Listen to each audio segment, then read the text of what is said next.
Chapter 47. No longer burdened, Lord Black, you must wake up, Gellert urged, gently shaking the man to rouse him from his slumber. Orion Black's condition had only worsened in recent weeks, his moments of clarity all but gone now. Worse still, where he had been physically quite well, he had deteriorated rapidly. He became exhausted from minimal exertion on his part, and the man had aged horribly. He wasn't long for this world, and the news that Gellert just might be the end of him. "Who are you?" Orion demanded, sitting up in his bed. "It is Gellert, Lord Black. You have been staying with me for some years now." "Is that so?" Orion asked almost amusedly. Gellert nodded. "I have news for you, Lord Black." "Oh, is my wife back then?" "No, Lord Black, your wife is no longer with us. It is Cassiopeia, and Perseus I must discuss with you." "My little Cass, where is she?" Gellert released a deep breath. "She is quite unwell, Lord Black," he explained. "She has been badly poisoned." For almost 2 weeks, Cassiopeia had laid motionless in her bed with round-the-clock care. She had yet to wake, but the healers had done an admirable job looking after her. The woman was fortunate that Mr. Sato had been in Gellert's study when she arrived. Without his timely intervention, she would be dead. Poisoned by whom? By our enemies. Orion Black was confused for a moment before he nodded. "But she will be okay." "I'm certain she is over the worst of it," Gellert assured the man, who relaxed somewhat. "But that does bring me on to Perseus." "Perseus?" "Your eldest son," Gellert reminded him. "Oh, of course," Orion acknowledged. "He is a fine boy. Where is he?" The man had certainly changed his tune where his son was concerned. It was seldom Orion had any praise for Perseus, often treating him with scorn. "Perseus was killed, Lord Black," Gellert explained sadly. He had grown to admire the young Black. Perseus had been ambitious, loyal, and dedicated to a fault. Gellert would miss his company. "Dead," Lord Black gasped. "My boy." "Yes." "How?" Orion choked. "He fell in battle to Lord Potter," Gellert informed him. "Perseus fought bravely." Orion appeared to be confused for a moment. "Potter?" he questioned. "The Potters are not enemies of the Blacks. My own father always told me that the Potters are not friends, but they are not enemies. Lord Potter chose to fight against us, Lord Black." Orion shook his head. "I'll kill him." Gellert placed his hands on the man's chest to prevent him getting out of bed. "There is no need, Lord Black. I killed Lord Potter myself." Orion didn't seem to be listening, frowning as he seemed to be facing an internal conflict of sorts. Whatever was going on in the deluded mind of the man, Gellert knew not, but he was purpling with fury, his eyes becoming clear of fatigue and confusion for the first time in weeks. "You bastard," he roared. "He died because of you. He died because he chose to serve you." Before Gellert could stop him, Orion Black had retrieved his wand from the sleeve of his pajamas and began firing curses at him indiscriminately, spells that had been gathered by various members of the Black family over the past centuries. Gellert had seen these spells whilst he had trained with Cassiopeia, and were any to make contact with him, the results would be unpleasant indeed. "Lord Black, you must calm yourself," Gellert insisted. "You get another KNUT out of me, you murdering swine. You killed him, my boy." Orion Black's accusations continued, and Gellert grew quickly irritated with the man even when fell to the ground, coughing and wheezing from exhaustion. "Lord Black, are you okay?" Gellert asked. "Piss off," Orion spluttered. Gellert's jaw tightened. The man had become a burden long ago, but Gellert had ensured he was cared for.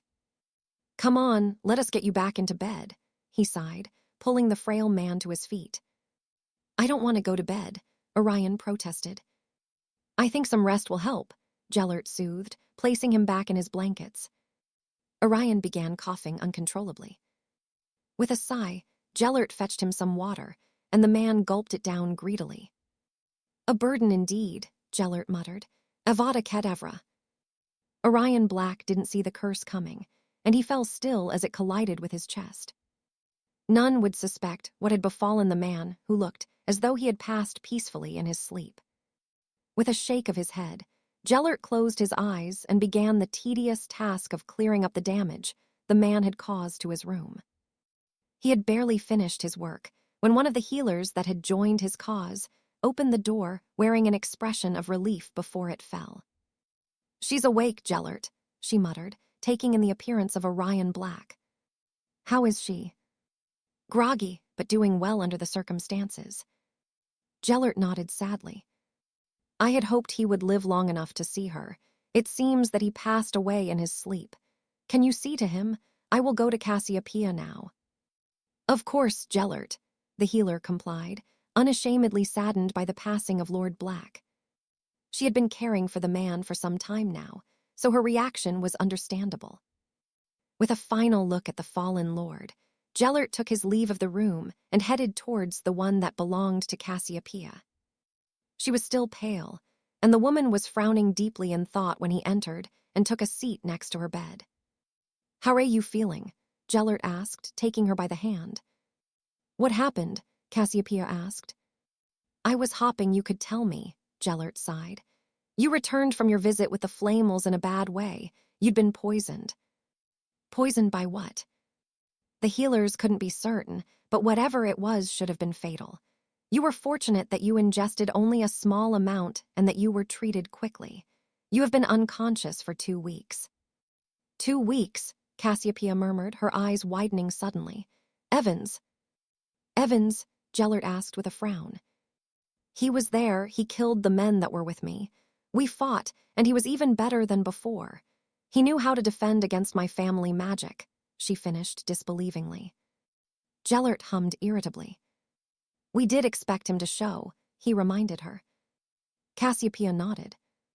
"He was furious. He poisoned the men with a fog of sorts." She was becoming agitated, fearful even, and Gellert gave her hand a reassuring squeeze. "We will be prepared for him next time," he promised. "For now, there is some news that you should be made aware of." "What news?" Gellert deflated, having not relished telling her of her brother's passing, and with the added death of her father, he couldn't be certain how the woman would react. "Perseus was killed in a duel by Lord Potter." "Lord Potter?" Cassiopeia gasped. "He knew better than to confront him. I warned him about Lord Potter." "You did," Gellert comforted, "but he fought and died bravely, and his death was avenged immediately." "Lord Potter is dead." "By my own hand." Cassiopeia released a deep breath. "Britain will not like that. Any that were reluctant to fight won't be now." "They are a popular family," Gellert asked with a frown. Cassiopeia nodded. "They are amongst the most respected, and his son will not take his death lightly. He is a friend of Evans, who, from what I learned, is close to the Potters himself. Evans has kept out of the war, but I don't think he will now. So, we rid ourselves of one enemy only to incur the wrath of another." "Many others," Cassiopeia pointed out. "The lords and ladies of Britain will take it as a personal attack on them that Lord Potter was killed." Gellert cursed under his breath. "We will plan for reprisals accordingly, but there is something else you must know." Cassiopeia looked at Gellert expectantly. "Your father's health took a turn for the worse. He took the news of Perseus's death badly, and he died during the night. I'm sorry, my dear. There was nothing more the healers could do for him." Cassiopeia's face fell, but she didn't cry, nor did she seem to be angry. She merely accepted it, as though it was something she had prepared herself for. "I will need to visit Arcturus and inform him of what has happened," she murmured. "He will want to know even if he is angry with us." "All in good time," Gellert urged. "You must first be better yourself." Cassiopeia shook her head. "No, I will see him today. I think I've rested enough." "Very well," Gellert agreed, "but only if the healer says you are well enough. I will send her to you soon. For now, rest a little more. I will have some food brought." Cassiopeia nodded mutely, and Gellert left the room. It was a shame that Orion Black had to die. Were it only Perseus's death Cassiopeia had to digest, Gellert expected that she would have accepted it for what it was, but the death of her father had been a blow too many. Cassiopeia wasn't a sentimental woman as such, but she cared for her family and seemed to have reconnected with her father during the past 2 years, so his death would hit her hard. Still, Gellert felt no guilt for what he'd done. Orion Black had attacked him, had tried to kill him, and there was not a person living that could be allowed to get away with that. Gellert had been patient with the man and the problems his condition had brought. He'd made more allowances than he usually would out of respect for Cassiopeia, but his patience had its limits, and Orion Black had gone beyond them. Cassiopeia would grieve for her father and brother, but she would be back to herself soon enough. She was as dedicated to the cause as Gellert, and the loyalty she had to him would outweigh any grief she felt. Once she had spoken with her brother, the one who refused to follow Gellert, Cassiopeia would return having unburdened what she carried onto Arcturus. Then their work would continue. Gellert did still need to take France, something that would be made easier now that the German Muggles had carried out their own invasion, the bombs having begun falling the very same night that the Serpent had set the capital aflame. Break. Arcturus checked his appearance in the mirror for a final time, his preparations of the morning all in the name of attending his first somber engagement of such importance. "Do you really think we should go?" Doria asked nervously. "You've heard the rumors." Arcturus nodded. "The rumors are exactly why we should go. It will show them where our loyalties lie, and it is expected. Lord Potter was a highly thought-of man, and we will pay our respects along with the other families." Lord Potter represented the first prominent casualty the British had sustained in the war against Grindelwald. Arcturus had no doubt that many other fellow countrymen had perished, but William Potter was no regular man on the street. He had chosen to fight, had risked his life, and he had paid the ultimate price. What concerned Arcturus was the rumors that Perseus was linked to his demise. Not that such a thing would change his mind about attending the funeral of the revered lord. If anything, it made the Black Heir more determined to show just whose side he was on, even if the rest of the family had turned traitor. "What if there is trouble?" "There won't be," Arcturus assured his sister. "There would be more trouble if I did not make an appearance. It would be as good as an admission of guilt." "But you weren't even there," Doria said, aghast. Arcturus shook his head. "That wouldn't matter to the other lords," he explained. "If I hide from this, they will believe that I was somehow involved or condone what happened." "Do you think the rumor's true?" Doria asked worriedly. "I don't know," Arcturus murmured, "but I wouldn't put it past the little bastard to pull a stunt like killing William Potter.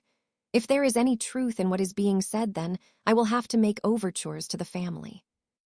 "I don't think that would be well received." "No, it wouldn't, but I will not find us at odds with them. We have never been enemies, and I will not let a little shit like Perseus change that. Now what?" Arcturus snapped as the wards notified him of a visitor at the front door. "It may be the flowers I ordered," Doria explained. "I'll go." Arcturus adjusted his robes once more, ensuring he had everything he'd need for the day ahead. "Gold, wand, tribute," he muttered, frowning as a tight-jawed Doria returned with another in tow. Cassiopeia looked unwell, thinner than usual and her skin paler. "You've got some fucking nerve," Arcturus spat. "I told you before not to show your face around here again." "It's good to see you too," Cassiopeia replied dryly. "Do be a good little brother and shut up. You'll want to hear what I have to say." Arcturus's nostrils flared irritably. "Say what it is you want and get out. Today is not the day for this." Cassiopeia narrowed her eyes at him. "Perseus is dead." Arcturus looked up at his sister, checking that this was no trick, wanting to see the truth of the matter in her expression. "How?" "He was murdered by William Potter," Cassiopeia snarled. "Murdered?" Arcturus chortled. "That would insinuate that William Potter attacked Perseus unlawfully and away from the battlefield. Is that what happened?" "What does it matter? Potter killed him." Arcturus smirked and felt himself filled with relief. Perhaps he should be upset that Perseus was dead, but he wasn't. The elder brother had made his bed the day he left with the intent on joining Grindelwald and Arcturus, would not mourn for him. "Is that all?" he asked waspishly. "Is that all? Is that all you have to say about your own brother being killed?" Arcturus felt his temper flare, but he held it together for Doria, who was quietly weeping in the corner of the study. "As far as I'm concerned, the Prat got exactly what was coming to him, and even if it was Potter who killed him, what do you expect me to do about it? He's dead, killed by your master from what the witnesses are saying." "That isn't the point, Arcturus." "Yes, it is," Arcturus returned firmly. "If Potter killed Perseus, then he killed a traitor. He'll be given an Order of Merlin." Cassiopeia shook her head in disbelief. "What about Father? Did he deserve to die too?" "Father died this morning," Cassiopeia informed her siblings. "I suppose it causes you great pain that he died peacefully in his sleep. It looks as though you've gotten what you want now. You're the new Lord Black." Doria choked and ran from the room at the revelation. She and their father had never been close, but Doria was much more sensitive than the other members of the family. She was too young to remember the death of their mother the way the rest of the family did. "How very convenient," Arcturus commented. "Perseus dies, and then Father so soon after." Cassiopeia cackled. "Father has been sick for many years, and he did not take the news of his eldest son dying well." Arcturus shook his head. "Don't try and lecture me about his illness," he growled. "I saw it for myself, day in and day out, whilst you and Perseus were too busy kissing Grindelwald's arse. You expect me to mourn for Perseus, or even Father for that matter. That's not going to happen. Their deaths change nothing for me. I have been the one these past 4 years that ensured our family continued to run, that our businesses did not fail." "So, you will do nothing?" Arcturus chuckled darkly. "You expect me to do what exactly? To follow in their footsteps and follow your master? I don't bloody well think so. If anything, they died because of him, and if I am to do anything about it, I will use every resource at my disposal to ensure the bastard dies. Not because I give 2 shits about Father or Perseus mind, but because the lords and ladies here will expect it of me as a Black. Gellert is not your enemy, Arcturus. Potter killed Perseus." "No, Grindelwald killed Perseus by filling his head with all the bullshit he spouts, by making him believe he stood a chance against William Potter, and when he couldn't, your master killed a good man who fought for his country. Oh, I'll take my revenge for them, but it won't be against the Potters. It will be against the man who is to blame for this entire mess." Cassiopeia shook her head in disbelief, but was cut off by Arcturus before she could speak. "Now I want you to leave. William Potter is being buried today, and I will go as the Lord Black to pay my respects to a man that deserves it. Do what you will with Father and Perseus, and do pass on a message to Grindelwald when you see him." "A message?" Cassiopeia asked almost mockingly. Arcturus nodded. "Tell him that he will receive not another nut from the Black coffers, and that I hold him solely responsible for the death of Perseus and Father. Tell him that the full weight of House Black will come down on him for what he has done. You wanted me to act against the one responsible, and I will, but today is not about Grindelwald. You choose to pander to the lords and ladies here instead of coming to bury your brother and father." Cassiopeia whispered dangerously. Arcturus shook his head. "I choose to celebrate the life of a man that deserves recognition, and I would urge you to stay clear. Everyone knows you're one of Grindelwald's stooges, and even I will not be able to stop Charles from killing you, or Evans for that matter."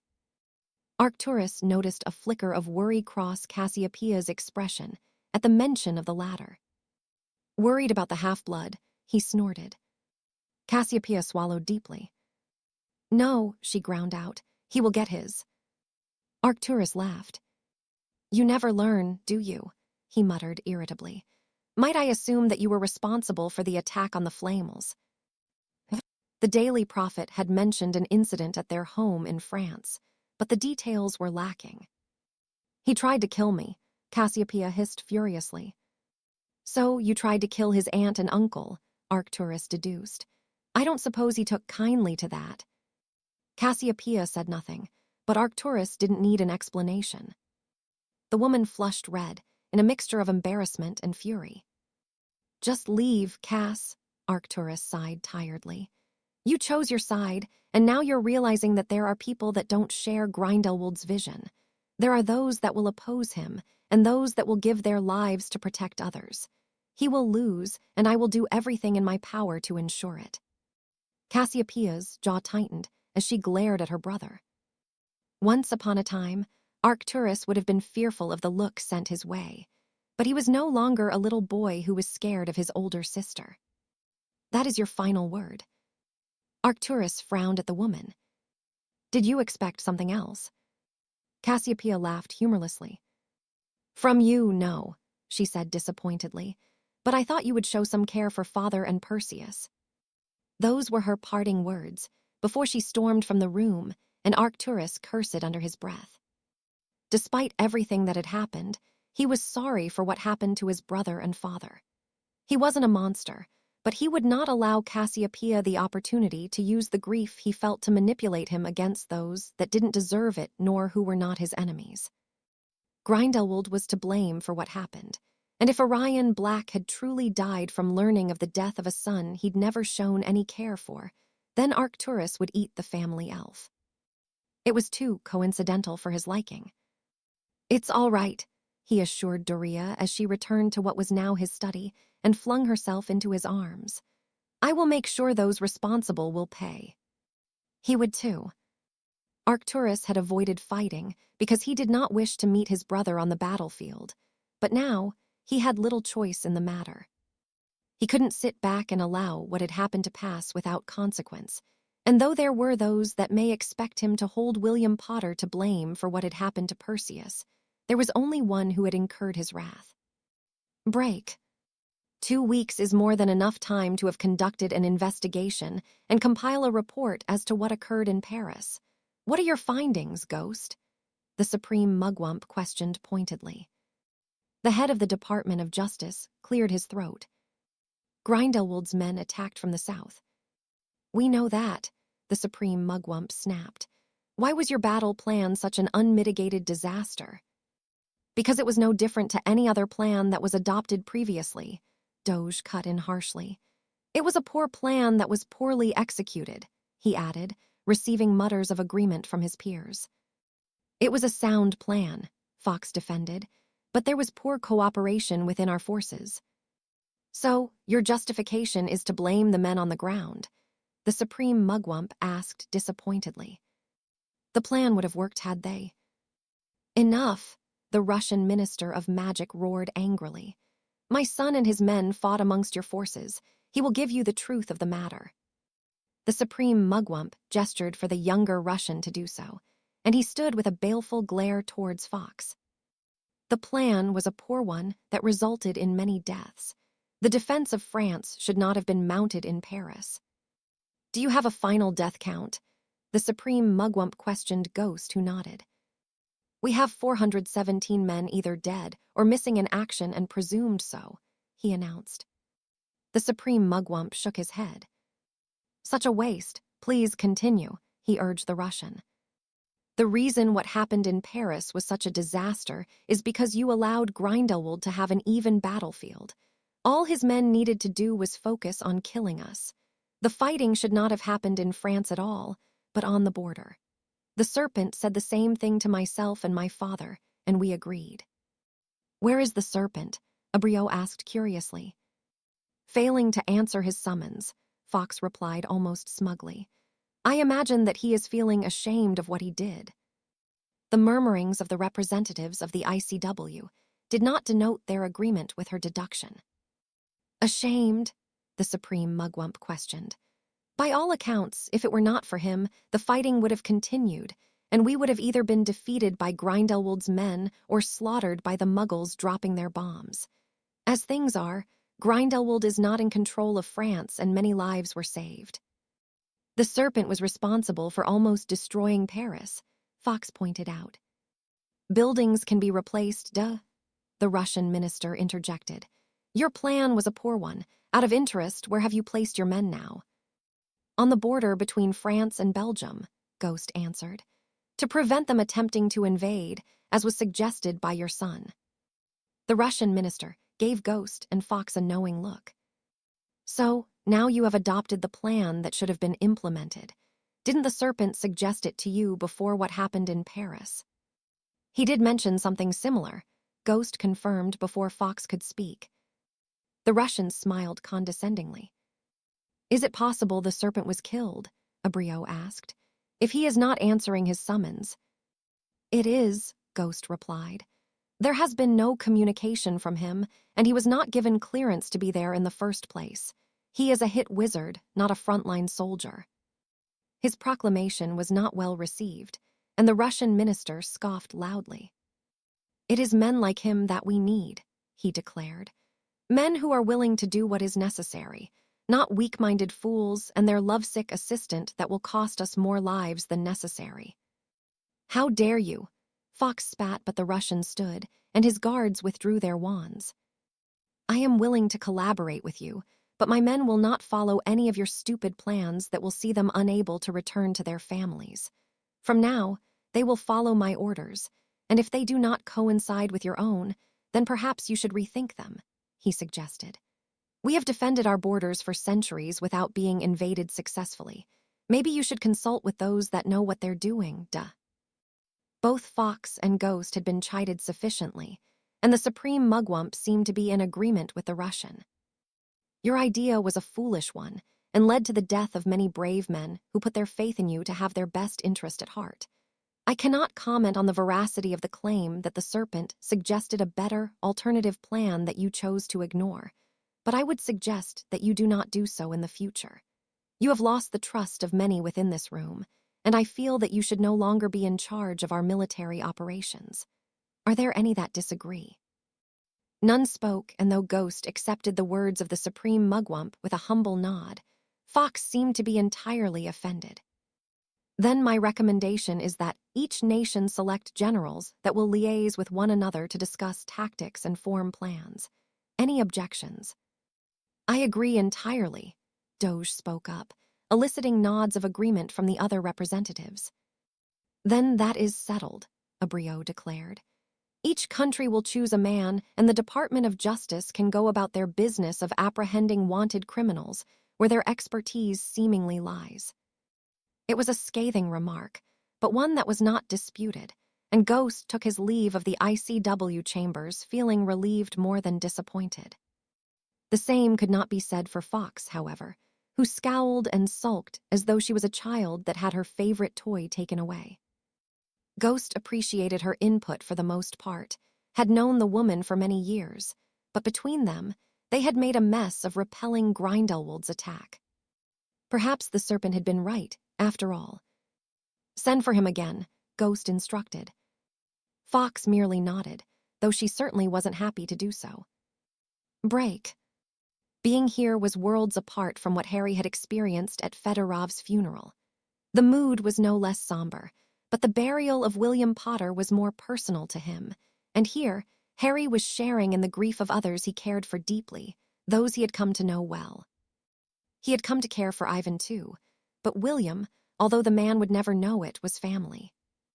Harry released a deep breath as the minister conducting the service spoke, the words of the man inaudible as Harry was lost in his own thoughts.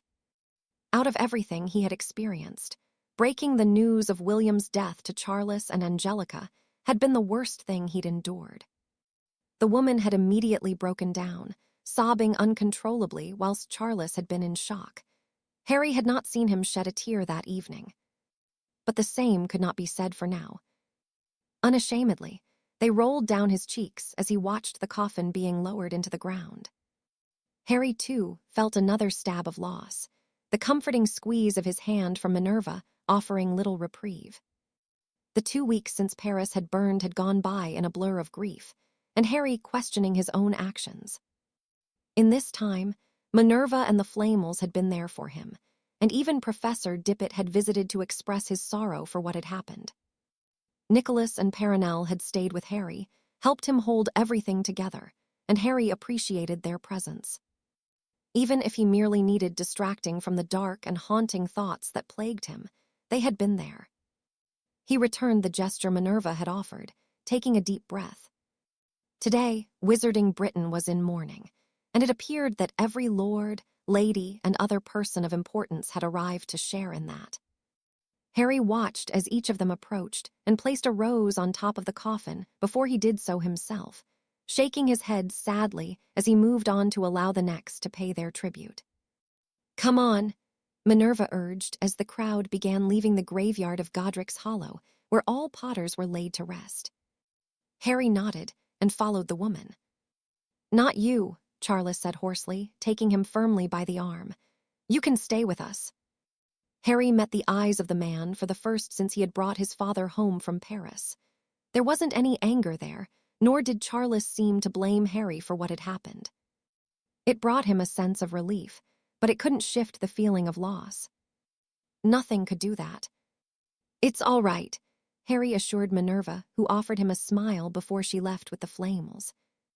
Harry, for some time, stood somewhat awkwardly with Charles and Angelica, each lost in their own thoughts until the former spoke. "I heard that you almost burned Paris to the ground after what happened to him." Harry nodded. "I would have burned the entire country if it would have brought him back." Charles snorted. "Knowing you as I do, I don't doubt that." They fell silent once more, the only sounds to be heard being Angelica's sniffling until Charles spoke once more. "What happened?" he asked. "We've heard rumors and what everyone else think happened, but you were there, Harry. What happened to him?" Harry had been dreading this question. How could he put into words what had befallen William Potter? How could he tell Charles and Angelica that he was cowardly attacked, that Harry had failed to save him? He shook his head. No words could soften the blow. "I wasn't there for all of it," Harry sighed. "Cassiopeia Black and a group of men attacked Nicholas and Perenelle, and I went to help." "Cassiopeia Black?" Harry nodded.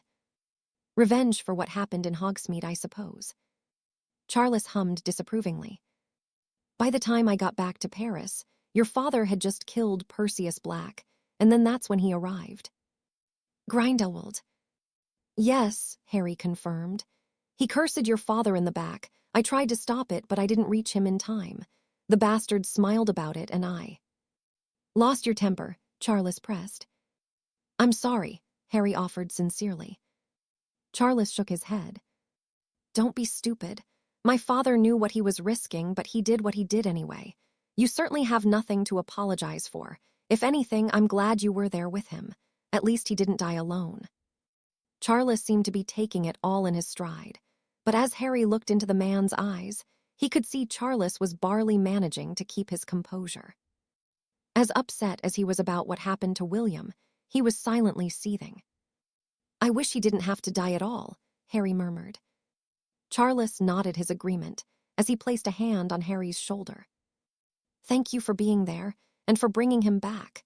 You're a good man, Harry, and my father thought very highly of you, just as I do." Words that were meant to bring him some comfort only made Harry feel worse, but he accepted them graciously. "And me," Angelica broke in, pulling him into a hug. "Will would be proud of you for what you did." "You mean almost destroying a whole city?" Angelica gave a watery chuckle. "Somehow, I think he would find it amusing, and he'd be flattered that you thought so much of him." She frowned as looked at Harry speculatively, almost as though she wanted to ask him something. Evidently, she thought better of it and merely shook her head. "I suppose we should head into the church," Charles sighed. "There'll be people waiting there for us wanting to apologize and kiss my arse." "Kiss your arse?" Harry questioned as Angelica huffed. Charles nodded. "With Dad gone, I'm the new Lord Potter," he explained bitterly. "They'll want to ensure their businesses are safe and get a measure for the kind of man I'll be." "The politics just don't end, do they?" Harry asked. "No," Charles grumbled. "They're only just beginning.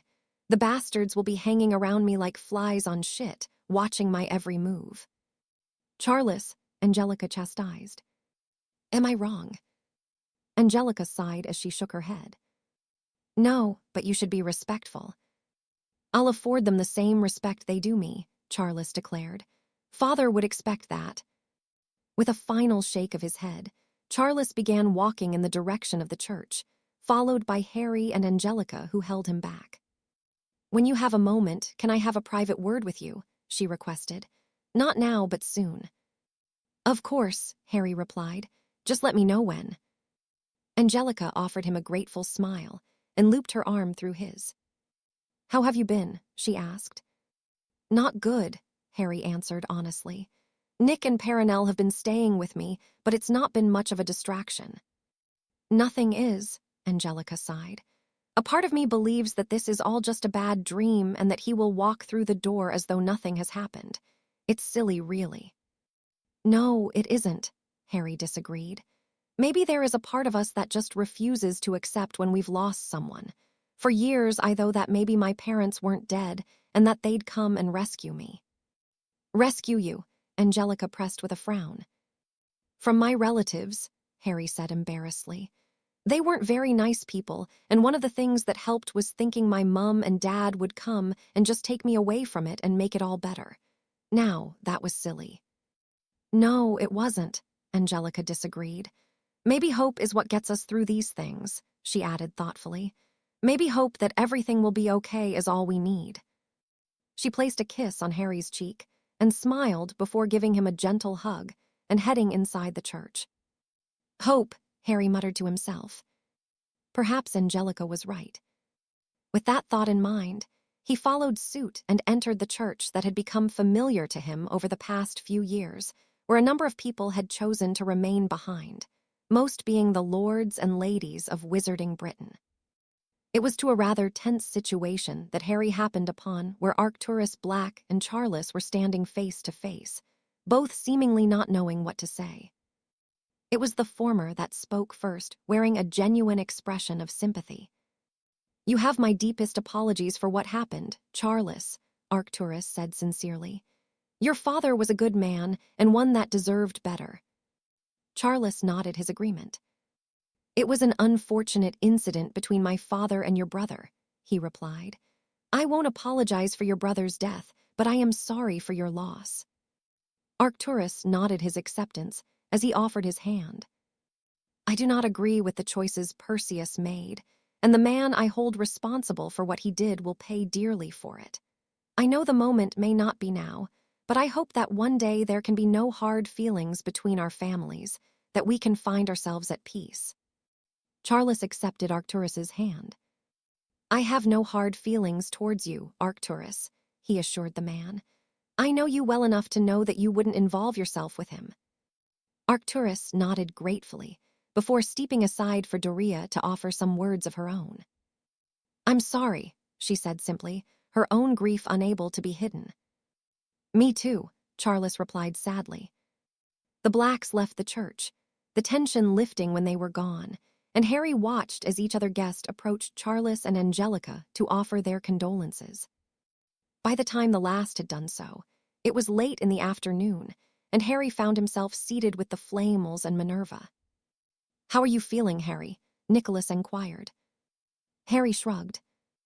"I don't know," he answered. "Better in some ways, worse in others." "As is the way of death," the alchemist pointed out. "You never truly get over the loss, as you well know, but you learn to live with it." Harry nodded. It was much the same with what happened to Sirius. He still thought of the man often and fondly, but there was always the sense of loss there. He had just gotten better at coping with it. "Would you like to get some air?" Minerva asked. Harry nodded gratefully. Although the church had emptied considerably, there were still many guests that had opted to stay, and Harry didn't feel much like socializing with them. "How are you really?" Minerva questioned when they were in the churchyard. "Not great," Harry replied honestly. "I should have been there from the start. Maybe things would have been different." "Maybe they would have been," Minerva conceded, "but that doesn't mean they would have been better." "I know," Harry sighed. "If I hadn't have left, Nicholas and Perenelle would probably have been killed." "And Lord Potter may have died anyway," Minerva pointed out. "You can't blame yourself, Harry." "I don't. There's only one person to blame for all of this, and I will make sure that he suffers for it." Minerva deflated and shook her head. "Just don't do anything reckless," she pleaded. "It's not worth getting yourself killed over. Lord Potter wouldn't want that." He wouldn't, the voice of Angelica agreed as she approached, and I would be furious if you did. Not even you being dead would stop me giving you a piece of my mind. Harry chuckled, knowing the woman meant what she had said. Can I have a word now? She asked. I'll keep an eye on the Flamels, Minerva said amusedly before kissing him on the cheek. Especially Nicholas, she added as she headed back towards the church. What can I do for you? Harry asked Angelica. The woman shook her head, her composure slipping once more. I'm worried about Charles, Harry, she sighed. Today was the first time I saw him grieving properly. I'm scared of what he is going to do. You're worried he's going to go after Grindelwald? Angelica nodded. He will, won't he? I wish I could say that he wouldn't, but I can't. He is as stubborn as anyone else I have met, so if that's what he decides he is going to do, I don't think anything will be able to change his mind. Angelica swallowed deeply and wiped away her tears. What can I do, Harry? She asked desperately. Nothing, Harry answered simply, but I promise that I will do my best to keep him as safe as I can. I won't let what happened to William happen to him. Angelica nodded. Thank you, she whispered. I don't know what I would do if I lost him too. Harry could only watch as she walked away, the words of his own promising playing over in his mind. He had no doubt that Charles wouldn't be able to just let what happened go, that he would be compelled to seek retribution for his father. Harry couldn't blame him. He understood what it was like to lose people in such a way, and there was not a thing that would stop him tearing Voldemort limb from limb for what he had done to his parents. Charles had every right to take whatever action he felt was necessary, but that didn't mean Harry would allow him to do it alone. He would be there for him, through thick and thin, to ensure that Grindelwald got exactly what he deserved. Harry frowned as his license notified him of yet another summons, and as he had with the others, he ignored it. He had nothing to say to either Ghost nor Fox that wouldn't amount to anything more than I told you so, and now wasn't the time to be petty. No, it was time that he took matters into his own hands more, and time that he was where he was needed most. That wasn't answering to Ghost and Fox, nor the ICW for that matter. He needed only to answer to himself, and for that, he needed to be his own man. Removing his license from his back pocket, he reduced it to ash with a flick of his wand. The serpent would live on, but he would do so on his own terms, no longer bound by the ICW, and no longer beholden to anyone other than himself. Now it was Harry that would make the rules, and as far as he was concerned, there were none that needed to be abided by. Chapter 48. To seek vengeance, there was perhaps a half-mile that separated the men of the ICW and Grindelwald's followers on the border between France and Belgium, both groups having seemingly settled themselves in for a lengthy stay if such a thing became necessary. Deep trenches wove their way through the landscape, and as Harry had suggested, the wards that protected the border on the French side were at the backs of the ICW forces, an observation that filled him with bitterness. What had happened in Paris could have been avoided if Ghost and Fox had listened to him, and William Potter might still be alive. To Harry, it was not a case of better late than never. The damage had already been done as far as he was concerned. Not that he found himself here to lament on what could and should have been. No, he had something much more important to attend to. Concealed within his cloak, he approached the enemy lines, careful not to trigger any magical traps that may have been laid. Fortunately for Harry, he'd had the foresight to investigate the area earlier in the day, so avoiding them was no difficult task. Were he to trigger a single one, he would find himself on the receiving end of an onslaught of spells the like of nothing he had ever experienced, the caterwauling charms serving to spring Grindelwald's men into action. Reluctantly, he conceded that it was quite a genius move on their part, but not one they would ever catch him out with. Even in the darkness, he could feel the magic that fueled their defenses, the concealed pits that would plunge one into depths below until they were impaled onto waiting spikes, the assortment of creatures that lurked in the shadows, and even detection spells that would trigger quite the impressive explosion for cauldrons that house volatile ingredients. The minor combustions in Snape's dungeon would pale in comparison to those. For a little over the past week, Harry had meticulously accounted for every inch of hostile ground here, and it was likely that he knew the defenses better than those that had created them. Even so, it was not as though the entire ICW force could hope to venture across no man's land without incurring severe casualties. So well placed were these defenses that Harry didn't think he could even bring another with him and navigate them. It was quite the relief to know that it was Grindelwald's men that needed to proceed forward. The men of the ICW could remain where they were to keep France safe, from the wizards, at least. There was nothing stopping the Muggles dropping bombs from above, the instructions as expected having been for the wizards to not intervene. It was not their war, after all. Having reached the lip of the trench, he peered down to see that torches had been added to the walls to light the way for those that would patrol throughout the night, a necessity to ensure the entire group wasn't ambushed. Harry shook his head when he noticed two of those tasked with doing so had fallen asleep, back to back in an alcove in the wall they had dug for themselves. If they were lucky and had bored deeply enough, they may just avoid an impending death for many when Harry began his campaign of once more instilling fear within Grindelwald's men. Once more they would learn that danger for them lurked in the shadows, that the sound of the serpent's hiss meant that someone would meet their end. Harry reached a part of the trench that seemed like a good starting point for his production of the evening, a show, so to speak, to reintroduce himself to both sides of the conflict, though only one group would suffer. With some muttered spells and a few checks to ensure all went to plan, he carefully retreated to a place he would be treated to the best view of his work, and when he once more stood between to the warring factions, he waved his wand in an exaggerated fashion, the same way a conductor would signal an orchestra to play the first notes of a symphony. The sound of hissing filled the air, eliciting an immediate response from both trenches, though they were different in nature. Those of the ICW peered over the parapet curiously, some cheering and others wondering just what was happening. On Grindelwald's side, the reaction was much more frantic, chaotic as those that had been in Belgium for a prolonged period of time realized just who had arrived. Night after night, they had been stalked by the serpent, the hissing having kept them from their sleep, and the man that plagued them had followed them here in what many would deem to be the middle of nowhere. To them, it was a moment of realization that there was no escape. Where is he? There. That's not HIM. Be ready.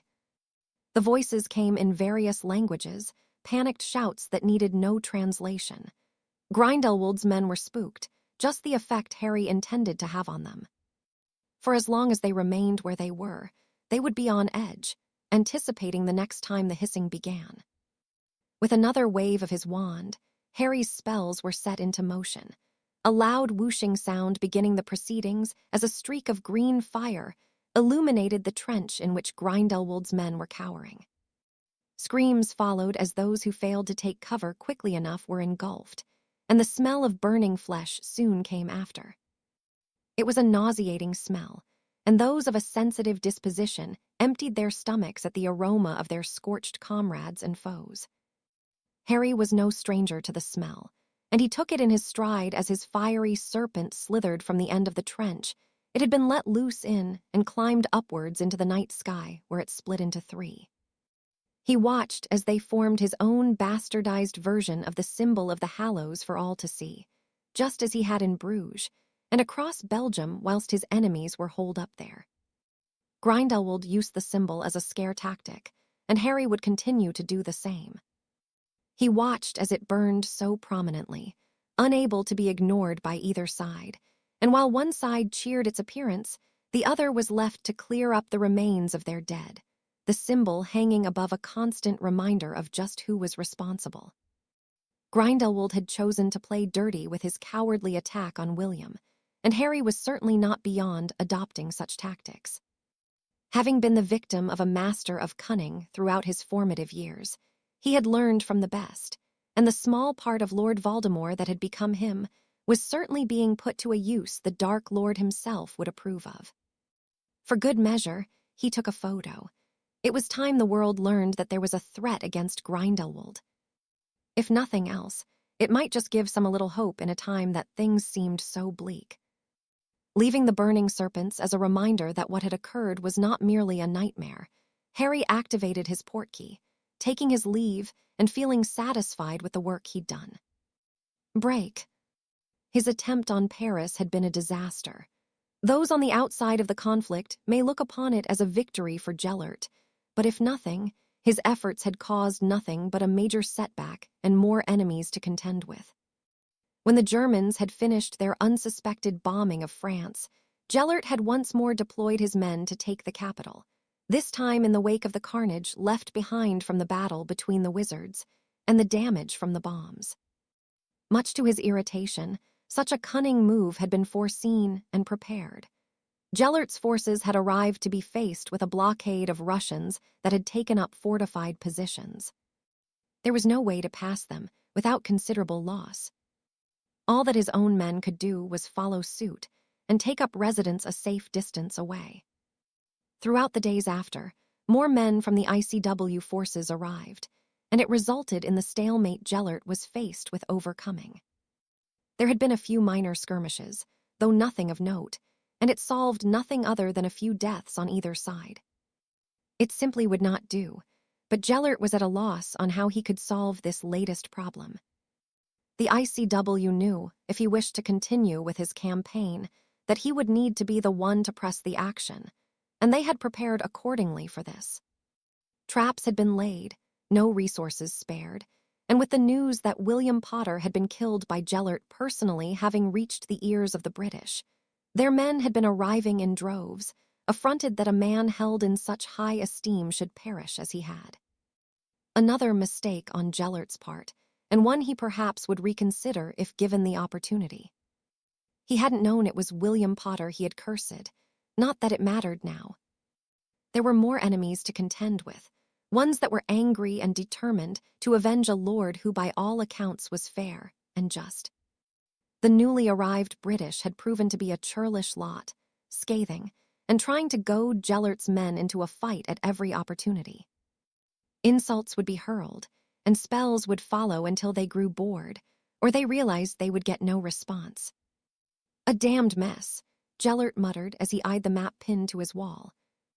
He had considered attempting to pass through the border in Italy and Germany, but the same risk presented itself. The ICW forces had been busy indeed, with their trenches and traps that awaited anyone foolish enough to cross. With portkeys, they would arrive in seconds, and as Gellert knew, it was much easier to defend a position than to take one. For the time being at least, he found himself locked in a war of attrition, and with neither side willing to give an inch of the ground they held, it was not a problem that would be solved quickly. "What is it now?" Gellert snapped as a knock sounded at the door. The news that had filtered in recently had not been good, and he doubted that whatever he was about to be informed of would be any different. "He's back," Weber said simply as he entered the study. "He's back. The serpent." Gellert slammed his fist into the top of his desk. Rumors were abound that the man had perished from either his own fires or the bombs dropped by the Germans. It was too good to be true, but it was the one positive of his offensive in France that Gellert had clung to. "Are you certain?" he asked. Weber nodded. "I think you should see for yourself." Releasing a deep breath, Gellert summoned his portkey and activated it. The first thing he noticed when he arrived in the trenches of his men was the smell of burning flesh, like someone had been cooking meat that was past its best. The sight of his followers clearing away the slurry of bone, sinew, and what could only be described as awful was sickening enough. But it was when he turned his attention towards the display the serpent had left behind that he felt his anger rise. "My symbol," he seethed. The serpent had no right using the mark of the Peverils. Gellert was the one that possessed the wand, not him. With a growl, Gellert leveled the legendary creation in the direction of the usurper's creation, the snakes being reduced to a shower of sparks with a simple spell. Booing and jeering from the opposing trenches followed, the The cat calls shortly after. Up yours, Grindlwld. Kiss myrs, you bastard. Fuck, Grindlwld. The goading brought a smirk of amusement to Gellert's lips. They were such brave men from afar, but they wouldn't be so if they were to face him. Like many others, they would cower and fall to their knees, begging for their lives. The smile he wore vanished as the hissing began, mocking him more than their insults ever could. The serpent's coming for you, coward. I bet he shits his pants and runs away. What's wrong, Grindy? Got yourself a case of the BROWNS, have you? The laughing came then, irking Gellert. He certainly didn't fear the serpent, and when the time was right, the fools on the other side of the war would know that. Not that his sudden and quick reemergence was not disconcerting. Gellert did not fear the man, but most of his followers did. Be on guard, he urged. He could return at any moment. When he does, I wish to be the first to know. I will handle him personally. His followers nodded their understanding, many not concealing the relief they felt at his declaration. With a final survey of the destruction that had been wrought, Gellert activated his portkey and returned to his study. He needed to find a way past the ICW forces, but how? With the serpent back on the scene, he needed a solution, and he needed one in a timely manner. The man would cause untold problems for him and his men if he were to be left unchecked, something that Gellert would not allow to happen. Once and for all, the serpent needed to be dealt with, though where Gellert would begin with such a monumental task, he knew not. Break. You said that you had received no communication from the serpent, and yet here he is in every major publication across Europe. The supreme mugwump huffed irritably, holding up a stack of newspapers. We have heard nothing from him, Ghost explained. These headlines are as much of a shock to me as they are you.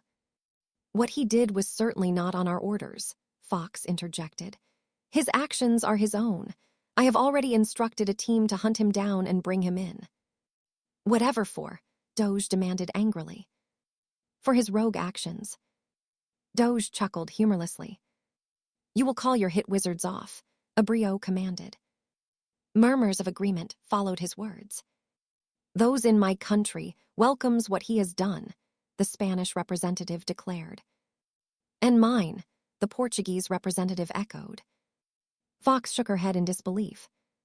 So, we are to allow him to undermine what we are all doing? No, Abrio said dismissively. We are allowing him to continue fighting our enemies in his own way. By causing uncontrolled chaos and further violence when Grindelwald retaliates. By putting fear into them, Abrio corrected. You seem to have a vendetta against him, and I'd like to know why. Because we have rules, standards to abide by, and he spits on them, Fox retorted. Well, perhaps that was your concern the short while he was under your command, but it seems that he has decided he no longer is. Maybe he became disillusioned with how you operate your department. Fox's nostrils flared in anger at the insinuation, but Abrio was not moved by it. You will call your men off, and you will keep your attention on apprehending criminals. Is the serpent not a criminal? Fox asked. Of course he isn't, you bloody daft cow, Doge snapped angrily. Fox made to argue with the man, but a hand on her shoulder from Ghost prevented that. They will be called off, he assured the gathered representatives, shooting a pointed glare at his subordinate. Evidently, he knew nothing of the arrangements made to hunt the serpent down. Not that it would have done much good. The serpent wasn't the kind of man to be found if he didn't want to be. Is that all? Fox asked. For now, Abrio said warningly, but you had better get your priorities straightened out. So far, it has been only your office that has made mistakes, and it is not something that will be tolerated any longer. Shape up, or I'll have you replaced, and you can fight amongst the men who are damned well doing something out in those trenches. Fox stormed angrily from the room. She is too hot-headed for a position of power, the American representative sighed embarrassedly. I would see her replaced in whatever position she holds now. She is my assistant, Ghost explained. Your assistant, the American chuckled. "Seems to me that you're hers. I've met power-hungry women, and they don't come more power-hungry than her." Ghost nodded his understanding. Fox had always been so dependable and loyal to him and the ICW. He'd thought he was making a smart decision, bringing her in to assist him, but her short time in the role had not gone well. She could not handle the pressure the job brought and was making rash and dangerous decisions. If the hit wizards had gotten to the serpent before her instructions for them to bring him in had come to light, the result would have been a bloodbath. Ghost remembered what had happened in Prague vividly, and if he could avoid being at odds with what now seemed to be his former colleague, he would do so at all costs. The serpent was not a man to cross lightly, let alone at all, and Fox needed to be reminded of that. She was taking his involvement too personally, and though Ghost felt slighted that his summons had been ignored by the man, he wouldn't see it in such a way. The serpent was merely doing what he did best, likely because he felt shacked by the rules of being a hit wizard. A thoughtful frown creased Ghost's brow. Having the serpent bound by so many rules and regulations was not necessarily a positive thing. No, the man could do much more if, as Fox said, he had gone rogue. Break. It was odd to feel similar to his peers in anything.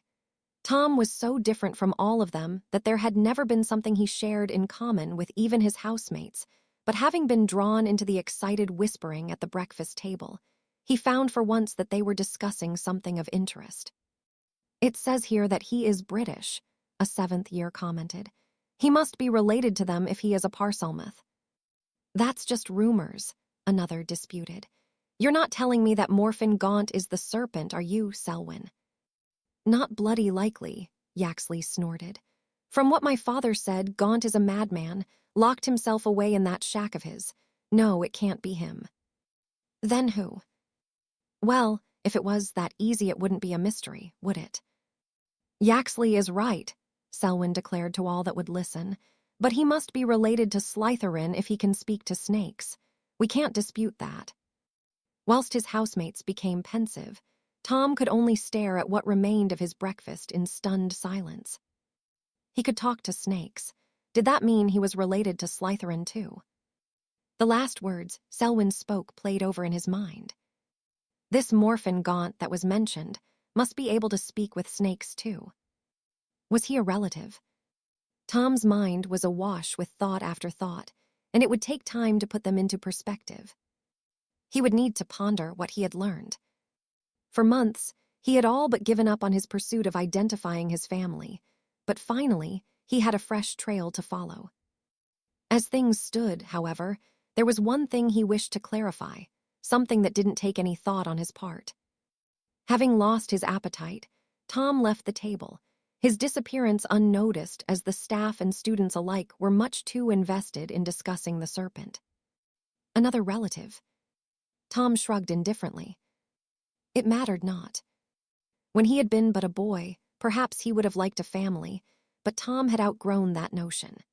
If nothing else, he wished to merely satisfy his own curiosity as to where he came from, who his mother and father were, and why he had been left to rot in an orphanage. He held no sentiment towards the mother that had died birthing him, nor to his absent father. Both were weak, and Tom had no time for weakness in his life. The weak were devoured by the strong, and that was what he was. Clearing his throat, he put on his most innocent expression, the very same one that failed to charm Mrs. Coles, but seemed to work on his head of house quite well.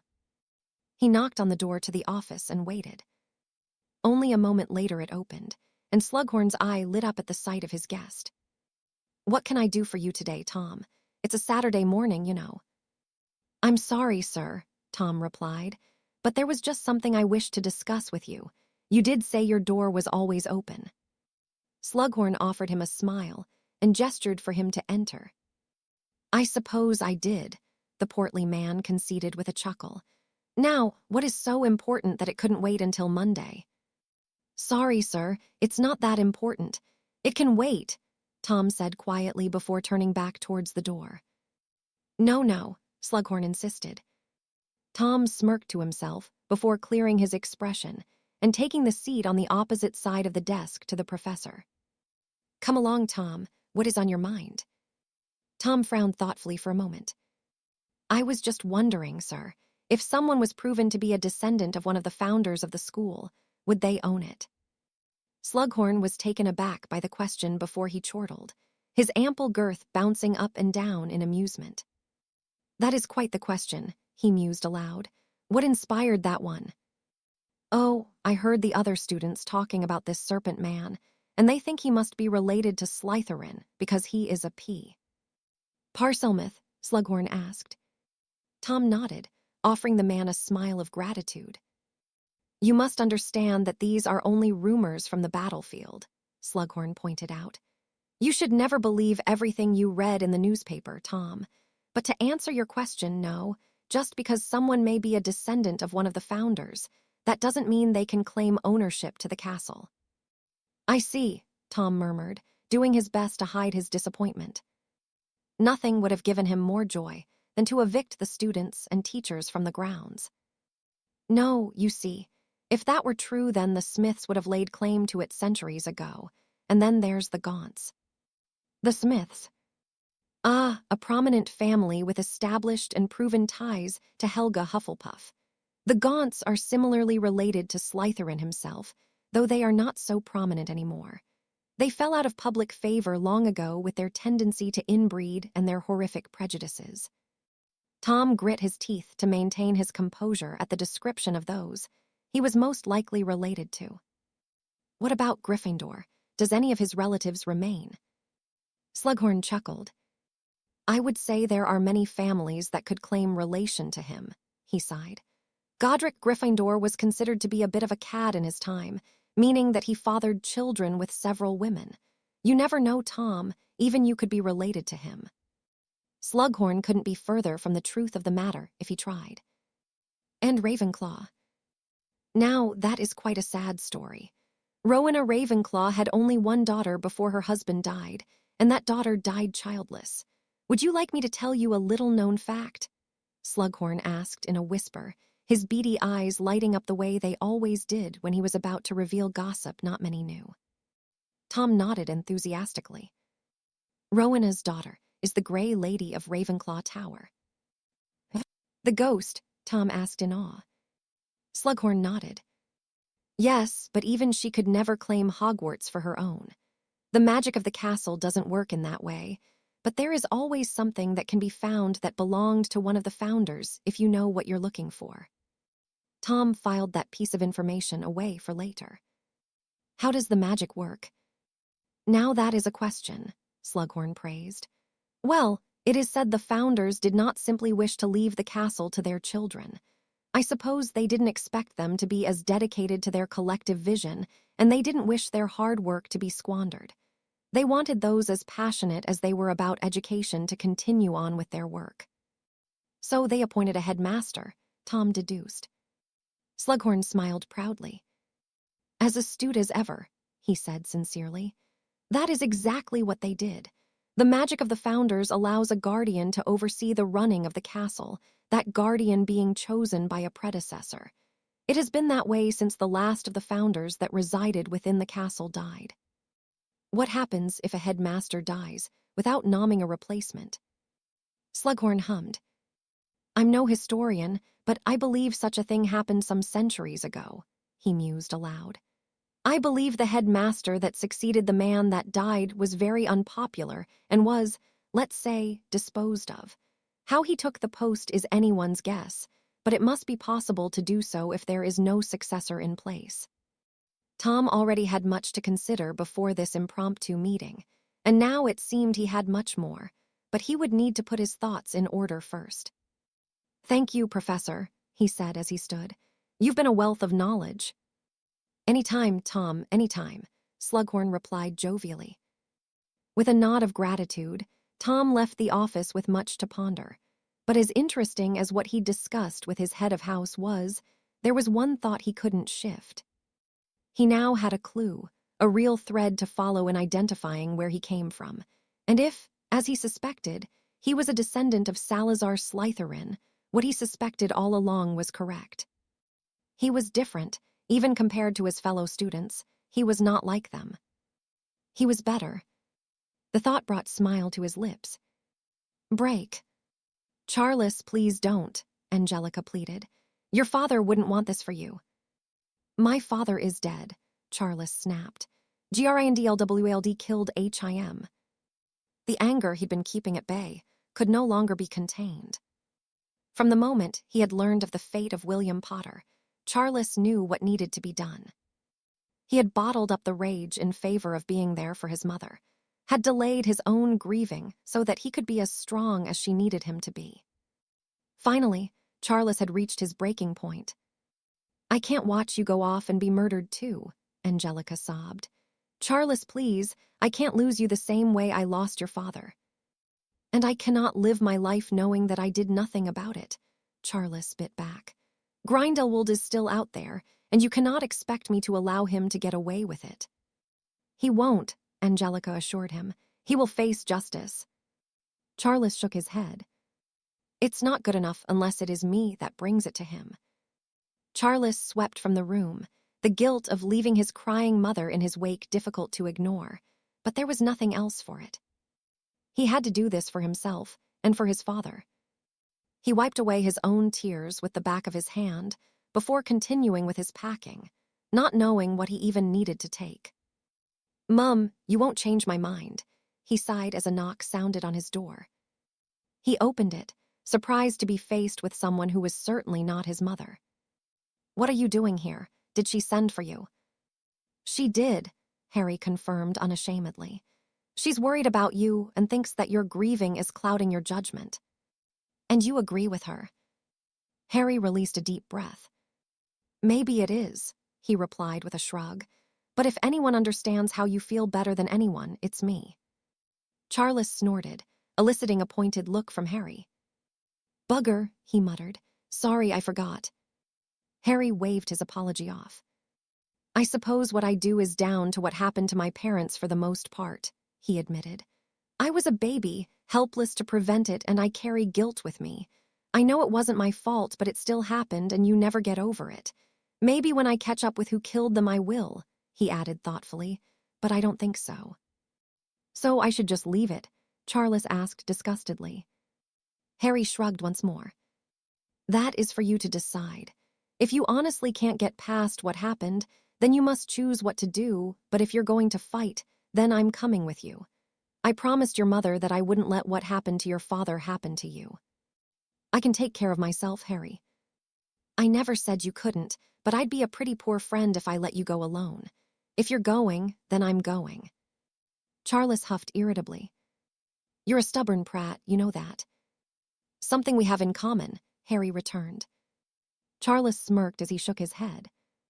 You can't fight, you're a hit wizard. Has that stopped me before? Charles frowned at the question. Harry had been in Belgium and in France with his father, something Charles hadn't given much thought to. But if Harry was a hit wizard, then why had he been there? That was where I was needed most, Harry explained, as though he had read Charles's thoughts. Even thought it could have costed you your job. Harry nodded. Grindelwald is dangerous as they come, he said gravely. Being a hit wizard gave me the freedom to learn about him, to see what he was doing for myself, and help where I could. And that doesn't do that for you now. Harry shook his head. The job gives me freedom but also limitations.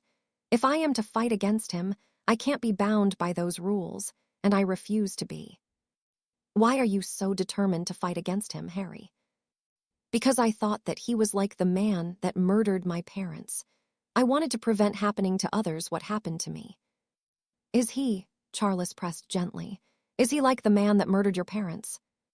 Not as much as I expected, Harry replied. He's just as dangerous, just as ruthless, but Grindelwald is quite sound of mind from what I have seen. His ambition is fueled by his belief, not because he believes he has an entitlement to the world. And the man that killed your parents is a megalomaniac who has not an ounce of care for others. He is selfish and quite insane, a different enemy entirely. You hate him, Charles stated. The very same way you hate Grindelwald, Harry returned. Charles gave Harry a sympathetic smile. There were parts of Harry he had never understood. His need to put himself in danger the way he did, his protective side, and how he seemed so closed off to the world. Charles understood it now, or so he believed. It had taken him losing his own father to do so, but the way Harry was made sense to him. How he had carried the anger and pain he had for so long without breaking, Charles would never know, but they were kindred spirits, both in the pursuit of justice for the wrongs done against them. "I'll help you," Charles vowed. "When the time comes and you find the man that took your parents from you, I'll help you in any way I can." "The way I want to help you," Harry sighed. Charles conceded the point with a nod. "I'm honored that you would do that for me, and I know that my father would be too." Harry nodded. "Are you ready for this?" he asked. "Are you certain you're as prepared as you can be? It's not easy to take a life, and it only takes a moment of hesitation before yours can be taken from you." Charles had never seen Harry so serious, his demeanor forcing him to really think about what he'd been asked. "No," he answered honestly, "but I will be soon enough. There is one other thing that I need to do, then I will be." "Then do whatever it is," Harry urged, "and take it easy on your mother. She'll never support what you're doing, but maybe you can make her understand." Charles nodded. "I'll speak with her," he promised. "I will need a week, and then we can sign up. At least the other lords won't be able to say that I didn't do my part." "Bugger what anyone else thinks, this isn't about them. You have a week, don't do anything stupid until then. I will damned well hunt you down myself and lock you up for the duration." Charles chuckled.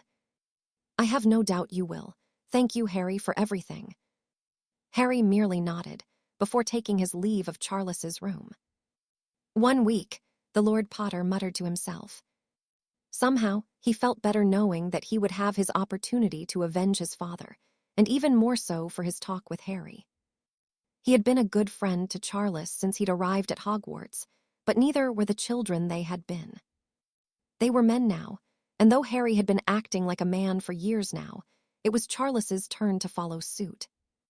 There was no father to protect him from the evil of the world, and in the man's absence, Charles would need to confront it.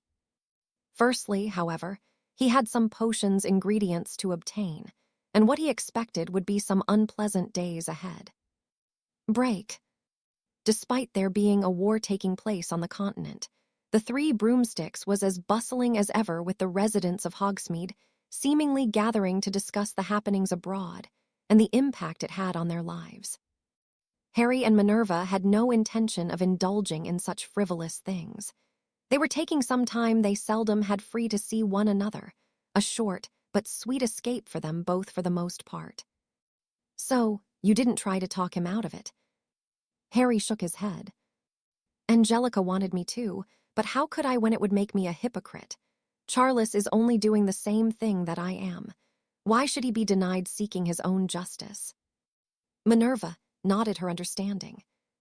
"But Charles isn't you, Harry," she pointed out. "Charles lost his father, but he hasn't lived the life you have." "I know, but I'm not going to be the one to stop him. The best I can do is be there for him and keep him safe." "And just how will you do that?" "I'm going to sign up with him." Minerva's face fell. "Harry, no," she begged, taking him by the hand. "Please, you can't." Harry released a deep breath, tightening his grip on her. "It is where I can do the most good, Minerva. Doing what I am won't put an end to the war. We need good fighters on the front line." "But why you?" Minerva asked sadly. "Why is it always you?" "Because as much as you wish I wasn't, this is what I'm best at." Minerva met his gaze, her own filled with concern. "Am I doomed to spend the rest of my life worrying about you?" Harry smirked at her. "Probably," he answered. Minerva shook her head. "It was difficult enough with you being a hit wizard. I don't know how I'll cope knowing you're purposely putting yourself in the firing line." "I've spent my life in the firing line. The only way out of it is to be there for a little longer." "A little longer?" "Until Grindelwald is forced to confront me himself. He can't ignore a threat like me forever. Eventually, he will be forced to face me." "Not Charles." "It doesn't matter to me who kills him," Harry answered honestly. I've claimed enough lives for myself, and there will be many more before I'm done. Whether Grindelwald is or isn't one of them means nothing." Minerva nodded. "Well, if nothing else, you're carving out quite the reputation for yourself. You're all the students are talking about." "Not me exactly," Harry pointed out. "True," Minerva conceded, "but it's not a secret that will last forever. It will come out eventually. Things like this always do." "But not before I'm ready," Harry's aide firmly. "The serpent is my way of keeping the people I care about safe." "Does that include me?" Minerva asked with a grin. Harry jumped as he felt her foot slide up the back of his leg. "Bloody hell, if you carry on like that, you'll kill me before Grindelwald does." Minerva raised an amused eyebrow at him. "I'd ensure any death you got from me would be much more pleasant than what he would do to you." "That I do not doubt," Harry huffed good-naturedly. "You still haven't answered my question," Minerva reminded him. Harry smiled at the woman. "You're at the top of the list of people I care about." His words brought a bright smile to her lips, one that filled Harry with warmth. He'd meant what he said. He didn't know when it had happened, but the lady seated before him was just another reason for him to keep fighting. His parents would always be at the forefront of his mind, along with Sirius, but Harry hadn't thought much beyond what he would do when he eventually killed Tom Riddle. He still didn't know, but he was certain he wanted Minerva to be a part of it. Break. The runes had been easy enough to carve into the basement floor of Potter Manor, but as ever, Charles had struggled with the brewing of the potion. Even if his father's written instructions had been clearer, it wouldn't have made the task any more joyous. Still, the liquid in the cauldron was as described, and as Charles removed his clothes and took a seat in the middle of the circle of runes, he eyed the two knives, picking one up before taking a deep breath. In one swift movement, he dragged the gold-handled, silver blade across his left palm before switching to the other knife and mimicking the action on his right. With what he hoped to be the worst of it over, Herr pressed his hands together and held them over the cauldron. When it turned a golden yellow, he nodded satisfactorily and drained the contents. He immediately felt lightheaded, and the pulsing of magic through his veins. It was a surreal experience in itself, but not something he was granted long to dwell on. Only a moment later, the pain began, an unbearable burning searing every fiber of his being, ripping a scream of agony from his throat before he knew nothing more than darkness. Chapter 49.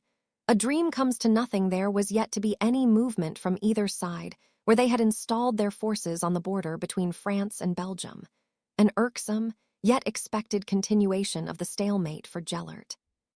Other than a few skirmishes and the continued persistence of the serpent to make a nuisance of himself almost daily, Gellert was as frustrated as he was content. Something would have to give eventually, and when it did, he would take advantage of whatever situation emerged. Still, the serpent's presence remained to be a pressing concern. In the last week alone, the man had killed a score of his followers in the trenches, each time mocking Gellert further by displaying that thrice-damned symbol he had adopted. The ICW fighting force had followed suit with their insults and jeering.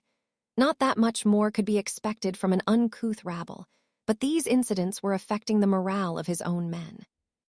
The sooner things began to happen, the better. Gellert checked the clock on his wall and frowned. Hans was supposed to have arrived almost an hour ago, and it wasn't like the man to be so late. The German knew that tardiness was not something Gellert tolerated. It wasn't until he was becoming quite beside himself that Galletier arrived, breathless and as unhappy as Gellert. The behemoth was trembling with fury, cursing in his native tongue, and though Gellert wanted to chastise the man, he knew Hans was not one to get himself in such a state without good reason. "What has happened?" he asked calmly. Galletier clenched his fists a few times before taking a deep breath. "The hit wizards took 3 of my men in Madrid. They've been sniffing around for the past couple of weeks from what I've been told." "The hit wizards," Gellert murmured. "They must be operating again." "Too right they are," Galletier growled. "Killing their leader didn't do much, did it?" Gellert frowned thoughtfully. We do not know enough to make assumptions where they're concerned, but if they are paying close attention to you, perhaps we can use it as a means to gain something for ourselves. What do you have in mind? Hans asked curiously. I think it is in our best interests that we have a conversation with your pursuers. I'd like you to prepare a warm welcome for when they return, and believe me, Hans, they will. I'd like you to put them in a position where I can greet them personally.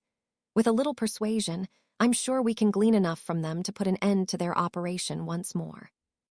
Gellert nodded eagerly.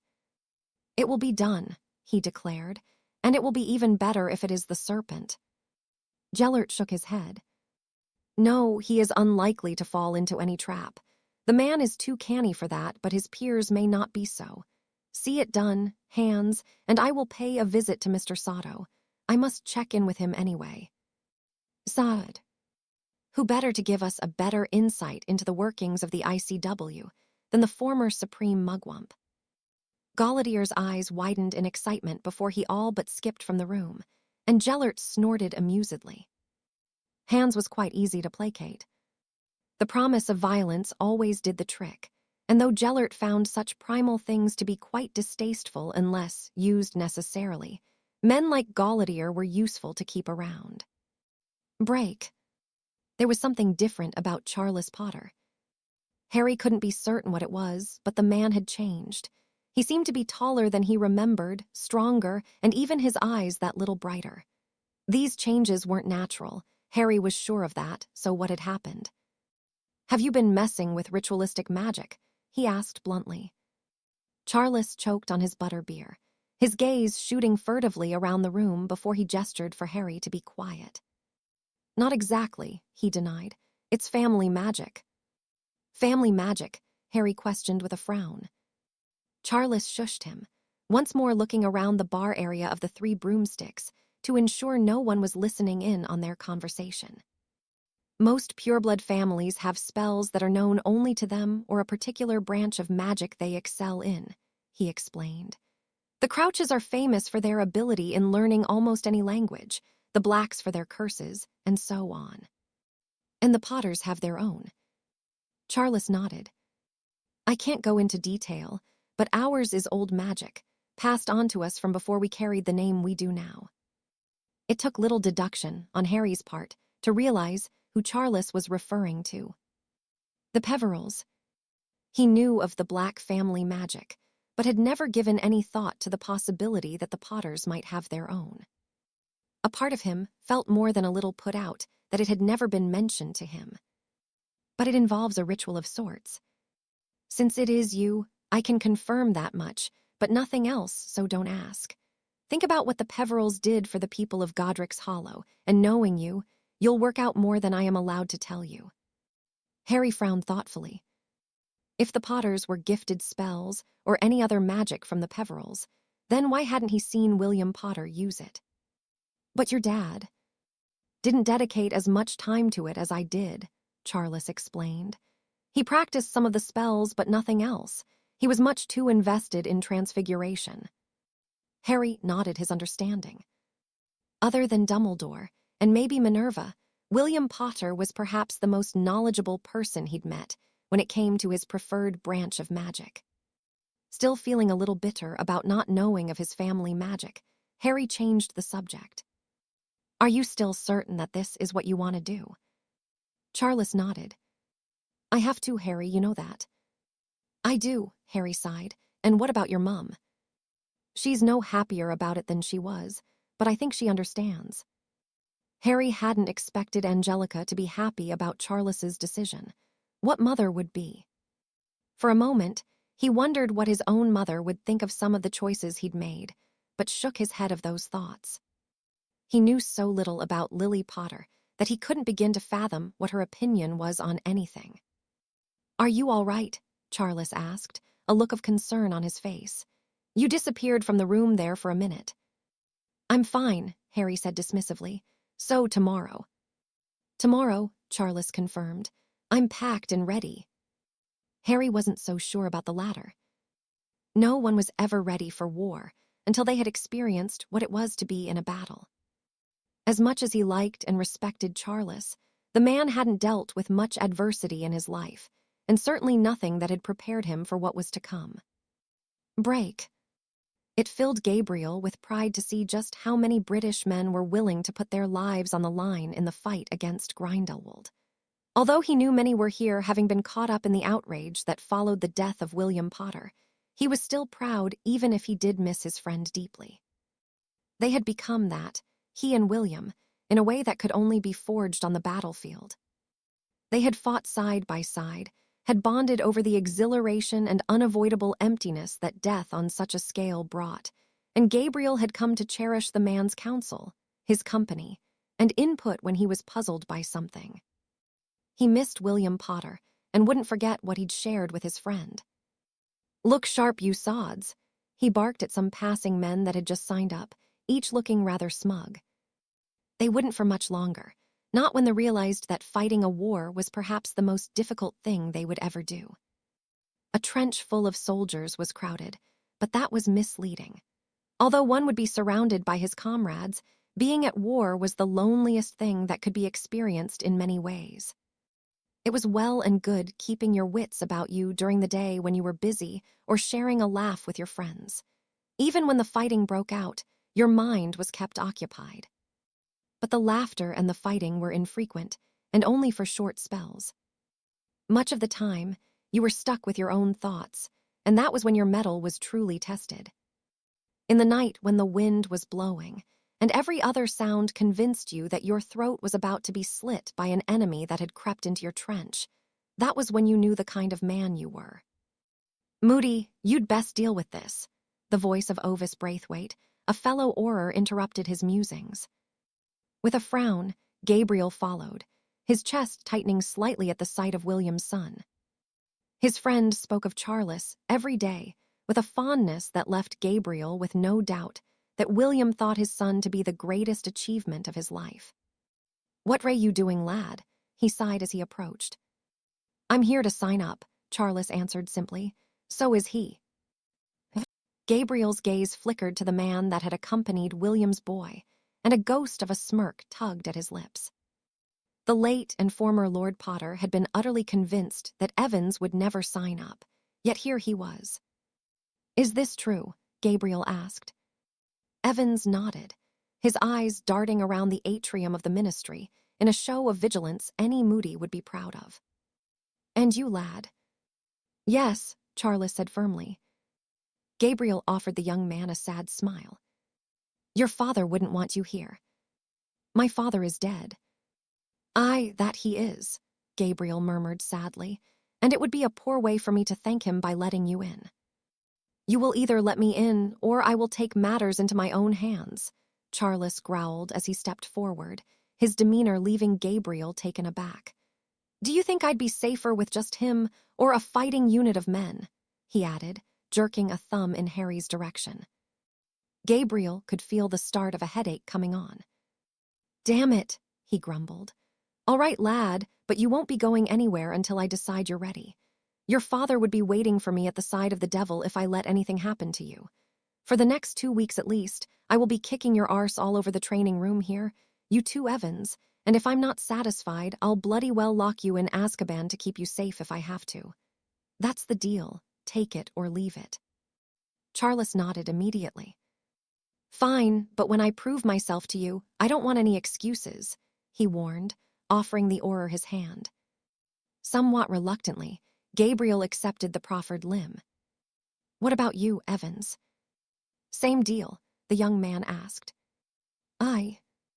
I don't see why not," he agreed. "It would be interesting to see if I could escape from Azkaban if nothing else." Gabriel let out a bark of laughter, though he didn't miss the look of genuine curiosity Evans wore. Was the man mad, or did he think he could actually escape? Not likely. No one had ever managed it. Evans might be talented from what he'd seen and heard from William, but Azkaban was amongst the most feared prisons for a reason. "Come off it, Harry. They won't let you keep your wand, and you can't cast a Patronus without it," Charles snorted. Evans shrugged, and Gabriel eyed him speculatively. If he could cast a corporeal Patronus, then he certainly had a gift in charms, amongst whatever else he was capable of. Defeating a witch like Cassiopeia Black in duel, and quite soundly, was a feat in itself. Gabriel suspected there was much more to Harry Evans than met the eye. He carried himself with quiet confidence, and his footsteps were as light as a predator's, unnaturally so for a man who was allegedly nothing more than an investor. Gabriel had met people from all walks of life throughout his years as an orer, and spending so much time around dangerous men gave one an eye for spotting them. Evans was such a man, though he hid it well behind a mask of politeness, sarcasm, and wit. Moody would be watching him closely for no other reason than he was curious about the younger man. He was no criminal, of that he was certain, but there was much more to him than he let on. "I want you both here at 5 a.m. tomorrow," he informed the duo. "Do not be late." Evans accepted the instruction easily with a nod, and the Potter boy followed after frowning unhappily. Gabriel would see what both were made of soon enough, the thought bringing a grin to his lips. There was nothing like whipping men into shape, especially when he had a gut feeling they wouldn't prove to be a bitter disappointment. "Break. You are looking no worse for wear after your imprisonment, Mr. Sato," Gellert commented, nodding. The man was no longer pale and emaciated as he had been the night he was liberated from his cell in France. "I found that prison doesn't quite agree with me, Mr. Grindelwald," the Japanese man replied, helping himself to a rice dish he had been eating when Gellert arrived. "I am an old man that has become accustomed to a certain level of comfort." Gellert chuckled. "And a prideful one, yes." Sato's chewing slowed as he sobered, nodding darkly. "Those responsible for my imprisonment will pay dearly. The minister was most upset with how I was treated. It will take little effort on my part to secure his support for you." "That fills me with joy," Gellert replied with a smile. "As I'm sure you're aware, we find ourselves in a most unfortunate stalemate with the ICW forces. The sooner it is remedied, the sooner our plans can proceed." "Of course," Sato acknowledged with a slight bow. "I will speak with the minister as soon as possible." "Excellent," Gellert declared, "and I am pleased you are suffering no lasting effects." "I must be healthy if I am to ensure those that wronged me pay for their impertinence," Sato muttered. "The serpent, was it not?" Sato hummed irritably and cursed in his native tongue. "He got the better of me once. It won't happen again." Gellert had his doubts, but he would not voice them to the man that would be so graciously assisting him. "He will get what is coming to him," Gellert echoed the sentiment, "but let us not focus on him for now. I have other matters I wish to discuss with you." "Such as?" Sato asked curiously. "The ICW," Gellert sighed. "You were the supreme mugwump for a number of years. Is there anything you can tell me about how it operates? Anything you have on the Hit Wizards would be most useful." "The Hit Wizards? Well, they fall under the command of the head of the Department of Justice. He is a power unto himself. Fedorov his name is." Gellert shook his head. "Fedorov is dead." Sato smirked. "Good," he said happily, "but they will have replaced him with someone else, maybe the serpent." "No, I think not," Gellert murmured. "He is too busy to fill that role." "Then it could be anyone," Sato sighed. "Not that it matters. The department will be run as it always has. The only weakness to it is the personnel files. If you get them, you can eliminate the Hit Wizards in their entirety." "Fedorov did not have them," Gellert explained. "Then they are likely lost to you," Sato replied. "But a set of files must exist for the reference of the head of department. The ones Fedorov kept may have vanished, but a new set would have been created if the Hit Wizards are operating once more." Gellert nodded thoughtfully, already tying the loose ends of his plan up. "So, I must get to the head of department." "Indeed," Sato confirmed. "If you do not know them by name, then the only way so will be by accessing the ICW headquarters, and that is no easy task." "How do the Hit Wizards do it?" "They are given very special portkeys that grant them access. They must be activated by the Hit Wizard they are given to. If they're not, the person attempting to use it will find themselves deposited into a volcano in Asia, the portkey being destroyed with them. That is quite ingenious, Gellert praised, but if I was to catch one alive, then you could perhaps force their hand, Sato conceded. To Gellert, it was a perfect and unmissable opportunity. Hands would secure the needed hit wizards, and Gellert would put them to use. You have given me much to consider, Mr. Sato, he offered respectfully. I do look forward to your country entering the war, he added as he stood. Soon, Sato promised. What of Miss Black? Did she survive her ordeal? Thanks to you, Gellert answered. A very nasty business indeed, and one she was fortunate to emerge on the other side from, even if it was to the most tragic news. Tragic news. Her brother was killed in Paris, and her father passed on only days later. A difficult time for her, Sato commented. She still mourns for them both. They're now buried in the grounds of the home we use with suitable tributes. Her other brother, the new Lord Black, refused to have anything to do with them, and even had the gall to threaten me with some quite colorful language. Sato shook his head. Please do pass on my condolences. I shall, Gellert assured the man. Cassie is very grateful for what you did. She was truly fortunate that you are most adept at identifying poisons. It is a skill that all men of power should possess. You never know when someone may wish to see you dead, and poison is the most clandestine of methods. Still, I am still puzzled by how she ingested it. It is not like she would have consumed anything given to her by an enemy. She did not, Gellert confirmed. Her attacker incorporated the poison into a fog of sorts, killing the men that went along with Cassiopeia to deal with the flames. Do you know who the attacker was? Gellert nodded. He is the nephew of the Flamels, a man of the name Harry Evans, quite the gifted wizard. He must be to cast such a spell, Sato mused aloud. Another that will be dealt with in due course, Gellert said dismissively. Soon you say, he asked. Soon, Gellert, Sato promised. The war will soon shift in your favor. Gellert smiled and bid his companion farewell with a grateful nod. Soon couldn't come soon enough, but so long as things on the border between Belgium and France remained as they were, Gellert would make do. Patience was something he'd had to become accustomed to. For the greater good, he muttered. Break. Come on, you lazy bastards, get your legs pumping, Moody called. The man is bloody mental, Charles wheezed. A complete nutter. It must run in the family, Harry snorted. Charles was struggling with the physical aspect of, as Moody described, being put through his paces. To Harry, this was nothing new. He'd been working himself into the ground day in and day out for years now. How are you not tired? Charles choked.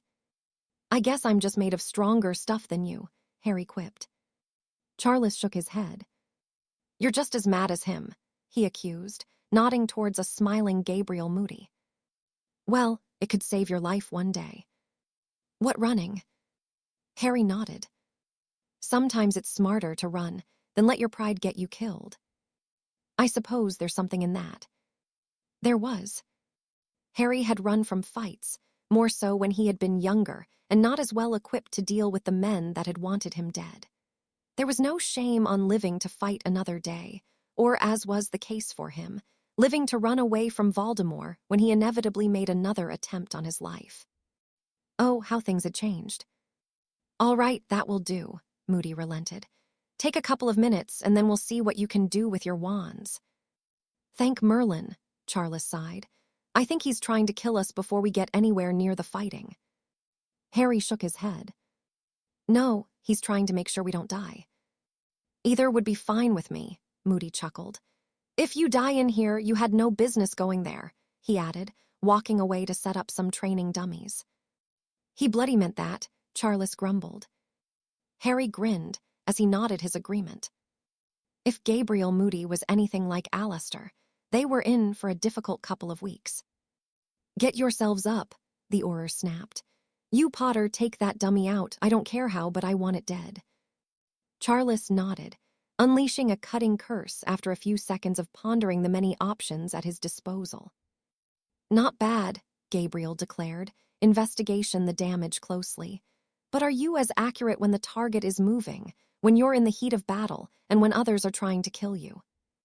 By the time he had finished speaking, the two were almost nose to nose with one another. Maybe, Charles answered thoughtfully. Maybe isn't good enough, Moody growled. There can be no doubt with the spells you cast. If there is a chance your enemy will survive, then it is the wrong spell. The last thing you want is someone you thought you'd killed already having a second chance at you.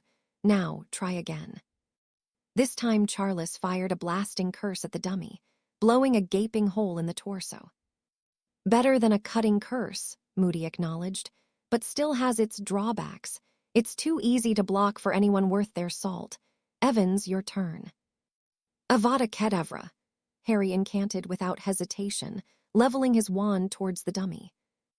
Are you bloody mad? Charles gasped, taking Harry by the wrist to prevent him casting any more spells. You'll end up in Azkaban.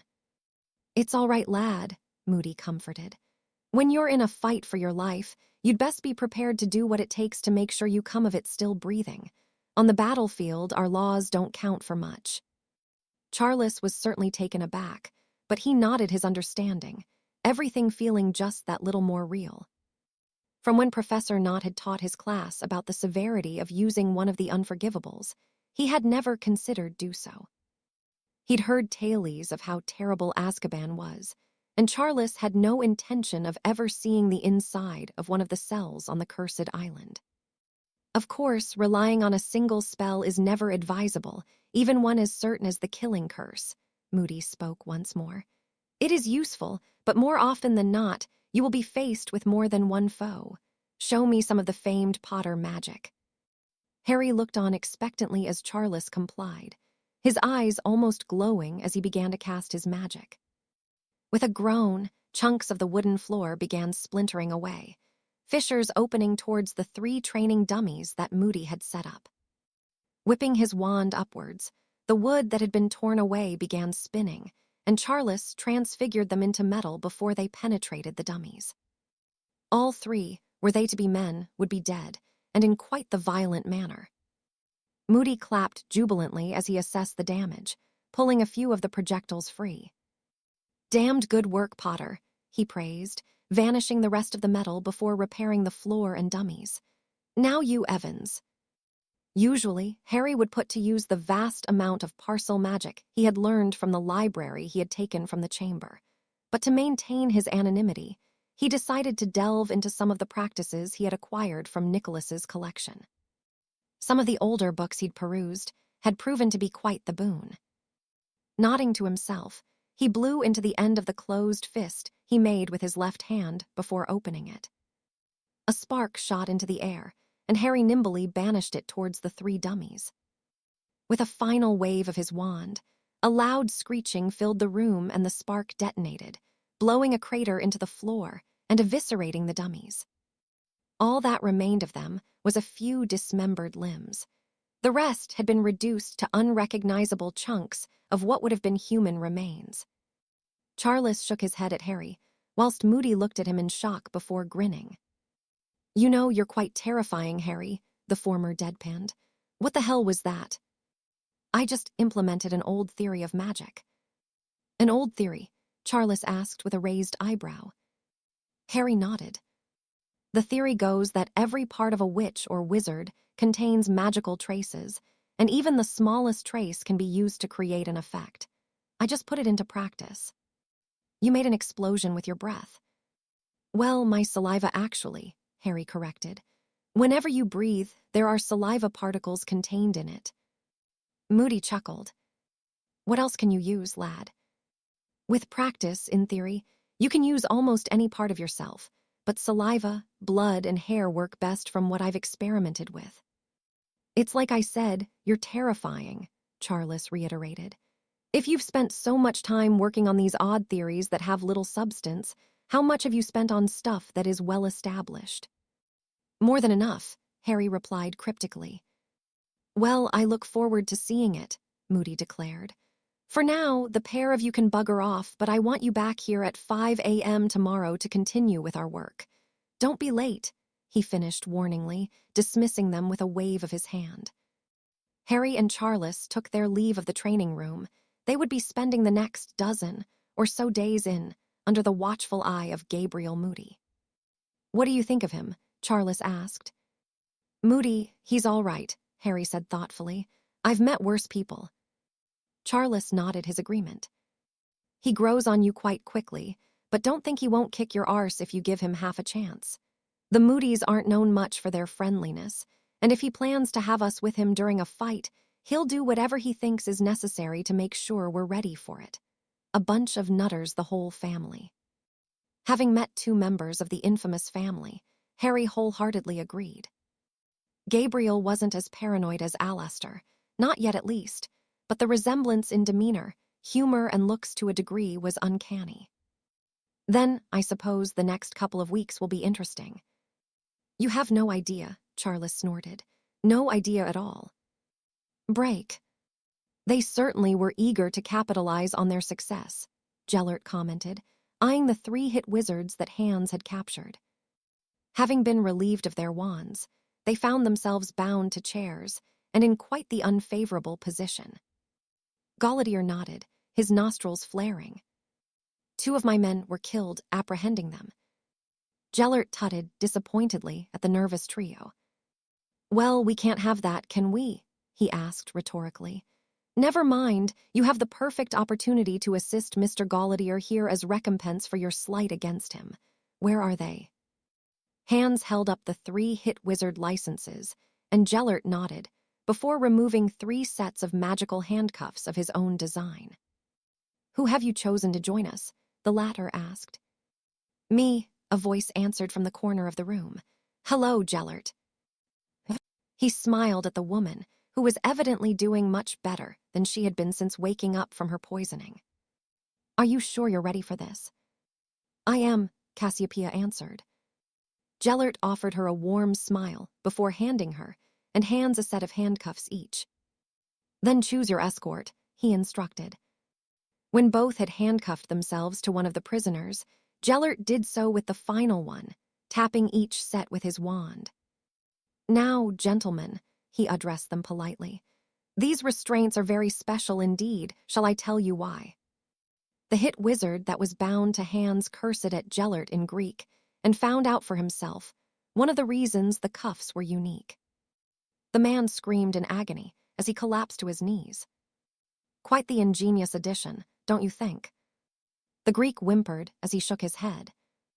"Oh, don't be like that, my dear boy," Gellert crooned. "Hans, stand him up." "You heard him," Hans growled. "Get up." The man stopped crying immediately, his eyes glazing over as he complied.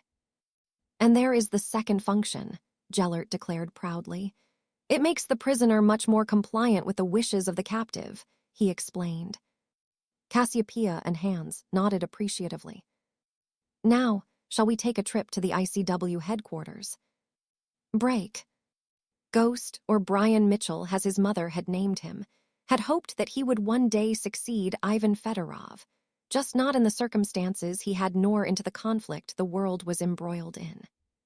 He'd envisioned retiring as a hit wizard, to be offered his current position, as Fedorov graciously stepped aside. He rubbed his eyes tiredly. The days were long, thankless, and with his department being all but sidelined from the war, seemingly pointless. Most of the criminals that were wanted were nowhere to be seen, their known haunts bereft of their presence. Ghost was no fool, and knew they'd likely thrown their lot in with Grindelwald. Still, it gave him and his colleagues the opportunity to do their part for the war effort, as minimal as it felt. It was nearing midnight when he yawned, no longer able to make sense of the reports that had been left on his desk. With a shake of his head, he restacked them with the intention of returning to them in the morning, only to frown as he heard a commotion in the hallway outside, followed by a scream that was cut off suddenly. Ghost drew his wand as he felt a series of wards activate around him, the security measures of the building. He couldn't apparate, and his heart sunk when his portkey would not work. He was trapped. Nodding to himself, he prepared as best he could with the precious amount of time he had, as several footsteps hurried towards him. After only a moment, his door was flung open and the corpse of the receptionist was deposited onto the floor. But that wasn't what caught Ghost's attention. The 6 people that entered were bound in twos, all recognizable faces, and none he was pleased to see in this situation. "You must be Ghost," Grindelwald greeted him politely. "Your friends here have told me much about you." There was no smugness in his voice, for his feat of breaking into the headquarters, nor in his expression. He merely spoke matter-of-factly. The hit wizards he'd captured said nothing, staring blankly ahead as though they were under the imperious curse. They likely were, and would be no help to him. "That would be me," Ghost confirmed. Grindelwald nodded. "I assume you already know who I am?" "Of course you do. You hide your fear well, but I can sense it. Now, I had hoped you would comply, and then your death could have been a painless one, but I can already see that you won't. Perhaps you should consider giving me what I want. It will save so much bother for us all." "No chance." "Hands, please show Mr. Ghost here what happens when he refuses to comply with my requests." "Galletier." The sight of the man sickened Ghost. He was wanted for more crimes than could be counted, murder and rape amongst them. Hans Galletier was a monster, something he demonstrated by biting one of the ears off the prisoner handcuffed to him. The hit wizard howled in agony and Galletier spat the lump of flesh onto the carpet, his lips dripping with blood as he grinned. "There are many more painful and grotesque things that can be done to them before we begin with you, Mr. Ghost," Grindelwald warned, his mask of politeness slipping. Ghost's gaze swept over his subordinates. They had been foolish to allow themselves to be captured. Ghost found himself in a difficult position, but he knew what he was expected to do, though he would take no joy in it. With a sudden flick of his wand, the office door exploded, and the shards of wood buried themselves deeply into the back of the 3 hit wizards who had no means of defending themselves. Grindelwald, Galletier, and the woman that accompanied them, Cassiopeia Black he believed, had managed to shield themselves, though not their prisoners. The captives writhed in agony on floor, and in the briefest of seconds Ghost had before the shields would be dropped, he cast a trio of rupturing curses. The hit wizards fell silent, and Grindelwald looked towards him in displeasure. "Such a waste of life," he commented, only for his own wand to be put to use. Ghost found himself on the defensive immediately, dodging and shielding for all his life was worth. Evidently, it meant nothing to his attackers, all 3 firing a variety of spells at him that he would be unable to avoid for any length of time. His office was quite the spacious room, but none could hope to match this trio all at once. Each alone would be a challenge for any, and it was no surprise to Ghost when a spell removed his leg from just below the knee. Having been sent sprawling, all he could do was stare at the stump, the blood blow surprisingly steady for such a grievous wound. Without even realizing it, he'd been relieved of his wand too and found himself staring down the shaft of 3 others, the limp arms of the dead hit wizards still dangling from their restraints, the rest face down and unmoving. Not a clean death for them by any means, but they wouldn't be subjected to further torture. "Find the files," Grindelwald instructed the hulking Galletier, who nodded, cleaving through the arm of his captive with a cutting spell before he began rifling through the drawers and filing cabinets, the hand and forearm he'd just separated hanging morbidly from his own. Ghost felt sick. Whether it was from the gruesome sight or what was happening, he couldn't be certain, but he was now powerless to stop it. Perhaps he should have focused his efforts on destroying the most vitally sensitive of paperwork. It mattered not. Grindelwald would have gotten the information he sought one way or the other. If nothing else, he'd spared his men the indignity and suffering of the Dark Lord's attentions. "You put up quite a fight," Grindelwald praised. Ghost shook his head as he chuckled humorlessly. "If it was good enough, the 3 of you would be dead." "Indeed," Grindelwald acknowledged, "but there is no shame in dying fighting for what you believe in. Are there any loved ones you wish a message to reach?" Ghost stared at the man suspiciously. "No, I'd rather they were just left alone." Grindelwald nodded. So long as they don't oppose me, I have no reason to seek them out, he replied. Oddly, Ghost believed him.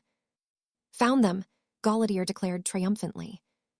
Grindelwald all but snatched the stack of files from the German before rifling through them, seemingly looking for something specific as he murmured to himself. Ah, here it is, the serpent.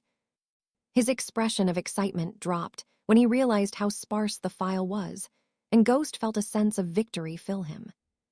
Where is the information pertaining to him? Grindelwald demanded. The serpent? Ghost asked insolently. Well, the original's files are gone, so I had to recreate them. The serpent, the clever bastard he is, refused to give any information. What you see there is all I have.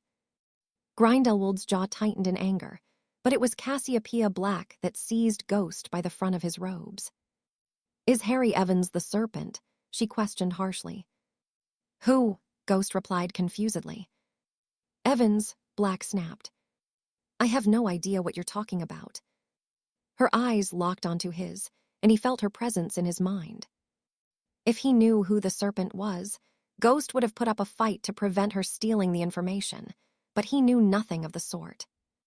He's telling the truth, Black whispered in disbelief. He doesn't know. Then we wasted our time, Gallaudet growled. Grindelwald shook his head. Not entirely, he mused aloud, returning the files to him. Find them and kill them all. At the very least, we won't have to deal with them interfering anymore. Gallaudet grinned the same way a child would who'd been given the key to a sweet shop, and once more, Ghost felt his heart sink into his stomach. The men and women who had served the department would be killed. Grindelwald would see to that. As for you, Mr. Ghost, I do not wish to remain here any longer than necessary. How do you wish to die? Ghost was taken aback by the question. In bed with my wife when I'm an old man, he asked hopefully. Grindelwald chuckled. I'm afraid that is not an option, but for you, I will make it quick. Before Ghost could respond, he felt an intense pressure grip him round the throat, and with the loss of blood he'd already experienced, it didn't take long before the darkness took him. He perished there, and then in his office, his final thoughts being of his wife and the men and women of the ICW that would suffer when Hans Gallaudet found them. And find them he would, of that, Ghost had been in no doubt. Chapter 50. An eye for an eye. Fox had always been a light sleeper. Growing up in Wisconsin and living adjacent to a lumber yard should have conditioned her to slumber through almost anything, but she had never gotten used to the sound of sawing and falling trees early in the morning. Becoming a hit wizard had only made it more difficult for her to sleep peacefully. The slightest disturbance would wake her. As Jennifer Dale, a girl who lived on a dairy farm, she'd had little to worry about in the ways of danger. The worst she had to be aware of was the milking machinery malfunctioning or a cow getting loose. As a hit wizard, however, her life was under threat much of the time, and with what the world found itself embroiled in currently, she had never been at such risk. That was why she woke from the uncharacteristic rustling of the bushes outside her home. There was no summer breeze to be felt, so something or someone was out there. Listening carefully, it was impossible to miss the almost inaudible clicking of the lock on her front door, and the lack of response from her wards spoke more than an alert ever could. Whoever was here knew how to get past magical defenses. Wasting no more time, she rolled off her bed, cushioning her fall with a wave of her wand before tapping one of the floorboards beneath, revealing a spot she had created for herself just for emergencies like this. Shuffling her way in, the floorboards returned to where they had been, concealing her from view. She hadn't been dubbed Fox without reason. It had been Ghost that had given her the moniker.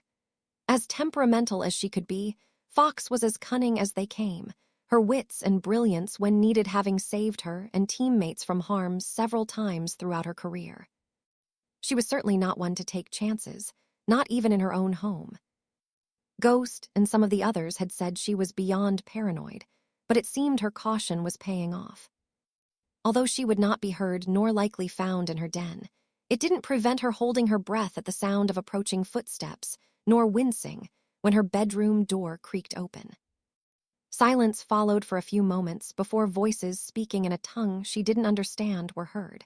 6 of them the language likely to be Asian in origins. Fox remained still, listening as the voices became angry when they couldn't find her, and they left as suddenly as they arrived, even going to the trouble of locking the front door behind them. That meant they would be back. She didn't know how, but her safety had been compromised, and there was only one thing for it. When such a thing happened, there were regulations in place that were to be followed, and without preamble, she did so.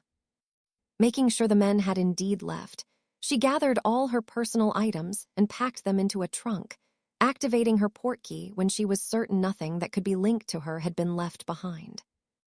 So much for a week off, she grumbled to herself, once she arrived in the reception area for the Department of Justice at the ICW headquarters. She had been home only for a few days, having been all but forced to take an extended break from Ghost, who believed the strain of the job was starting to have an effect on her work. Perhaps he had been right, but that didn't mean Fox had been happy about it. Still, her vacation had now been cut short in a worrying manner, and she needed to inform Ghost of this unwelcome development. Tapping her license with her wand, she headed towards his office where he would arrive shortly in response to her alert, only for a frown to mar her features. The office door was open with the light on. Fox knew that Ghost often kept late and sometimes irregular hours, but he'd never been at work at 3 a.m. on a Monday morning, though she was quite relieved that she would not be kept waiting. The invasion of her home had left her quite shaken. "Thank Merlin you're here, Ghost."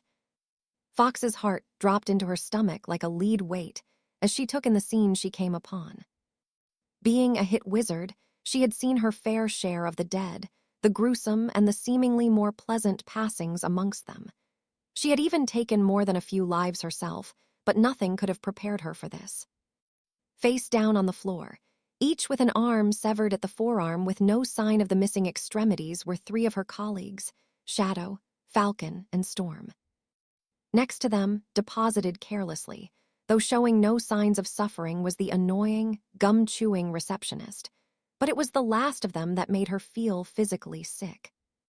Ghost was slumped against the wall with most of one of his legs missing, his chin resting on his chest, whilst he clutched a blood-stained photo of his wife in his right hand. He had died staring at it, and not peacefully. His broken wand lay next to the remains of his dismembered leg, with the one still attached having been broken.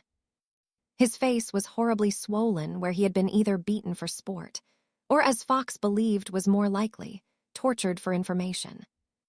She swallowed deeply, knowing now was not the time for mourning. The ICW headquarters had been breached, and it was seemingly her that only knew. When had this happened? The building was empty for the most part over the weekends, only used if an emergency meeting was called for the representatives to attend, and judging by how much the blood pooled around Ghost had congealed, these were not fresh kills. No, they had been here for 2 days at least. It took little investigation on Fox's part to realize what the intruders had come for. Everything was here, but not the personnel files. The only question that remained was who. Who had managed to capture 3 hit wizards, get past the defenses of the ICW headquarters, and then kill Ghost in the pursuit of what they sought. He was one of the best she had ever met, and it would have taken someone of considerable skill to best him. But there had been more than one. The corpses of the 3 other hit wizards attested to that. There would be no need to keep 3 alive to transport one person here. Still, it didn't make it any clearer as to who had managed such a feat. Fox's blood ran cold as her mind drifted back to the voices she'd heard in her home. The men had been Asian, Middle Eastern she believed, and reports had been made from the front line that Grindelwald had recruited men from across the continent. Grindelwald must have come for the files, and now that he had them, the entire department was in danger, as she had been only herself minutes before. He had dispatched men to kill them all whilst they were at home. Shadow's team had been the only operational group as far as Fox was aware, so Grindelwald just might succeed.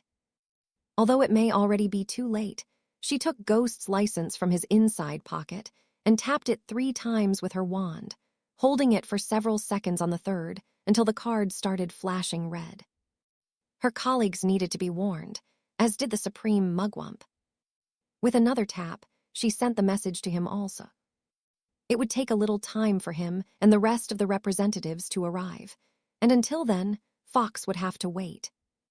She was in as much danger as the others who may not have been as fortunate as her in escaping those sent to put an end to them.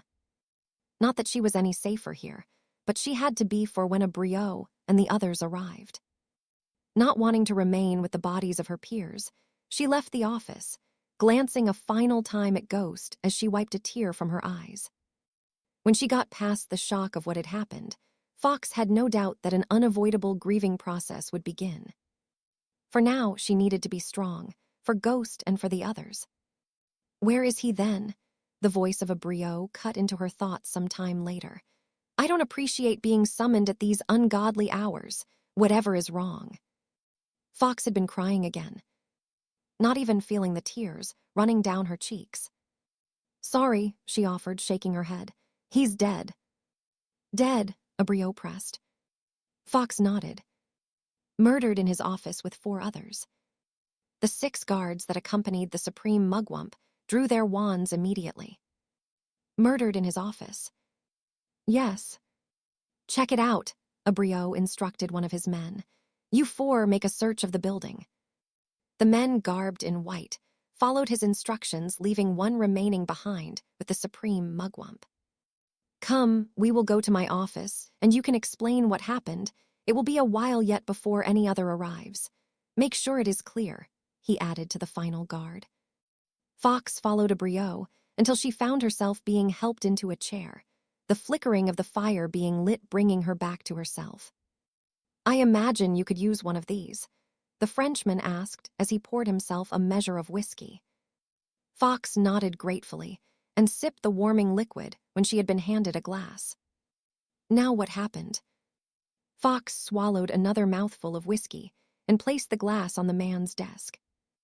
I was woken in the early hours this morning, she began with a labored sigh. I don't sleep well anyway, but something was different about tonight. Something was off. I hid myself just before they got into my bedroom. They? I don't know for certain how many there were, but when they realized that I wasn't there, they left and even locked the door behind themselves. So they plan to return, a Briot murmured. Is there anything else you can tell me? They were Middle Eastern, I think. I couldn't understand the language they spoke. That will be easy enough to ascertain, a Briot replied dismissively. I assume you then came here. It is standard protocol if our safety has been compromised. And that's when you found. A Briot was cut off by the opening of his office as his men returned. The wards were down, but there is no sign of any intruders, one of them explained. The Department of Justice office is not good. They've been dead for 2 days at least. A Briot nodded. Why were you not here? He asked Fox. I was supposed to be having a week off, she explained. The only team that was active were the 3 other hit wizards in the office. So, what happened to them? Fox shook her head. They must have been captured, but I do not see how. They were following some of Gauletier's men. They even brought some in last week. Fox's eyes widened in realization. Gauletier must have sprung a trap on them. A Briot nodded his agreement. They used them to access the building, he grumbled to himself. To steal the files, Fox added. The files. The personnel files, that's how they found my address, she explained. The same files Sato tried to access when Ivan was in charge, a Briot whispered. Saad. My predecessor, a Briot reminded her. He attempted to access the files when he had no right to. That's why the serpent was given them, Fox mused aloud. That's why we couldn't find them. But you recreated them, a Briot pointed out. Have you alerted the rest of the department? Fox nodded.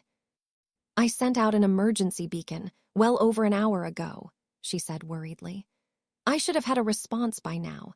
With what happened to Fedorov, Ghost implemented a rule that if an emergency beacon is received, it is to be prioritized over everything else, even if it means you have to break cover. Then why didn't he send one when the building was attacked? Abreu asked. Maybe he didn't have time, Fox sighed. Or maybe he didn't want to risk the hostages. Abreu nodded sympathetically. They would never likely know what transpired in the office. The other hit wizards. Should have checked in within 15 minutes, Fox explained. Abreu released a deep breath as he turned his attention towards his guards. When the representatives arrive, have them send for their commanders. They will need to be informed of what has happened. The guards nodded their understanding. And find this young lady somewhere safe. She can rest for a while. What about the hit wizards? Fox asked worriedly. Abreu shook his head. If Gellert has gone after them and they haven't checked in, we must assume the worst. Write down where they can be found, and the area will be checked. I have a copy of the files here, Fox explained. Removing the stack of paperwork Ghost insisted she kept as a backup to ensure they needn't have to carry out the process of gathering the information again in the future. We will just need the addresses, Abreu replied, seeing that Fox was reluctant to hand the files over. She took a few moments to write them down on a piece of parchment before sliding it over to Abreu. They're certainly spread out, he commented. They were. The hit wizards came from across the globe, too seldom from the same country.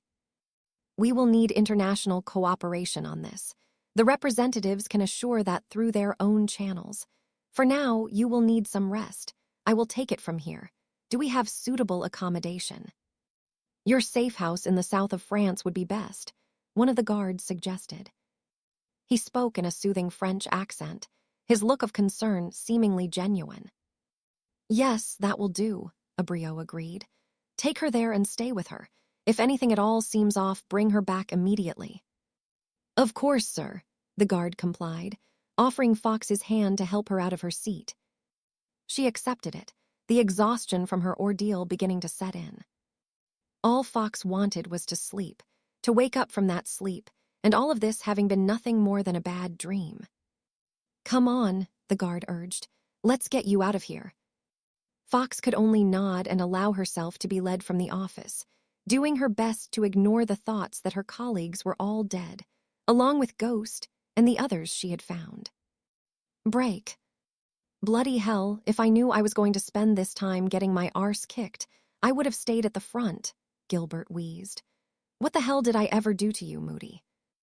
Gabriel grinned amusedly, nodding his approval at Charles. The Potter Lord had quite the ruthless streak about him, something that Harry knew was born from the same loss he'd experienced throughout his life. How about you, Yaxley? Still wish you were at the front. Piss off, Moody, Yaxley groaned. I'd rather have Grindelwald's lot take a crack at me than these two. You're Will's boy all right, he added to Charles. And you, I don't know where you came from, but you're a nasty little swine. Harry nodded his agreement as Yaxley pointed at him. You should both be grateful, Gabriel sighed. The lads will be joining our group at the front.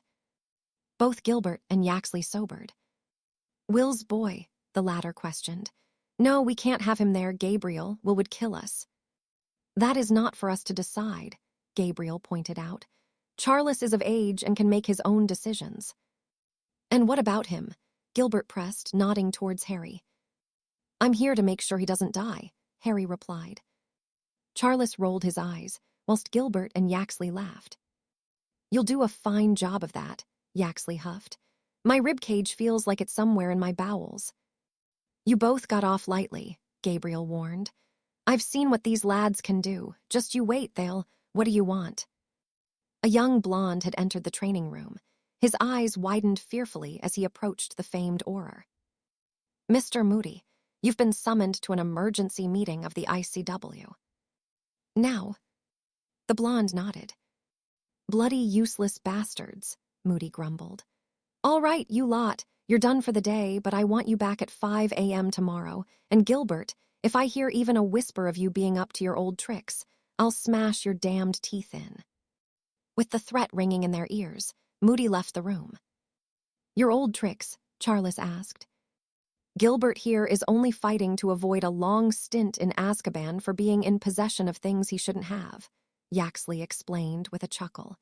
Mind, he is useful to have around. He can get his hands on just about anything you could want. What if I wanted a dragon? Harry questioned. Gilbert scratched his chin thoughtfully.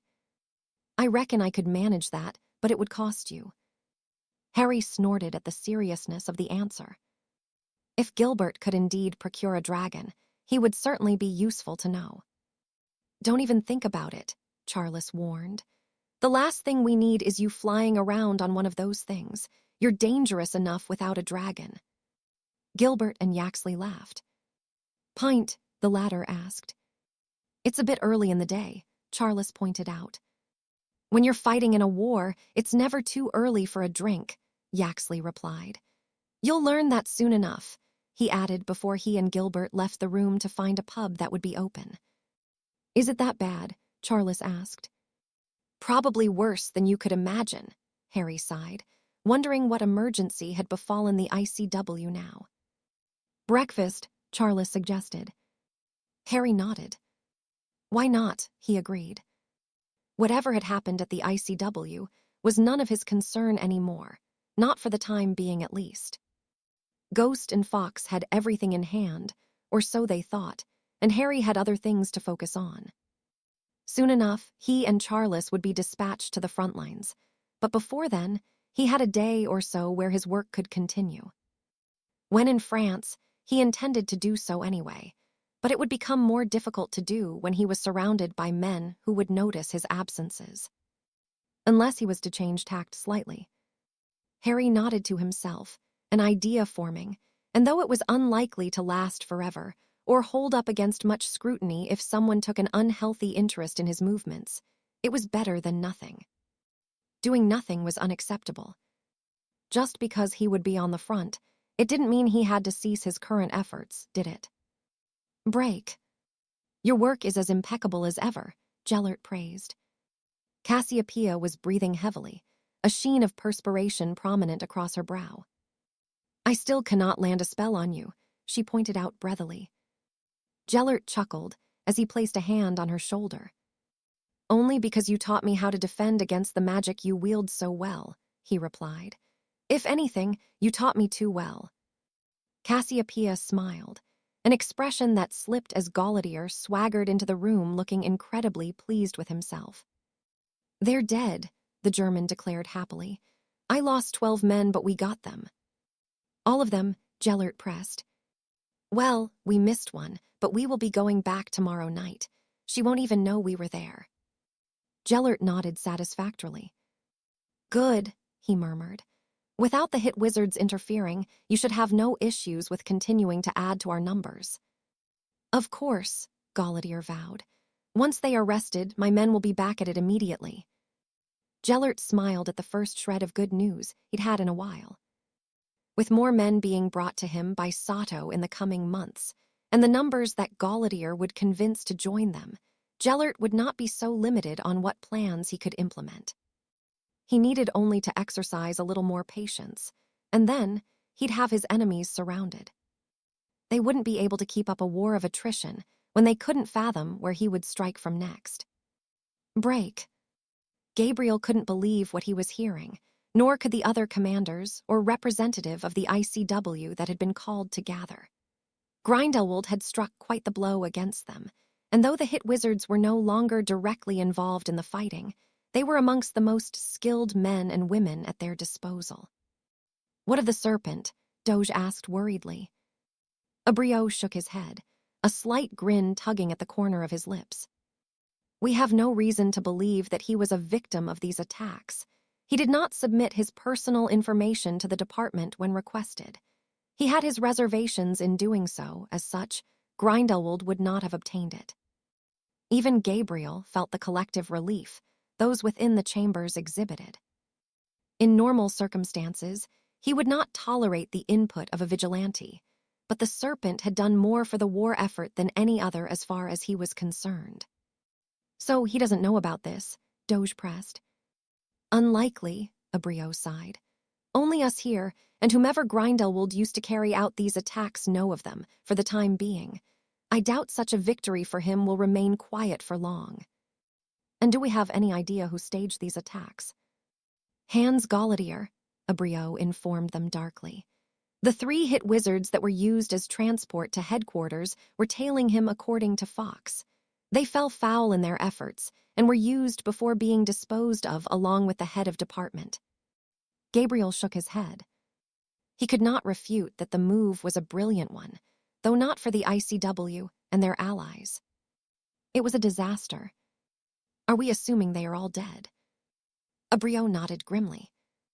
We are in the process of checking on them all. The 21 we have reached thus far have all been killed, and since none have arrived to answer the emergency beacon that was sent, I can confirm we are not holding out much hope. Gabriel had heard all he needed to. The ICW knew the hit wizards were dead, as did everyone else in the room. What happens now? He asked. In light of what has happened, there is little that can be done, Abriot sighed. The hit wizards cannot function with only one of them, and we will not currently be recruiting more, not when it is impossible to know who can be trusted. Gabriel nodded his agreement, along with most others. I have also stationed a group of men at Fox's house for when Grindelwald's men return. From our preliminary investigation, we have discovered they were speaking Arabic, only adding credence to the rumors of Grindelwald recruiting in the Middle East. We plan to take them alive to see if there is anything of worth they can tell us. The gathered representatives murmured their agreement. Might I make a suggestion? Moody called. Go ahead, Abriot urged. You said that this won't be kept quiet for long. I think it would be best if the news came from us directly, and as quickly as possible in every publication and outlet that can be managed. Gabriel's suggestion was met with some mutterings of skepticism. Should this not be kept as quiet for as long as possible? The Spanish representative asked. Gabriel shook his head. The longer it is kept quiet, the longer it would take for suitable repercussions to be had. You did say the serpent is unlikely to know about this, especially if he has refused to answer his summons recently. Do you not think that he would be compelled to strike back for what happened to his colleagues? Moody, you're as bloody mad as the rest of your kin, Doge declared. But it could work, couldn't it? Abriot nodded thoughtfully. Well, if he follows the pattern of his previous form, it is likely he would act. At the very least, a public showing from him would soften the blow of this most dreadful news. So we should alert the press, Doge asked. I think it would be for the best that we do, Abriot mused aloud, the first signs of a smile showing since the meeting had begun. Gabriel felt guilty for using the serpent in this way, but he felt it was the best course of action in response to what had happened. The serpent would learn what had befallen his colleagues, and Grindelwald would lose the satisfaction of using his actions as a way to add to his numbers. It was the best the ICW forces could hope for in a situation where there was such a small victory to be had. Break. The Gaunts, Tom muttered to himself, running his finger over the family tree he had uncovered in the Hogwarts library. It hadn't been updated since the mid-1800s, but he was getting closer to the answers he sought. He could feel he was on the right track to discovering just who his mother or father was. With what information he had gleaned from Slughorn, he had almost all the pieces of the puzzle he needed. The difficulty now lied in assembling it. Perhaps a trip to the ministry during the summer would be beneficial. The Muggle government kept files of records on British citizens. Surely the Ministry of Magic did also. For Tom, there was only one way to find out. He wouldn't discuss the matter with anyone, not even Slughorn, who would immediately know what Tom was doing. It was best none became aware of it. Tom wasn't sure what he would do when he eventually met the Gaunts, or the Riddle family, whoever they were. More than anything, he wanted to sate his curiosity about just where it was he came from, how he was connected to the great Salazar Slytherin. Was he Tom's, several times over great-grandfather? We will know soon enough. He hissed at the little adder he had found slithering amongst the trees at the edge of the forbidden forest. Folding up the family tree and placing it within his robes, he turned his attention to the copy of Hogwarts, a history. There was an entire section devoted to his ancestor, most of it not shedding Slytherin in a favorable light. According to the book, Salazar detested Muggles and Muggleborns, so much so that he found himself at odds with the other 3 founders when they insisted that they be allowed to be educated in the castle. Ultimately, the difference of opinion had been the cause for Salazar eventually leaving the castle, but that was not what had caught Tom's attention. The Chamber of Secrets. The book mentioned that Salazar had created a secret chamber within the school, a place that could only be accessed by Slytherin himself and his descendants. Tom knew that this could merely be speculation, but he would be foolish to not investigate the possibility.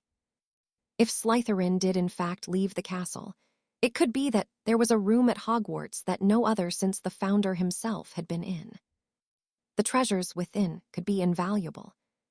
The thought filled Tom with a sense of excitement. He may be unable to do much about the gaunts or riddles for the time being, but he spent 9 months a year in the castle. If there was indeed a Chamber of Secrets, Tom would find it. Break. What the hell is he doing summoning us at this time of the night? Charles yawned as he and Harry made their way through the atrium of the ministry. Knowing Moody, probably another test, Harry sighed. It was past midnight, and though Harry had yet gone to bed, he was not in the mood to be tested. He was tired, and he hadn't seen Minerva for days whilst the school exams were being conducted. "Wands, please, gentlemen," the guard at the desk requested. "We haven't been asked to submit our wands before," Charles replied. "We're training with Auror Moody." "New policy," the guard grunted. "All wands must be registered upon entry to the ministry." Charles frowned, but handed over his wand. The guard didn't read out the components aloud, but put the piece of parchment that was printed from the odd device on a spike that held a few others already registered. Harry followed suit, and the guard shot him a look of curiosity, but didn't comment, placing the parchment with his details on top of Charles's. "Through you go, gents," he instructed. With a shake of his head, Harry led the way to the golden-gated lifts, where the 2 of them were propelled through the floors of the ministry until they reached the Department of Magical Law Enforcement. The rest of the building was empty, but here there were Aurors still on duty, most of them bleary-eyed, likely having worked exceedingly long shifts. None paid Harry nor Charles any heed as they made their way through to the offices of the senior Aurors, where they found an equally tired Gabriel Moody nursing a glass of fire whiskey behind his desk. "You sent for us," Harry said by way of greeting. Moody looked up at them, his countenance quite different from the laughing, amused man they had seen that morning. "Aye, lads," he confirmed. "Your father became a dear friend of mine, and I'm in a position where I want to do right by him, and by you," he said to Charles.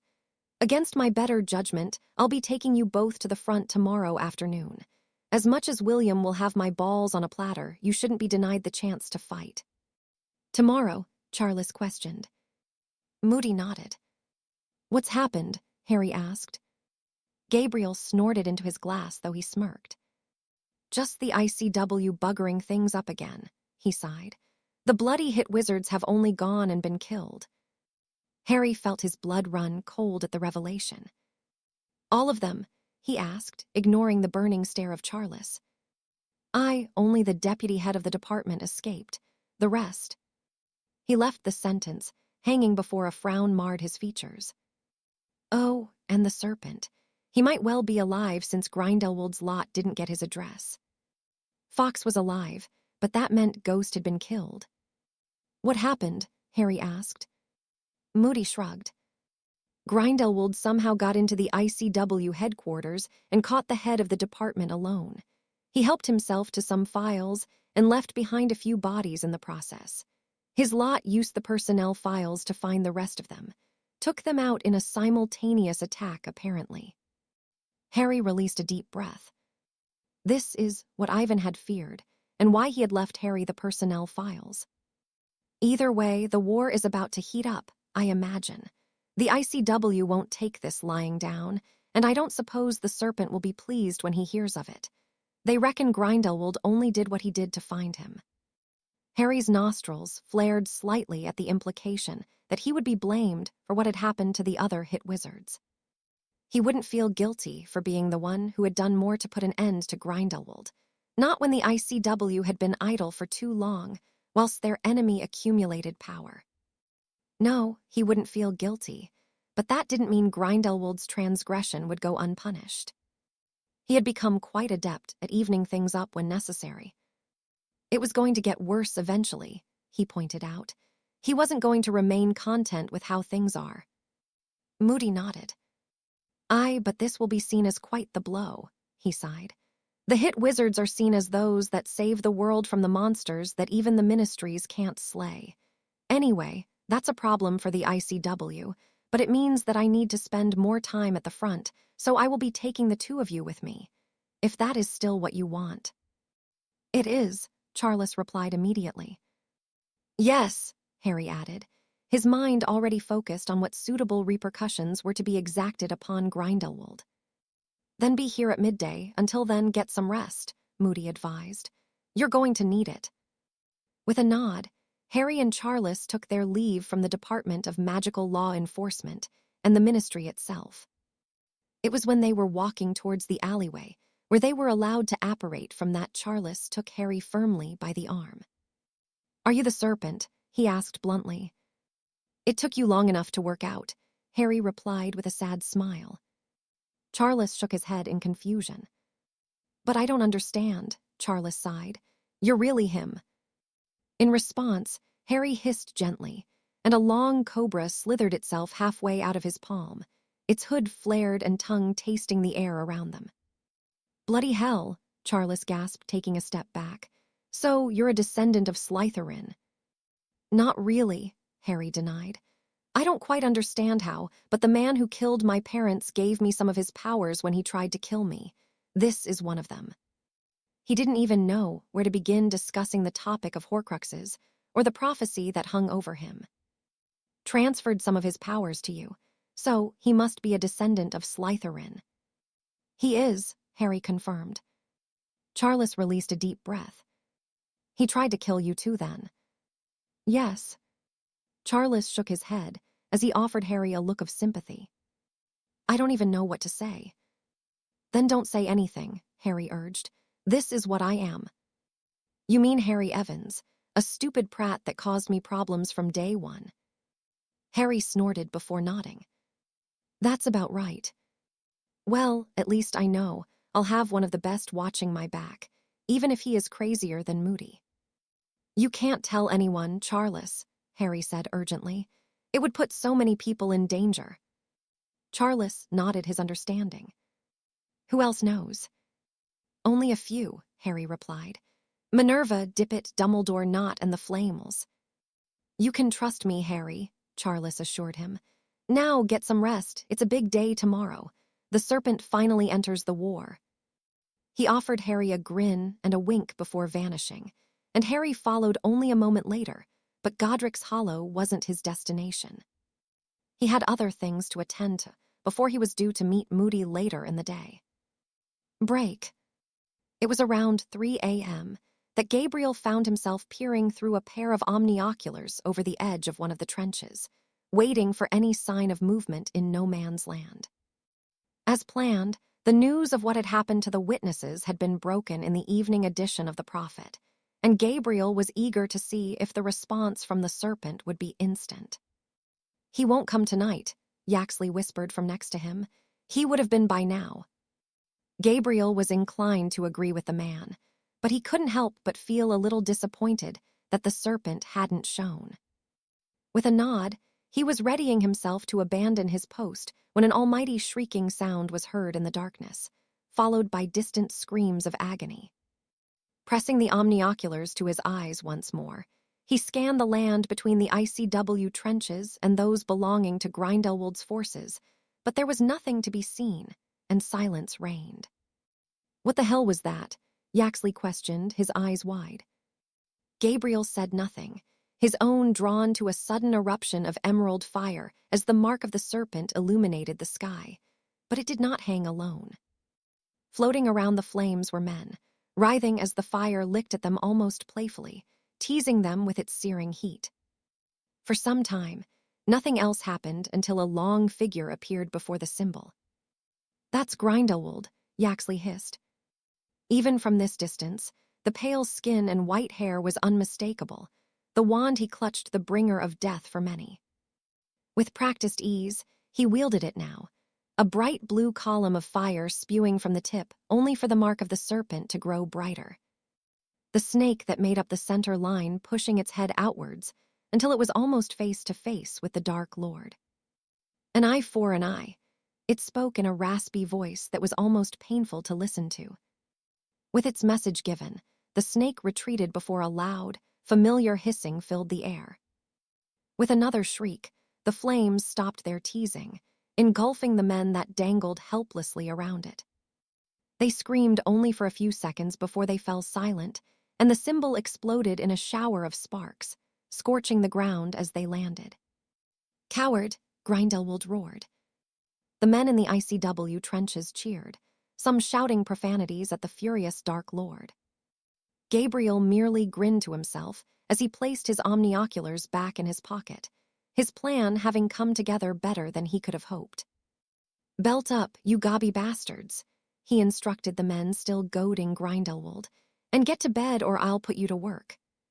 The trench cleared quickly, and Gabriel remained where he was for a moment, taking in the smell of burning flesh that one never got used to. It was easy to get caught up in a moment of victory, but victory always came at a price. In only a matter of weeks, they'd lost William Potter amongst many other men Gabriel had come to know well over the past months, and the entire team of hit wizards, well, most of them at least. These small victories would keep up the morale of the men, but it wouldn't be the attacks of the serpent that won them the war. No, that could only come on the battlefield where even more would meet their end. "Break." "Merlin, what is that smell?" Charles asked, his nose wrinkling at the putrid stench that filled his nostrils. "That would be the smell of death and shit," a shirtless man sharpening a knife called, laughing to himself. "Shut up, Goff," Moody snapped. "Unless you want your balls kicked into your throat, I'd be quiet." The man, Goff, merely grunted and continued sharpening his knife. "It bloody stinks," Charles muttered. "Aye," Moody agreed. "The heat doesn't help with the dead bodies," he added, nodding towards the land between the two trenches. Although there were not many, the summer sun baking the corpses was enough to turn even the strongest of stomach. "What happened to them?" Charles asked. "Some got careless, others were dealt with by the serpent last night."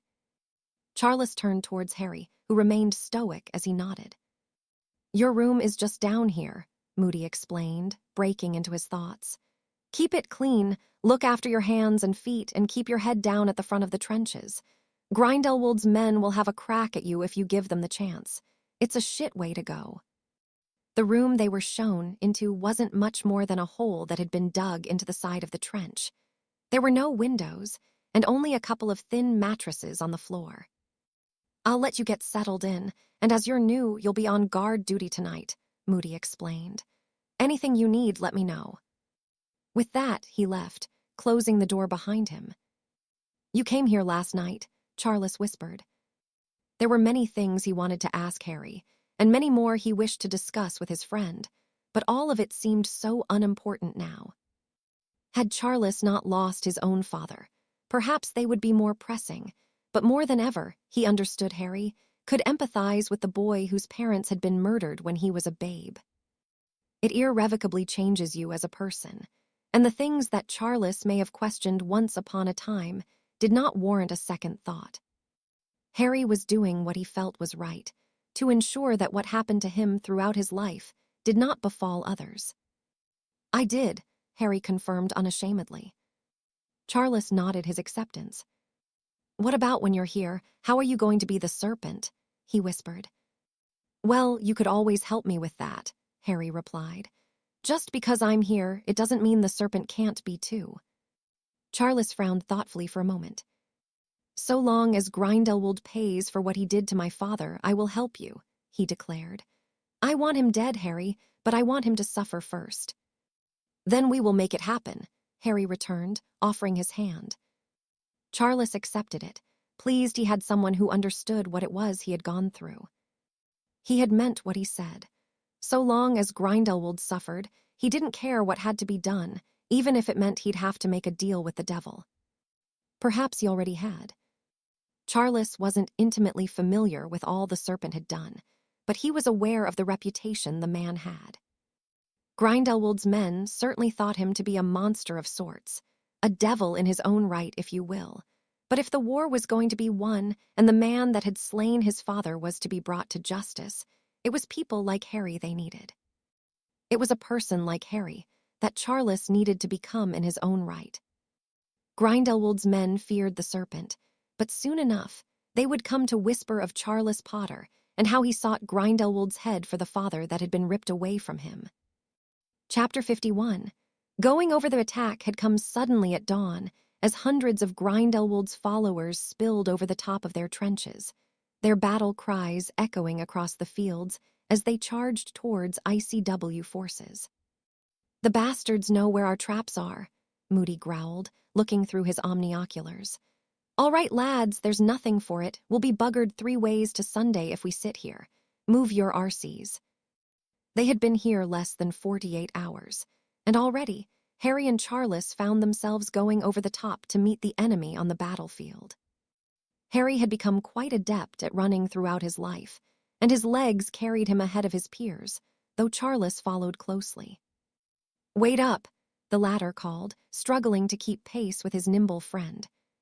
He drew level when Harry came under attack from a trio of Grindelwald's men, Africans that launched a stream of fire towards him.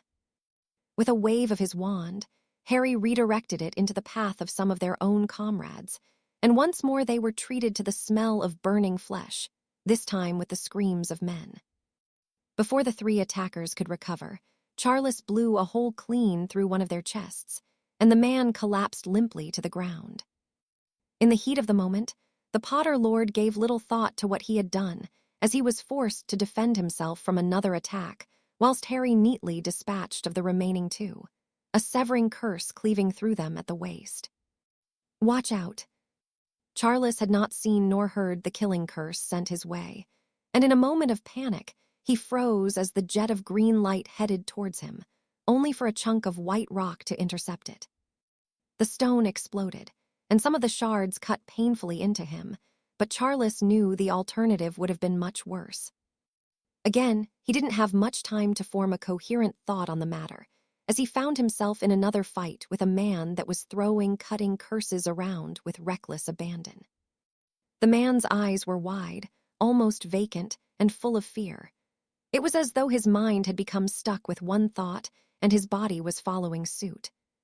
Spell after spell left his wand, and even when Charles removed his hand, he continued trying to cast bereft of his wand. Before Charles could put an end to him, a yellow spell collided with his face, and blood began to flow freely from his now empty eye sockets. This seemed to snap the man out of whatever stupor he had been in, and he screamed. Falling to the floor, he clawed desperately at his face, calling for his mother. In that brief moment of reprieve Charles was granted, the sight of the sobbing man sent a chill down his spine. What was happening around him? He glanced around the battlefield where the dead and dying littered the ground, many whimpering in pain, others too calling for their mothers, and some even running around aimlessly, seemingly gripped by madness. It wasn't until something stung his cheek, and he found himself face to face with a bloodied Harry, that he came back to himself. "It's either them or you," Harry said almost coldly. "Now isn't the time to think about it." Charles nodded, pushing Harry aside and batting away a spell that had been sent towards his back, and the fighting continued. With Harry at his side, the 2 of them fended off wave after wave of attackers, and though Charles was scared, he wasn't given another moment of respite to dwell on it. He couldn't be certain how long they fought, nor how many fell to them, but they kept pushing forward until Harry pulled him by the sleeve of his robes. "If they close that gap, we'll be surrounded," he warned, nodding in the direction of their own trenches. Charles's eyes roamed once more around the battlefield, where he and Harry had advanced further forward than the rest of the ICW forces. They found themselves fighting in a pocket they had created, and if Grindelwald's men realized it, Harry and he would find themselves in an unfortunate predicament. "We'd best head back that way then," he suggested. With a nod from Harry, that was what they did, careful not to trip over the dead, nor slip in the blood and guts strewn across the ground as they retreated. "They're pulling back," the voice of Gabriel Moody declared somewhere in the distance. Charles felt a wave of relief wash over him as he watched Grindelwald's forces running as quickly towards their own trenches as they had attacked, bringing the full devastation of what had happened in the intervening minutes into view. "Bloody hell," he muttered. Charles began trembling uncontrollably as the adrenaline began to subside, and he was barely aware of the arm being placed around his shoulder before he was guided back into the trench. "You'll be all right," Harry's voice assured him. Charles nodded shakily, gasping as he looked up at his friend. The blood spattered all over him stood stark against Harry's pale skin, and though he wasn't trembling the way Charles was, his expression was grim, his eyes quite devoid of warmth. How do you ever get used to that?" Harry shook his head as he deflated. "You don't, you just get better at dealing with it," he sighed. Learning that Harry was the serpent had brought the realization that the boy he had spent 2 years at Hogwarts with had killed many before today already. For Harry, this wasn't anything new, but Charles had never done such a thing. "I killed people, Harry," he murmured. "I chose to live rather than being killed," Harry asked. Charles frowned, but Harry held up a hand to prevent him from replying. "They would have killed you without thought, and if they make it to England, those that refuse to comply with Grindelwald will either be slaughtered or imprisoned. I've seen what his followers do to people under his orders. If you saw it too, you'd feel no guilt for what you've done." Charles swallowed deeply and nodded, the haunted look Harry wore leaving him with no doubt that what he'd signed up for would not be easy, and that he'd have to be strong to see it through. Thoughts of his father came to the forefront of his mind, and Charles, for the first time since the fighting had stopped, felt something other than the horror of battle, of the blood spilled, and the lives he had taken. He felt like he had done the right thing, for the memory of the man that had sired him, and for those that remained at home who knew not what awaited them if Grindelwald was to be victorious. "You did well, lads," Moody praised as he approached them, he too bloodied and sporting a nasty wound across his brow. "Get yourselves cleaned up and checked out by the healers." "We will," Harry assured the man. "Today shouldn't have happened," Moody grumbled. "From now on, the defenses will be switched around every 24 hours. We don't want to get caught with our trousers down." With that, he left to see to the other men, and Charles gasped as Harry removed his shirt. He had been cut quite deeply across the chest.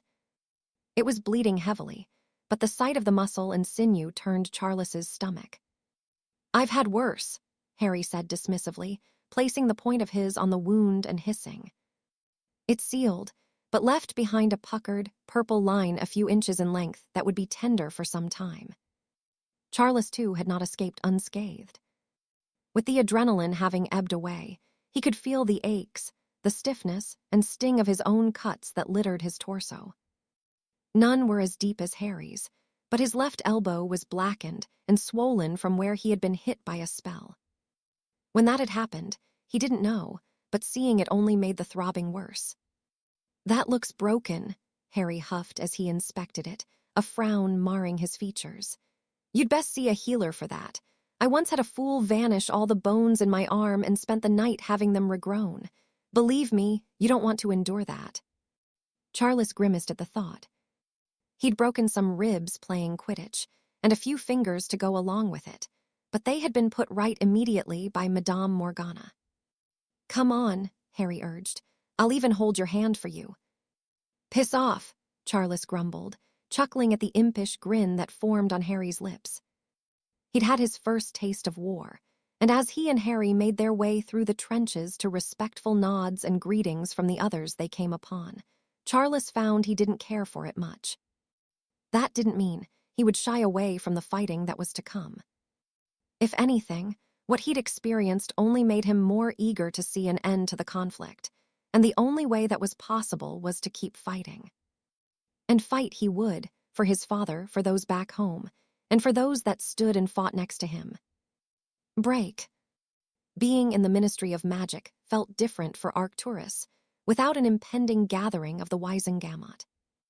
There were no other lords to be seen within the atrium, only workers milling around and conducting their business, and one portion of the expansive space set aside for the continuing recruitment drive that had swept the nation. Even now, a sizable queue could be seen, stretching from where a senior Auror and some of his underlings were seated behind a long table, each calling the men forward who had arrived to offer their services to the war effort. Arcturus joined at the rear and waited his turn. It had taken longer than he'd expected to put his affairs in order, so that he could leave knowing the family was in safe hands. Needless to say, Lord Parkinson had been quite surprised that Arcturus had requested he handled the matters of the black businesses and political responsibilities in his stead. Arcturus wouldn't profess to like the man, but Maxim Parkinson would serve the position as proxy well enough. It would even raise the man's standing amongst his peers, and be a slap in the face of others who would feel they should have been chosen. The likes of the Malfoys and Knots would see it as a slight against them, exactly as Arcturus intended. It would remind them just who it was that stood head and shoulders above them, that the Blacks had a new lord who thought less of them than a much lower lord in Parkinson. The thought brought a grin to Arcturus's lips. He'd like to see how Malfoy would react when he learned that Parkinson had more power at his disposal. Next, a voice called, interrupting the relishable thoughts and sobering him instantly. Name, the Auror garbed in red robes asked, not even deigning Arcturus with a look. Arcturus Black. The Auror's quill paused its scratching, and after a brief moment, the man met Arcturus's steely gaze, his own one of caution. UW wish to sign up, Lord Black. Arcturus nodded, and the Auror looked pleadingly towards his colleagues in the hope of being offered some assistance. Sir, he called weakly to the senior Auror. What is it, Carmichael? The man in charge snapped irritably as he stomped over. Lord Black, the subordinate answered simply. The senior Auror's eyes darted towards Arcturus, and he eyed the lord curiously for a moment. You wish to sign up? He asked skeptically. No, I thought I'd come here and be gawped at, Arcturus replied dryly. Why else would I be here? The senior Auror was taken aback by the response, scoffing as he shook his head. All right, he decided. Sign him up, Carmichael, and then send him to Auror Godfrey. He's managing the pureblood recruits for now. The Auror nodded and began filling in the necessary paperwork, whilst Arcturus found himself being scrutinized by the senior Auror. You know, there are those that believe you are Grindelwald's man, he pointed out. My father and brother were, Arcturus said bluntly, but not me. I'll see that bastard hang for what he did to my family. We'll see about that, the senior Auror muttered before heading back to his own seat further down the table. Arcturus's nostrils flared. He was not ignorant of the rumors, of the family reputation being in tatters. He needed to act, not only to ensure that Grindelwald faced suitable justice for his transgressions against the Blacks, but to reassure the rest of wizarding Britain that he was not his father. Arcturus was loyal to his home, and he would not have any think differently. That's everything, Lord Black, Carmichael informed him. If you could take your papers and speak with Auror Godfrey in his office over there, he will go through the rest of the process with you. Arcturus nodded and accepted the small stack of parchment before he headed in the direction the Auror pointed. The office that Auror Godfrey had been given was little more than a broom closet with a desk and 2 chairs squeezed into the small space. There was not even a door for privacy, but there was another man wearing red robes, this one considerably older than the others in the atrium. Arcturus cleared his throat, and the man looked up from the parchment he was poring over.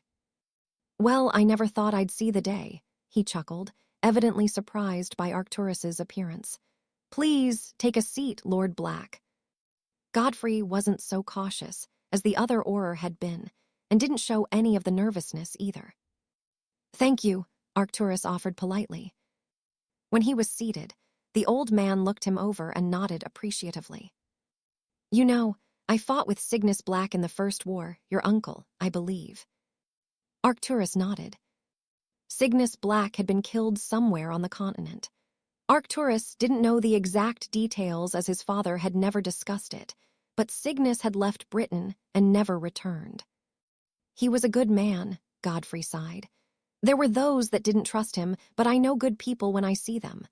Are you a good person, Arcturus Black? He asked, reading the name off the parchment that Arcturus had placed on the desk. Arcturus shrugged. He hadn't given it much thought. In truth, he couldn't care less what Godfrey or any other thought of him. It was his job to ensure the family reputation remained intact, and though the Blacks were treated with caution at best and feared by many, they were the house that all respected.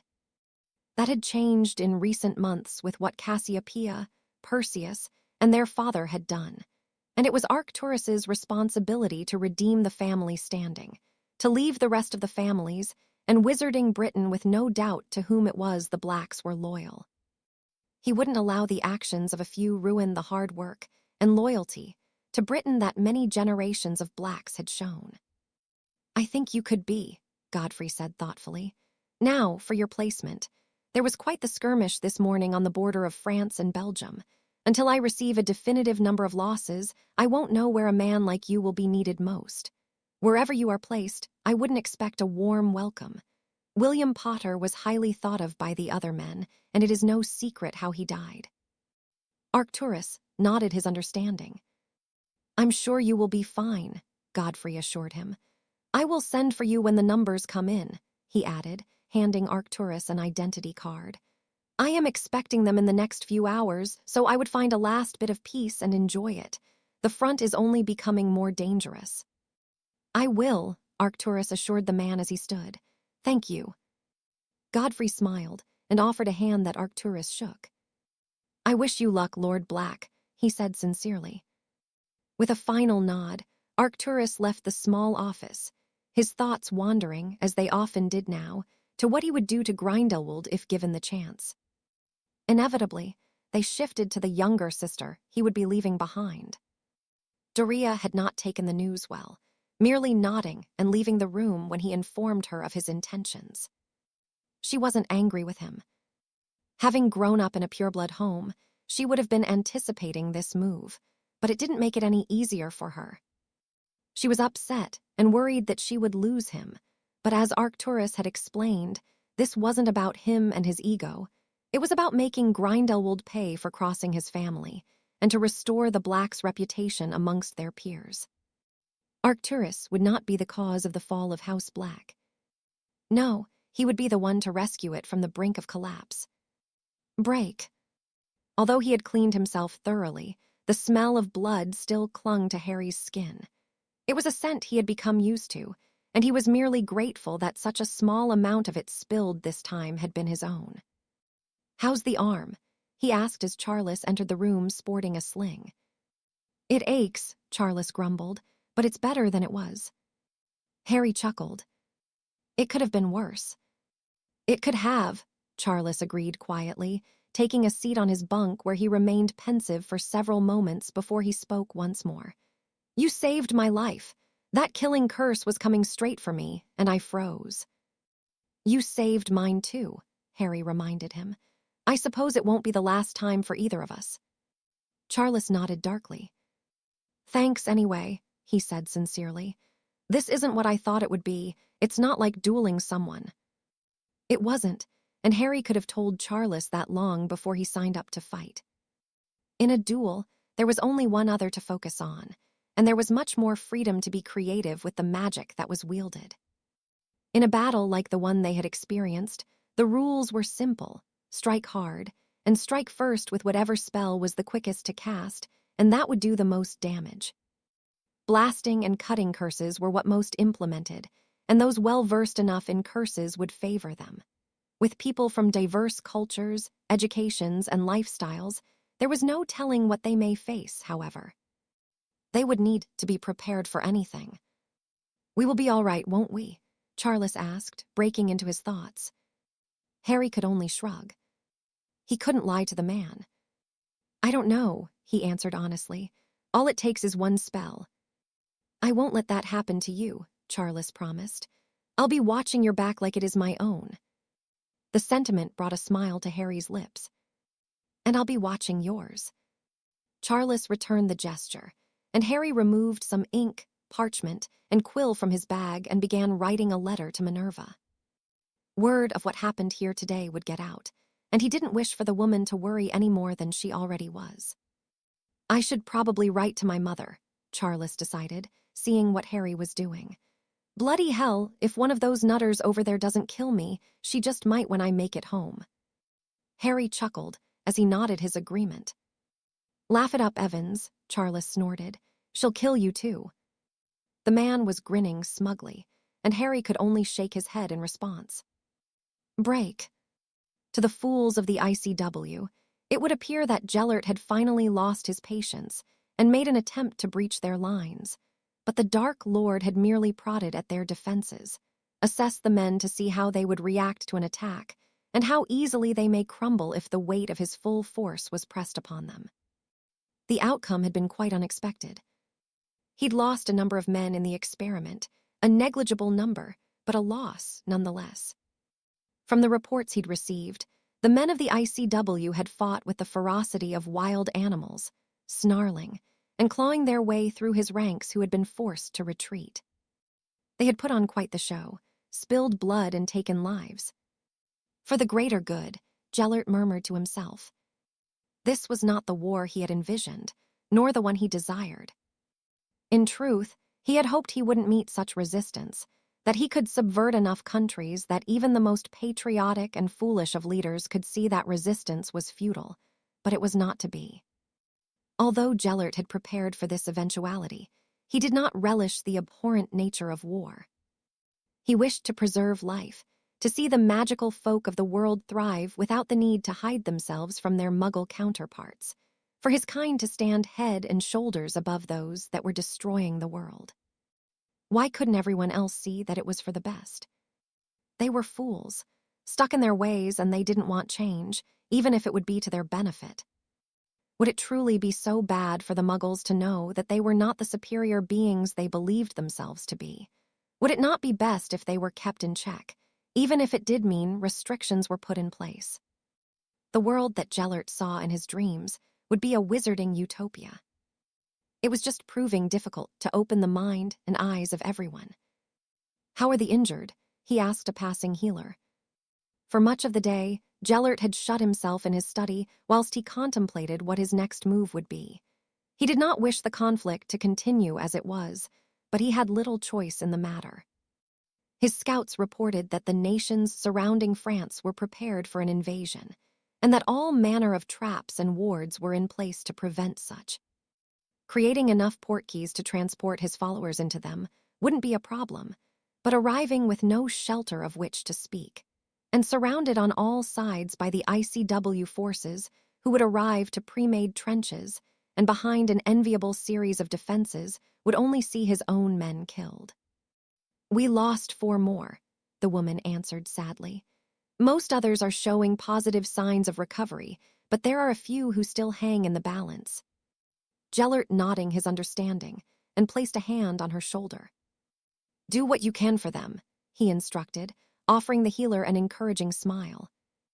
"We will," she assured him before heading back towards the medical bay he'd insisted be installed. Gellert had hoped that such a thing wouldn't be necessary, but injuries and casualties were now unavoidable. Until he could formulate a plan to break the stalemate he found himself in, the fighting would continue. Break. The past weeks had been little more than a downward spiral for Doria. She had lost her father and brother, the latter of whom had killed a prominent lord, the father of a man she had come to care for. Since attending the funeral of William Potter, she had heard nothing from Charles. She had thrown herself into her work, treating patient after patient that was brought in from the front, this morning in particular being the worst she had seen yet. According to one of the healers, there had been quite the battle, something that only added to Doria's worries. Ever since Cassiopeia had visited last, She knew that Arcturus would no longer keep himself away from the fighting. She had seen it in his eyes, the anger, the sadness, and determination. It had been only a matter of time before he'd leave, and Doria couldn't help but think that she would lose the last of her family. She wiped away an errant tear as she continued perusing the shelf in flourish and blots, looking for anything that might serve as a distraction. It was no good. There was nothing that could prevent her being plagued by thoughts of further loss. Doria took her leave of the shop, apologizing to women she had almost bumped into. "Are you okay, Miss Black?" Doria's stomach tightened at the sight of Angelica Potter. The woman's eyes crinkled with a similar worry that she felt, the bags under them dark and prominent. "Fine," she said dismissively, feeling decidedly uncomfortable. There was no avoiding the fact that Perseus had been partly responsible for the death of Lady Potter's husband, and Doria found it difficult to meet the gaze of the older woman. "No, you're not," Angelica sighed. "Come on, I think a cup of tea would do you some good. I could certainly use one." What could Doria say? It was not as though she could decline the invitation. She would have to simply endure the tense atmosphere and accept what Lady Potter had to say to her. What that could be beyond scolding her for her family's involvement in the death of her husband, Doria knew not. But she allowed herself to be steered by the shoulders into the leaky cauldron and into a private booth. "A pot of tea and some biscuits, please," Lady Potter requested from the barman, who looked between them cautiously. "Of course," the man complied, a silence falling during his absence. When he returned and placed the pot and cups on the table with a platter of biscuits, Angelica poured them both a drink. "Sugar?" she asked. "One, please," Doria answered. Once she had finished the preparations, the older woman leaned back in her chair and took a sip of the hot liquid, eyeing Doria, who fought the urge to squirm under her gaze. "I would ask how things are, but I suppose that would be a silly question. You look as though you have the weight of the world on your shoulders. That's a lot to carry for one so young." Doria released a deep breath as she nodded. "It's been an awful few weeks," she sighed, taking the cup of tea Lady Potter had poured for her and warming her hands with it. "It has," Angelica agreed pointedly. Once more, Doria felt awkward. "I'm sorry for what my brother did," she offered. "I'm so angry with him." "But you still miss him," Angelica broke in. Doria nodded. "He was your brother. Despite what choices he made, nothing will change that." "I know, but it doesn't stop me being angry with him." "That's normal, I suppose," Angelica replied tiredly. "I feel the same about my Will. I didn't agree with what choices he made, and they got him killed." "Are all men so stupid?" Doria huffed. "No," Angelica denied, "but they're pig-headed and full of damned pride. It wasn't enough that Will went to fight. My son has only gone and followed him." The last words were choked, but the Lady Potter composed herself quickly. Doria, however, could only look at the woman in shock. "Charles has gone?" she asked worriedly. Angelica raised an eyebrow in her direction. "Are you on a first-name basis with my son, Miss Black?" The tone Angelica used wasn't accusatory, but the question left Doria feeling taken aback. She didn't know what to say. Much to her relief, she was rescued by an amused laugh of the woman seated opposite her. "Don't worry, Miss Black. My son never was very good at keeping secrets from me.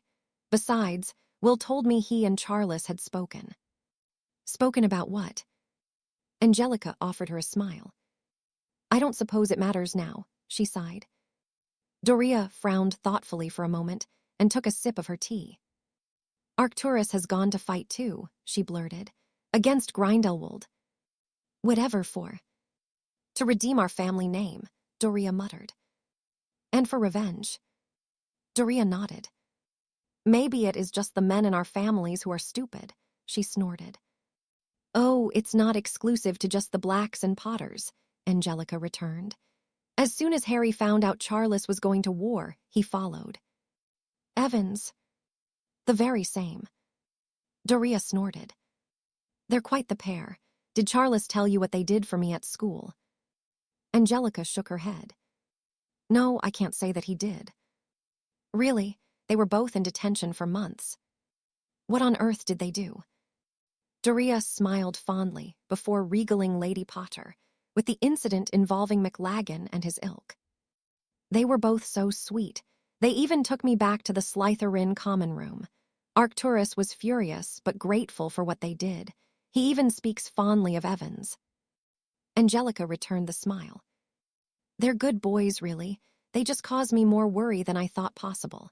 It was bad enough when Harry decided to. She caught herself before divulging Harry's chosen career. I'm just glad they're there together if they must be.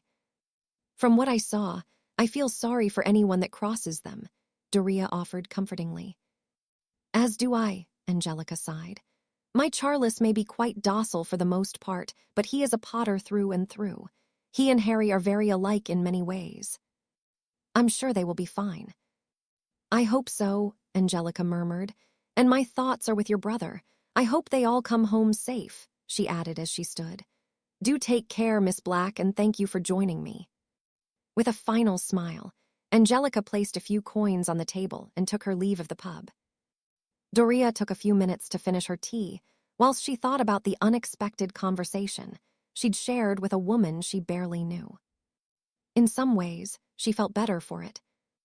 It was a relief to speak of her worries, of how she was feeling without Arcturus taking exception to it. Doria understood that he was angry, that he was struggling to come to terms with what had happened to their father and Perseus, but her brother was a closed book. When it came to speaking about how he felt, Doria would have gotten more of a response from a stone. She released a deep breath as her thoughts drifted to Charles Potter. The man hadn't even told her of his intentions, not that it was any of her business. Over the past months, they had shared letters and little else.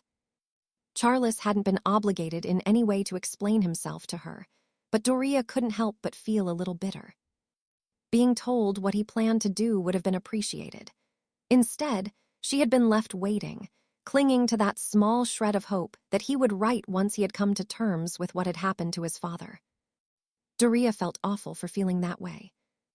Charles hadn't done anything wrong, hadn't slighted her. She just hoped, foolishly it seemed, that there may have been a future for them. Break.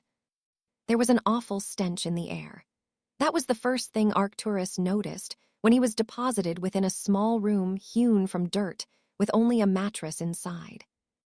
You'll get used to it, a voice assured him, and Arcturus turned to be faced by a middle-aged man, his robes dirtied and stained with blood.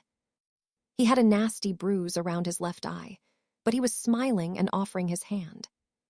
Jack Dobson, he introduced himself.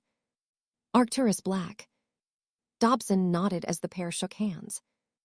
Godfrey sent a message saying that you'd be arriving, he explained. We lost 12 men from our group this morning, so you couldn't have picked a better time to join us. What happened? Arcturus asked. Grindelwald decided he was tired of sitting around. He sent a load of his lot over, and we ended up better off than them. Was he there? Dobson shook his head. He only ever turns up when the serpent has been to put on a show. The hit wizard, I thought they'd all been killed. Dobson chuckled. Not him. That madman won't die so easily.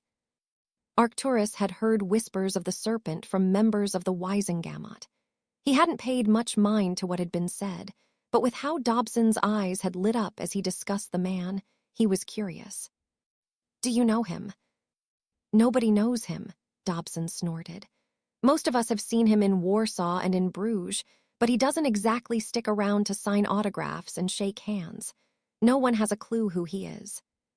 So, he just arrives from time to time, does something against Grindelwald, and then leaves. Dobson nodded. That's about it.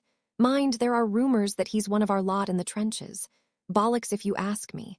A man like him wouldn't be slumming it here when the world's his oyster. Anyway, I've rabbited on long enough. Make yourself comfortable, Black. I'll check in on you later. After today, we should get a quiet night, but you'll know if anything happens. You'll hear screaming. Arcturus frowned as Dobson left the makeshift quarters. Placing his bag on the floor, he began to unpack, lighting a fire to bring some warmth to his little abode. Looking around, even the black elves had better accommodation than this. He found himself within what could only be described as a roughshod cavern, complete with an oddly shaped door to fit the uneven hole left behind. It was a far cry from the life of luxury he'd lived in Grimmauld Place, but a brief reminder to himself as to why he had come pushed away doubts he had about his decision to be here. But not quite all of them. He shook his head as he removed the letter he'd received from Melania only the day before, his eyes skimming the words she penned for him. "You're a damned fool, Arcturus Black, but I do not love you any less. If I am to wait for you to return, it will be with the promise that I am to be your wife. I will not fret over a man that would expect any less of me. Be safe, you idiot, or perhaps it is me the fool who sits and waits." Arcturus was going to marry this woman. A part of it had known the moment he had been introduced to her by Lord Macmillan after a dull Wisengamot meeting. There she had been, her wavy brown hair, her slightly darker complexion than his own pale skin, and a shy smile that disarmed him without effort. She was beautiful and deserved to live in a world without war. Of course, he had replied to her letter with one of his own, a short but simple message that would ensure there was no mistaking his intentions. "It is not a fool that waits, but the one that makes her. Not a single second will be in vain, my lady. You have my word." There was little more he could say, nor anything else he could do until the burden of what had happened to his family, what had been done to them, no longer hung over him. Come hell or high water, Arcturus would leave no doubt just who the Lord Black was loyal to. Whether he was the one to kill Grindelwald or not, it didn't matter. So long as the Dark Lord was slain, he would leave the continent content and ready to begin a much more pleasant chapter in his life. Break. With the school year coming to an end and the exams having finally been concluded, the castle was full of excitable students, eager to go home and enjoy their summers, or in the case of the 7th years, the rest of their lives away from the Hogwarts. It had been a year of worry for most. With the war on the continent, and almost all being affected by it in some way, there had been some tense moments. For now, however, the unpleasantness had been put to the back of the students' minds, as they shared in the joy of the examination period being over. All that remained now was to endure the last few days of term, and the castle would be peaceful for a few months. Not that Minerva was looking forward to having so much unoccupied time. Teaching and performing her duties around the castle had been the only thing distracting her from Harry and Charles throwing themselves directly into the fighting. Without the students, her thoughts would inevitably be filled with the horrors the pair could be enduring. Still, she had a little time of respite left. Perhaps she would return home to be with her parents for some of the summer. Until then, she would take whatever frivolous distractions the students had to offer, though judging by the mood within the great hall when she entered for dinner, they would be quite subdued. Minerva frowned as she took her seat at the staff table, the professor's expressions as grim as their charges. Without saying a word, a worried Albus slid the evening edition of the Prophet towards her. Minerva felt a sense of dread fill her as she took in the headline. "Dozens dead as war escalates." She didn't need to read the article to get a picture of what had happened. The accompanying photos of bodies strewn across an open field was all she needed. "Harry," she whispered worriedly. "Nicholas delivered this for you earlier." Albus interrupted her inspection of the harrowing images. Minerva choked in relief at the familiar scrawl and wasted no time in tearing open the envelope he placed in front of her. "Dear Minerva, we are both fine. A few minor cuts and bruises, but nothing worse. I know that if you were here with us now, you'd be telling us how stupid we are, that we are idiots, and probably threaten us in a way that only you can. I look forward to that. I miss you. Hey." Minerva wiped away a tear that rolled down her cheek and huffed irritably. "That man will see me in an early grave." "He is okay then?" Rosalina asked worriedly. Minerva nodded. "For now," she confirmed, but I make no promises when I see him next. Dumbledore chuckled as Minerva helped herself to some roast beef and Yorkshire puddings. You won't be angry when you see him, Rosalina sighed. He'll give you one irritating smile and you'll forget you wanted to throttle him. Minerva hummed. Rosalina was probably right, but that didn't mean she wouldn't think about it. No, Minerva wouldn't strangle Harry, but she would wrap him in her arms and do all she could to keep him there. Break.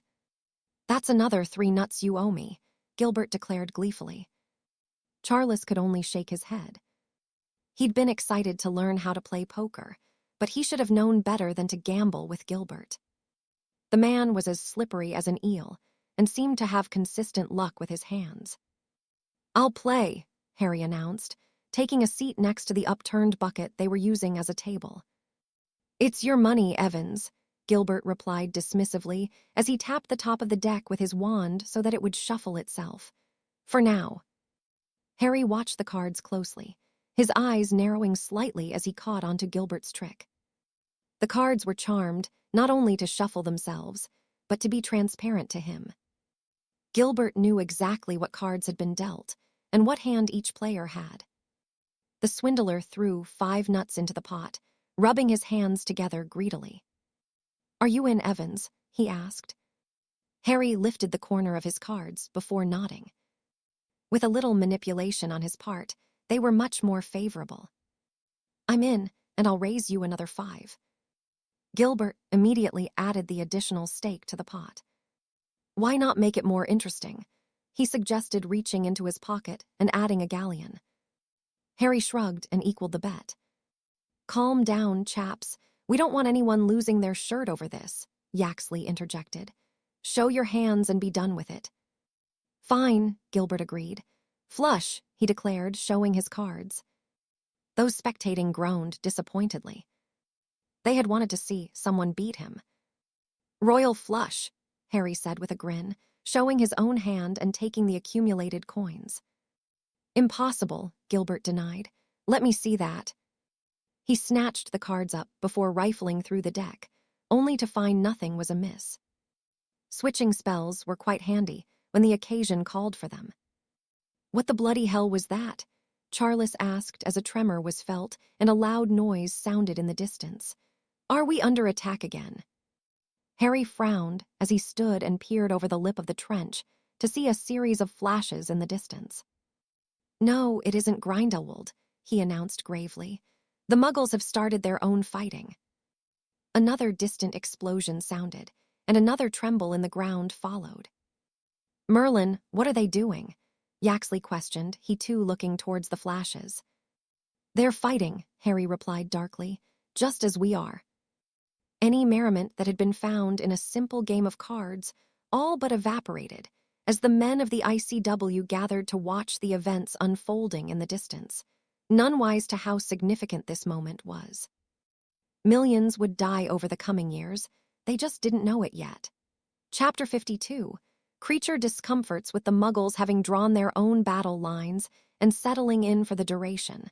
The land in which the wizarding forces was currently contesting had become decidedly less safe, and Gellert found himself facing quite the predicament. He had seen what the Muggle weaponry was capable of, and though several miles lie between them and his men, that was not nearly enough distance to ensure their safety from errant shells courtesy of both the Germans and Allied troops. We cannot shift our position unless we retreat, Weber sighed. To do so would leave us immediately vulnerable to the ICW forces that would arrive. They have lookouts that will immediately alert them, wards that will take several minutes to disassemble, and traps that would be devastating to our numbers. Only yesterday one of my men was killed whilst he scouted the southern French border. Gellert nodded his understanding as he eyed his map. Marked out in red were what he considered to be danger zones, everywhere west of his men's current position in this case. So you suggest we remain where we are? He asked. I do, Weber replied, though not happily. We risk potentially being bombed or otherwise inadvertently losing men to the Muggles, but to make an attempt on a better position would see many more being slaughtered. I cannot even fathom how many would die from such a move. Gellert hummed. The numbers advantage was all he had, and he did not wish to risk losing that. The size of an army could be a deciding factor in the months to come, and losing so many would do little for the men's morale, which was, according to Weber, on the decline. Warding against Muggle weaponry was an unpracticed and uncertain art. Handheld firearms would present few problems to protect his men from, but the artillery was another matter entirely. With how destructive, dangerous, and unpredictable these were meant, there was little hope of nullifying the risk they posed. Warding, as with all branches of magic, had its limits, and these hadn't even begun to be explored when it came to modern Muggle warfare. Gellert certainly didn't have the time nor resources to do so. His focus was very much on breaking the stalemate between his forces and those of the ICW. If such a thing was even possible, it could take a team of experts years to figure out how to ward against the newer Muggle technologies. Then we must remain where we are until the deadlock can be broken, he muttered more to himself than the others. The men of the ICW are at just as much risk, but how to wear them down enough that they're forced to give up their positions? We cannot continue to expect our men to hurl themselves at their defenses without results. Then don't send the men, Cassiopeia broke in thoughtfully. The filthy little man Perseus found who is obsessed with creatures. Osbert, Weber said approvingly. Why waste men when we can devastate our enemies with creatures? Osbert, as undesirable as he is, has quite the way with them. That is risky, Gellert mused aloud. Creatures do not obey orders the same way men do. They have no loyalty. They don't, Weber agreed, but perhaps a little chaos is what we need. If they can be lured in the right direction, they could prove to be exactly what we need. Gellert was not entirely convinced, but at the very least, the life of a creature was much less valuable than that of a man. Where is Osbert? He asked. He needed to glean an idea of what exactly the man could provide, and what could be expected from implementing his expertise. He has been away for some time, Weber explained. Then find him, Gellert instructed. Although he hadn't decided firmly on his next course of action, exploring the avenue presented to him was an opportunity not to be dismissed lightly. If he was given the right assurances, perhaps the hunched and grotty man could prove his worth beyond orchestrating werewolf attacks. That remained to be seen, but Gellert, for the first time in days, felt that a suitable strategy could very well be on the horizon. Break. Dear Harry, you are still a stupid man who I'm sure is determined to be the death of me, but that doesn't mean my thoughts aren't with you. I would tell you not to do anything dangerous, but that would be the same as telling the sun not to set in the evening. I will be arriving home today to visit with my parents for the summer, but I hope you will still write to me, even if it is just to let me know that you're safe. My thoughts are always with you. Minerva. Such a simple thing as a letter filled him with warmth and made the prospect of facing the day ahead just that little easier. Harry had been here only a week, but it felt much longer. The sound of the Muggles sending salvo after salvo of artillery fire on top of one another was disconcerting to say the least, and even the best silencing spells could not hide the tremors that ran through the ground. The fighting north of the wizarding positions was fierce, and it seemed that all hours were filled with ensuing and often escalating violence. They're at it again, Charles grumbled as he entered their room. Harry nodded. He had felt another tremor from an explosion only moments before. They'll settle down, he assured the other man. They can't keep that up forever. I bloody hope so, Charles sighed. I haven't had a wink of sleep in 2 days. Sleep was something that all here got little of. Between guard duty, assisting with removing and laying new traps on a daily basis, and the tension from knowing another attack could come at any moment was more than enough to keep the men from their beds. What Harry found was that people dealt with life here differently. Some drank, some gambled, and others smoked endless amounts of cigarettes to stave off the tedium and anxiety being on the front brought on. Harry, he spent what time he could looking for weaknesses in the enemy positions that could be exposed and leaving reminders to Grindelwald, that the serpent was still here. Occasionally, the sound of hissing would fill the air for all to hear, or the bastardized version of the Hallows symbol would light up the night sky. When he could, Harry would claim another victim, but Grindelwald's men had learned from their time in Belgium, and here that being alone put them in danger. It wasn't often that any could be found roaming the trenches alone, fearful of falling victim to the man that had taken many from them already. "What is that?" Charles questioned with a frown. Someone was shouting, and for once, it wasn't Gabriel moody barking orders or losing his temper with someone. With his expression matching Charles's, the duo took their leave of the room and stepped into the heat of late June. "Oi, Frtiz, have you got any women over there?" Gilbert called as they approached a lookout post where several men had gathered. "He's bloody drunk," Charles chuckled. Gilbert was sitting on the edge of trench with an almost empty bottle of fire whiskey in one hand as he conversed with the enemy soldiers in the opposing trench. "Nein, but we have lots of drink. Come over here and we will share it with you." Gilbert frowned thoughtfully before shaking his head. "If you haven't got any women, I'm not interested. We have Spanish men here that look like women. They're good enough for the swine of the ICW. I bet they're an improvement on what you've got at home, Fritz. I'll let you have them. Think of it as a gift from old Gilbert here." "I'll remember your name," the German called back angrily. "Why don't I come over THERE and I'll carve it into your forehead? You'll certainly remember it then." The men in the ICW trenches laughed. "We would love for you to join us, Herr Gilbert, but our invitation is a one-way trip. Say goodbye to your friends. You will not see them again if you come here." "Did he just threaten me?" Gilbert slurred. "He did," one of the other men confirmed with an amused nod. "I'll kick his balls into his throat," Gilbert declared, pushing himself to his feet and staggering in his drunken stupor. It took 4 men to pull the raving man back into the trench, and Gilbert unleashed a stream of profanities towards them, the German that had threatened him, and anyone else his gaze rested upon. "What the hell is going on here?" Moody demanded to know as he reached them.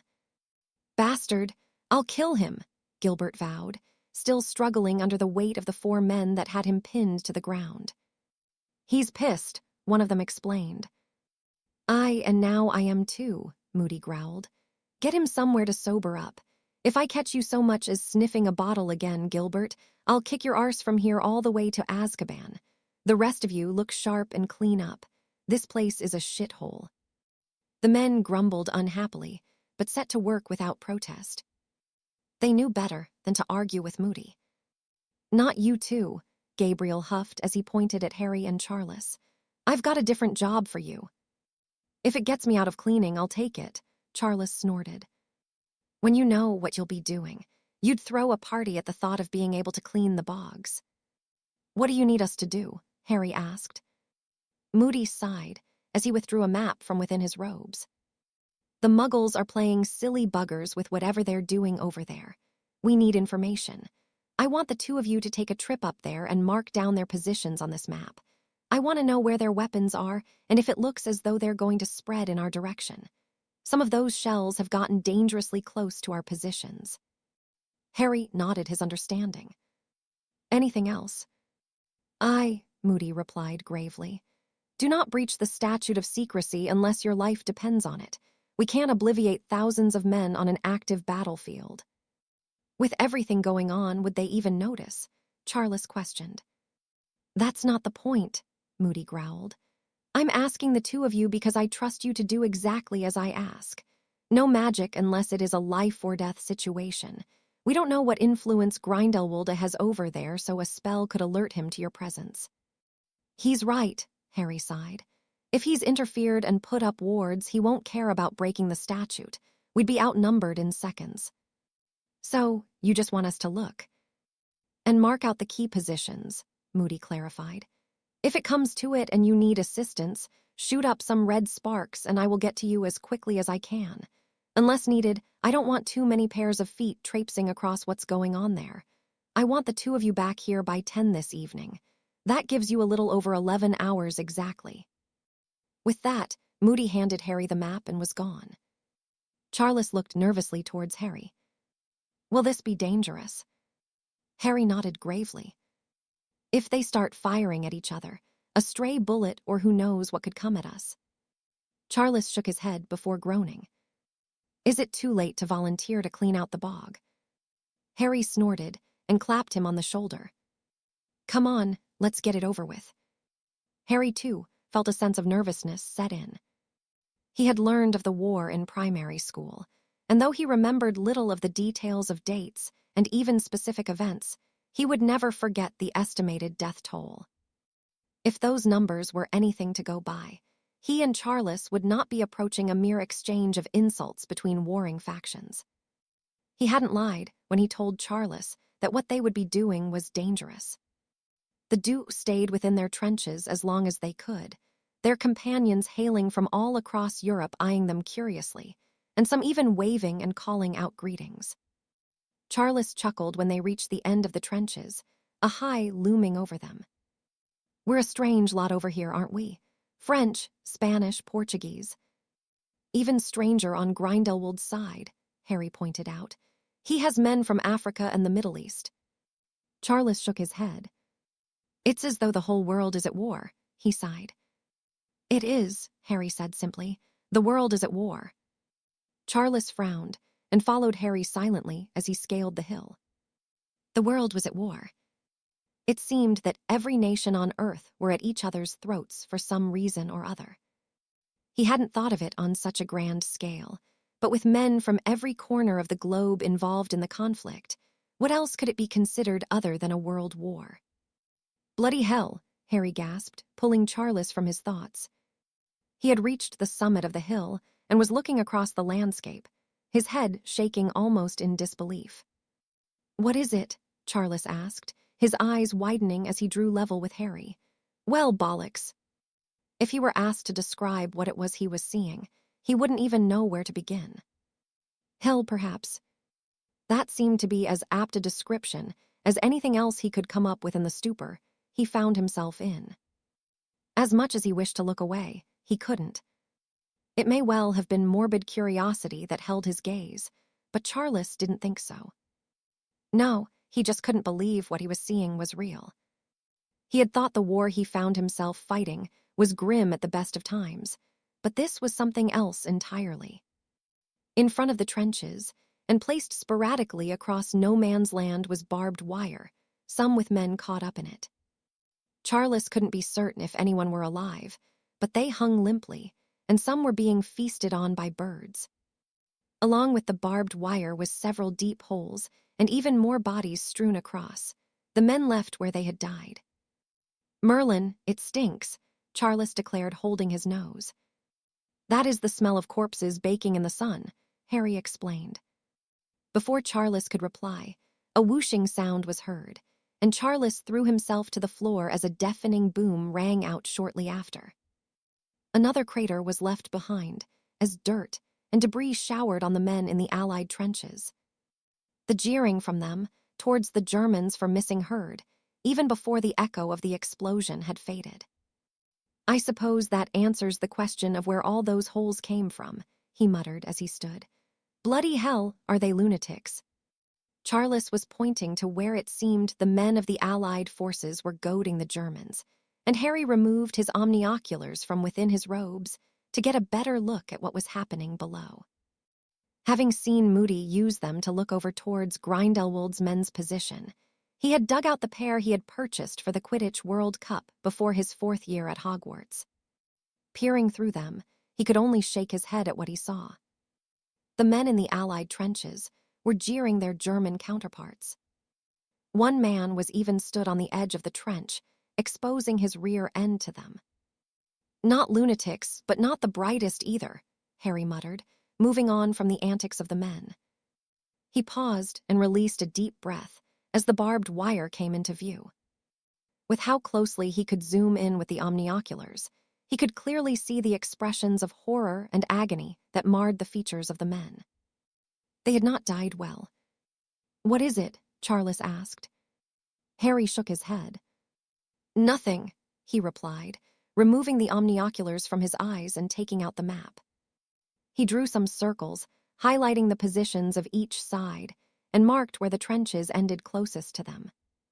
Scanning as far as he could see through the omnioculars a final time, he looked to see if he could spot any of the larger guns like the one that had created the latest crater a short distance from the Allied trenches. There were none in sight, and Harry found himself wondering just where they were. To find them, it was likely he and Charles would need to venture further into danger, but it was too risky. With what he had seen from that one gun, he could not guarantee their safety. Come on, let's head back, he decided. We can let Moody know what we've seen and advise him to monitor the situation. Aren't we going over? Harry shook his head. Unless you want to end up like them, I don't think so, he huffed, gesturing towards the corpses. You never know, the latrine might be waiting for you to vanish what's been left in there today. Charles grimaced at the thought, but he didn't protest. Maybe cleaning a toilet wouldn't be so bad. Break. It has been some months since we last spoke, Gellert acknowledged, fighting the urge to wrinkle his nose at the appearance and smell of the unkempt man before him. I believe the last time we did so was after what happened in Paris. Osbert nodded, an almost feral scowl pulling at his features. I have been tending to my beasts, he replied, his voice painfully raspy. It was almost as though the man was becoming a creature himself from how much time he spent with them. Ah, your beasts, Gellert said thoughtfully. They are precisely what I wish to discuss with you. Is it time? Osbert asked excitedly. Time. For them to be unleashed on our enemies. Gellert frowned slightly as he nodded, taken aback by the excitement the strange man was displaying. Osbert rubbed his filthy hands together. I have been waiting for this, he said dreamily. Ever since the serpent killed my pack, I have been preparing. It is about time the ICW understand that the creatures they look down on are more than mere animals. I will show them, Gellert. I will show them the power of the beasts of our world. Gellert decided that the man was unhinged, lacking, or perhaps a genius in his own right. He couldn't be certain which, but Osbert was keen, and if along the way of pursuing whatever insane goals he had set for himself, he could strike several blows against the ICW, then Gellert would gladly implement Osbert and his beasts. The first outing would be a test, one that Gellert would be assessing closely. If indeed Osbert did have such control of his creatures as Perseus had proclaimed, then perhaps combined attacks from man and beast could be a part of future battle plans. That, however, remained to be determined. There were many other factors to consider before that idea would come to fruition. He needed to see if and how the creatures obeyed orders, and if they would pose a threat to Gellert's forces. More pressing than both of these matters was one other thing, something that Gellert had not yet touched upon. May I ask, Osbert, just what kind of beasts you have at your disposal? The grin Gellert received in reply was unsettling, and he decided there, and then that even if the odd man proved to be everything Perseus had promised, there was indeed more than a spark of insanity within him. Break. Minerva had returned home in the hopes of somewhat escaping what was happening on the continent, but she had arrived to find that not even the Scottish Highlands had been out of reach of the war. Even her own small village on the outskirts of Caithness no longer resembled what it had the last time she had visited. The streets were empty, and posters filled almost every inch of available space demanding men of fighting age submit themselves to fight for their country. Evidently, they had. The people that Minerva did come across were either women, children, or the elderly. There was not a young man to be seen. Worried, her pace quickened until she was in her own home where she found both her parents, tired but there, and she breathed a sigh of relief. What has happened? She asked. Robert shook his head grimly. Conscription, he sighed. All men between the ages of 18 and 41 must submit themselves to the armed forces for service. Only those medically exempt or of certain professions will remain at home. And you? Minerva asked worriedly. I can object on moral and religious grounds. but I have volunteered for civic duty here." Minerva nodded her understanding, once more relieved but still concerned. "Have things escalated so much?" "They have," Robert confirmed. "There is fighting almost everywhere you can think of. I've stopped getting the newspapers. There's only so much death and misery I can stomach." Minerva shot her father a look of sympathy. Robert McGonagall was a kind man that believed all men were equal. The thought of them killing one another over ideals and land was abhorrent to him. "What about your side of things?" her father questioned. "In your last letter, you mentioned the war had escalated." Minerva deflated at the thought of just how bad things had become. "I suppose it is not so different to the Muggle War," she sighed. "There is fighting, death, and misery over ideals and ambitions. Harry has gone to the continent." "But I thought he was a hit wizard," her mother gasped. Minerva shook her head. "The head of the department was murdered, as was his replacement. Almost all the hit wizards were killed shortly after, so there are no more. Harry went with Charles Potter to fight at the front after his father was killed." "Jesus," Robert muttered unhappily. "Is the lad all right?" Minerva shrugged. "Harry says he is, but he wouldn't tell me any different. There was a battle and he sent me a letter after, but it doesn't make it any easier." It didn't, and it was the first time Minerva had voiced those thoughts. She was scared that neither Harry nor Charles would come back, that they too would perish on the battlefield in the pursuit of doing what they believed was right. The thought alone terrified her, and though she knew she cared deeply for Harry, the thought of losing either of them was heart-wrenching to say the least. "I'm sure they will be fine," her mother comforted, wrapping an arm around Minerva's shoulders. Minerva offered the woman a grateful but teary smile. "I hope so," she murmured. Break. Even with a war on, the Muggle world was as dull and dreary as ever, and life at the orphanage remained just as intolerable. If any alternative was available, Tom would take it, but with Dippet refusing to allow him stay at Hogwarts over the summer, there was no such thing. Tom had no one he could turn to, and even those charged with looking over him did not care. They despised Tom, and though they had not said as much, he could see the loathing in their eyes when they were forced to speak with him. Mrs. Cole was the worst of them, but she had come to fear him, something Tom would use to his advantage when the time was right. Still, being amongst the Muggles once more, and not being able to use his wand irked him so, and with nothing else to occupy his mind, Tom spent much of his time reading what books and newspapers he had managed to accumulate over the school year. It wasn't as though his housemates would miss them. What became treasure for Tom was something they could replace without thought to the cost. Tom would be like them one day, rich, powerful, and influential. He was certain of that. Even if he never became a lord that served on the Wisengamot, he would be someone the world respected, that they looked upon in awe. Not that he intended to become a smiling buffoon like Dumbledore.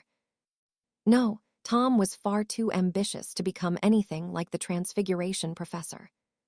He would be greater than Dumbledore, and even Grindelwald. At least the latter didn't lack ambition, but it could not compare to Tom's own. Although he wasn't certain what he wanted, nor what he would do, Tom knew that when he did, he would dedicate himself to it entirely and not let anything stand in his way. Not Mrs. Cole, not Dumbledore, and not even Grindelwald. Tom may be uncertain about many things at his young age, but he was certain that whatever he chose to pursue, he would be successful. He was a Slytherin, after all, and their ambition was unmatched. Break. For the most part, guard duty was a tedious affair with hours spent staring into the darkness of no man's land, looking for any sign of an incoming attack. Thus far, the evenings had been quiet, but there was something different about tonight. As ever, nothing was moving, not that Harry could see, though there was a sense of danger about the front. It was too quiet, no more than usual on the surface, but below it, something was brewing. Everything seemed somehow dampened, as though something was lurking in the shadows. Harry shook his head, but he couldn't ignore the same feeling he'd experienced many times before now that a threat was nearby, something that could cause him harm. I know that look, Charles whispered. What's wrong? I don't know, Harry answered honestly, but there's something out there. I can feel it. What is it? Charles asked worriedly. Harry shook his head, frowning as the feeling of danger became stronger.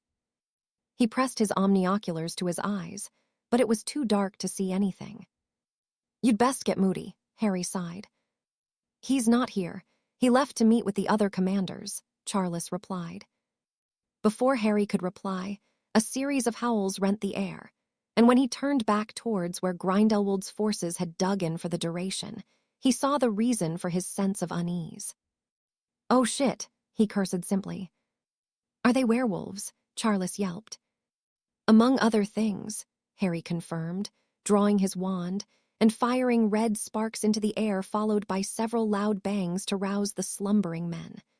The last thing we want is to be cornered in here and have that lot with us, he said urgently to Charles, who nodded his agreement. Bloody hell, what will we do? Harry clenched his jaw as his sleepy comrades emerged from their quarters, roused by the cacophony of sounds. Unless you want to bloody die, get your RCs moving. Come on, out of the TRNCHES and form LINES. We will have to deal with whatever COMES our way. Who placed you in charge? A Frenchman demanded to know. Harry shrugged carelessly. Don't listen to me, he returned evenly. You'll be the one trying to push your own guts back in when they're torn out. The man's eyes widened fearfully before he scrambled out of the trench. Come on, you bastards, Charles roared, not dissimilarly to how Moody would often address them. This isn't the time to hide under your BLANKTS. The men were scared, and Harry too felt the weight of fear begin to bear down on him as quickly as the unexpected enemy that was charging towards them. In the light of the flares he had sent up he could see scores of werewolves, several chimeras, a variety of trolls, a few erumpent, and somewhere in the distance, he could feel a chill that was brought on by the Dementors. He shuddered at the thought of them wreaking havoc here, but he could not ignore the imminent threat, nor the indiscernible figures heading towards his allies further up the trench. They would need to fend for themselves. Harry could not be everywhere at once. Hold, he commanded as he stood amongst those that he shared a living space with, each of them wearing, without exception, a look of terror. They will reach the traps soon. They did, but the defenses proved to be less effective against the creatures than Harry hoped. The traps were designed for use against other wizards, not creatures whose magic was entirely different. What do we do? Charles questioned worriedly. The werewolves had crossed more than half the distance between them now, followed closely by the trolls. Soak the ground, Harry instructed. It wouldn't hold them back forever, but it was a start. The men complied, and Harry joined in with his own stream of water as he racked his brains for the next best course of action. Charles, start transfiguring projectiles, anything sharp, he decided. Is anyone else adept at conjuring? I am, the Frenchman Harry had spoken with earlier declared. Then help him. We will need as many as you can make. The duo set work, and were quickly joined by a few others who began conjuring what they could, and even transfiguring any stones on the ground around them. Have any of you lot ever taken down a werewolf before? Harry asked those closest to him. Mate, I worked in a greenhouse before this, a man to his left answered. A short bout of humorless laughter followed his words. Then think of them as big plants that need pruning, Harry advised. Blasting and severing curses will hurt them. Aim for the legs. If they can't walk, they will be slower, freezing SPELLS. The saturated ground froze, and the werewolves bearing down on them skidded across it as they fell. But there was no time to celebrate the temporary success. What are you waiting for? Kill THEM. Harry and Charles took the lead, firing a mixture of severing and blasting curses at the beasts, the yelps of pain filling the air as the werewolves scrambled to regain their footing. The strategy was working well enough, but in their panic, the men were not aiming carefully. Instead of injuring the legs, they were hurling their spells at whatever part of the werewolf they could hit. The severing curses were barely a scratch to a werewolf, and the blasting curses seemed only to send them back a few feet, leaving no lasting damage. They needed to change their tactics. With no silver to hand, removing or damaging limbs was the best defense against them, but with so many to deal with, such an approach would not be easy. Nonetheless, Harry set to work, his wand snapping downwards and a length of black, searing magic shot from the end, scorching the earth it settled upon. Give me some space. The spell used was not a forgiving one, the heat emanating from it making it uncomfortable to use for long periods of time. Eventually, it would cause severe burns to his own hand, the darker magic he'd chosen being a spell that came at a price.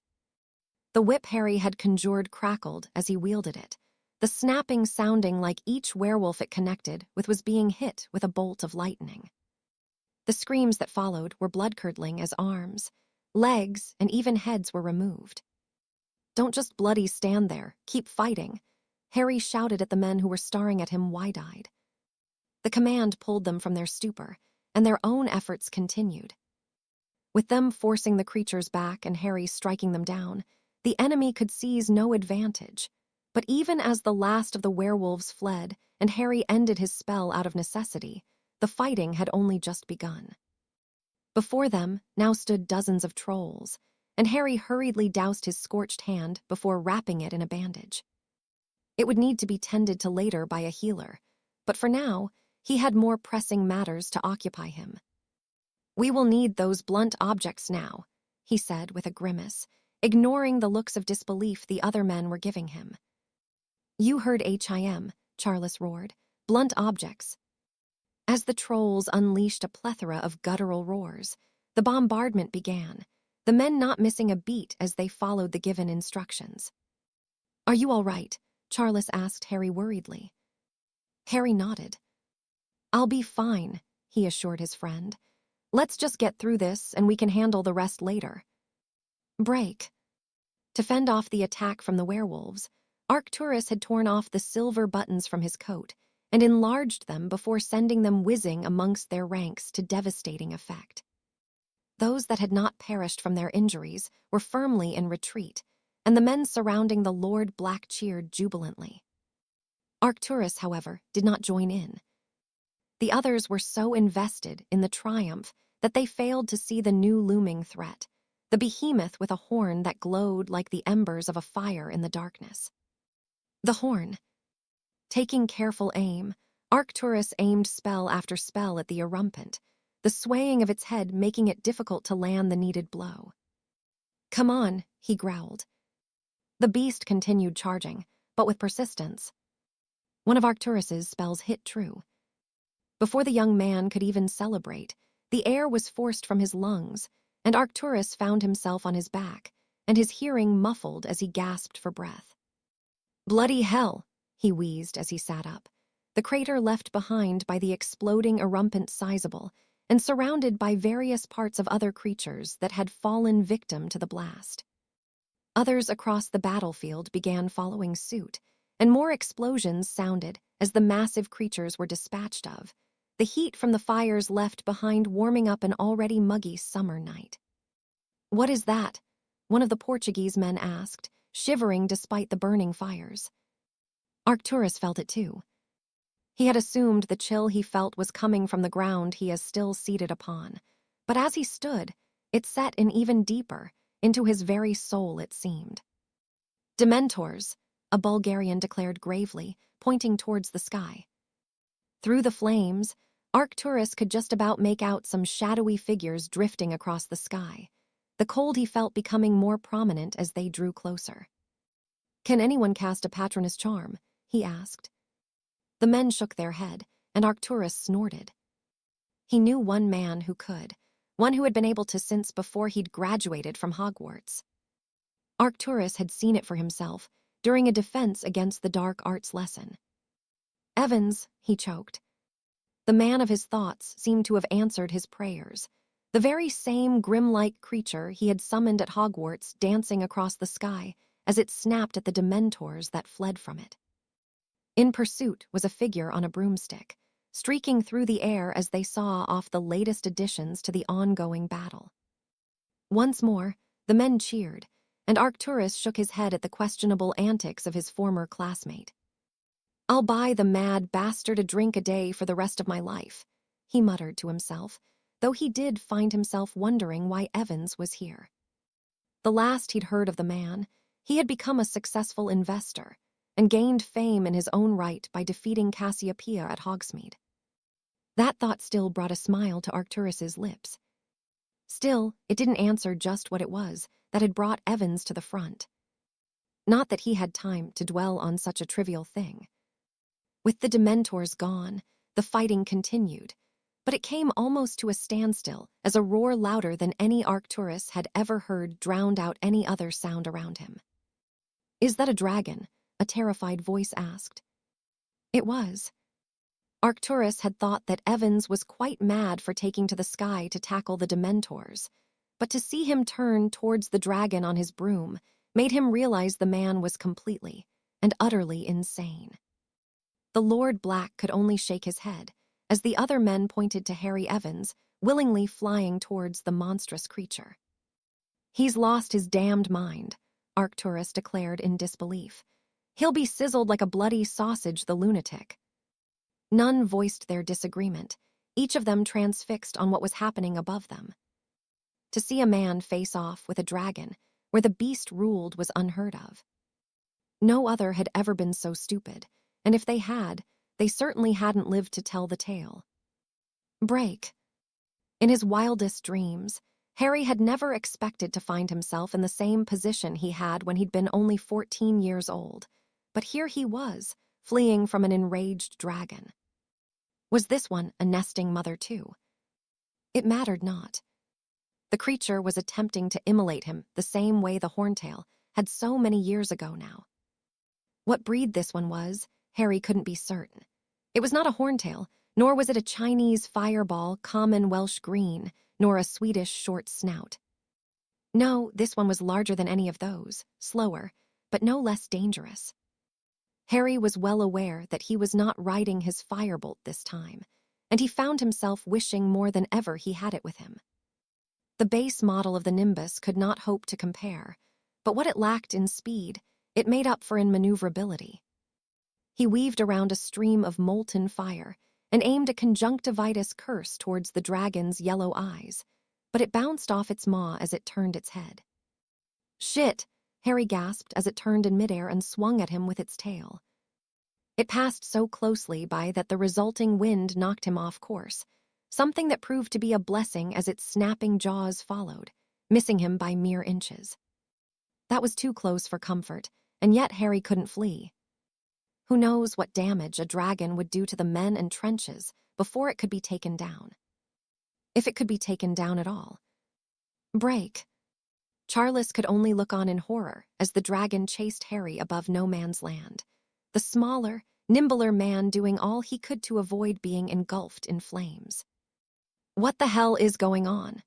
The voice of Gabriel Moody cut through the din, his gaze sweeping across the corpses of the men and creatures littering the ground in front of the trenches. "We are under attack, sir," the former greenhouse worker stammered. "I can bloody well see that," Gabriel snapped, wincing as a roar of fury sounded across the battlefield. "Flaming hell, is that a dragon?" Charles nodded, his eyes not leaving the pursuit. "Evans is up there on a broom," one of the men explained. "You what?" Gabriel removed his omnioculars from within his robes and peered through them. "He's bloody insane," he muttered. "Evans, get your arse down here." "I don't think he can hear you, sir." Charles shook his head, wincing as another gout of flame was shot towards Harry. "I'm going up," he declared, fumbling with his trunk to resize it. "Don't be bloody daft, Potter," Moody huffed. "You'll both be bloody killed."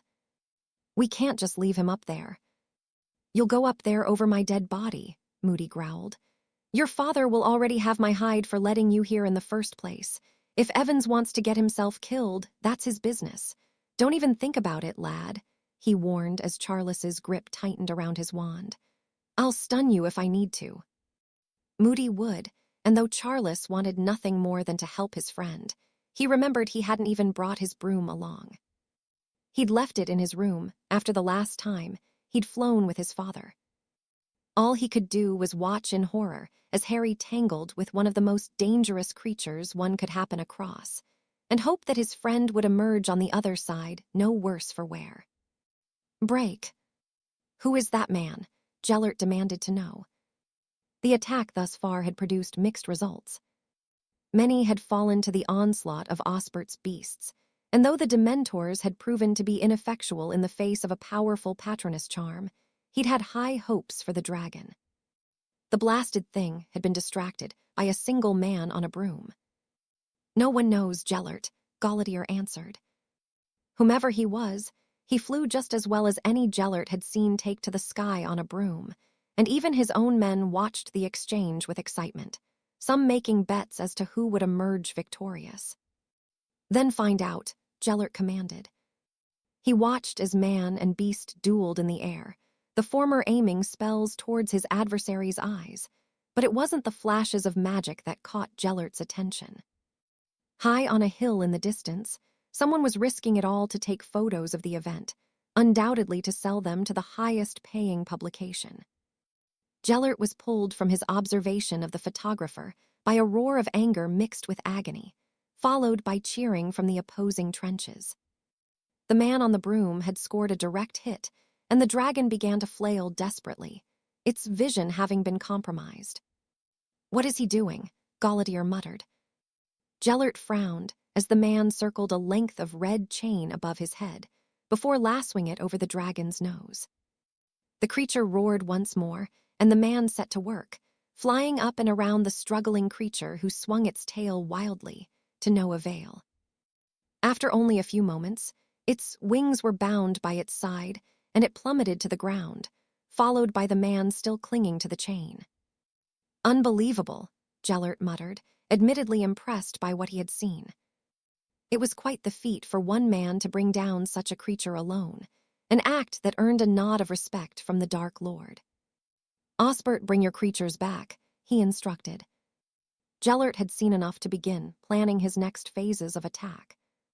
Osbert whimpered sadly and complied with Gellert's wishes. "He's there," one of the German men scoffed, pointing across the field to where the dragon had been dragged from the sky. Gellert shook his head as the figure stood in front of the dragon for several moments before conjuring a large sword and burying it in the skull of the beast, eliciting not a roar, but little more than a defeated grunt. When the dragon remained unmoving, the man hobbled back towards his own trenches, and the only sound that could be heard was the distant crackling of fire and Osbert's sobs as he looked on in despair at the enormous, dead beast slumped on the battlefield. Chapter 53. Making headlines, it was an unusually warm morning in the Scottish Highlands, something that Minerva had not experienced since she had been a little girl. For the past couple of years, she had made it a point to visit her parents over the summer months, but she hadn't made it a habit of staying for any more than a few days. This year, however, she would be here for some time. Albus was taking a well-earned break from tutoring her, and she felt no need to be in the castle. Minerva had all the books she required to continue with her studies independently, and she too was keen for some time away from the castle and with her parents.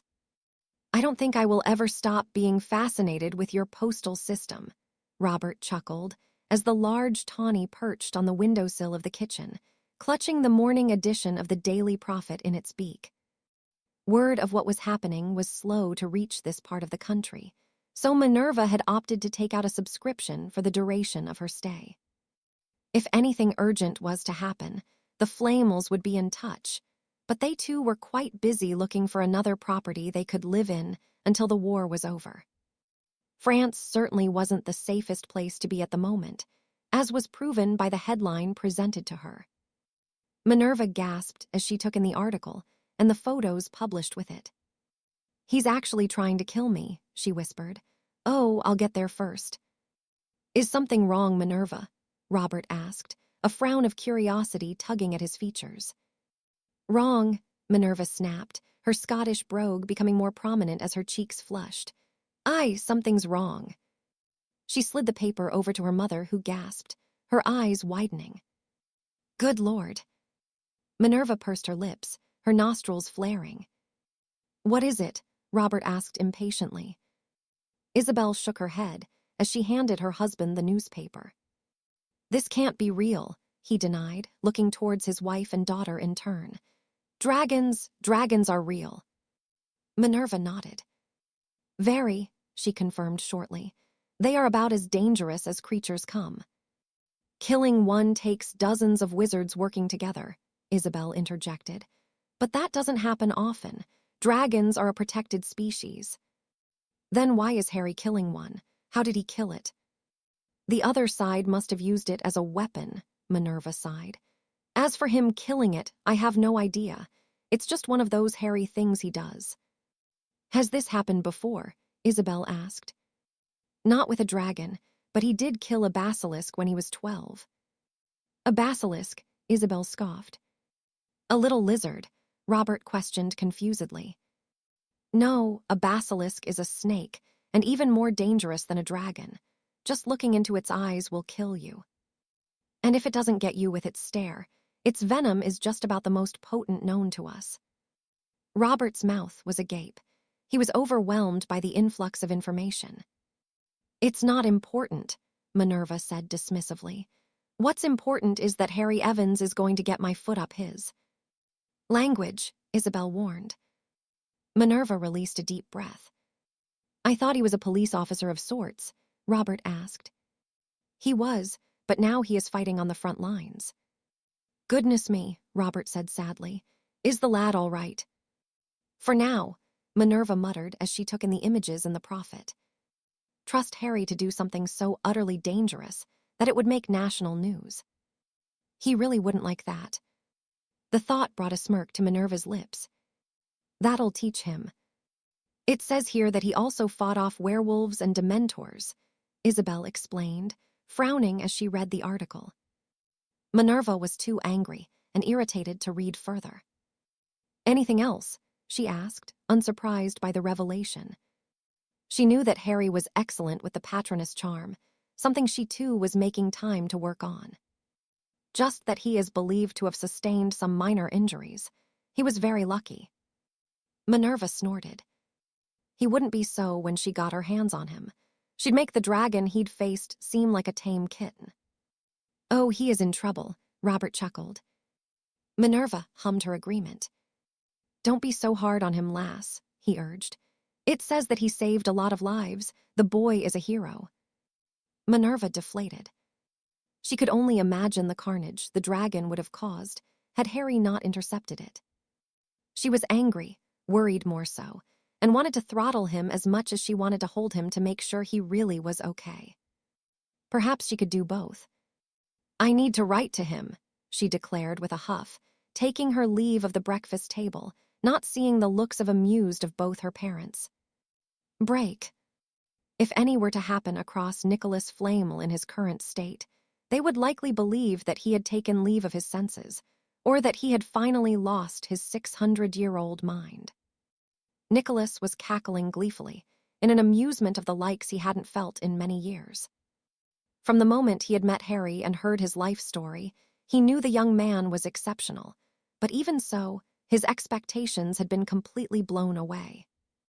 "A dragon," he chuckled, managing to regain his composure somewhat as he continued reading the paper. "If I didn't know any better, I would think that you are up to something, Nicholas Flamel," Perenelle said pointedly as she returned from the shower. The two of them were staying in a hotel for a few days, whilst they viewed property around Britain. "Me?" Nicholas asked affronted. "I can assure you, my dear, that I am up to nothing." Perenelle raised an eyebrow at her husband. "Have you heard from Harry?" Nicholas shook his head. "He hasn't written yet," he explained. "He has been busy." Nicholas took no small amount of joy in handing his wife the newspaper, enjoying the twitch of irritation that crossed her features, an expression usually reserved for him. That look meant only one thing. Harry was in trouble, and Nicholas would enjoy the dressing down he would witness. Not that he wasn't proud of the boy for what he'd done. He was exceptionally so, but it wasn't often enough that someone else was the object of Perenelle's ire. so much so that she uncharacteristically cursed under her breath in their native tongue.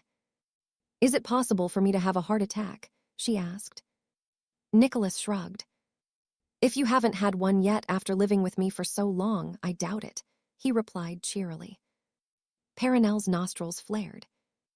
"I have the right mind to stick that boy across my knee," she grumbled. "He's done some foolish things, but this is something else." "Calm down," Nicholas sighed. "Do not tell me to calm down, Nicholas," Perenelle snapped. "He could have been killed. He is reckless, irresponsible." Nicholas waited whilst his wife went through the painstaking process of reeling off Harry's shortcomings, each one becoming more ridiculous than the last. Perenelle was merely venting. It was how she calmed herself down, though she would reserve enough of her anger for when she next saw Harry. Perenelle was furious, but more than anything else, she was worried. She had grown to care deeply for Harry, and it pained her to see him simply being himself. He was a selfless man, a protector, a defender of those that could not defend themselves. That was Harry's nature, and to try to change that would be like trying to change the tides. It wouldn't happen, and Perenelle knew that. This was just her way of coping with caring for someone like Harry. "He's safe," Nicholas comforted when Perenelle had finished ranting. He pulled her into his arms, and she nodded against his chest. "I know, but he won't be when I get my hands on him." Nicholas chuckled. "We both know that the first thing you will do is make sure he is not hurt, and that he is fed before you give him his telling off." "He doesn't know that," Perenelle huffed. "You will write to him, Nicholas. Tell him that I know what he has been doing and that I look forward to his next visit. Let him stew." "With pleasure," Nicholas agreed with a smirk as he retrieved some ink, a quill, and a sheet of parchment. For once, he was just pleased that it wasn't him being left to stew. "Break." "We will have your report now, Mr. Moody," the Supreme Mugwump requested tiredly. The members of the ICW had gathered hours ago for the emergency meeting, but had been kept waiting for much of the day, whilst the commanders compiled an accurate version of events. With a nod, Gabriel stood and cleared his throat, uncertain what more he could offer that hadn't been explained already by the others. "It is as you have been told. The rest of the commanders and I were in the conference room here discussing tactics, our defenses for the most part," he began. "It took some time for an emergency message to reach us, and by the time we made it back to the trenches, the fighting was all but done. Except for the Ukrainian Ironbelly flying above the battlefield," the Irish representative broke in.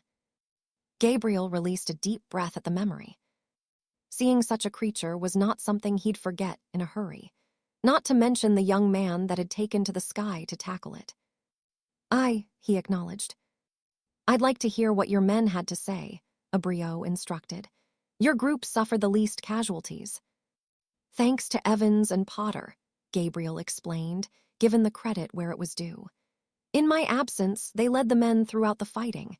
It was Evans that fended off the Dementors and who killed the dragon." The representatives of the ICW murmured animatedly amongst themselves for a few moments before Abriot held up a hand to silence them. "Evans?" he asked. "Oh, Harry Evans. He's an investor from Britain." "Isn't that the young man who defeated Cassiopeia Black at Hogsmeade?" Doge questioned. "The very same," Gabriel confirmed. "And did you mention a Potter?" "Will's lad." Doge shook his head sadly. "And it was the two of them that led your men?" Abriot questioned. Gabriel nodded. "They're quite the pair of wizards," he sighed, relieved they'd taken the initiative to fill his role whilst he was away.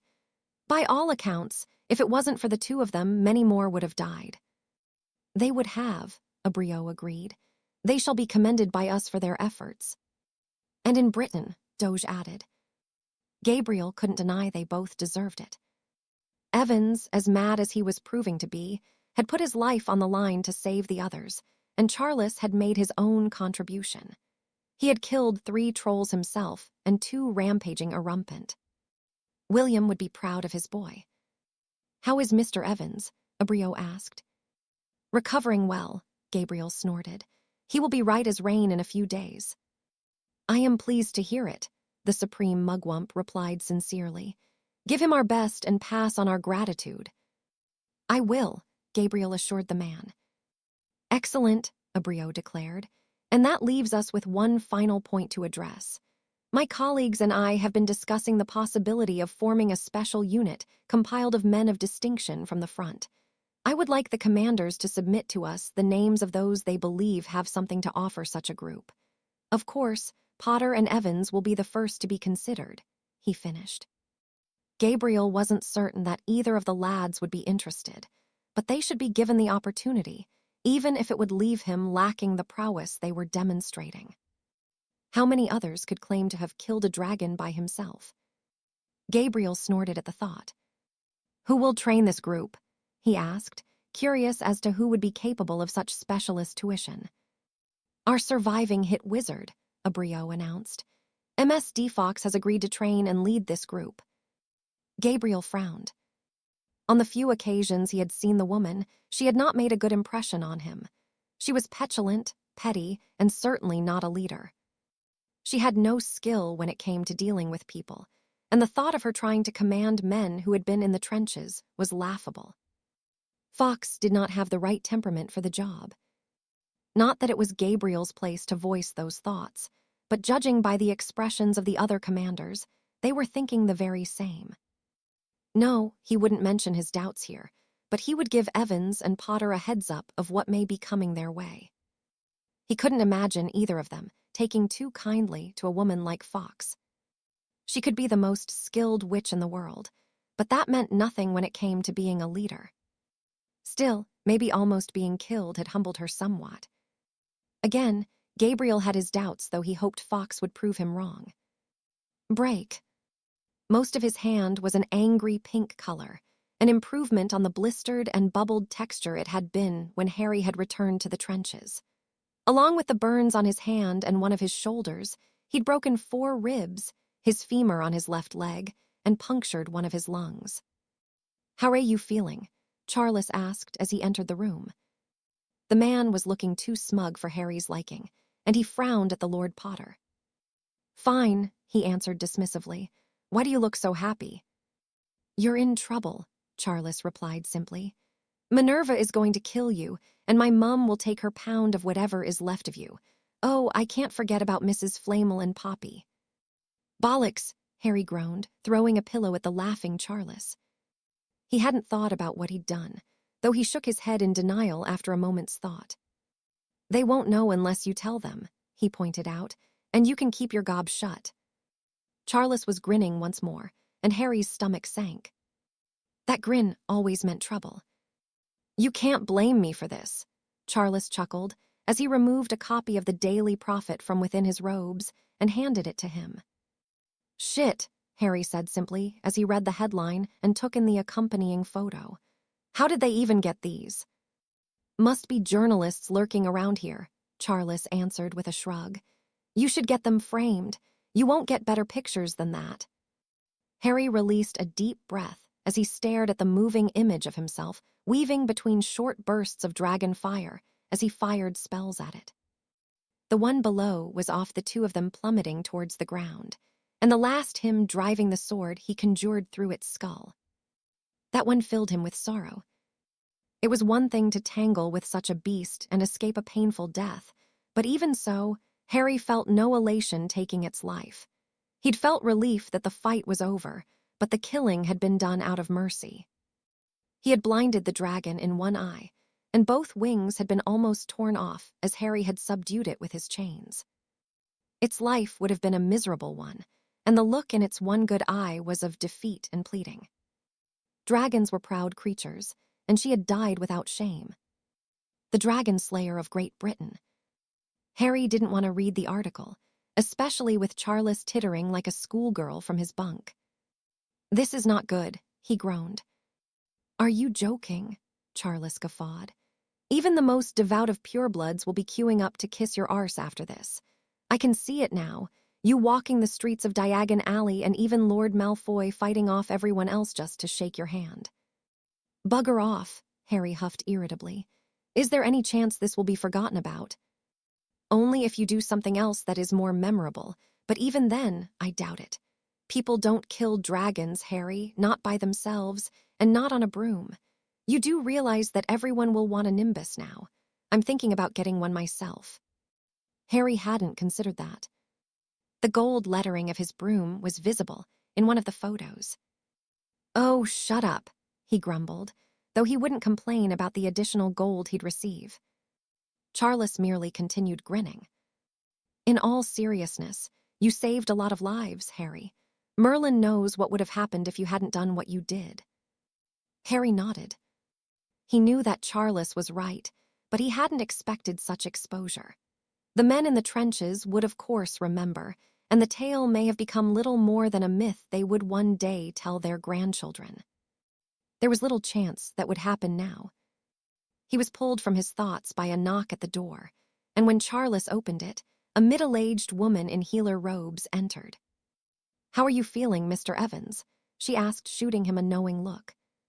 "Better than I did," Harry replied. The woman nodded as she opened her medical bag.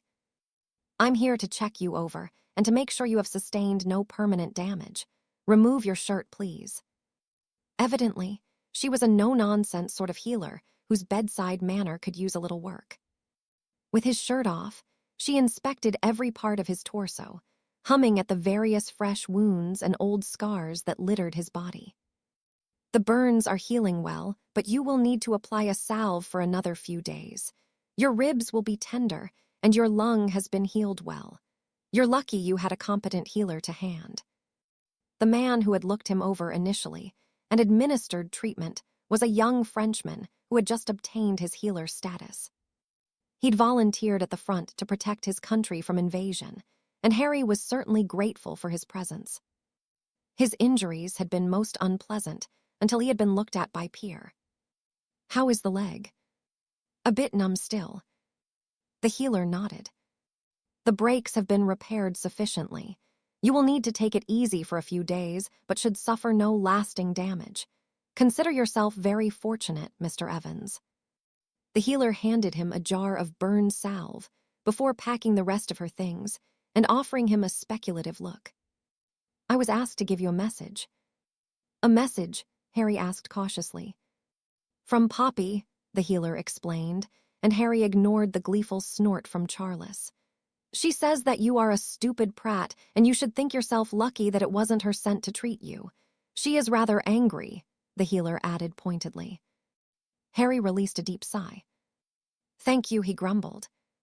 "My pleasure, Mr. Evans," the healer replied sweetly. "You have no idea how tempting it was to send her, but I wouldn't have wanted to be an accessory to whatever she did to you. Good day." With that, the woman was gone, and as the door closed behind her, Charles experienced another bout of uncontrollable laughter. "Oh, this is brilliant," he declared cheerily. "Please let me be there when you see Minerva." Harry's nostrils flared. He could only imagine the dressing down he would get from the irate Scot. "I should have just let the bloody dragon finish me off," he sighed as he headed towards the door. Harry needed some fresh air, but as he took his leave of the room, it was to a waiting group of somber but grateful men who began applauding him and offering words of thanks for what he'd done. This wasn't something new to Harry, who'd been on the receiving end of such treatment whenever he'd caught the snitch during a Quidditch. But this was different.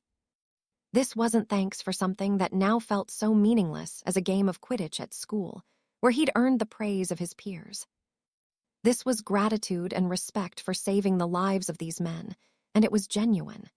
They didn't know that he was Harry Potter, the boy who lived, or anything else he had gained his notoriety for.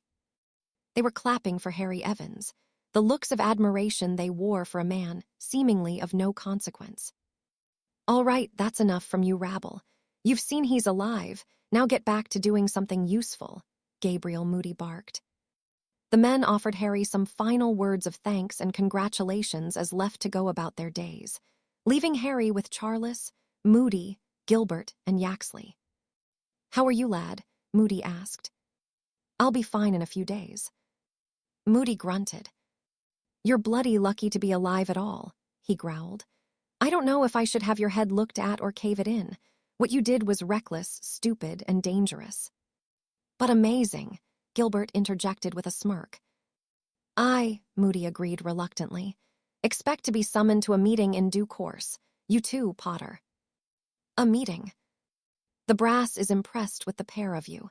As am I, there may be an opportunity coming your way to be part of a new elite group the ICW are putting together. You'll even get to be trained by a hit wizard. Hit wizard? Harry asked curiously. If you're anything like me, you'll hate her, but you won't get better training anywhere else. The hit wizards are amongst the best, even if they are a bunch of high and mighty shits. The Serpent is a hit wizard, Yaxley pointed out. Was, as far as the ICW are concerned. He turns up here, but he's not been in touch with them. Fox is the only one left. Harry's jaw tightened at the mention of the woman. She shouldn't be left in charge of training a pigeon, let alone a specialist unit. What will this team do? Charles asked. Moody shrugged. I have no idea, but it sounds to me like the ICW are looking to replenish the hit wizards for when this is all over. Harry snorted as he shook his head. I'm not interested, he said firmly. I'd rather stay where I am. Gabriel shot him a look of surprise, but nodded his understanding. That's your choice, Evans, he sighed. I'll be glad to have you here. What about you, Potter? I'm staying. Moody shook his head at the pair of them before chuckling. Then as you were, gentlemen, he instructed, and good work. Between the two of you, we avoided a complete disaster last night, and the rest of the men know it. Yaxley and Gilbert offered the duo an appreciative nod as they followed Moody. You know this, Fox? Charles asked. Harry nodded. We'd be safer here than under her leadership. Then we will stay, Charles declared. I trust you, Harry. We are in this together now. I hope you'll be this supportive when it comes to dealing with Minerva. And my mum, Charles reminded him, and Mrs. Flamel, and Rosa. All right, I get the message, Harry muttered. Do you think there's any chance they'll just be glad I'm okay?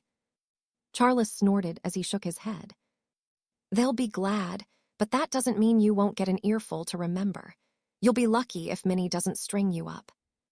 That's what I was afraid of, Harry sighed, ignoring the laughter that followed from a thoroughly amused Charles.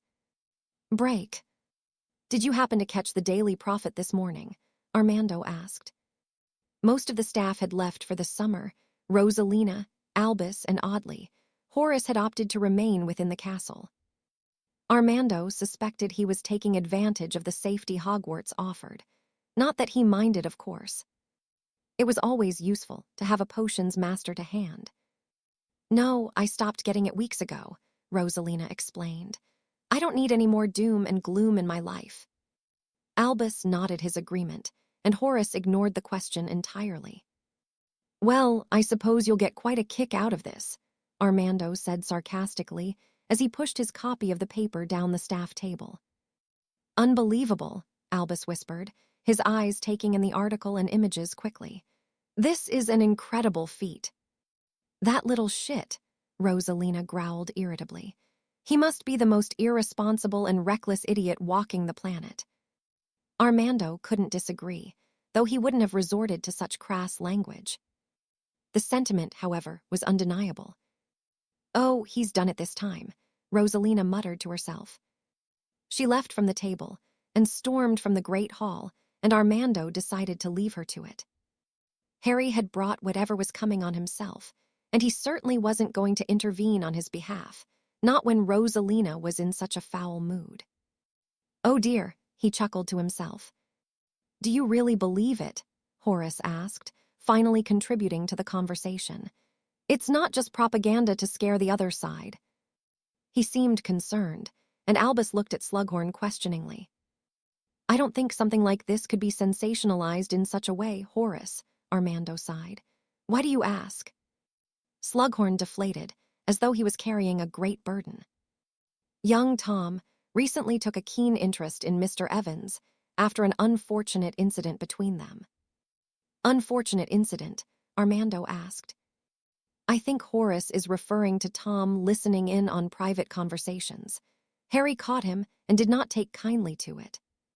Evans tried to kill him, Slughorn said hotly. Albus shook his head. If Mr. Evans wanted young Tom dead, I believe he wouldn't be alive now, he said pointedly. What does this have to do with Tom? Armando pressed, pointing at the newspaper. Well, Horace began awkwardly, Tom is a vengeful and cruel boy, Albus questioned. Horace huffed as he shook his head. You are determined to have it in for him, Albus. No, Albus disagreed, but I refuse to be blinded by his false smiles and charm. Enough, Armando instructed, putting an end to the bickering. Do you spend much time with the boy?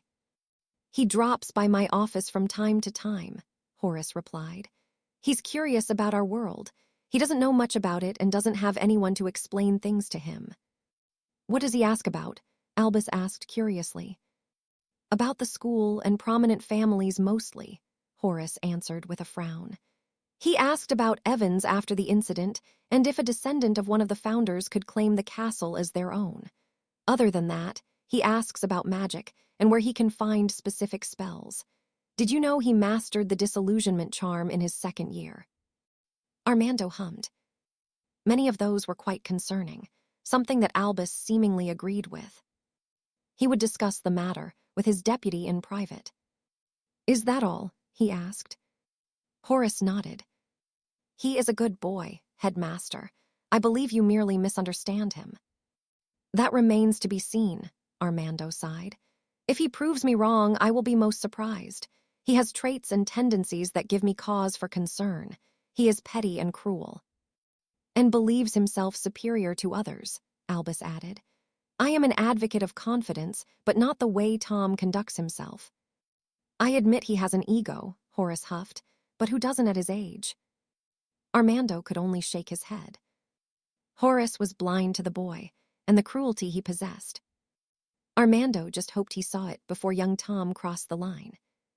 Break. Gellert had slept little, opting to spend the early hours of the morning pondering the successes and failings of the attack. For the most part, he was happy.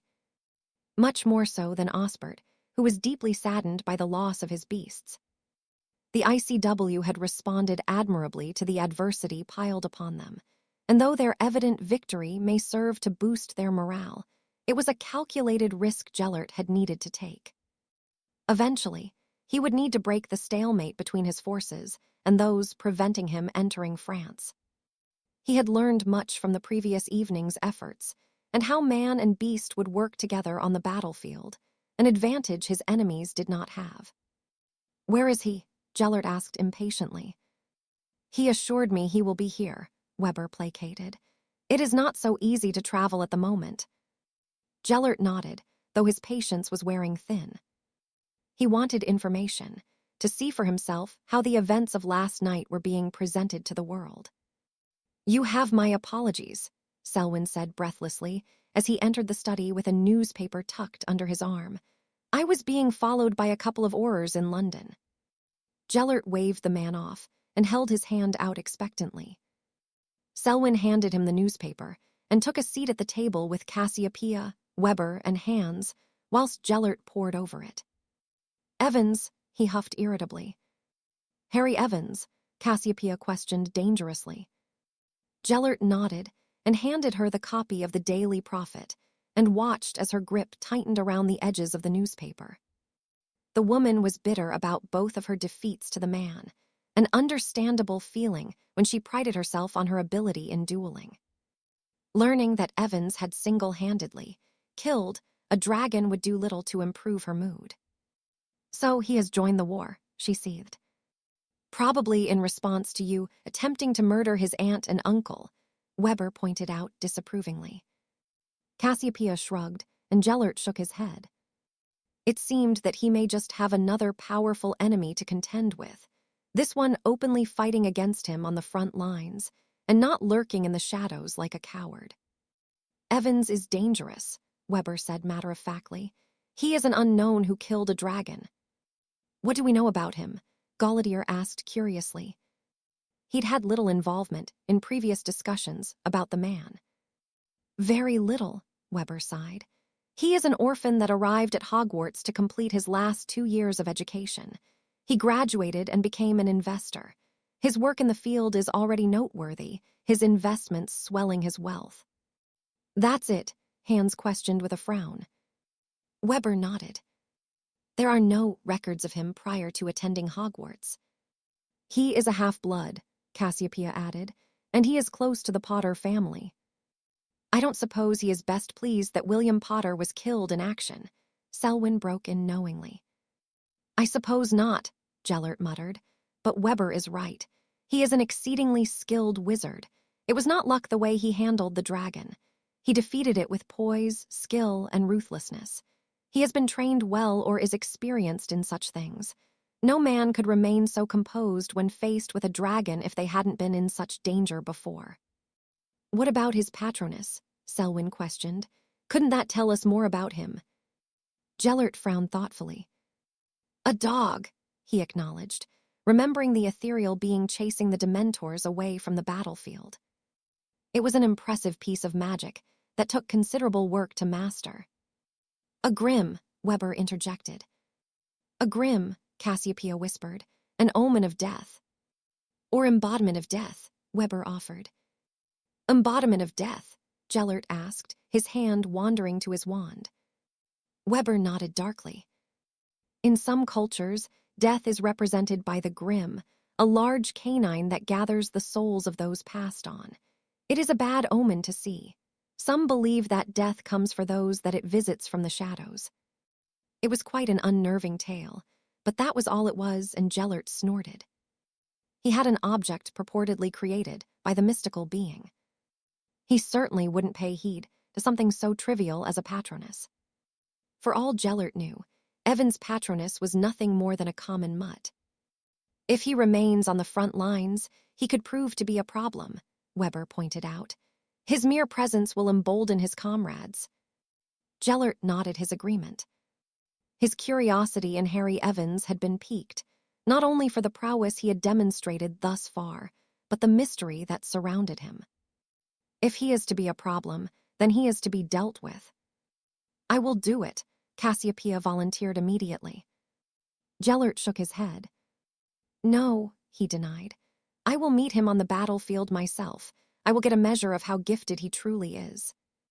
Cassiopeia was unashamedly affronted, but she said nothing, her jaw tightening to prevent herself from doing so. Do you think it is wise, Gellert? Weber asked, leaning forward in his chair. It would only take an errant spell for disaster to strike.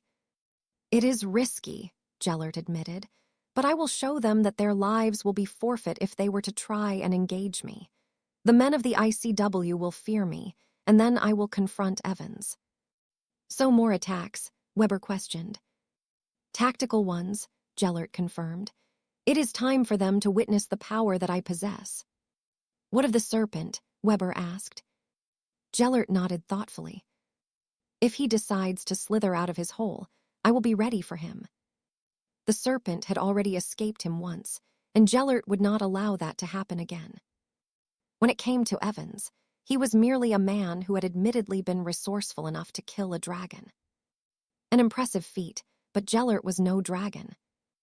Gellert was much more dangerous than a fire-breathing lizard. He had the wand of destiny, and his destiny was to see his vision of the world come to fruition. Not Evans, nor the serpent could prevent that from happening. Break.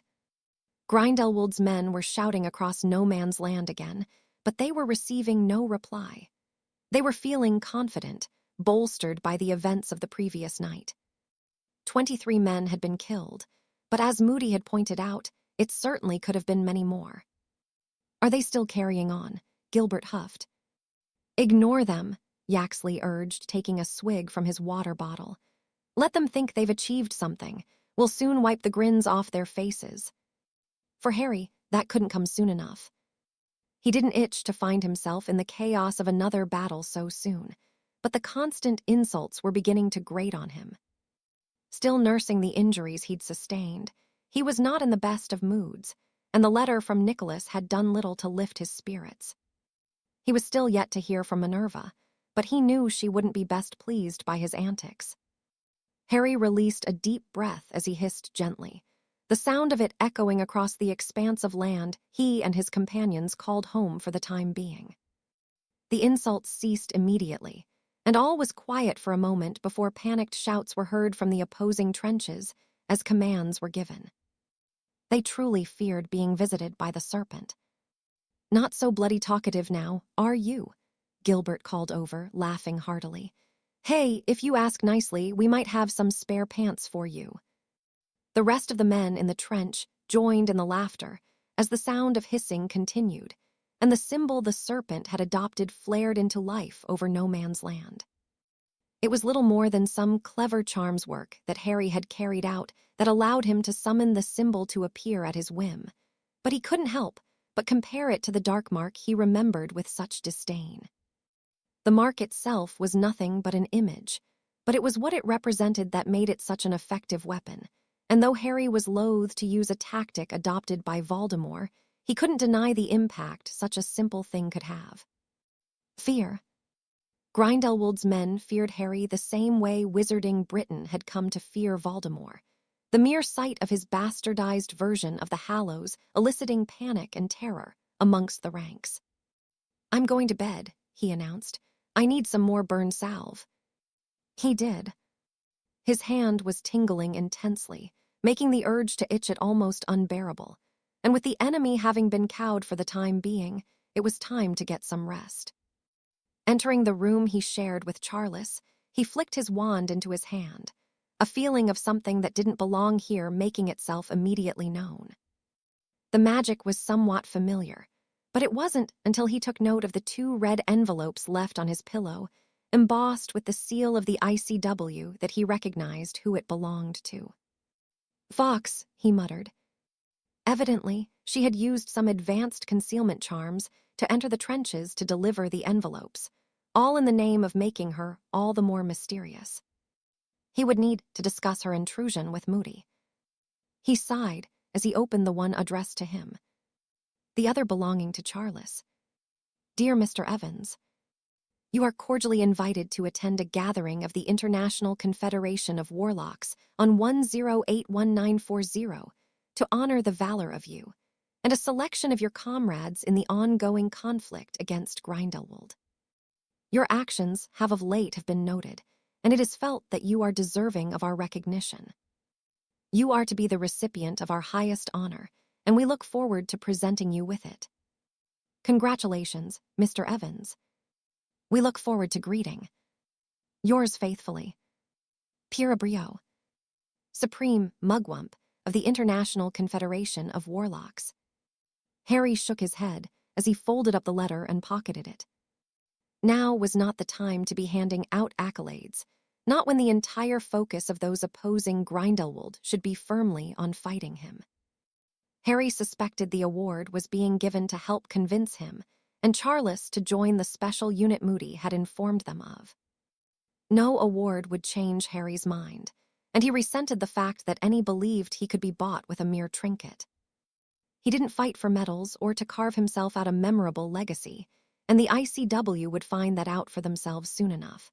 Chapter 54. A show of strength. It seemed as though Gellert spent much of his time poring over maps, formulating strategies, and exploring all that could be done to break the reserve of his enemies. It was a frustrating practice, and one that had yet yielded any noteworthy results. He had expected opposition in the pursuit of what he sought for the world, adversity even, but to find himself in a position where such little progress was being made was frustrating to say the least. With a sigh, Gellert stepped away from his desk, the desire for a break having been pressing for several minutes. Even the keenest of minds needed a reprieve. "Who is it?" he asked as a gentle knock sounded at his door. Weber entered, the German sleuth taking in the array of maps and documents on Gellert's desk, all of which were uncharacteristically disorganized. "You find me in a rare moment of uncertainty," Gellert explained. Weber nodded his understanding. Then perhaps some clarity and an opportunity wouldn't go amiss. "What do you have in mind, Herr Weber?" Gellert asked. The wiry man took a seat and pressed the tips of his forefingers together as he crossed his legs.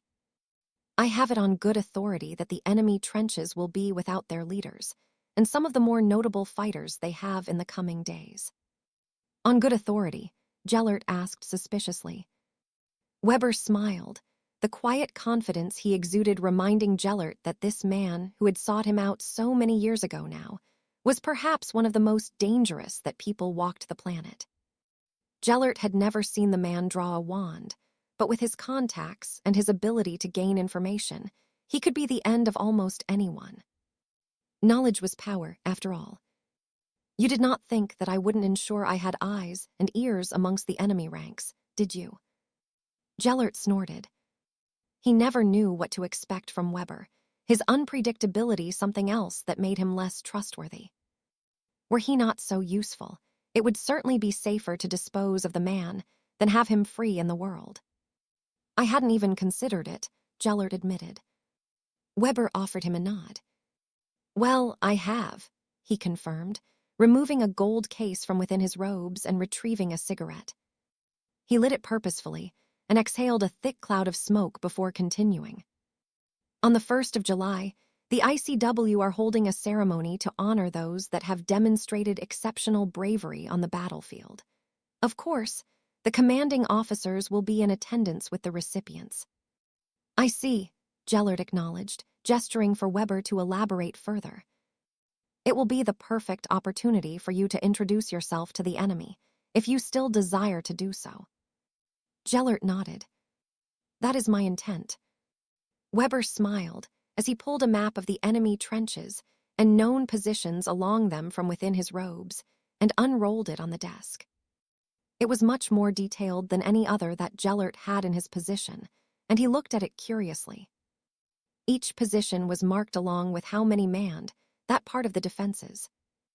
There was even notes explaining how many stood guard overnight and where the lookout posts were. This would be the best place to stage the assault, Weber explained, pointing to the most northern section of the trench. Here, our forces would only need to defend from the south whilst the attack took place, and if necessary, they can retreat into the hills. They won't be followed there. Weber had put a lot of thought into this, and Gellert nodded appreciatively. It was a viable option, and one that finally presented a lower risk to Gellert's men. This plan is purely for you to make a statement, Mr. Grindelwald, Weber warned. It would be too risky to attempt engaging any other position on the map. Are there any that I should pay special attention to here? Weber shook his head. The one man, a Spaniard that goes by the name Ruiz, is among those being recognized at the ICW headquarters. Gellert hummed as his eyes roamed over the map once more. Am I right to assume Evans is one of those being honored? You would be correct, Weber confirmed. Any more information on him? Unfortunately not, Weber sighed. It is baffling, Mr. Grindelwald. I have never come across a man that I could not learn everything about. It is as though Evans appeared from nowhere. There is no record of his birth in either the Muggle or magical world. He is an anomaly. So, he just appeared at Hogwarts in 1935. Impossible, Weber murmured. No man simply appears anywhere. He has a story like us all. We just merely need to learn of it. Do you think it is possible he is the serpent? Gellert deflated at the question. It was something that he had pondered himself, but he remained uncertain. There is nothing to suggest he is, he huffed. Cassiopeia has looked into the possibility, but it does not seem at all likely. The Gaunts, the only Parselmouths in Europe and of such a pale complexion, did not sire him.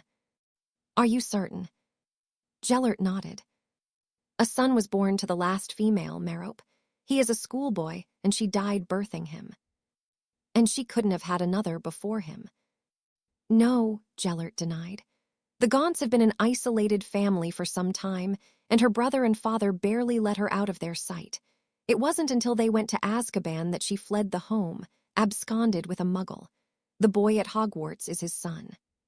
What about the father or son? Could they have fathered a child? Gellert snorted. The Gaunts are amongst the most repulsive people known to man, he explained. The son is barely coherent at the best of times, and old Marvolo was avoided like the plague. Rape, then? Gellert shook his head.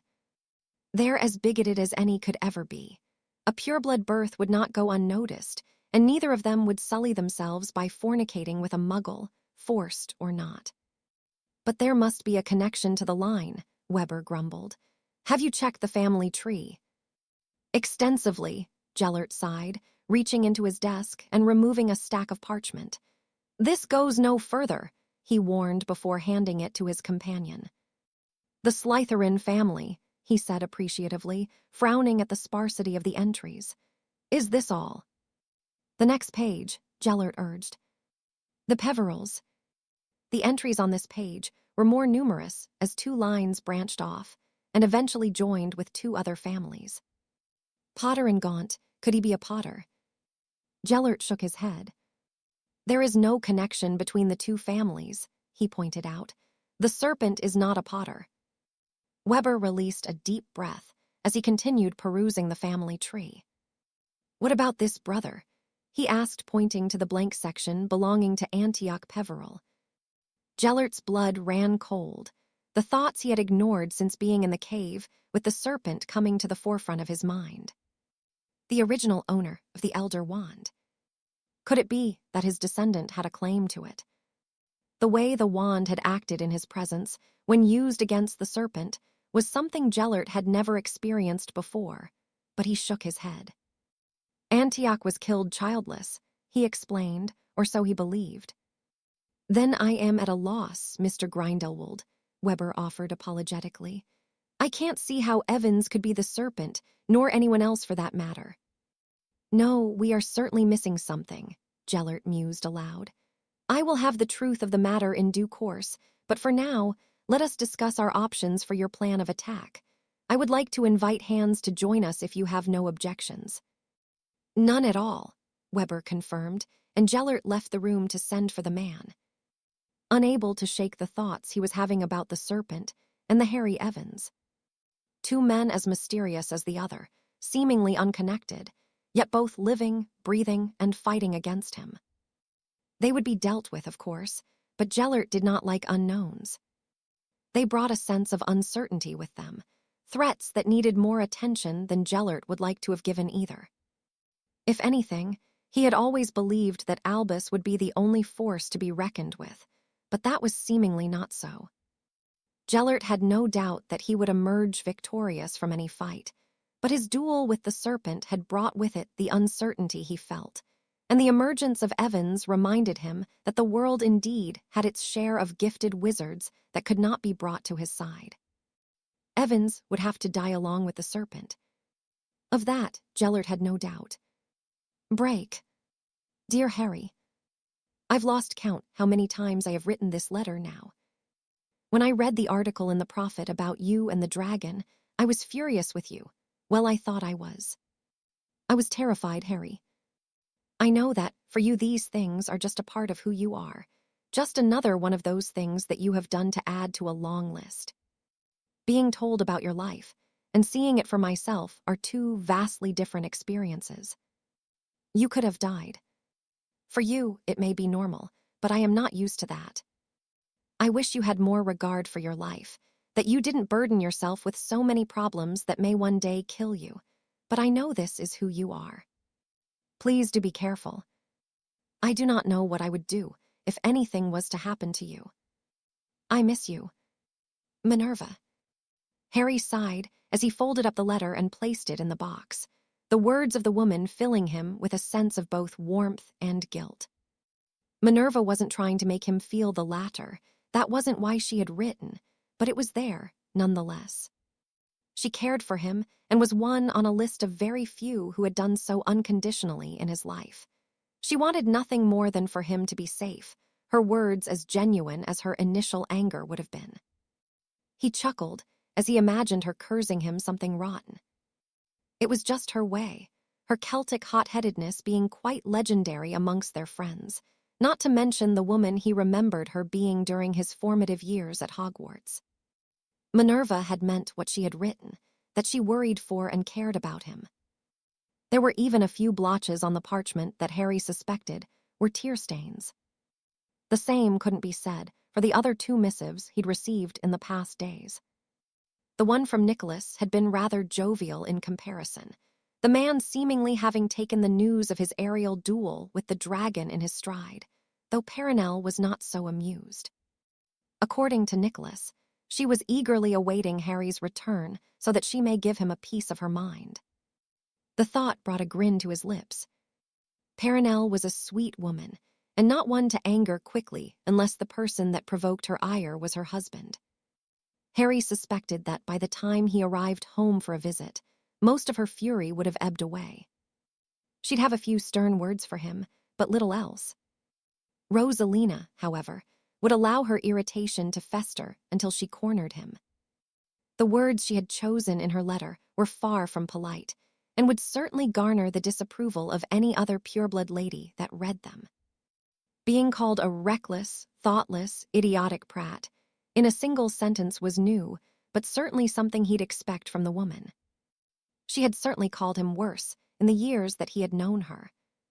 Still, he was far away from her, from Perenelle and Minerva, though he would gladly endure the ire of the first two for some time with the third, if only to set her mind at ease. "Moody's back," Charles announced as he entered the room. "He says we should get ready, and he will come for us shortly." "I am ready," Harry replied, placing his box of letters back in his trunk before shrinking and pocketing it. "You're going dressed like that?" Harry nodded. "I am. Why? Shouldn't we wear dress robes or something?" Harry snorted. "We are living and fighting on the front lines," he pointed out. "What bloody good are dress robes to us?" Charles shot him a look of curiosity. "You don't seem so keen on this award business." Harry shook his head. "I'm not," he replied with a shrug. "I'd rather just be left alone." Charles chuckled. "No chance of that, not after what you did. It will be one of the things spoken about when the war is over with. Your name will probably be in textbooks all over the world." "Great," Harry said sarcastically. Charles patted him on the shoulder comfortingly. "This special unit will be a waste of time and will likely be dangerous with little reward," Harry cut in. "Unless this unit is formed to hunt down Grindelwald's most influential followers or him personally, there's nothing to be gained from it. The ICW time would be better spent training the men in the trenches to fight creatures or work on tactics instead of this every man for himself crap we have right now. All these groups need to work cohesively together, or we will be picked apart one at a time." "You're not wrong, lad," the voice of Gabriel Moody chimed in thoughtfully from the door. "Our success has mostly come from luck or having the right people in the right place at the right time. It's not good enough and it needs to change." "Will it, though?" Harry asked frustratedly. Moody shrugged. "I cannot speak for the ICW as a whole, but the men in our group are mine to command, and I have no desire to see you all killed because we aren't prepared for all eventualities. You've given me a lot to think about, lad. None of us can be certain of what is coming, but we can do our best to make sure we're ready for it." Harry nodded appreciatively. At least Moody understood that the way the war was being fought couldn't continue. "Which brings me to why I'm here." "The award ceremony," Harry snorted. "We'll get to that soon enough," Moody said dismissively. "I've been thinking about how we got caught with our trousers down when the beasts attacked. I wasn't here to lead the men, and there may be other times that could happen. Given that the two of you are the reason most of us are still alive, I want to make it a more official position." "Official position?" Harry asked cautiously. I've discussed it with the other commanders, and they agree that we need more leaders in our groups. That's why, if you're determined to not be a part of this special unit business, I want you to be my second in command, and you, Potter, to be his. You already have the trust and respect of the men, and me for that matter. I can't think of any that I would trust more than the two of you to lead in my absence." "We will do it," Charles said firmly before Harry could respond. "He's right, Harry. There's no one here other than you that should do it. You've already proven you can, and they will listen." They would, and Harry knew there was no way of getting out of joining the special unit and turning down the offer made by Moody. "All right," he agreed reluctantly, "but don't make a habit of buggering off too often." Moody nodded and offered him a grin. "Good, that means I will have to find a way to distinguish you from the rest of the riffraff around here," he added with a frown. "A marking on your uniform should do it." Uniform, Harry groaned. Every man in the trench will soon be supplied with one, so there isn't any confusion of whose side you're on when things get messy. Some idiot Belgians almost killed each other a few nights back, when the one on guard thought the one going for a piss was the enemy.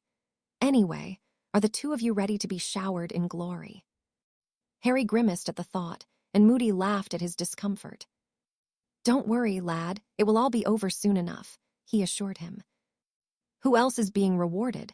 Charles asked curiously. 8 of you altogether, Moody explained. If the Spaniard had his way, his entire group would be receiving one. From what I heard, they spent most of their time shitting their pants and took the credit for what others did. I'll be keeping an eye on them. Bloody hell, I sound like my grandfather. Your grandfather? Moody snorted as he nodded.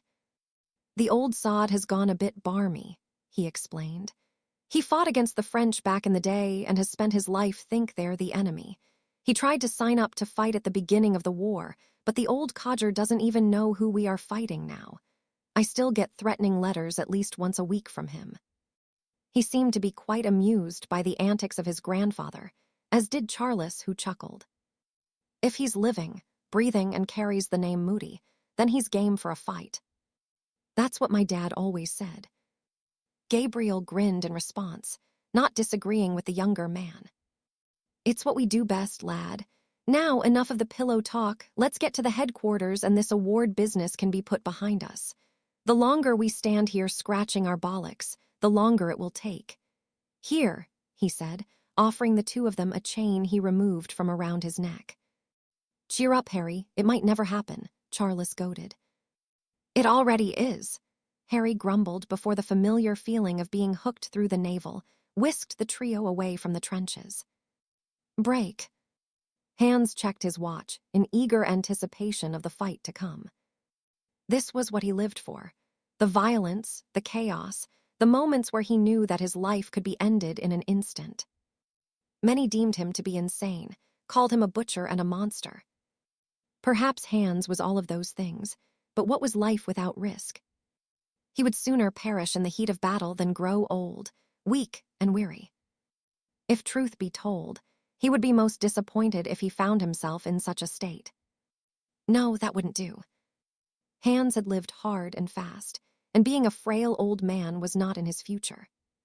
He much preferred the life he had chosen for himself, where he enjoyed it to its fullest, and where he would die, likely cut down by his enemies, but with no regrets, and with a smile cresting his lips. Not long now, he said to the men that followed him. We will have our fill of blood today. He checked his watch once more. Those being honored by the ICW would have left by now, but just to be certain, they would wait an additional few minutes. Hans was quite keen to risk his life, but he would not do so recklessly. If he was to die in battle, it would be because he was bested, not because he was outwitted or outnumbered because of his own foolishness. Off we go then, he declared, climbing over the top of the trench in the same manner a large cat would stalk its prey. Keeping as low as they could, Hans and his men crawled towards the trenches across the field, their foes none the wiser to what hell they would shortly be enduring. Break. The ICW chambers had been decorated for the occasion with the flags of every member nation draped across the wall, and the crest of the body itself hung prominently in the middle. A red carpet had even been laid out to welcome the guests, which consisted only of the commanding officers, the recipients of the awards, and a group of selected journalists. Wonderful, Harry muttered to himself when he had spotted the latter gathering of men and women. To him, this was a garish affair of little more than an opportunity for pomp and circumstance, and given the choice, he would have no part in it. The last thing he wanted was more exposure in the tabloids. They've gone for it, haven't they? Charles asked as they took their seats in the allocated stand. Who are the blokes in white? They seem happy. ICW guards, Harry murmured. Charles nodded his understanding as Abriot stood to address the room. My name is Pierre Abriot, the supreme mugwump of the International Confederation of Warlocks, he introduced himself. You have been asked to join us today so that you may be recognized for your efforts in the ongoing war against Gellert Grindelwald and his followers. The representatives of the ICW clapped for them, and though it seemed genuine to Harry, it meant nothing. They would still fight, men would continue to die, and the ICW would likely remain as ineffectual as ever. It was moments like this that he missed Fedorov. The man knew what needed to be done to win a war, and had more success than any whilst he was leading the Hit Wizards. Now, the group no longer existed, and Grindelwald was better off for it. It takes courage to do what you men have, daring and skill, Abrio continued. Without all three in abundance, we will be unable to defeat our enemies. You have demonstrated these traits since you made the difficult decision to fight for your countries, and we feel that your bravery, valor, and distinctive service should not go without recognition or reward. When I call your name, you will step up to the podium and receive your prestigious medals. Wherever you go in life, your reputation of being courageous and skilled in the face of your enemies will follow you. Christopher Ruiz, if you will.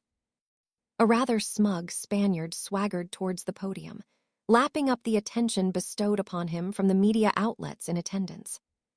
Monsieur Ruiz protected his injured comrades from further attack at the risk of his own life when they were set upon by a group of mountain trolls and werewolves, Abrio explained.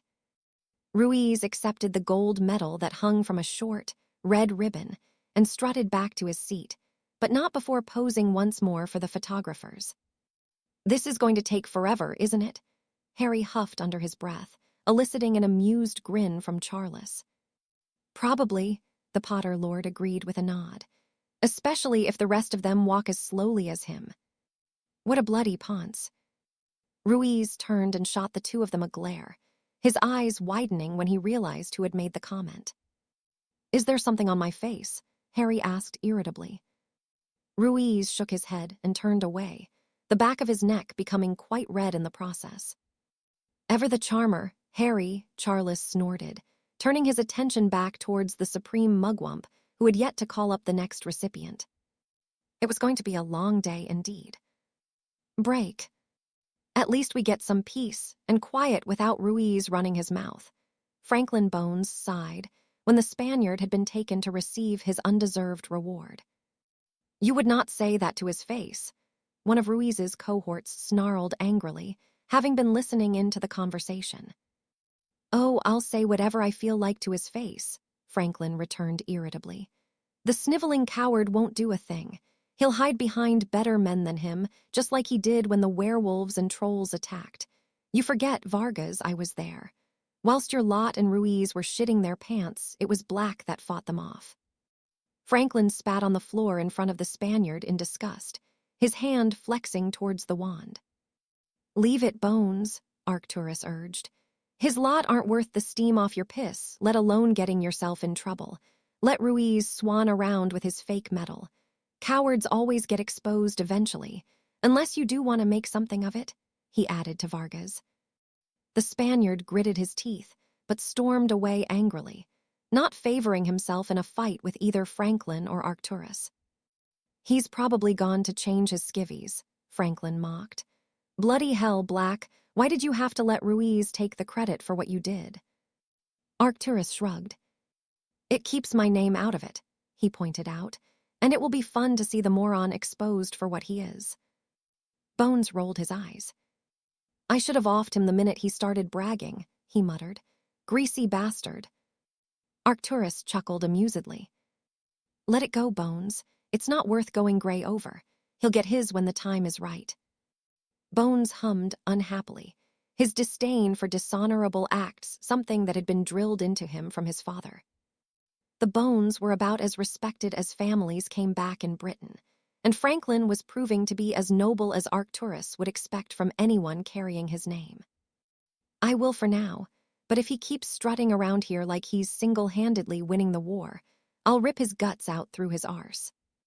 Arcturus laughed heartily at the threat, though he suspected Franklin would be true to his word if he felt such actions to be necessary. What the hell was that? Bones asked as screams were heard in the distance.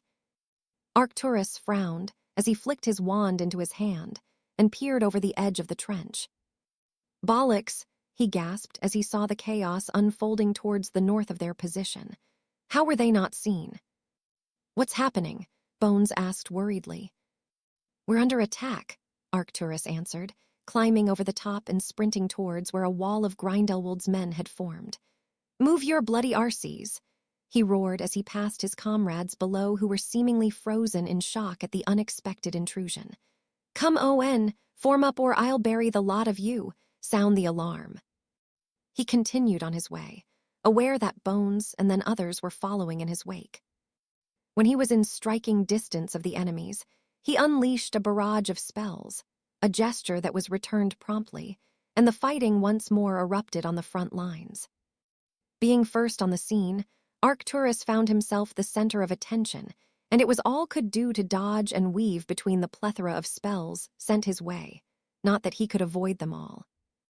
Fortunately, the one that clipped his shoulder was nothing more than a standard cutting curse. And though it bit deeply into the flesh, the wound was superficial. Bastard, he growled, retaliating with searing curse. His victim screamed in agony as he collapsed to the ground, holding his face, an act that only drew further attention to Arcturus. Much to his relief, Franklin Bones arrived and stood shoulder to shoulder with him, offering something of a reprieve. The two of them did their utmost to fight through the wall of men, but to no avail. Grindelwald's fighters had prepared for this, and there was still little cohesion within the ICW ranks. Isn't that Grindelwald? Bones asked, deflecting a sickly, yellow curse away from him before pointing beyond the force they were faced with. Arcturus frowned as he peered through a gap in the ranks. Bloody hell, he cursed as he watched a pale figure cleave 3 men in 2 with a single spell. He's slaughtering them. Over the din of the fighting, the screams could no longer be heard, but what Arcturus was seeing glimpses of spoke volumes of the suffering his comrades on the other side were being subjected to. We have to get through Black, Bones said urgently. Arcturus nodded as he looked for any possible opening, but the lines of men were knitted tightly together.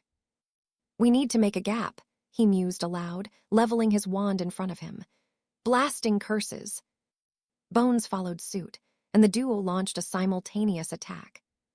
The 2 spells merged in midair, and the resulting explosion was quite the sight to behold. 4 of Grindelwald's men were taken out of the battle, but the gap left in their wake was immediately filled by one of the largest men Arcturus had ever seen. He was unsightly, ugly even, but his blue eyes were alight with intelligence. Arcturus's wand snapped into action, curse after unpleasant curse careening from the tip. The monstrosity of a man moved in a way that belied his muscular frame, his footwork light and graceful as he stepped away from the spells and returned with an attack of his own. It took a hastily conjured shield to block the offering, and though Arcturus wasn't certain what spell he had intercepted, his arm felt as though it had been ripped from his shoulder. Watch out, Black, Bones warned. This one knows what he's doing. Arcturus nodded as Franklin launched a ball of fire at their large opponent. Once more, the man defended himself with apparent ease, much to the frustration of Arcturus. Again, he pressed the action, his magic bursting from the tip of his wand in an array of colors, each spell as deadly as the one that preceded it. Hold on, let me try something, Bones requested when the man proved his elusiveness once more.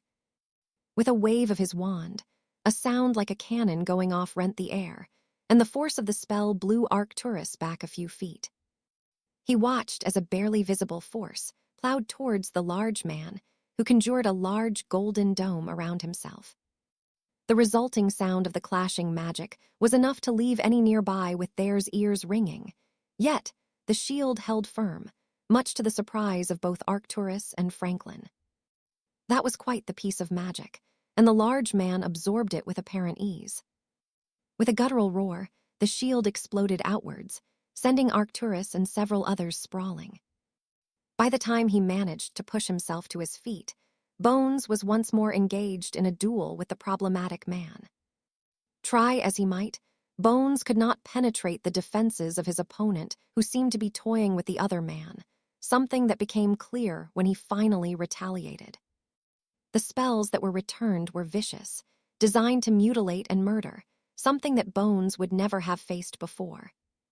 Arcturus had no doubt that he had been well trained by his father, but he'd not experienced what he faced now, and as he did his best to defend himself from the onslaught, his expression shifted from one of determination to fear and finally outright horror when he realized that he was out of his depth.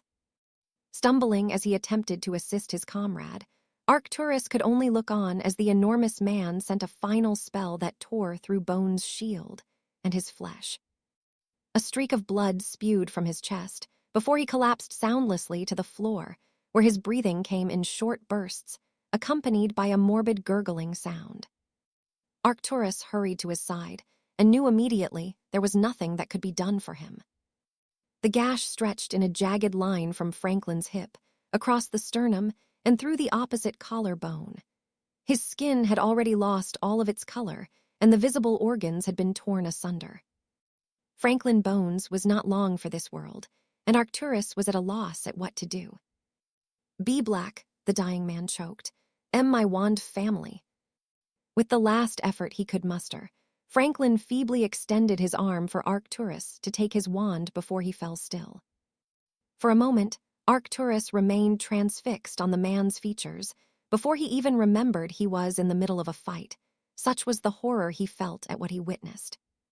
Quickly, however, that horror gave way to rage. Pocketing the wand of his fallen friend, he turned his attention back towards the large man who was laughing, his eyes full of glee at what he had done. "Bastard." Arcturus's wand became a blur as he threw every nasty curse he could think of in that moment, and the laughter stopped as his foe's eyes widened in recognition.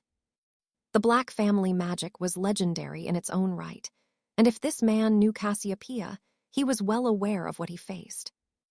Not that Arcturus gave him the opportunity to ponder it.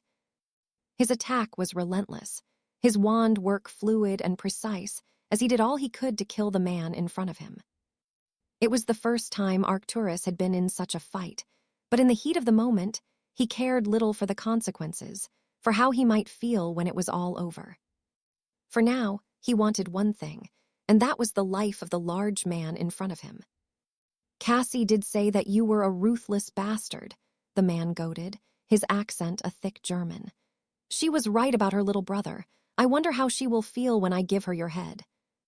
"I wonder how your master will feel when I ram your balls down his throat," Arcturus returned. The German laughed heartily. "Then what are you waiting for, little Black?" Arcturus's nostrils flared, and his grip tightened around his wand. He would see this man dead, if it was the last thing he did. "Break." "Lord Charles Potter," Abrio called. Charles stepped forward and approached the platform, doing his utmost to ignore the flashes from the cameras. Lord Potter is being presented his award for assuming a leadership role in the absence of his commander, for teaching and motivating his peers, and for his valor in battle against exceedingly dangerous dark creatures. The supreme mugwump offered his hand after handing Charles the medal. Having shaken it, Charles returned to his seat next to a tense Harry who would be the last called forward. "Harry Evans," Abrio announced. Charles smirked as Harry hurried forward, barely giving the supreme mugwump time to run his commentary. "Mr. Evans is being rewarded for taking the lead in the defense of his section of the trenches. He fought off werewolves before taking to the sky on a broom to repel a significant Dementor attack. From there, he fought and killed a Ukrainian ironbelly single-handedly, a remarkable feat that undoubtedly saved the lives of many of his comrades." The Frenchman looked at Harry curiously as the journalist's quills scratched away frantically, and the flashes of the cameras became blinding. With only a nod, Harry accepted and pocketed the medal before rushing back to his seat, glaring at the photographers. "With the award ceremony concluded, I would kindly ask that our friends from the media leave through the appointed door," Abrio requested, pointing to an open door where 2 guards were standing. Having seemingly gotten what they came for, the journalists left without quarrel, and the doors were shut and locked once they had done so. "A very well done to you all," Abriot reiterated, gazing at each of the recipients. You earned your awards, but presenting them to you is not the only reason we asked you here. Charles felt Harry tense next to him as the door opened once more and a woman entered. She was quite plain-looking, bespectacled with mousy brown hair and no features that would make her stand out. She was, as far as anyone would be aware, an average witch. Having you gathered together means that we are able to discuss with you all an opportunity that is open to each of you, Abriot continued. We are looking to form a specialist group, and we would like you to be a part of it. The other award recipients began whispering excitedly amongst themselves, but Harry was stoic as he stared at the woman through speculative eyes. And what would this specialist group do? He asked. Well, you would be given tasks that will be pivotal in putting an end to the war, Abriot replied with a thoughtful frown. In return for this service, you will receive extensive training from what remains of the hit wizard team from the Department of Justice of the ICW. That's a rather vague explanation, Harry pointed out. Is it not better to focus on training the men in the trenches rather than a select few? The men in the trenches will be trained further, Abriot assured him, but we need a group of talented wizards that will be able to fight the more difficult foes that must be overcome. Harry shook his head. And what happens if this group is wiped out and the men that remain are not able to cope? It still makes little sense to me. Nor me, Charles agreed. Idiots, Ruiz muttered in Spanish to one of his cohorts who smirked, an expression that shifted as Harry's eye snapped towards them. Idiots claim the work of others as their own, even when dozens of witnesses saw what the idiot did when the fighting started, Harry snorted. I heard that you spent the entire battle hiding in the trenches. That is a lie, Ruiz hissed. Of course it is, Harry replied soothingly, mocking the man who flushed bright red. That is enough, Abriot huffed before Ruiz could offer a retort. We are trying to change the course of the war. Something that a small specialist group will not achieve, Harry cut in. What we need is well-trained men on the front line and taking the fight to Grindelwald, not a group of complete tossers like Ruiz here who already thinks he's the bloody bee's knees. I agree with Evans on this, Moody broke in. By all means, find suitable candidates for a group if you wish, but I would rather we had strong men to teach and lead the others where they are needed most. Abriot nodded his understanding. Perhaps you are right, he mused aloud, but the offer still stands.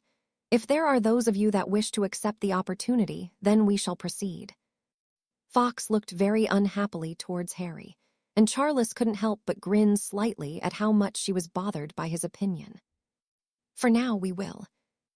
Abriot was cut off by a sudden pounding on the door, and the two guards opened it with their wands drawn. We're under attack, a sweating and out-of-breath man shouted. G. Grindelwald is there. It was as though everyone in the room froze, but not Harry. Charles watched as he drew his wand and whispered to it almost pleadingly before he vanished in a plume of golden flames. Harry, Charles called. Come on, lad, Moody urged, pulling him along by his robes. We can portkey from outside. Charles nodded as he followed the sprinting Moody, the final words he heard from within the chambers coming courtesy of the supreme mugwump. How did he get out through the wards? The Frenchman asked. Break. It was to a scene of chaos that Harry found himself in when he arrived back at the trenches. Everywhere he looked, men could be seen helping others that were on the ground, some unmoving, others crying out in pain, and some very much alive, seemingly uninjured, but could not be roused. The smell of blood and excrement filled the air, the heady aroma of a battle, yet the fighting seemed to have come to an end. He was too late, the frivolous award ceremony having ensured that the commanders and those being honored for their part in the last battle were absent. Fuck, he cursed angrily. What happened? He asked a trio of men who were helping another to his feet. They came out of nowhere, one replied. They attacked the northern part of the trenches. By the time we managed to get up there, they were running into the hills, he explained, pointing to where Grindelwald's men had fled. Was he here? The man nodded grimly. It's not pretty up there. He killed most of 2 groups by himself. Harry nodded and headed in the direction the man had indicated. When he arrived at what was evidently the main focus of the attack, the ground was littered with corpses, severed limbs, and pools of blood. This had been nothing more than a slaughter, a way for Grindelwald to show how deadly he was to those that opposed him. It had worked. The men that were here who survived were as pale as any ghost Harry had met, their eyes lifeless as they simply trembled, haunted by what had happened. With the fighting over, he did what he could for the injured, undertaking the morbid task of covering the dead and moving the errant limbs into a pile away from where the others were receiving treatment. It would do them no good to look upon the remnants of their fallen comrades. Harry didn't know how long he had been at it, but Charles joined him sometime later, his expression mirroring that what Harry felt. Silently, they worked, each lost in their own thoughts as they did so, until there was nothing more than smatterings of blood across the grass. "What a mess," Charles muttered as the 2 of them surveyed the area. "Aye, it is," Gabriel broke in as he joined them. "This was no coincidence." "What do you mean?" Charles asked. "That he decided to attack when he did," Moody growled. "He knew this part of the trench was the most vulnerable and that the commanders would be away. No, someone talked." "A spy?" Harry asked. Moody nodded. I'd bet my life on it. The only people who knew about today is those on our side, and for him to pick this one spot." Harry nodded his agreement. It was too coincidental for his liking, too. "Find them," Moody commanded. "You have my full permission to do what you must, but be discreet about it. We don't want to alert them that we are onto them. Find them and bring them to me. That is your first job as my second in command." "We will," Charles vowed. Moody nodded appreciatively. "Do you need them alive?" Harry asked. We need to know what they do, and quickly." With that, Moody left them, and Harry and Charles remained silent for a while longer as they digested just what had happened, the smell of the blood spilled lingering in the air. Chapter 55. For the Fallen, there was something sickening about the mood Gellert was in after he'd been in a fight. He always took to drink after to celebrate, the alcohol only serving to amplify his uncharacteristic joviality. An optimist would assume he drunk to forget what it was he'd done, but Cassiopeia knew better. Amongst other unpleasant acts, Hans Gellert enjoyed killing, relished the suffering of others at his hands. Man, woman, or child, it mattered not to the German. Cassiopeia found him repulsive, but she understood why Gellert kept him around. Gellert was useful to complete the tasks that required someone who had no objection to getting their hands dirty. Not that it meant she had to respect him. For the most part, Cassiopeia had little to do with the man, something for which she was certainly not going to complain about. "Is it safe to assume that things have gone well in my absence?" she asked Gellert. "Very much so," the man replied cheerily. "We made quite the lasting impression on the enemy, and for you." Cassiopeia nodded. She had been in Japan the past few weeks to look in on Sato, and to ensure he was readying his men to join Gellert's. He was, and she had taken the opportunity to explore the Far East. She had never been to Asia before, and from what she had seen, she would not be returning anytime soon. For all the beauty that part of the world had to offer, there was just as many problems there as there were in the West. Sato expects that his men will be ready when they are needed. "Good," Gellert replied satisfactorily. "They will be most welcome. Every day that goes by, we get closer to breaking the enemy's will. By the time they arrive, there may well be little for them to do." Cassiopeia hoped that was true. Gellert had not allowed her near the fighting as yet, but she had still grown tired of it. As much as the man she looked up to had adapted his strategy, it had never involved a drawn-out conflict. He had hoped that more nations would cede to him when they knew that any effort to deny him would be fruitless. Instead, he found himself facing a stubborn opposition, slowing his progress considerably. "I think I will get some rest," she announced. "I have become accustomed to the Japanese time zone." "Of course," Gellert allowed with a smile. Cassiopeia made her way to the door of the study, only to pause as she felt Gaultier's eyes burning into her. She turned to look at him, her nose wrinkling in distaste as he leered at her. "I met your brother," the German declared smugly. "He's got quite the temper on him." "My brother?" Hans nodded, his lips pulled tightly over his teeth from the width of his smile. "He's fighting for the ICW," he informed her gleefully. Cassiopeia's jaw tightened, but it was worry she felt. What was Arcturus playing at? "Don't worry, I didn't kill him this time, but I can't make any promi."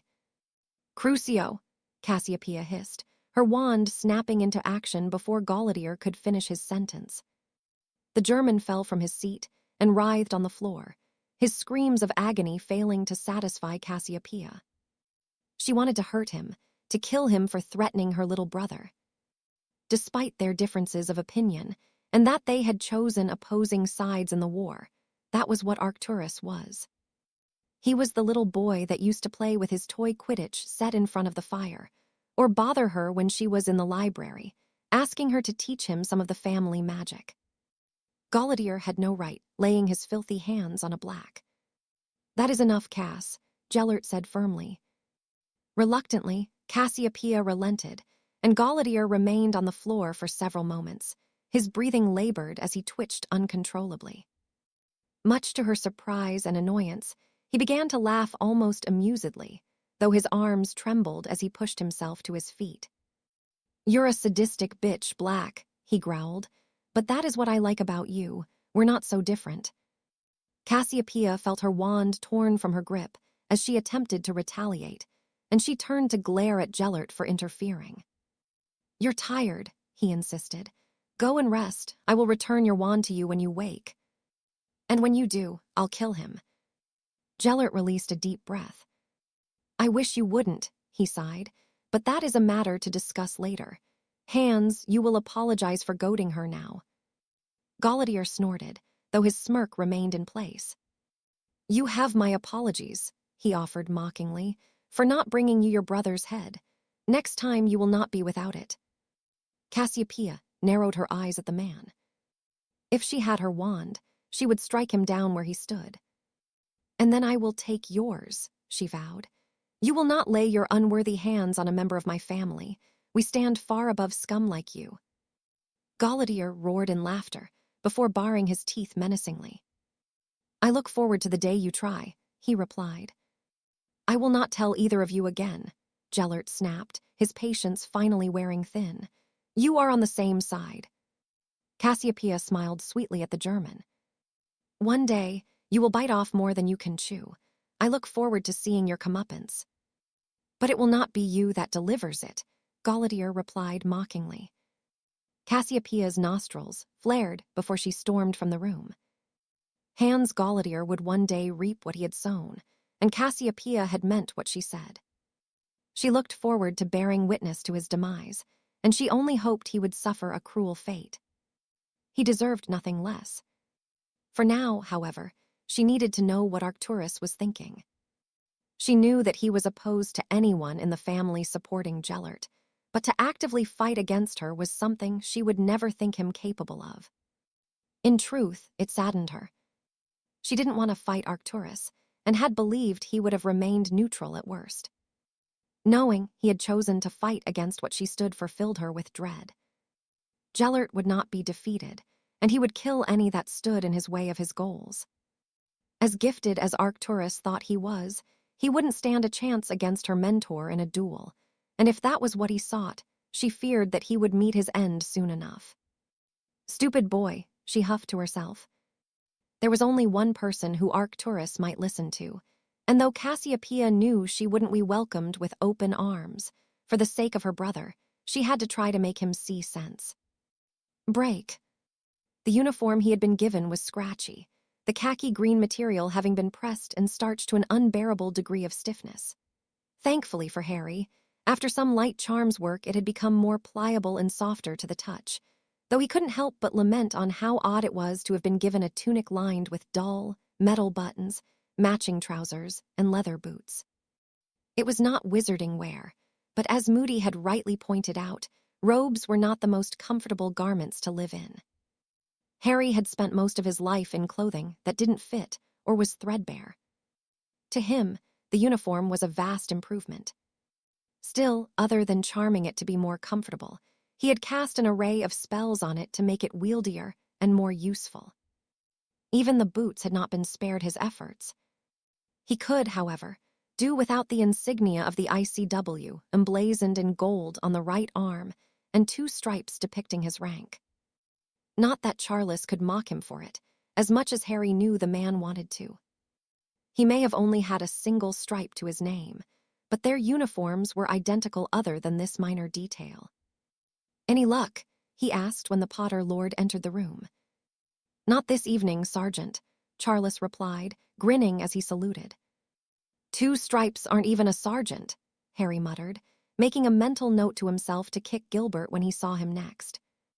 Charles waved him off dismissively before tasking a seat on his bunk.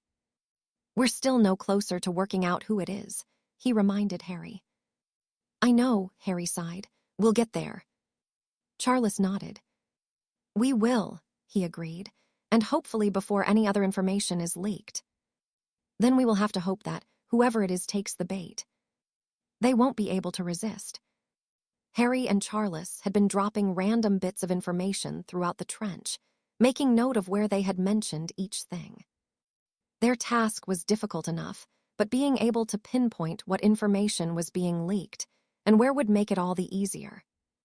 If Grindelwald or any of his followers found themselves in a spot of bother because of the trail they followed, then it would only be more satisfying. Not that such a task would likely be so simple. Whenever he or Charles were around, many conversations would suddenly stop as the men eyed them warily. It wasn't necessarily that they were up to something they shouldn't be, or were even connected to the information being leaked. They merely became more interested in what Harry and Charles were doing. In truth, Harry wasn't entirely certain how successful they could be with their current tactics, something he needed to ponder if no results would be yielded in the coming days. "Do you still need me to cover for you?" Charles asked, his lighter mood darkening suddenly. Harry nodded, and Charles shook his head. "Why won't you let me go with you?" "Because I need you to make excuses for me," Harry replied. "Bollocks, we both know you could make it look like you were here if you wanted to." Harry shrugged, deflating when Charles did not relent with his questioning stare. "I work alone in these things. If something goes wrong, that's on me, but I won't be responsible for getting someone killed or them me. That's why I operated alone when I was active in the field." Charles nodded his understanding. "It's not because I don't trust you or think that you're incapable," Harry assured him. "It's because I don't trust the enemy and I know how capable they are." "All right, bloody hell, there's no need to get all philosophical on me," Charles snorted. "I'll cover for you." "Thank you," Harry said appreciatively. They fell silent for several moments until Charles spoke once more, his tone one of curiosity, though he asked no questions. "I don't know how you can do it, just kill people the way you do." "Not just people, Charles," Harry murmured. "Enemies. I learned a long time ago that if you're not willing to do to them what they will to you, then you have already lost. I refuse to lose, because losing means much more than just being defeated or even dying. If we lose, everyone we care about loses. I'm not going to let that happen." Charles frowned thoughtfully before he nodded once more. "We fight for those that cannot fight for themselves." "What?" Harry questioned. "Oh, it's something of a family motto," Charles explained. "I suppose I didn't really grasp the meaning of it until now. Anyway, shouldn't you be off?" Harry checked his watch and nodded before removing his wand and casting his usual concealment charms over himself. "You'll know when I'm on my way back." "How very mysterious," Charles snorted. "Go on, bugger off and do what you have to." All Charles would have seen when Harry left was the opening and closing of the door to their room. With his feet silenced and every trace of him concealed to the best of his ability, Harry went over the top of the trench and headed towards where the enemy would be settling down for the night, not that they would sleep peacefully. Harry would make sure of that. Break. Arcturus rolled the wand that belonged to Franklin Bones between his fingers, the magic emanating from it warm but cautious. It would not be wielded by him even were he to try, and the Lord Black would not insult the memory of his friend by even trying. He snorted as he shook his head. He hadn't known Franklin well before they'd been roomed together in the trenches.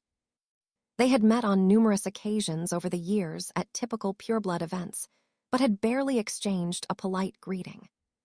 The Bones and Black family politics didn't exactly align, and though there was no bad blood between them, they didn't socialize beyond the expected protocols of greeting and paying respects to one another. Arcturus couldn't help but ponder how war could change things so much, how it could bring two people together in ways that nothing else could. Since he'd arrived, he had shared a room with Bones, had gotten to know the man without the hindrance of politics or pureblood customs. Here, they were just two men fighting for the same cause, and Arcturus had come to like Franklin. They had come from similar backgrounds, and though they shared little more in common with one another than that, they understood each other, respected the beliefs of the families they came from, and the tradition they were steeped in. To think that they had only been speaking one moment, and Franklin was dead in the next, was difficult to come to terms with, but it was a firm reminder as to what it was they faced. Arcturus had been fortunate, whereas Franklin had fallen. With a sigh, he placed the wand in the top compartment of his fallen friend's. Trunka wrote out a simple but heartfelt message. To the Bones family. In his last moment of life, Franklin asked me to return this to you. I am deeply sorry for your loss. Lord Arcturus Orion Black. A man proud to call Franklin Bones his friend. He placed the note next to the wand before closing the lid. Someone was due to collect it in the morning and send it home to the Bones, along with Franklin's body so that he could be buried as per the family way. Although Arcturus was saddened by the loss of his friend, it was anger that burned through his veins at the thought of what happened. Upon Franklin's death, Arcturus had found himself engaged in the fight of a lifetime against the enormous German, both men fighting with everything they had, Arcturus fueled by the rage that had consumed him, his foe by the sheer enjoyment he experienced from killing. It had been as thrilling as it was nerve-wracking, but when Grindelwald had instructed him to do so, the German had left, albeit reluctantly. He had not fled due to cowardice. Arcturus had no doubt the man would have fought until the bitter end for one of them, but he had simply followed orders. With a grin that promised they would one day meet again, he had taken his leave, neither of them any worse for wear other than some minor cuts and bruise from the altercation. Arcturus would see him again, and when the crossed wands once more, it would be with the intent of putting an end to the man that had butchered Franklin Bones. He would never forget the raspy breathing, the sounds of his friend choking on his own blood whilst the final vestiges of life were drained from him. It kept Arcturus awake at night, and often he would swear he could still hear Franklin in his final throes of living. Arcturus shuddered at the thought. Those memories would haunt him for the rest of his days. Releasing a deep breath, he placed Franklin's trunk neatly at the foot of his bunk. He wouldn't be home for the funeral, but he made a note to himself to visit where the man would be laid to rest, to pay his respects to the friend that had fought side by side with him in the early days of the war. What the bloody hell is going on now? He muttered to himself, hearing excited voices coming from the trench outside. Curiously, he opened the door and found the rest of his group looking eagerly across no man's land, where distant screams could be heard, and Arcturus joined them. What's happening? Sounds like the bastards are getting a taste of their own medicine, one of his comrades answered. Another scream sounded before being suddenly cut off. Is it him? A young man of no more than 18 questioned. Probably, the first agreed. The serpent doesn't take kindly to any of us being killed. The serpent. Arcturus had heard of him from Cassiopeia when she came to visit, had even seen the elusive man mentioned in the media, and ever since he'd arrived here, he was often the talking point amongst the ICW forces. The rumors about the mysterious figure that stalked Grindelwald's men ranged from the unsettling to the downright ridiculous. Some would say that he was a man with the head of a basilisk, that if you looked into his eyes, you would drop dead. Others that he was Salazar Slytherin, reborn only to kill Grindelwald before resting once more. Arcturus snorted at the thought. Whoever the serpent happened to be was a man, a cold, ruthless man that all should treat warily, but a man nonetheless. What is that? Having heard the question, Arcturus looked towards where the enemy trenches were, a frown of curiosity creasing his brow. What was that? Break. It had taken Harry much longer to reach the enemy trenches. In the recent days that had passed, the defenses had been changed and switched around, this time by someone much more skilled at concealing their work than he had become accustomed to. Still, despite the challenge, he had breached them without alerting Grindelwald's men, and he once again found himself to be the proverbial cat amongst the pigeons. He had set to work the moment he dropped into the section of trench he had chosen, and with some obscure charms he had discovered in the Flamel library, he ensured he would be able to complete his task. The spells themselves were not so difficult to undo, but Harry doubted many knew of them. They may have once been common practice and had fallen out of favor, or the work of the man that created and shared it with the world never gained popularity. Harry, however, appreciated their efforts, and the jelly-like substance he formed into a dome would prove to be a challenge to overcome for any that didn't know what they faced. That was a problem for Grindelwald's men to navigate.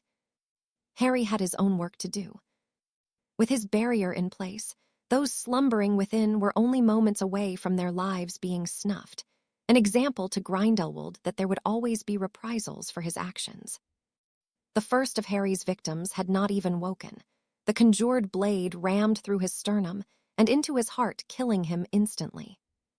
The second was decapitated as he began to stir, but the dull thud if the falling head roused the third with enough time for him to scream. He was silenced quickly, but others followed, having been alerted to Harry's presence. It was then that Harry had dropped all pretense of conducting a stealthy undertaking.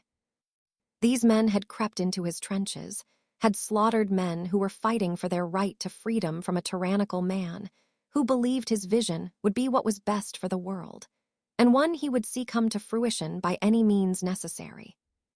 These men he cut down one after the other were facilitating that madness, allowing other men, women, and children to be murdered for failing to comply with the wishes of a madman.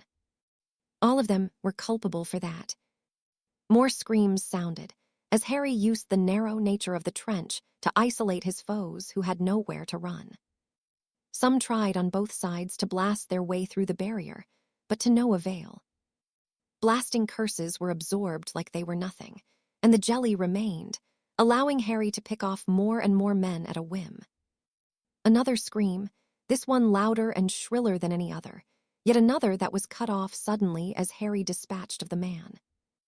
No more remained, but those outside the barrier who had been attracted by the violence put upon them by the figure of death they had come to fear. "I'll be seeing the rest of you," Harry vowed. With a wave of his wand, the jelly exploded outwards, sending the men on the outside sprawling and covered in a sticky liquid. Before they could climb to their feet or offer a rebuttal, Harry was gone, already halfway across no man's land, where he brought his wand to bear a final time. More screams followed, though these were from surprise rather than pain, but the latter soon followed. The victims spilled out of the trenches as they wrestled with the jelly that had burst into life and was attempting to throttle them, or simply suffocate them by covering their mouths and noses. There was sheer panic, and in their state, many wandered into their own defenses, triggering the traps meant for any ICW men that attempted to breach them. Some of the men were impaled with spikes, some causing explosions that sent them dozens of feet into the air, and others found themselves cursed in ways that would see them suffer considerably if the effects were not reversed quickly. Harry watched the chaos unfold for a few moments before continuing on his way towards his own trench, where he managed to slip by the onlooking men of the ICW. Justice had been done, and though these tactics would not put an end to the war, they served to remind Grindelwald and those that followed them that they would not obtain victory easily.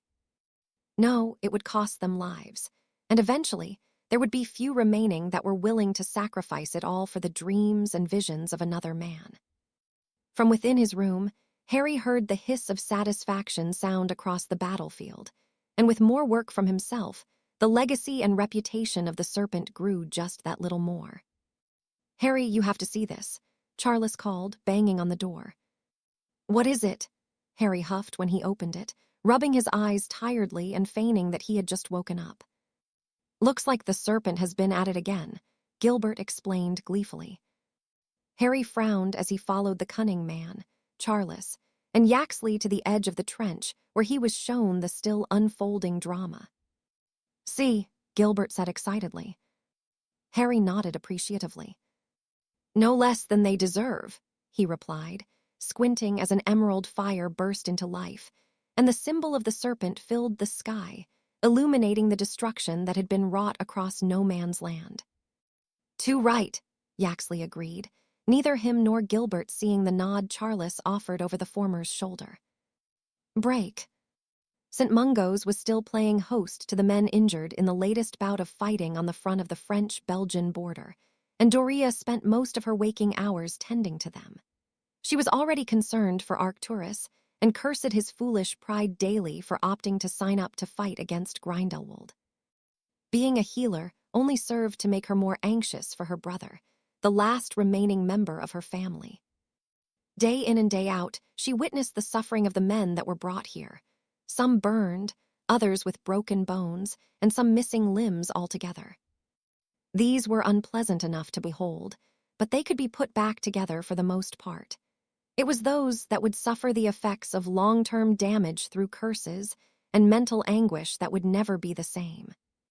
The Janice Thickey ward already had another 3 patients, and that number would only increase the longer the war continued. As much Doria felt for all of them, she hoped beyond hope that Arcturus wouldn't become one of them. "That's me done for the day," she announced to the senior healer on duty. Artemis Caro was an outcast of his family. Having been sorted into Hufflepuff upon entering Hogwarts, he had been all but shunned, but he had made something of himself. He was perhaps one of the best healers in the country, and had even rubbed salt into the wounds he had caused the strictly traditionalist family he came from by marrying a Muggle-born. Doria was convinced he was somehow switched at birth because Artemis was a kind and caring man, the opposite to the rest of his vile relatives. "Good work, Black," he praised, his smile as warm as ever. "I would like you to take tomorrow off." Doria cut him off with a shake of his head. "I'd much rather be here. It stops me thinking about Arcturus." Artemis nodded his understanding.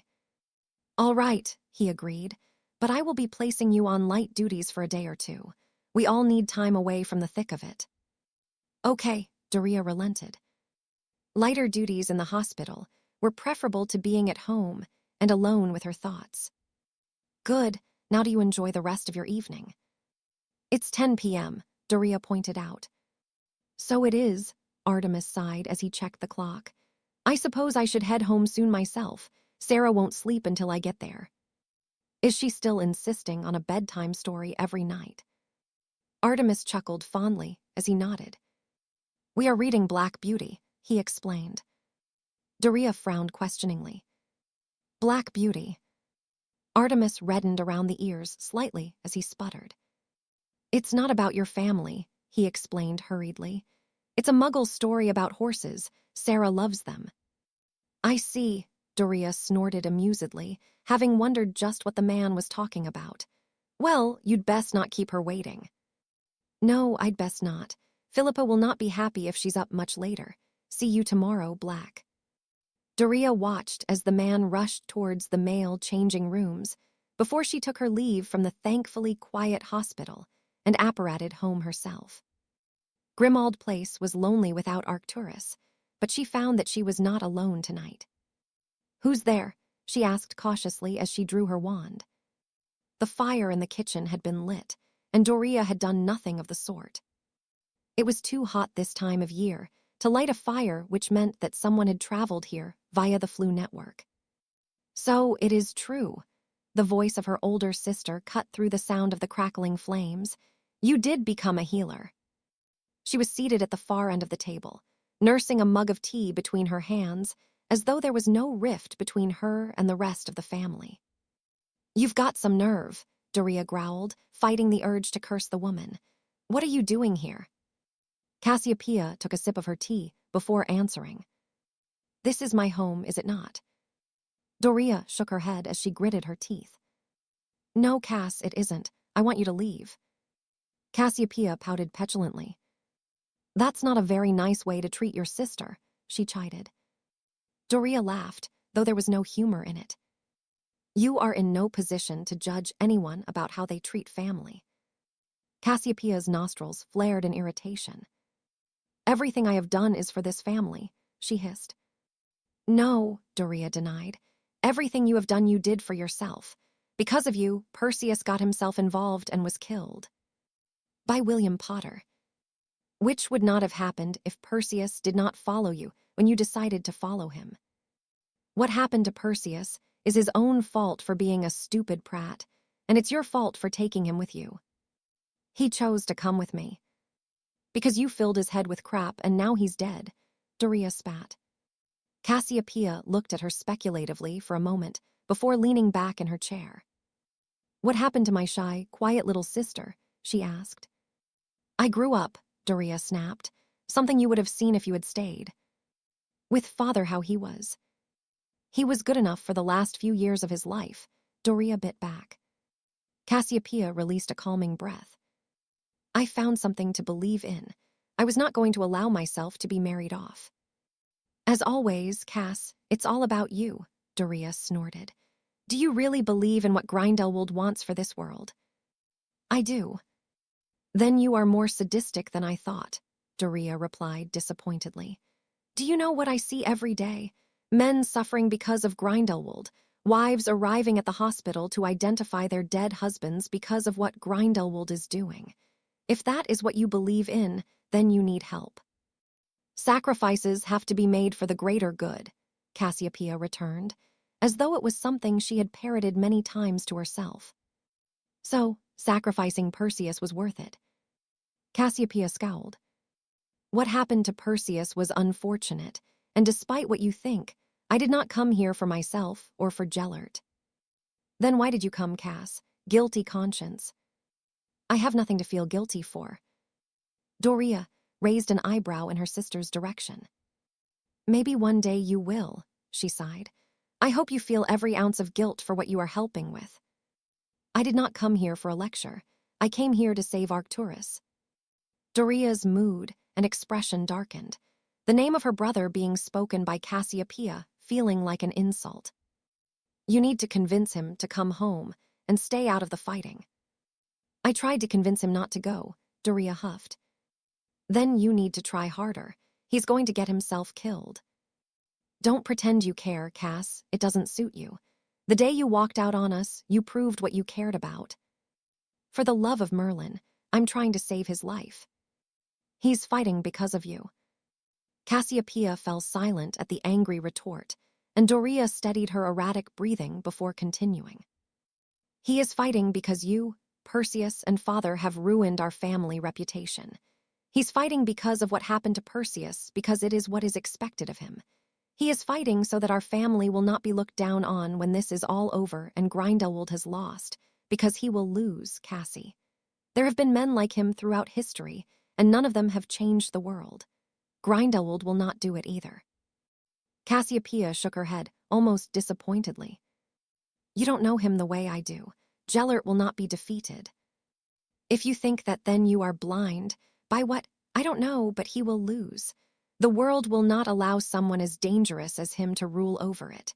Does he plan on killing everyone? Gellert didn't want this. But he isn't backing down, is he?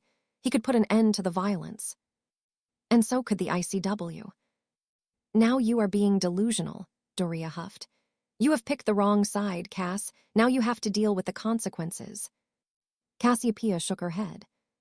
I follow Gellert and will until the end, but I don't want our family to suffer any more than it has.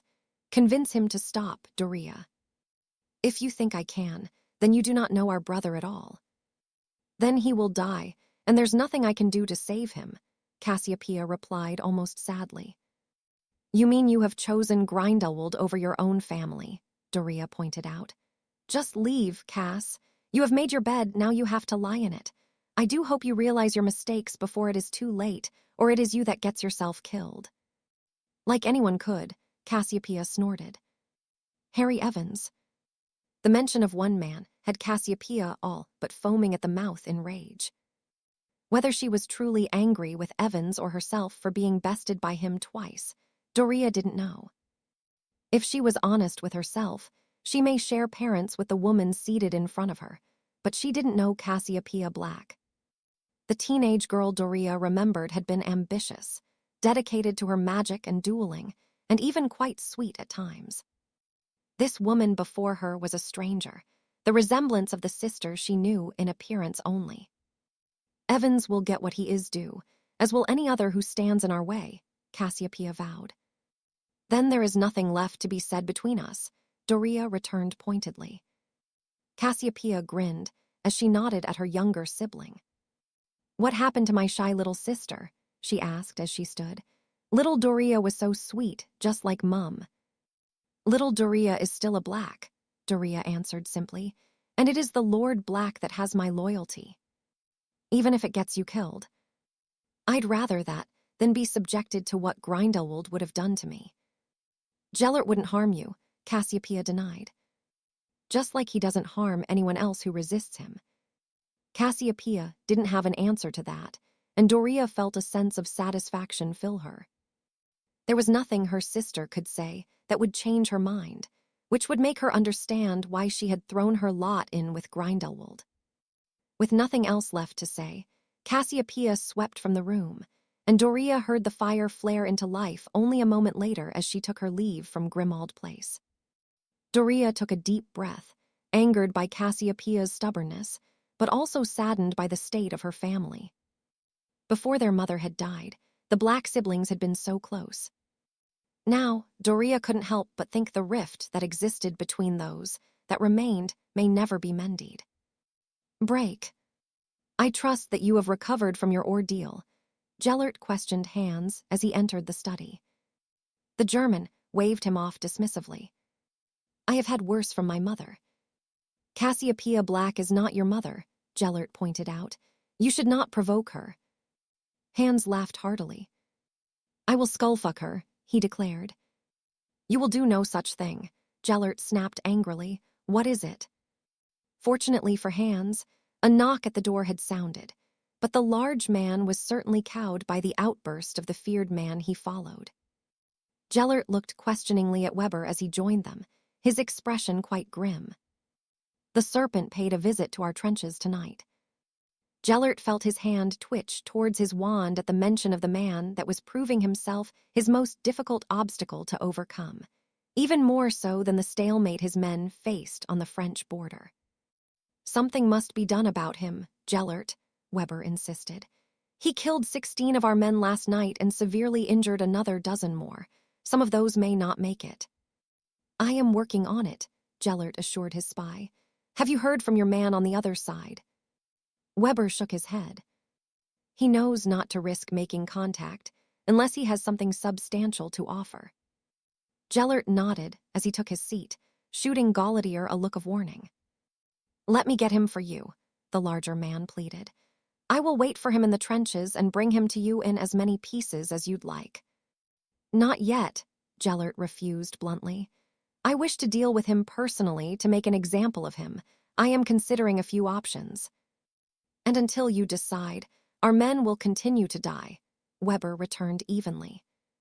Not if they are vigilant, Gellert replied calmly. He must not be given the opportunity to strike. He isn't, Weber argued. He is making opportunities for himself to strike. Gellert released a deep breath. He will be dealt with soon enough, he promised. We will continue with our current plan. We will break their spirit, and then we will break them, the serpent included. Then I hope you know what you are doing, Weber sighed. Gellert did. Only one man had ever understood the way his mind worked, But Albus was no longer there to support Gellert. He didn't doubt himself, but words of encouragement from his old friend had always been gratefully received. "You have my word that I will deal with him soon enough. See that the men are assured of this." Weber nodded. "I will do what I can," he vowed, leaving the study, though seemingly not content with how the conversation had gone. "And you will steer clear of Cassiopeia," Gellert warned Gallaudier. "So long as she stays away from me. If she doesn't, then I will not be responsible for what happens to her." "She will," Gellert muttered, "and if any harm comes to her, it will be you I come for." With an arrogant smirk, Hans too left the room, and Gellert turned his attention back to his map. It felt like almost a lifetime ago that he and the serpent had met for the first time in the cave in Greece. And even longer that Gellert had been vowing that the man would be dealt with soon enough. He wanted to believe his own words, but it was difficult to do so when dealing with a man like the serpent. He was cunning, slippery, and ruthlessness, and Gellert saw some of himself in his adversary. The day would come when they would meet again. The world would not allow the one confrontation they'd had to be it. No, Gellert believed in fate, in destiny, and there was something that resonated with him at the thought of the war passing by without another battle between the two. It was coming, and though Gellert could not be certain when, he could feel it in every fiber of his being that the two would once more cross wands. "Break. What do you want when this is all over?" Charles asked curiously. Harry was laying on his bunk, looking up at the ceiling made of the ground their room had been dug into. What did he want? It wasn't something he had pondered much, his thoughts occupied by this war and the one that would come should Voldemort have his way. "I want to kill the man that murdered my parents." "Is that all?" Charles asked with a frown. "I've never let myself think beyond that," Harry murmured. "What about you?" Charles offered him a look of sympathy. "Not much," he replied. "Seeing what I have and experiencing this has put things into perspective.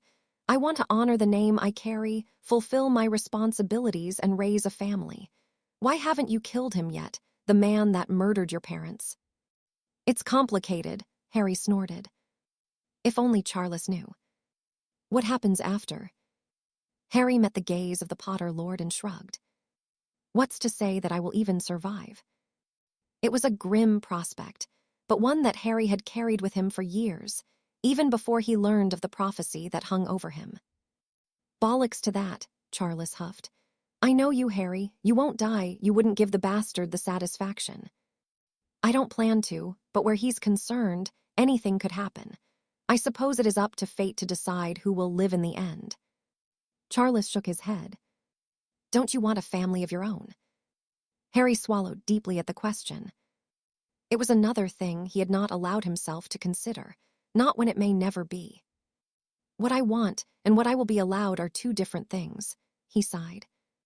"You speak as though it's out of your control," Charles snorted.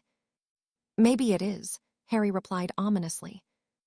Before Charles could respond, a knock at the door sounded, and Moody entered the room and cast a series of privacy charms to ensure they were not overheard. "How is the investigation going?" he asked. "Not well," Charles answered. "Whoever is leaking information is being incredibly careful about it, and it's not as though we can sneak around the trenches well enough. They're too narrow." "Aye," Moody replied tiredly. "It's urgent that we find this man before any more damage can be done. We can't have a repeat of what happened, or worse." "I do have an idea," Harry broke in thoughtfully. "Go on, lad, what is it?" "Well, we can't sneak around the trenches, but I know of someone who could." "Who?" Harry chuckled to himself before shaking his head. "I'd need you to do something for me," he requested. "If it gets this bloody spy found, I'll do whatever you need." Harry nodded as he figured how to word his request without revealing who he was. "I need you to meet with the Supreme Mugwump alone and ask him for information of where someone is." "The Supreme Mugwump?" Moody asked, his eyebrows raised in surprise. "Yes, but only him," Harry said firmly. "We don't know who else can be trusted." Moody frowned deeply. "I'm sure I can arrange it," he muttered. Who am I asking after? Her name is Eleanor Summerby. Who's she? Charles asked curiously. She's a bank robber, Harry answered amusedly. If there's anyone who can spy in the trenches without getting caught, it's her. A bloody bank robber? Moody questioned. A very good one, Harry said, as though it would convince Gabriel it was a promising idea. You have to trust me on this. She will be very useful. And where is this bank robber? In prison somewhere. That's what I need you to find out. Moody shook his head. I don't think I can convince the Supreme Mugwump to release a prisoner for this. I never said you had to do that, Harry pointed out. I just need for you to find where she is. Moody narrowed his eyes at Harry, whilst Charles stared with his mouth agape. You're bloody mad, the latter declared. Moody agreed. I don't know what you're thinking, Evans, but you can't just break someone out of prison. Why not? Harry asked. She's not doing anyone any favors in there. She could be useful to us out here. Moody rubbed his eyes tiredly. I'm going to bed, he declared, and I'll pretend this conversation never happened, just this once mind. If we want this man captured, she is our best chance short of dragging everyone in here and feeding them Veritaserum until we find out who it is, Harry pointed out. Moody shot him a look of irritation before heading towards the door. Eleanor Summerby, he mumbled to himself as he left. Bloody bank robber, what is this world coming to? You're bloody mad, Charles chuckled. So are you, Harry fired back. I'm not the one talking about staging a prison break. No, but you'll be coming with me to do it. Charles's eyes widened, and Harry chuckled at his expression. You've been complaining that you haven't been able to help me, he pointed out. Charles was evidently not as amused as Harry felt, but he nodded. All right, he agreed, but if you get me killed springing a bloody convict, I'll come back as a ghost and haunt you for the rest of your life, you bastard. Fair enough, Harry replied. Come on, I thought you had a sense of adventure. Charles merely scowled at Harry in response, but the corner of his lips twitched in the beginnings of a smile forming. Chapter 56. The murky depths. There was a misconception within Wizarding Britain that everyone who carried the Moody name was destined to become an Auror, but there was no denying that it was a popular tradition for the family, and one that Gabriel had been keen to keep alive. He had begun applying for a post even before he had graduated from Hogwarts, choosing to follow in the footsteps of two of his aunts, 3 uncles, and his own father and brother. Perhaps there was something in the genetics of the Moodys that made them want to be Aurors, after all. Gabriel shook his head of those thoughts as he eyed the men and women he shared a table with. Abriot was leading the meeting, wanting to be kept well informed of the goings-on the front line. The other battle commanders were here too, one man from each nation, or woman, in the case of the Canadians, all responsible for what decisions were made when it came to the war they found themselves embroiled in. What are we doing to defeat him? Abriot asked the room at large. We are keeping him out of your country, the Irish commander replied irritably. There is no reason for us to risk our men by taking the fight to him. It is him that needs to pass us. Aye, Gabriel agreed. You might not like him being on your doorstep, Supreme Mugwump, but keeping him where he is means that he is the one that has to take the risks by pitting his men against our own. This will not be a short war, I'm afraid. Abriot frowned as he shook his head. We cannot allow this to continue indefinitely. We should be taking the fight to him, Fox interjected. Then, when you have finished training your special group, Gabriel said with an undertone of mocking, you're more than welcome to do as you please. We have a responsibility to our men to keep them as safe as we can, and having them traipsing across an open field where they will be under attack is not doing that. How is the training of your men going? The Spanish commander questioned Fox, who shot a glare at Gabriel. Not as smoothly as I'd like, she sighed. Your own man, Ruiz, is nothing but a braggart with extraordinarily little skill to back up all the talk. Are you sure he was the one to fight off the werewolves? From what I have seen, he can barely conjure himself a hanky to wipe his nose. The Spaniard flushed angrily and cursed in his native tongue. Ruiz is a fine man, he returned heatedly. My men saw what he did the night the beasts attacked. Funny that it is only your men that saw it, Gabriel snorted. From what I heard, the lot of them shite themselves, and it was Arcturus Black and Franklin Bones that fought off the werewolves and erumpents that attacked your section of the trench. Lies, the Spaniard snapped. Gentlemen, Abriot cut in irritably, fighting amongst ourselves will solve nothing. I'm sure Fox can work with what she has for the time being. We can always supply more suitable men when they become available. Moody smirked to himself. Evans and Potter would not be amongst them, even if the former was insane enough. Despite proclaiming that he would forget the insane notion Evans had put to him, Gabriel had not been able to ignore it. Perhaps we should move on to the topic of supplies, Abriot suggested, wanting to avoid any further conflict within the room. Are our men being well fed? They are, the French commander answered confidently. We have food and all other necessities being provided from each nation. Our men will not starve.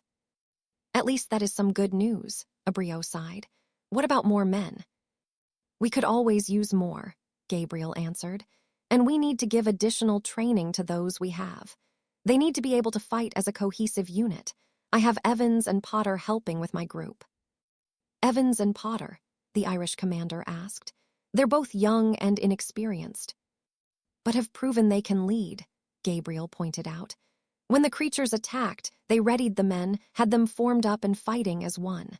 Who else here only lost 3 in their groups that night? None raised their hand to confirm it, and Gabriel nodded satisfactorily. You should come and see them work, he offered. I'm sure you'd be surprised at just how good they are. The Potters are a line of fighters, their pedigree in war undeniable. And what about Evans? Fox asked, her nose wrinkling as though she smelled something unpleasant as she mentioned his name. She was bitter that Harry had refused to join her group, her pettiness showing through.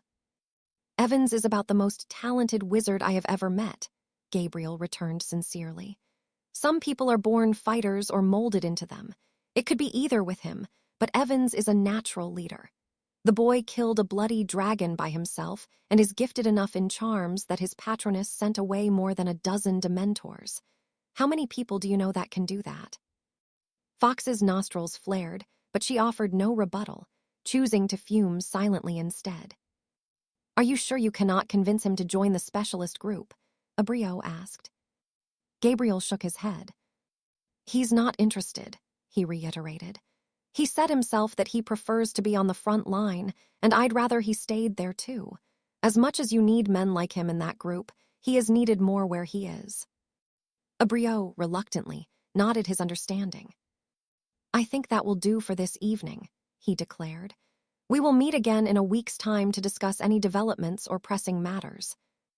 Gabriel stood with the others and watched as they began to file out of the room, his thoughts occupied with his own praise of Evans, mingled with his insane request. The young man had not steered him wrong yet, so why did Gabriel think so critically of his idea? Perhaps it was because he was asking for the release of a prisoner, something that went against everything Gabriel believed in. He was an Auror first, and criminals should be kept behind bars. But what if she could be as useful as Evans claims? The thought popped into his mind, and Gabriel shook his head as he internally cursed his second in command. May I have a word with you, in private? He requested of Abriot, who frowned questioningly before nodding. I think Monsieur Moody has proven he is trustworthy, the Frenchman said to his guards irritably. You may wait outside the door, and do make sure no one listens in. Reluctantly, the men in the white robes took their leave of the room, ensuring that Fox left ahead of them. What can I do for you? Abriot asked. Gabriel couldn't help but notice how tired the man appeared to be. The dark circles around his sunken eyes were prominent, and his skin paler than would be deemed healthy. It was as though he hadn't seen the sun much recently, and Gabriel felt for him. Being supreme mugwump of the ICW was no easy task, something that could only be much more stressful during the current climate. I do not know how aware you are being kept of how things are in the trenches, but I, along with others, are certain we have a spy or spies living amongst our men." "Spies," Abriot replied worriedly. "Are you sure?" Gabriel nodded. "The attack that took place during the award ceremony." "A poor decision in hindsight," Abriot sighed.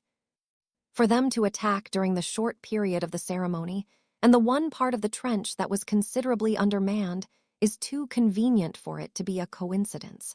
Someone is feeding the other side information." Abriot released a deep breath. "As much as I do not wish for this to be true, I would be a fool to dismiss it as frontline paranoia.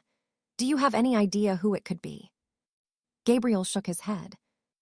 "I've had Evans and Potter looking into it, but as they rightly pointed out, it is impossible to carry out a discreet investigation in the trenches, and I would be reluctant to make it known what we are doing." "The spy could flee," Abriot mused aloud. "And it would create an atmosphere of distrust," Gabriel added. "No, this needs to be handled as quietly as possible." "But your men have had no luck." "No, and I don't think they will," Gabriel sighed. "Evans is right. It is not possible to navigate the trenches undetected." Abriot offered Gabriel a speculative look. "This Evans is proving to be a popular man." Gabriel snorted amusedly. "He killed a dragon," he replied simply. "He fended off a group of dementors, killed several werewolves, and protected his comrades. He has their utmost respect. This is why he will not join the specialist group, because he feels he will be abandoning his companions." "I don't think so," Gabriel disputed. "I don't think Fox has much to offer him, for one thing, and he is firm in his belief that the men in the trenches need to be better trained." "I find myself agreeing with him," Abriot returned with a shake of his head. "The specialist group could be useful, but it will be the men in the thick of the fighting that will win the war." "It will be," Gabriel agreed, "but we cannot have spies in our ranks. We have already witnessed how dangerous they can be." "Indeed," Abriot murmured thoughtfully. "I suppose you have an idea to solve this problem." "Not exactly," Gabriel replied, "but Evans made a suggestion. I don't like it, but he's not been wrong yet." "His suggestion needs my involvement," Abriot deduced. "If it was something you could allow, you would." Reluctantly, Gabriel conceded. Abriot hummed. "What is this suggestion?" "I don't know entirely, but he asked me to speak with you regarding the whereabouts of a prisoner of the ICW, an Aliner Summerby." "Summerby?" Abriot asked, unable to hide his surprise. "What could he possibly want with, I see." "Do you?" Abriot nodded, as he released a deep breath. "Are you not aware of the Summerby case? It was quite well reported across the continent." "I can't say that I am." "Well, she didn't break into the Gringotts in London, so it may have escaped the attention of the British press," Abriot mused aloud. "She was a bank robber, and a remarkably successful one. The goblins were at their wits' end, trying to figure out how she was entering and getting away with thousands of galleons from their master vaults." "Bloody hell," Gabriel snorted. "She must have been good." Abriot acknowledged. "It took the efforts of the Serpent to capture her." "The Serpent." And she managed to evade capture for months," Abriot said amusedly. "She is an animagus and used her ability to great effect. I suppose Evans would like to implement her skill to find this spy." "That makes sense," Gabriel grumbled unhappily. He did not like this idea. Even if he could convince Abriot to have her released for this, she couldn't be trusted.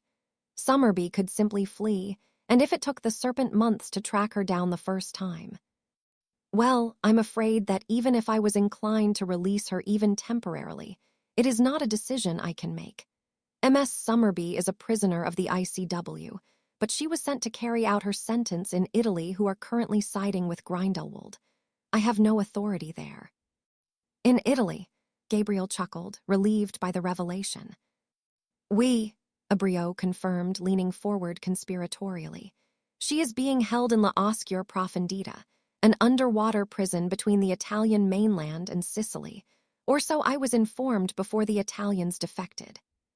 "Why are you telling me this?" Gabriel asked warily. "Because, Monsieur Moody, to win wars we must sometimes bend the rules we set ourselves. Miss Summerby could solve a very serious problem we face. I'm sure that if she was to be liberated, she would be grateful enough to offer her assistance. I will leave you with that information, Abreu added as he stood. I think we have more important things that require our focus than low-level prisoners that are being held in a place that is no longer within our jurisdiction, don't you? Moody could only watch as the Frenchman left with a grin tugging at his lips. He had expected the man to dismiss the idea completely, and though he had been unable to officially give his blessing, he had not condemned the idea. The crafty git had given Gabriel all the information he needed. Bloody hell, Moody cursed. He needn't give the matter much thought. He knew what was coming, and he liked it even less than Evan's original idea, though now he suspected the young man knew it would come to this. Little bastard, Gabriel grumbled, shaking his head as he too left the room, vowing that he would curse Evans when he saw him. Break.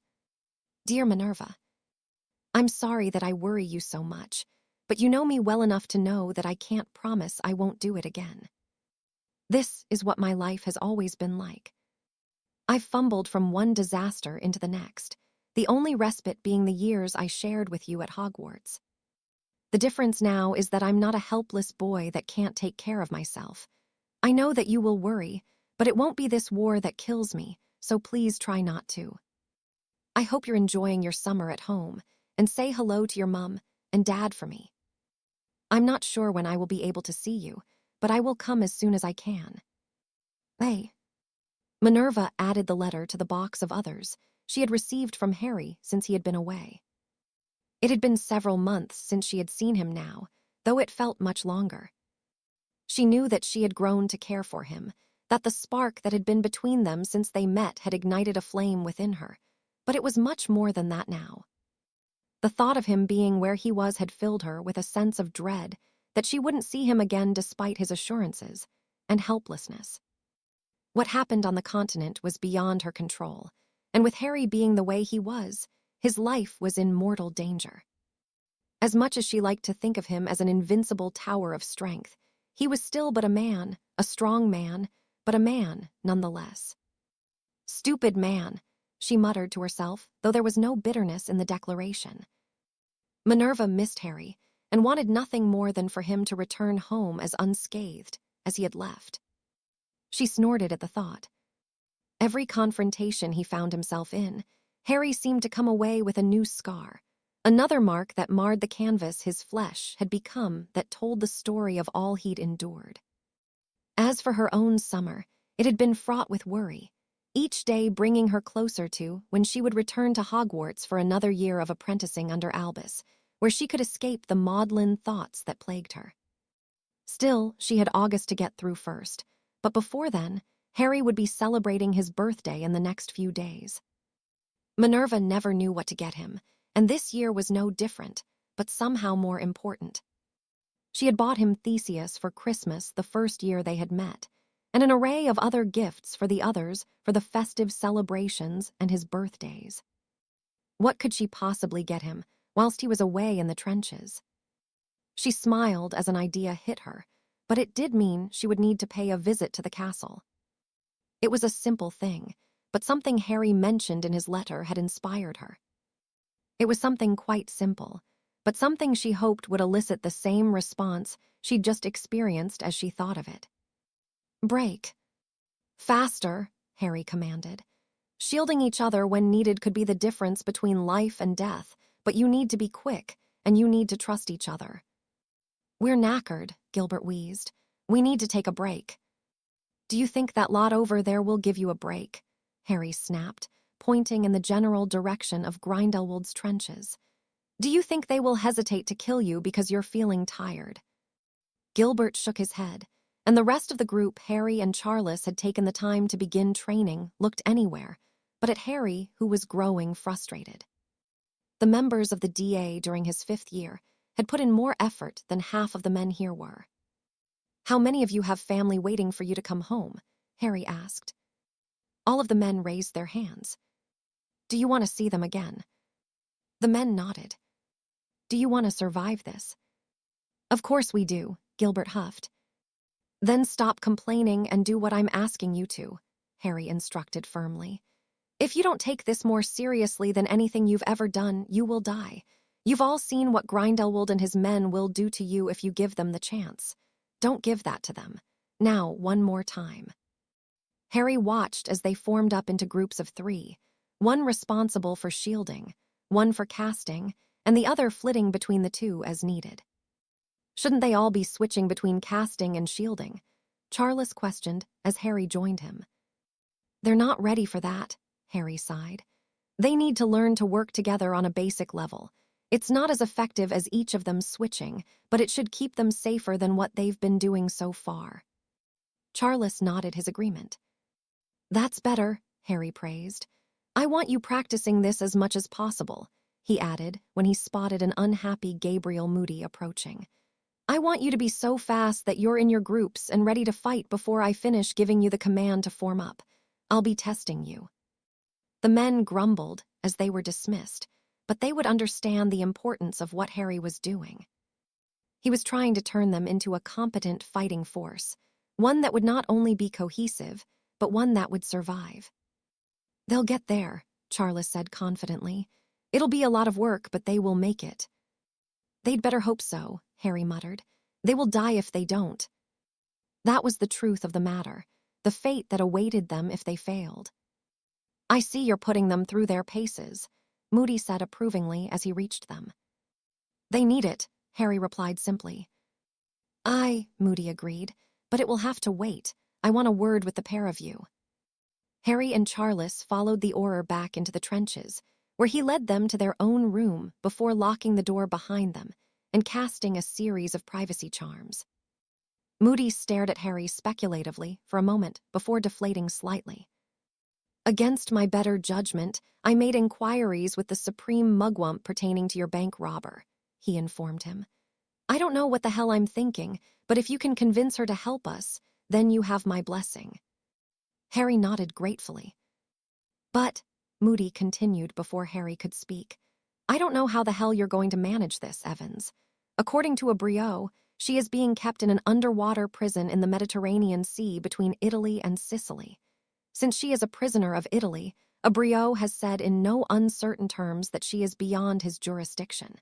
He has all but given his blessing for you to use her, but it will be done unofficially. That seems fair. Moody shook his head and released a deep breath. I'm putting a lot of trust in you, Evans, he sighed. You're taking a substantial risk, but if you somehow manage to get her out, then by all means, use her, but she is your responsibility. If she somehow compromises the safety of the men in any way, you will dispose of her. Understood. Understood, Harry replied. Gabriel eyed him once more. In that case, I am granting you permission to take your leave of the trenches, but you will do so under cover of dark and speak to no one of this. If you are not back here within 72 hours from now, I will assume that you are either dead or missing in action. Don't make me have to explain your foolishness. Can I take him? Harry asked, jerking a thumb in Charles's direction. Moody snorted as his gaze shifted towards the Potter Lord. Like I could stop him even if I wanted to, he muttered before heading towards the door. I'd use these hours to prepare for anything and everything. Merlin knows what you'll be facing down there. What's the name of the prison? Harry questioned. La Oscura Profundida. With that, Moody was gone, and Harry nodded thoughtfully to himself. He had never heard of the prison in question, knew nothing of the protections surrounding it. For all he knew, it could be impenetrable, impossible to break into or out of, though the same had once been said of Azkaban. What are you thinking? Charles asked worriedly, as Harry seemingly made a decision of sorts and began penning a letter. When he was done, he placed it in a box and tapped it with his wand, muttering a few words that Charles couldn't hear. I'm seeing what we can learn about this place. So we wait. We wait, Harry confirmed, taking a seat on his bunk and leaning back as calmly as though he had merely requested a menu for a new restaurant.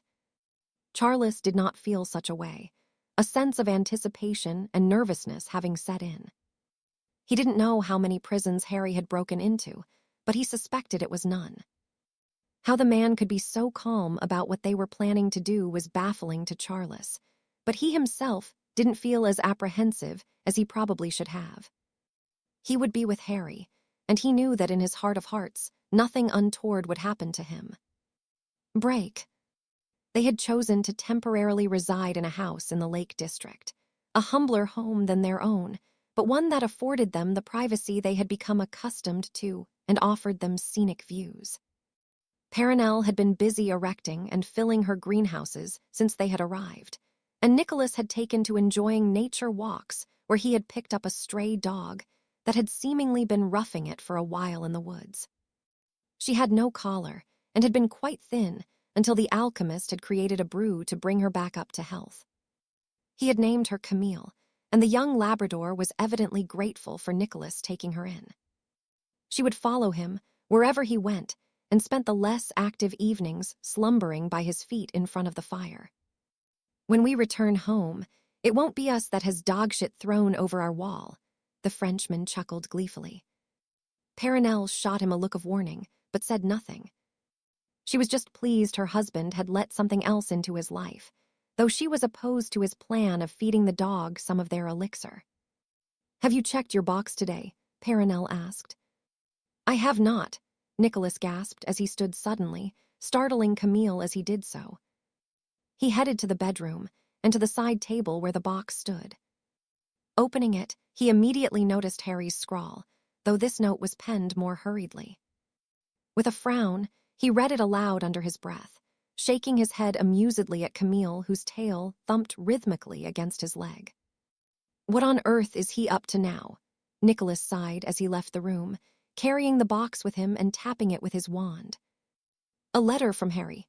Perenelle asked eagerly. Nicholas nodded. "He wants information on La Oscura Profondita, the Italian prison." "Oui," Nicholas confirmed, consulting the book he had requested before penning a reply to the young man. With a shake of his head, he placed both in the box before sending it off. "What could he possibly want to know about a prison for?" Perenelle asked. "I think it is best we do not ask for specifics," Nicholas chuckled. "Knowing Harry, it is likely he is going to do something that will only cause you worry." Perenelle nodded her agreement, her lips pursed slightly. "You do not think he is going to break into it?" "My love, that is exactly what I think he is going to do." "Break." "Dear Harry, there is little that I can tell you about the Italian prison, but I would urge you to be cautious with whatever your intentions are. Wizarding prisons are amongst the most protected buildings in our world, so I would expect much more than you will find listed in the book. I do not wish to know what you are doing, but be careful. Nicholas." Harry pocketed the letter before turning his attention to the book. The brief note had been attached. "The Most Notorious Prisons of the Wizarding World" by Hector Gregor. Harry thumbed through the pages of the book until he came to the section he was looking for, frowning at how short the block of text referring to the prison was. La Oscura Profondita is a prison that can be found in the Mediterranean Sea between the island of Sicily and the mainland of Italy, though its exact location has not been made public. Little is known about the layout of the prison nor the protections in place. However, many sightings of Shrake, Ramora, Hippocampus, Meropeople, Grindelows, and horned serpents have been reported in the sea, and even some unfounded claims that the water itself around the prison is haunted by various spirits that ensure prisoners do not escape. La Oscura Profondita is not open to visitors and serves as an execution site for the Italian Ministry of Magic. "Well, that's bloody useful," Harry sighed as he closed the book and placed it back in the box. "Were you expecting a detailed map and a key?" Charles asked mockingly. "No, but a little more certainty would have been nice," Harry grumbled, not that he would be deterred from the task ahead. It would resemble the old days, when he would find himself in the unknown, tackling each problem as it came upon him. There would be no Ron nor Hermione to help him this time, but he had Charles, and the two of them were not clueless teenagers who would be relying on sheer luck. "So, we are still going?" Harry nodded. "We are leaving as soon as possible," Harry confirmed. We need to make it to the south of Italy, and we can't apparate or portkey without drawing attention to ourselves. I'd rather not add to the problems we will face." "How will we get there?" Charles questioned. Harry turned towards the map Moody insisted he kept on the wall with up-to-date positions of their own men and enemies. With a tap of his wand, it zoomed out into a map of the entire continent. Having studied very little geography at primary, it took a few moments of searching before he located Italy, and then Sicily just south of it. "Well, there won't be a shortcut there," he sighed. "We will take a portkey to Malta and fly from there." "What good would that do?" Charles huffed. "Look at all the water. It could be bloody anywhere in that sea." Harry shook his head as he pointed to a grid on the map. "It will be here." "And how do you know that?" "Because it is in the dead center of just about the two furthest points between Italy and Sicily. Why would they bloody put it anywhere else?" It made sense, and though Harry was irritated by his own observation, Charles couldn't help but be more than a little by how much it bothered his friend. That was until he saw the distance they would be from land. "That's almost 100 miles out at sea," he pointed out. "Not so funny now, is it?" Harry returned with a smirk. "Come on, even from Malta we will have about 160 miles of flying to do." Charles groaned. "I'm just glad I have my own broom," he grumbled. After what had happened with the dragon, he had sent a letter home asking for his mother to forward it on. It had arrived only the previous morning, with a note from Angelica Potter urging him to be careful. "I'm not looking forward to this any more than you are," Harry offered comfortingly. "Bollocks," Charles denied as he checked his trunk before shrinking and pocketing it. "You live for this madness, Evans. I should have known better than to get mixed up with the likes of you." Harry laughed heartily as he clapped the other man on the shoulder. "Come on, the sooner we leave the sooner we can return to this palace." Charles grimaced at the thought, but before he could reply, Harry had seized him by the shoulder and the two of them were whisked away from the trenches, but to somewhere that was somehow more dangerous. As they arrived, the smell of burning filled their nostrils, the sound of engines roaring in their ears, something that was drowned out by an explosion that rent the air, followed by another. Charles felt the wind being knocked out of him as he was pulled hard to the ground by Harry, who proceeded to drag him into a nearby alleyway. Looking up at the sky, he watched as dozens of planes flew over them, but these were lower than Charles was used to, and different to any he had ever seen. "What the fuck is going on?" he demanded. The explosions continued, but steadily grew more distant as the planes deposited their bombs. Machine gun fire sounded soon after as they reached the coast in the distance, the tracer bullets visible to those on the ground. "Muggle warfare," Harry answered grimly. "Come on, let's get out of here before they come back." Charles didn't need telling twice, and with many of the surrounding buildings on fire and the citizens in panic, their presence wasn't noticed, and they made it to the coast without issue. "So long as we don't run into any problems, it should only take 2 to 3 hours at most to reach where we need to be. Just follow me and keep a lookout for planes. It's dark so we won't be seen." Charles nodded his understanding and retrieved his broom from within his trunk, following Harry into the air when he kicked off from the ground. Looking back over his shoulder, the island they had landed on was aflame, the war here seemingly more heated than the Muggle conflict happening only a short distance from their own trenches. At least they didn't have aeroplanes flying over and dropping bombs near them. For the time being. Charles could not be sure how long he followed Harry, but despite that they were well into the summer season, it was not warm as high up as they flew. After what seemed to be an hour, they were passing over another island, this one seemingly peaceful, though Harry pulled back to speak to Charles. "That's Sicily," he informed him. "I've never been there, but it is an Italian territory. We don't want to be spotted here." Charles nodded, and soon enough, the island was at their backs as they once more found themselves with only the sea below them, and when Harry came to a stop next, it was sudden. When Charles caught up to him, Harry had his wand in hand, and a deep frown creasing his brow as he murmured under his breath. Not wanting to disturb his friend, Charles merely watched in fascination as Harry conducted his work until he hummed thoughtfully. "Looks like we are going in. Are you sure this is the right place?" Harry nodded. "How do you know?" Charles pressed. "Because every instinct is telling me that we shouldn't be here." Charles swallowed deeply.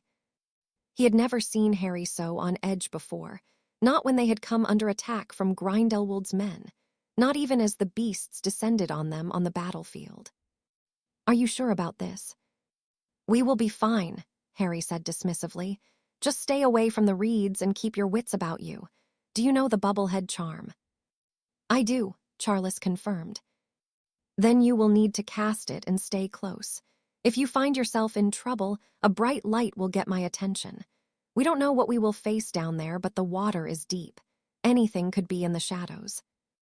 Charles was beginning to feel more nervous now, and he hoped Harry was simply being cautious. Still, he did as instructed and cast the bubblehead charm before shrinking his broom and pocketing it as they plunged into the water. "Bloody hell, that's cold," he gasped. Harry chuckled as he lit the tip of his wand and submerged himself, followed by a trembling Charles. If being a hit wizard meant enduring so much discomfort, the Potter Lord was glad he had never considered such a career. It really did take a certain type of person to do it, someone like the friend he was tailing as he swam further down into the murky depths. Charles could see only what seemed to now be a small speck of light that he followed. He could hear nothing, and he felt more vulnerable in the water than he ever had during his life. Humans, even magical ones, did not belong here, and he felt the same instinct to flee that Harry had spoken of before they had even plunged into the depths. It was unnerving to say the least, but he persevered until he felt a hand on his chest, preventing him proceeding any deeper. The expression Harry wore now was one of warning, but he closed his eyes as though he was blindly searching for something. With a sudden gesture, a bright spell was sent from his wand, and the seabed below was illuminated. Charles cursed as dozens upon dozens of creatures dispersed in all directions at the intrusion of light, and Harry took a firm hold of his wrist, keeping him in place as he scanned the area around them.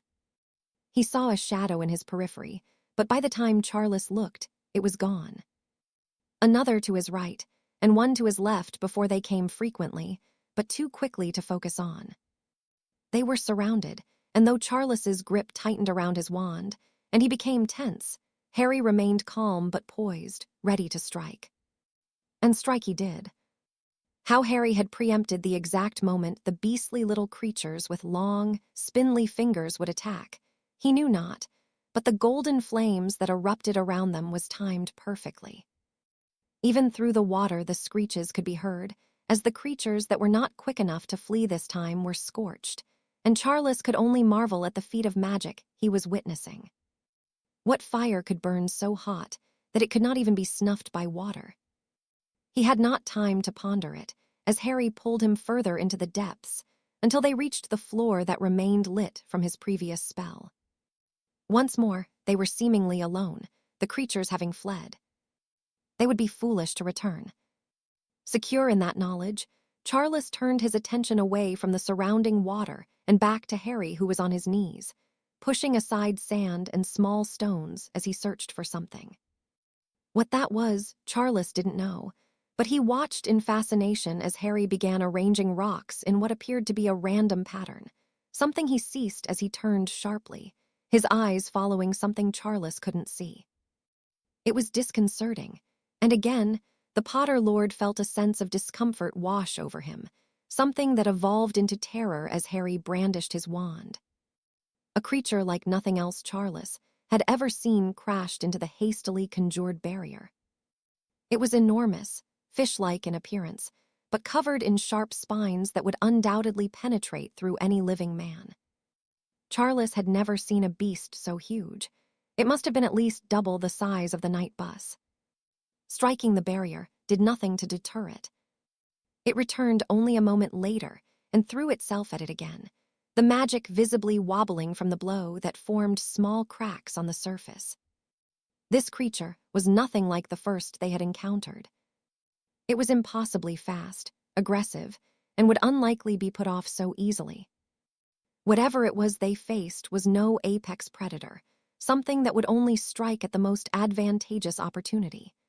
This was a monster that was willing to fight any that wandered into its lair, and it seemed that Harry and Charles had done just that. Charles felt his concern grow as a look of uncertainty formed across Harry's features, until he nodded darkly and gestured for him to retreat. What Harry could possibly be thinking, Charles would not even hazard a guess. In the minutes or hours that had passed since they had left the trenches, he had learned so much about his friend, yet now had more questions than ever. The burning one in this moment, however, was what Harry was planning. How would he overcome this obstacle? At the speed the beast moved with, and how agile it was, Charles doubted that even Harry could hit it with a spell. Evidently, Harry thought the same, but he also seemed to have an idea. Retrieving one of the rocks, he shaped it into what looked to be a crude dagger, and Charles shook his head. A creature that size wouldn't be harmed by that. Another assault on the barrier came, and the cracks grew ever longer. One more of those, and it would collapse. What was Harry thinking, attempting to fend off such a monster with such a pitiful weapon? Before Charles could question his friend's actions to the man himself, Harry had drawn his wand across his palm, cutting the skin deep enough for blood to pour from the wound. He then took hold of his roughly hewn blade in the injured hand, before casting a bubble around it that almost immediately filled with blood. When he was done, Harry braced himself, and Charles's eyes widened at the realization of what was about to happen. He had no time to intervene. As the creature smashed through the barrier, Harry grabbed hold of one of the spines next to its jaw, and Charles could only watch in horror as he was dragged into the shadows, the disturbance the two created disappearing as quickly as the monster shifted through the water. For what felt like an eternity, Charles watched for any sign of movement, a lead weight of fear weighing him down, and a prevailing sense of helplessness keeping him rooted. "Come on, Harry," he urged through gritted teeth. As though his plea had been heard, Charles caught sight of movement to his left, and breathed a sigh of relief when he saw that Harry was still alive, the monstrosity he clung to, seemingly in its final throes of life. It was certainly not moving as fast as it was, and though it was still fighting, its efforts were quite feeble, even if it had only been stabbed by a stone dagger coated in Harry's blood. Blood magic was something that Charles had no understanding of. Other than the ritual he had performed on himself to strengthen his connection to his own magic, he'd have nothing to do with the art. It was dangerous, imprecise, and was best left alone. His father had been very firm on that, though Charles did wonder how Harry had gotten into such a thing. Not that now was the moment to make inquiries. Even though the monster that had stalked them was all but dead, the task they had set themselves was not yet complete. If Charles had his way, the two of them would surface and return to the trenches, but there was no chance of that. Harry would ensure they saw it through to the end. And though he was now sporting some unpleasant welts and cuts to his skin, he went back to work on the rock formation after giving Charles a thumbs up to let him know he was fine. He was fine. Charles couldn't believe that an encounter like the one Harry had just faced was being so easily dismissed. But what did he truly expect from a man that had already slayed a dragon? He released a deep breath as Harry beckoned him closer, and pointed to the stones that now resembled a profile of someone's face. Who this man was, Charles didn't know, but as Harry tapped it with his wand, a large hole formed that the two of them were sucked into. Charles screamed as they fell uncontrollably for what must have been hundreds of meters below the sea, though he couldn't be certain of much. A putrid smell filled his nose, and Charles realized his bubble had failed. Almost immediately, he felt faint, and although he could see nothing, he felt his vision start to swim and his head pounded before he lost consciousness, his body plummeting deeper and deeper into the abyss with Harry somewhere below him. Chapter 57. Death to Fall. The memory of what happened in the cave still brought a feeling of euphoria to Tom, and writing of it in his diary meant that he could relive it at his leisure. Benson and Bishop had screamed at the lightest of touches, his magic leaving no marks, but proving to be quite agonizing for the Muggles.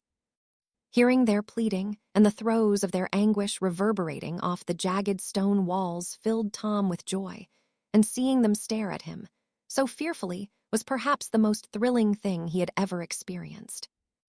It proved to be the highlight of his summer so far, that and purchasing the diary. He ran his fingers over the gold, embossed lettering over the quite lavish leather binding. It truly was an excellent artifact. He had no gold to his name, but he had obtained it from Borgin and Burke's, using the pittance Hogwarts provided for him to buy his books for the school year. Tom had no need of them. He was far enough into his subjects that he was all but teaching himself now. He was certainly beyond the fourth-year material he would be studying. Besides, if he had need of a text to refer to, it wouldn't be difficult to obtain one from one of his housemates. He watched in fascination as the ink he had just scratched into a page was absorbed into the parchment.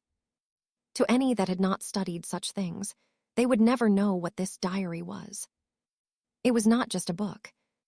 No, it was so much more. Mr. Burke had assured him that the more he wrote in it, the more magic it would absorb, and the more it would become a part of its owner. To Tom, who'd never had need of friends, this would be perfect. If he could put enough of his magic into the diary, it could perhaps even become his own confidant, something he could use not only to relive his favorite memories through, but one that would start to think like him. He smirked at the thought. Mr. Burke had no idea what he was talking about when he mentioned its limitations. If the diary didn't work how Tom wished it to, he would find a way to make it.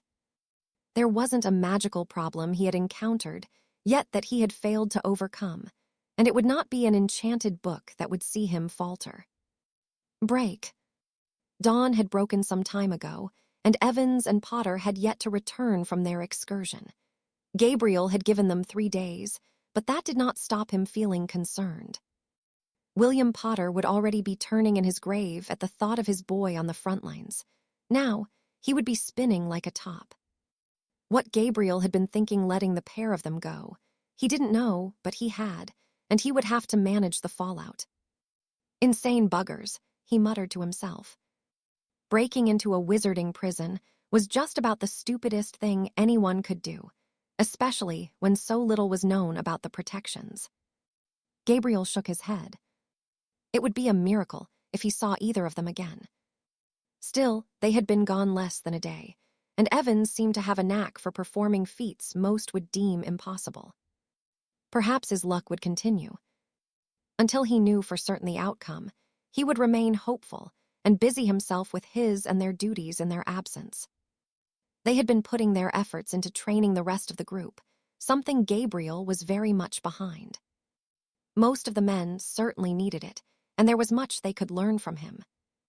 "All right, you lazy sacks, off your RCs and in the back field with you," he instructed as he came upon them brewing coffee in one of the lookout posts in the trench.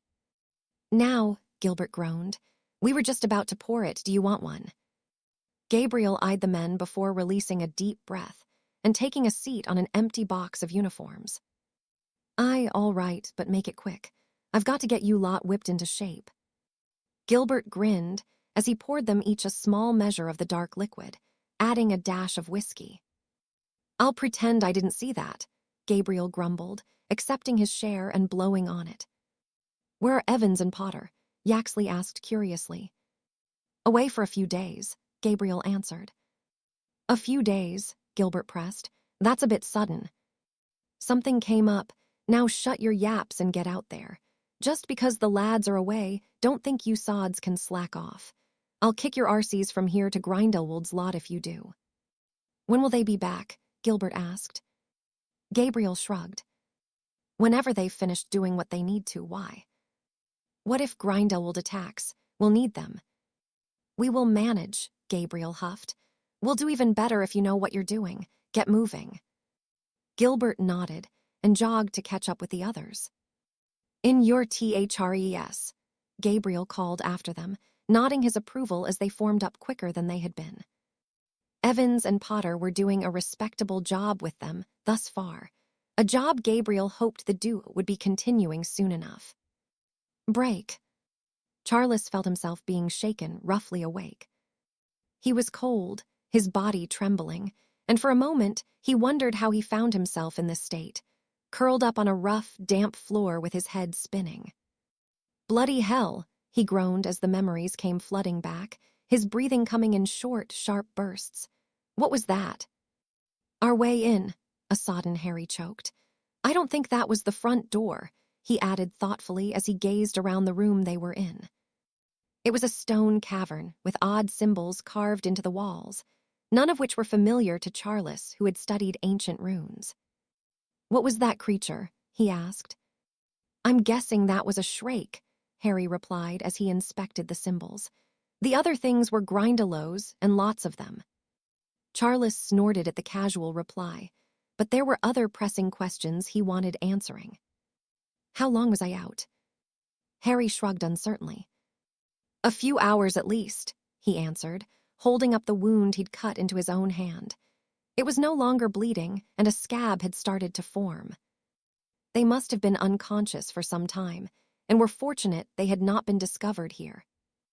Then again, what kind of people would be found in a cave beneath the ocean? How did you know the creatures were there? I couldn't see a thing. I could feel them, Harry responded. Well, they're magic. It's the same as the stones. Magic leaves traces, and they were like a puzzle to create a key. The magic just needed to be slotted together. I suppose that makes sense to you, Charles sighed. I've had a lot of practice, Harry chuckled. I can see that. What did you do to that big thing? I poisoned it with my blood. That is a long story, and not one we have time for now. I don't know what this room is, but this prison is much older than I thought. What do you mean? The symbol was an outline of Caesar. He ruled Rome almost 2,000 years ago. The prison is that old. Harry shrugged. Maybe they just used his image as the key, he replied uncertainly, but I wouldn't dismiss it. The magic here is old and archaic. The symbols are in Mermish, just as old as the magic I can feel. Then where are the Mara people? Harry didn't answer. Instead, he began running his hands over the symbols, with his eyes closed before nodding satisfactorily. The protections are strange, he murmured. They don't prevent people from entering, but are crafted in a way that will keep people in. That doesn't sound good. It's not, Harry agreed, but at least getting in won't be difficult. To prove his point, he tapped one of the symbols with his wand, and a section of the wall slid away. Well, shit, Harry cursed as the magnitude of what they faced came into view. They found themselves at the bottom of what appeared to be another cavern, this one filled with clear water and stretching up as far as the eye could see. This space had been neatly created, the walls smooth and shaped into a large dome. Carved into uniform rows were more rooms like the one they found themselves in. There were too many to count, but they lined the entirety of the submerged building. There are hundreds of them, Charles huffed. Are they the cells? They are, Harry confirmed, and that's not the worst of it. Mara people aren't the friendliest of creatures in my experience. I doubt they'll be welcoming. He was pointing in the direction of the odd, human-like creatures that were patrolling the rows of cells, each armed with a trident and wearing a gold helmet. What's the plan? Charles asked. Harry released a deep breath as he pondered the conundrum they faced. Can you transfigure us to look like them? Charles frowned at the question. I think I could manage it, he mused aloud, but it won't be perfect. It could be really dangerous. There are many reasons why we don't mess with human to magical creature transformations. They don't tend to end well. But you can do it. On an aesthetic level, yes. Then do it. Harry decided. Charles shook his head. This could end very badly for them both. Nonetheless, he set to work, carefully and methodically making the changes needed so that both of them resembled the creatures they were attempting to impersonate. As expected, the transfigurations were not perfect, but the tails both now sported, wild hair and bluish skin would perhaps be enough that they would get away with the undoubtedly stupid thing they were going to do. Stay close, Harry instructed as he reapplied his bubblehead charm. Charles followed. They passed through the magical wall that kept the water out of the room, and it took several minutes of ungraceful flailing of their tails before they became used to swimming with them. With the bubbles in place, Charles could not speak of how closely they were being watched by the patrolling Merepeople, but he suspected Harry already knew. Still, they continued calmly on their way, checking each cell they passed. Most were empty, but those that held inmates were housing men for the most part, and none of the women were seemingly familiar to Harry, who paused when they were around halfway around the 9th row. He pointed inside to where a woman was seated on the edge of a bed and nodded. This was who they had come for. Checking that the Merepeople were not paying them too much attention, Harry checked the barrier before shaking his head and making an unmistakable gesture with his hands. They needed one of the tridents to gain entry to the cell. Much to Charles's surprise and dismay, Harry began waving to one of the creatures who approached them, the expression it wore cautious. Its eyes widened as it drew near enough to see them, but it was too late. It had realized they weren't kin, something Harry had suspected would happen, and he'd cast the spell on the creature whose expression became blank. Still, Harry's action had not gone unnoticed, and he frantically urged Charles to fend off the horde of Merepeople quickly bearing down on them, whilst he wrestled with the one he had ensnared. Not knowing what else he could do, Charles began freezing the water around himself to prevent both he and Harry from being skewered by the vicious-looking tridents pointed their way. The Merepeople began chipping away at the ice quicker than Charles could build it, but he held firm, his resolve unwavering as he focused on keeping the creatures at bay. Even so, his efforts would be for nothing soon enough. The Merepeople would get past the ice, and Charles racked his brains for any other idea he could implement, nodding as one came to the forefront of his mind, though he was not filled with confidence at the prospect of it. Still, he braced himself and acted as soon as a prong from one of the tridents punctured the final layer of ice. He touched it with the tip of his wand, and the opposite end extended with several lengthening prongs that stabbed into several of the Merepeople who screamed in agony. Before they could regroup, Charles was pulled away and he found himself inside the cell with Harry, the woman, and a flailing merman who was gasping for air on the ground. The former of the trio hissed loudly, and the doorway filled with a variety of snakes, blocking the Merepeople from getting in. Charles didn't think he would ever get used to Parseltongue. It was no wonder Grindelwald's men were so unnerved by it. "Now, if I give you some water, will you behave yourself?" Harry asked the merman. The creature was in no state to respond, even if it could understand the words spoken to him. Harry did, however, take pity on it and conjured pockets of water around its gills and a larger one around its head before he turned towards the wide-eyed woman. She was in shock, but the paleness of her skin or blue of her lips had little to do with that. It was cold in the cell, an uncomfortable place to live at best. "Hello, Miss Summerby," Harry greeted her. The woman nodded, a grin tugging at her lips. "I'm afraid you're not seeing me at my best," she croaked, her voice hoarse from lack of use but her eyes twinkling in amusement. "I must say I am surprised to see you. Is my sentence up?" Harry snorted as he shook his head. "It could be if you agree to help us." "Help you?" Summerby murmured. "What is in it for me, Mr. Serpent?" She bit her bottom lip, and Charles looked between her and Harry questioningly. "Your freedom," Harry offered, ignoring the flirty nature of the woman who pouted slightly. "I suppose that will do to begin with," she sighed. "What do you need from me?" "Maybe we should get the bloody hell out of here first," Charles suggested. Summerby looked at him speculatively. "He's not much fun, is he?" she asked Harry, who shook his head. "Not when we spent hours breaking in here," he replied. "Now will you help us?" Summerby huffed dramatically. "Well, you did come all this way to see me," she sighed. "Even if it was you that put me here, I suppose you could convince me to help you. Do you have a plan to get us out? We are trapped." Harry nodded as he drew his wand. The charm's work he performed something Charles had heard of but not attempted himself. It was a complex series of spells that would create a pocket within the wards they found themselves in, useless for breaking into a warded area, but perfect to make an escape. Charles made a note to ask Harry where he had learned such magic, but now was not the time. "Come quickly," Harry urged. "I won't be able to hold it for long."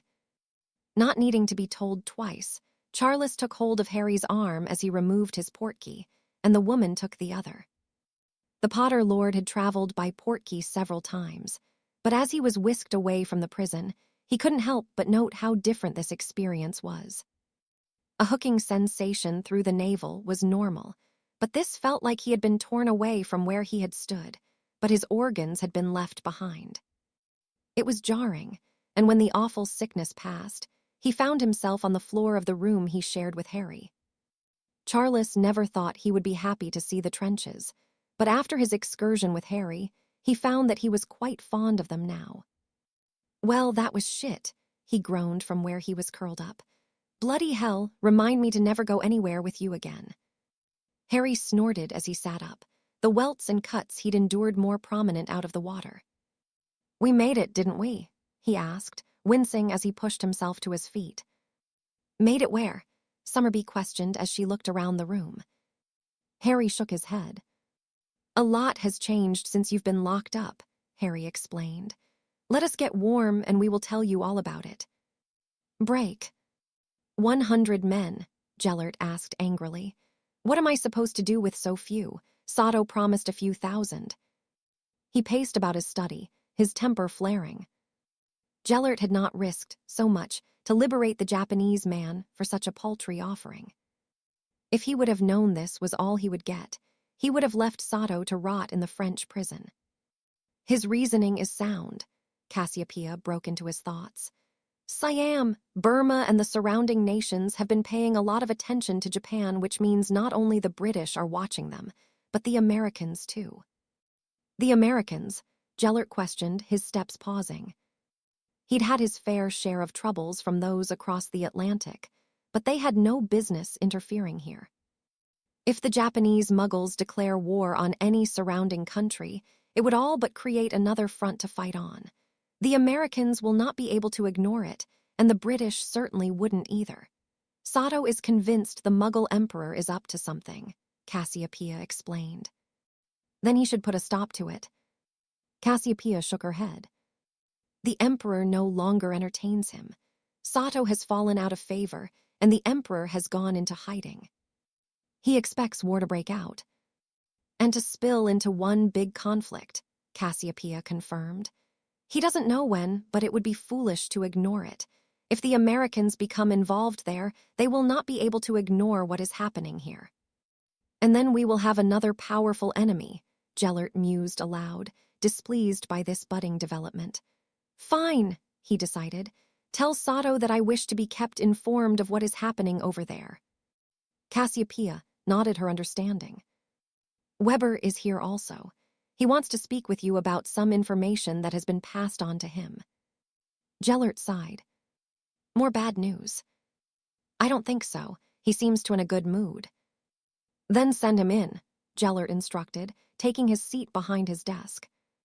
The wiry Westphalian entered the office with Cassiopeia, his eyes alert, and the man seemingly quite pleased with himself. "I just received word that Evans and Potter are away from their section of the trench and will be indisposed for the next few days," he informed Gellert, who frowned. "Where have they gone?" "My informant does not know, but he took a great risk to himself to get the message to me.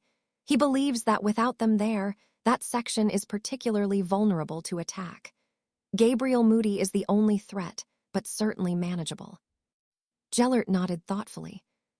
He had been pondering the next blow he would strike against those resisting him in the enemy trenches, and it seemed the opportunity was presenting itself to him now.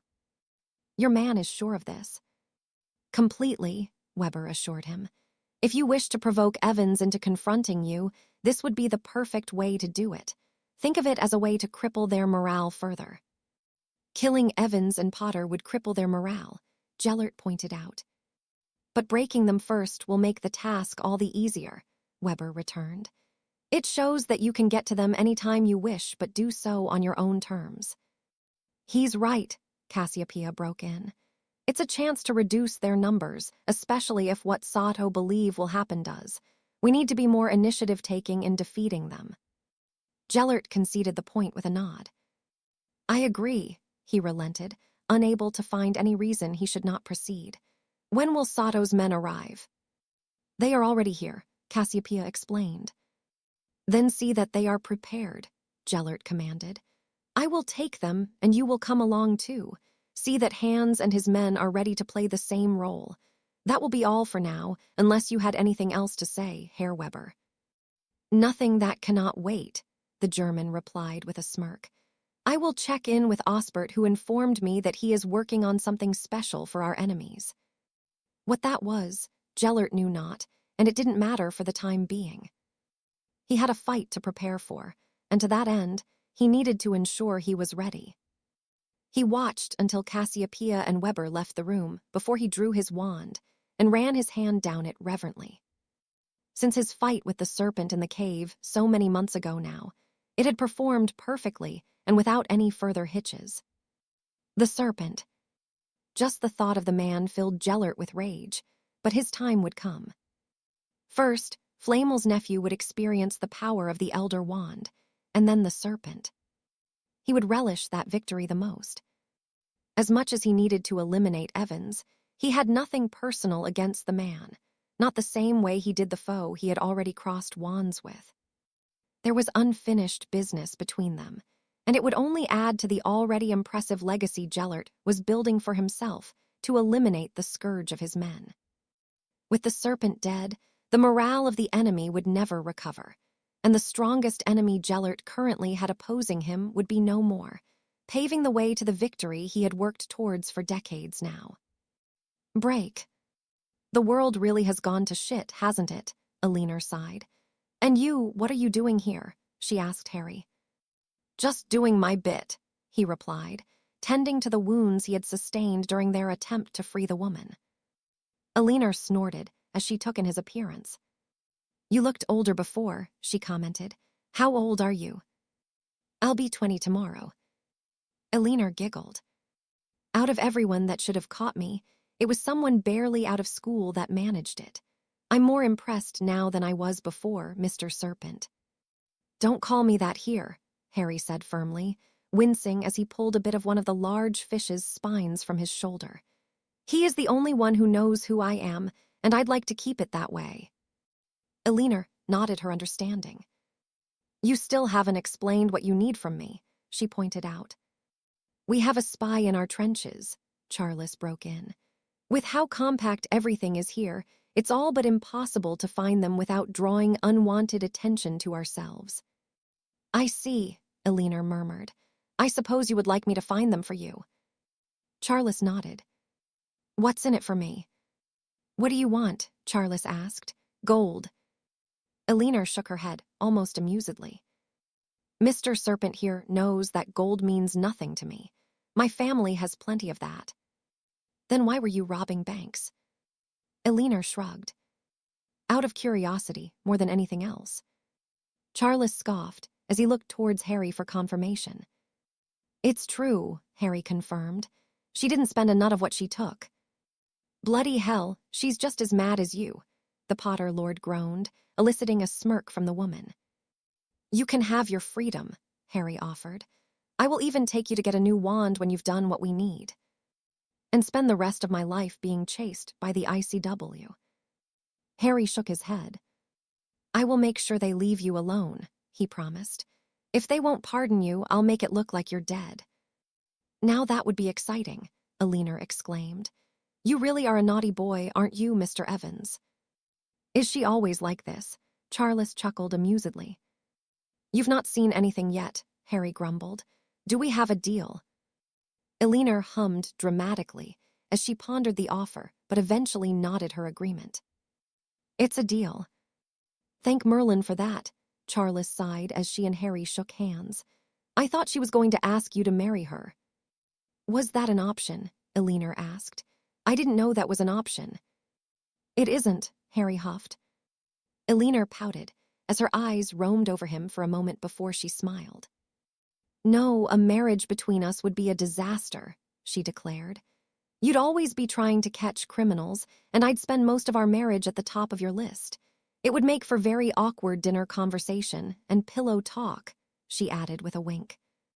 Harry rolled his eyes at the woman, hoping he wouldn't regret fetching her. "Anyway, you should eat and get some rest," he urged. "You too," Charles insisted. "I'll let Moody know we are back." "No," Harry sighed. "We've still got time. You should rest too."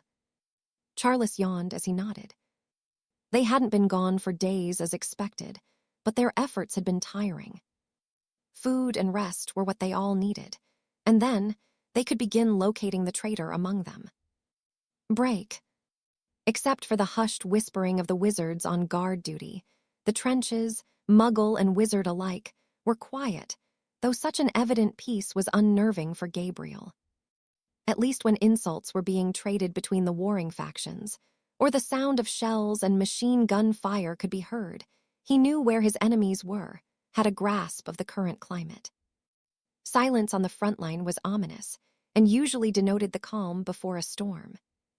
Whether it would be the muggles or wizards who broke it, he knew not, but it was undoubtedly on the horizon. "What are you up to, Gilbert?" Gabriel snapped, catching sight of the man lurking in one of the alcoves. "You're not on duty tonight." "I couldn't sleep," Gilbert replied as he came out into the open. "Bloody hell, are you drunk again?" Gilbert shrugged as he swayed on the spot. "I told you I didn't want you drinking. Where did you get it?" "Here and there," the unsavory man chuckled, tapping his nose. Gabriel's jaw tightened. "Get your arse to bed. I'll deal with you in the morning." With a mock salute, Gilbert staggered towards his bunk and Gabriel shook his head. What the man was playing at, he didn't know, but there was only so much defiance he could tolerate. Men at war drank, he wasn't foolish enough to believe otherwise, but Gilbert was quickly developing a problem. Perhaps he should have just sent the man to Azkaban. With a sigh, Gabriel continued on his way, almost relieved when the sound of gunfire was heard from their muggle counterparts. War zones should never be silent, but they were not places for drunken fools either, and as he came upon a group of Frenchmen who were deep into their cups, he felt his irritation rise once more when he realized where Gilbert had spent his evening. "You're supposed to be on guard," he growled to the men who seemingly sobered immediately. "Where is your commander?" "He went to bed hours ago," one of the men answered, making a token effort to not appear to be so inebriated. "He always does." Gabriel's nostrils flared in irritation. He was here, along with everyone else ensuring that Grindelwald did not seize control of France, and yet the man in charge of the French forces was nowhere to be seen. "Always." The Frenchman nodded. "I'll be having words," Gabriel promised. "Now get back to your guard duty. If I catch a single person away from their post again, I will put my foot so far up your arses that my bootlaces will dangle from your noses. Understood?" The men grumbled unhappily, but didn't argue as they made their way back towards their guard positions. Gabriel watched them go, making a note to himself to speak with the French commander as soon as possible, and to work his own men harder as he heard snoring coming from a lookout post. He peered into the alcove to see two of his group sitting back to back, leaning on one another as they slumbered. Another example of unacceptable behavior he had happened upon. "Get up," he hissed, hitting both men with a stinging hex. They yelped as they shot to their feet, but Gabriel silenced them as he heard something resembling footsteps coming from outside the trench. Carefully, he peered over the top and lit his wand. His stomach sunk as he glimpsed the unmistakable sight of a man throwing himself to the ground, and he cursed under his breath. It seems as though he was right to despise the silence. "Break. Dear Harry, I purchased this blade from a questionable auction in my younger years. It once belonged to a notorious Dark Lord from more than 5 centuries ago, and I acquired to keep it out of the hands of those that would use it for their own nefarious deed. It was one of the first I added to my collection, and I thought that you could put it to use if you find yourself in need of it. It is enchanted, or cursed, depending on how you wish to see it, to make any wound inflicted with it unable to heal through standard medical charms. The counter curse is inscribed into the blade and can only be seen when it is covered in blood. It will remain a dagger for the most part, but has quite the surprise if you flick your wrist whilst holding it. It is best you do not tell Perenelle that you have this. She believes the enclosed box of food and potions she made for you is all I have sent. Happy birthday. Nicholas. The handle of the blade was in the shape of a scorpion with rubies for eyes, and the magic Harry felt emanating from it was cold, an underlying sense of cruelty to it. Removing it from the leather sheath, he saw that the blade itself was black, the edge sharp and tip pointed. It was as though it had only been recently forged. Curiously, Harry grasped the handle. The dagger was light, and even when he flicked his wrist as instructed and it grew to be the size of a sword, it remained so. He shook his head as he resized it and placed it back in the sheath. Nicholas may claim to be unskilled in the art of war, but he certainly had the tools at his disposal to be quite the threat if he chose to be. The same could be said for Rosalina, who had sent him an obscure book on curses that would not be out of place in the Black Library. Her accompanying note had been short and terse, though not without her own kind of affection. She was still mad at him and wouldn't be satisfied until she had given him a piece of her mind. Armando and Albus had forwarded him what must have been half the stock of Honeydukes, a gift gratefully received when the food provided here was basic and bland. Placing the blade on the table next to box everything had been delivered, he retrieved the final package and opened it carefully. What he saw within the paper filled him with a mixture of warmth and longing, the former at the memories it brought to the front of his mind, and the latter fueling his desire to have more experiences like this. It was a photo of him and Minerva, of the lunch she had prepared for him for his birthday after they had finished their 6th year at Hogwarts. He chuckled as he watched her, reluctantly, give him the final bite of the treacle tart she had brought. She must have created the photo from her own memory, and though he appreciated everything he had been given, this was just what he needed.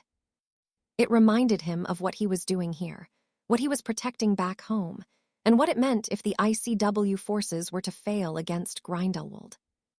Failure was not an option, not if he wanted to have more of what he saw in the photo. Something amusing, Harry? Charles asked tiredly from his bunk. No, Harry denied, his smile remaining in place. Charles shot him a look of disbelief before he stretched. What time is it? Just after 4. I hope you mean in the afternoon you get, Charles groaned. Afraid not, Harry snorted. Go back to sleep. I was going to. You can bloody wait for your present. Within a minute, Charles was snoring lightly once more, and Harry took the opportunity to look at the photo some more. He was pulled from his stupor by a sudden shouting, not the drunken, jovial kind he was used to, but one of sheer panic. Before he even made it to the door, loud bangs could be heard, and the voice of Gabriel Moody rousing the men. Get up, you lazy bastards. They were under attack, and without hesitation, Harry snatched the dagger off the table and kicked Charles awake. Wazet, the man asked sleepily. Attack, Harry answered simply. Charles was immediately alert as he pushed himself to his feet and pulled his robes on. What should I do? Elinor asked worriedly. Transform and keep yourself hidden, Harry instructed. You don't even have a wand. If the worst happens, you're free to go. Before she could reply, Harry and Charles charged from the room and into the trenches where the men that had been on guard duty were already engaged in ensuing battle against Grindelwald's followers. They're trying the same tactic. We need to break their formation, Harry said urgently. Charles nodded, and the two of them climbed over the lip of the trench and threw themselves into the fighting. Form UP, Harry shouted, seeing the members of their group struggling to defend themselves without the benefit of the teamwork they had been instilling in them. EVANS, Gilbert called, the relief evident in his voice. Get in your THRES. Bolstered by their appearance, the group complied and were quickly faring better as they faced off with Grindelwald's men, who were attempting to isolate them from the rest of the trenches. They were penned in on all sides, the other groups already trying to disperse their enemies outside the horseshoe formation they had implemented. If the ICW forces couldn't seize an advantage, Harry, Charles, and the rest of their group would be slaughtered. EVNS help. Gilbert and Yaxley had lost their third man and were beginning to become overwhelmed by the onslaught sent their way. "I'll go," Charles volunteered, immediately engaging an enormous man at the front of Grindelwald's ranks who was causing problem for the men of the ICW. "Happy birthday to me," Harry muttered as he headed in the opposite direction to assist the rest of the group. "Evans," a feminine voice snarled, one Harry would sooner not hear again.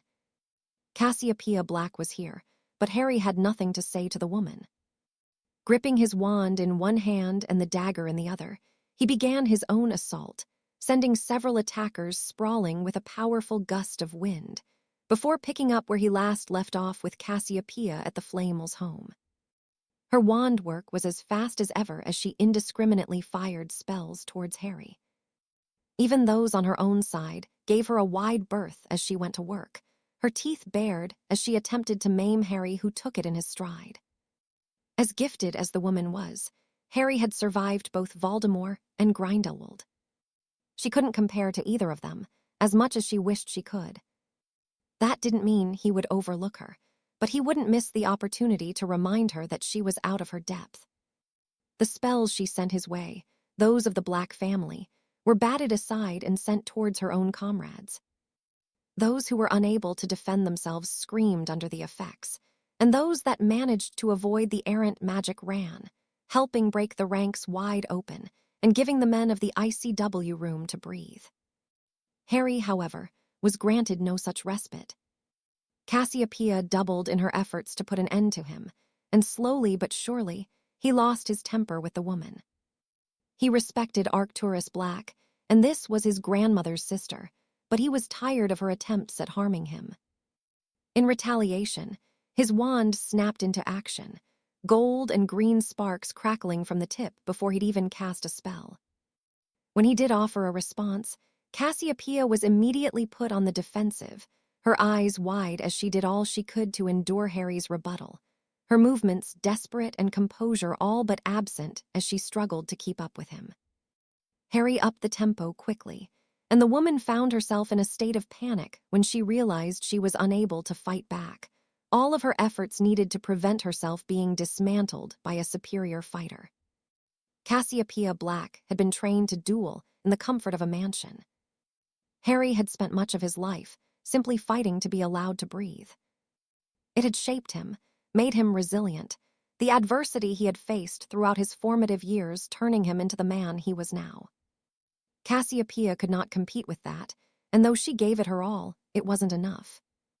In a final attempt to escape the fate that awaited her should she continue with her engagement, she pulled one of the men trying to help her in front of a series of spells as several screams filled the air.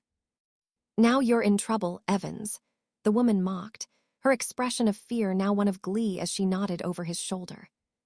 The rest of the group on the opposite side of the horseshoe were handling themselves remarkably well. With Charles occupying the threatening behemoth, the others were slowly breaking up the attack, or had been. The latest arrival to the battlefield made Harry's blood run cold, but not from fear. No, the magic of the serpent, the basilisk that had bitten him, sought the fight that most would avoid. Not Harry. Ever since the night in the cave, he knew they would meet again, and after what Grindelwald had done to Fedorov and William Potter, he couldn't keep the monster within him at bay even if he wished to at the sight of the Dark Lord. Break. The large man Charles had engaged was well-trained, his spell work lethal, and his defense impeccable, but Charles Potter had not come here to shy away from such things. He had come to avenge his father, and this man and any other that aligned with Grindelwald were complicit in the death of William Potter.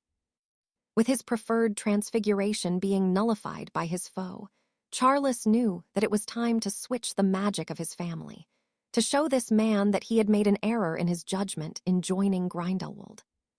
With a grunt, he sent forth a pair of cutting curses capable of dismembering any limb they struck. But the man was quick enough to deflect, though they certainly got his attention, especially when one of his comrades slumped to the ground, missing half of his head.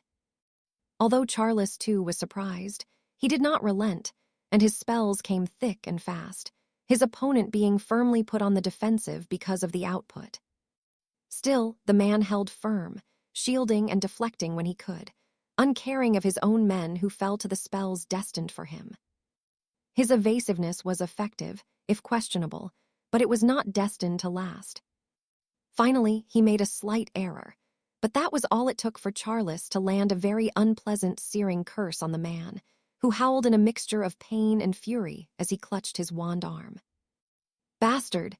he hissed, firing a spell that would tear through Charles's torso. With his injured arm, however, his aim left a lot to be desired, and realizing that he had been compromised, he disappeared into his own ranks, leaving behind an irritated Charles, who continued assisting Gilbert and Yaxley as they worked to break through the formation Grindelwald's men had adopted.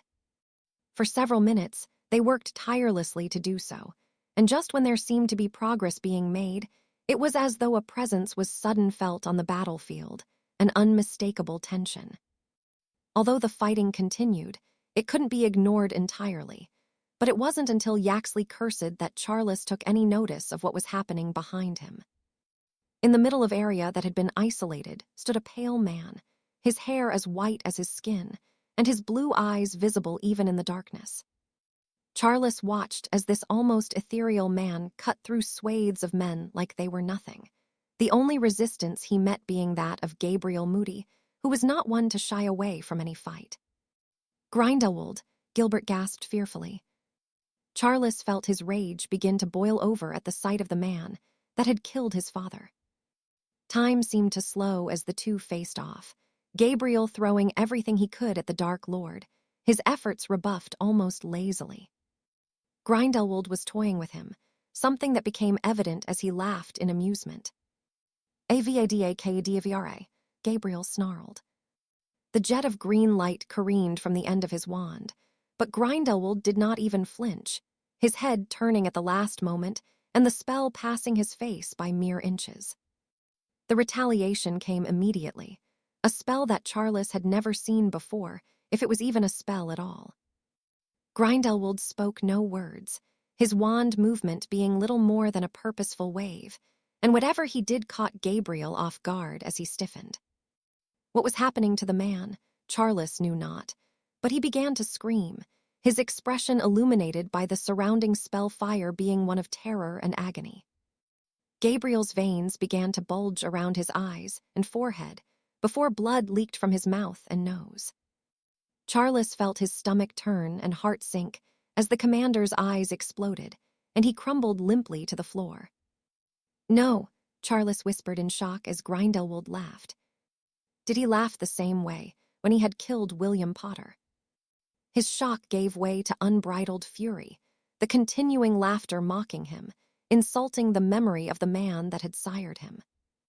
Without thought, Charles stalked towards Grindelwald with only one intention, but it seemed he wasn't the only one. Out of the corner of his eye, he saw another figure, one walking at a more sedate pace, cutting down Grindelwald's followers on his way. Grindelwald's eyes widened in surprise as he caught sight of Harry confronting him, evidently not having expected him to be here. Perhaps he hadn't. Maybe he had been informed of Harry and Charles's absence from the trenches, and that was why he had chosen tonight to attack. For now, the reason was neither here nor there. What Charles was focused on was the impending confrontation between his friend and the feared Dark Lord. As Harry approached, it was as though a collective breath across the battlefield had been taken, and even Grindelwald's men stepped aside, his mere presence enough to give them pause. He crouched down to check on Gabriel, his expression darkening, though his gaze never left Grindelwald's. What struck Charles was the lack of fear Harry displayed, and even as he stood and the two of them began circling one another, his features didn't shift. Neither fired a spell immediately, content with staring at the other speculatively, almost as though each were getting a feel for their opponent. It was a strange thing to see. Grindelwald rolled up the sleeves of his navy shirt, and Harry cut his own robes away for the sake of his own movement and comfort. To Charles, the latter had always been just Harry, his friend he had met some 5 years prior who he had shared a dorm with, who had been in awe when he had seen the gifts waiting for him the Christmas morning he had spent at Potter Manor. In this moment, however, it felt to Charles that he was seeing the real Harry Evans for the first time. As his gaze swept over Grindelwald, there was something Charles hadn't seen before in his friend, a coldness, a glint of malice, a spark of something that made him realize that Harry Evans was not a man to cross lightly. This was the man that had saved his father in Warsaw, the man that had come to the aid of the ICW men in Brussels, the one that had fought and killed a dragon.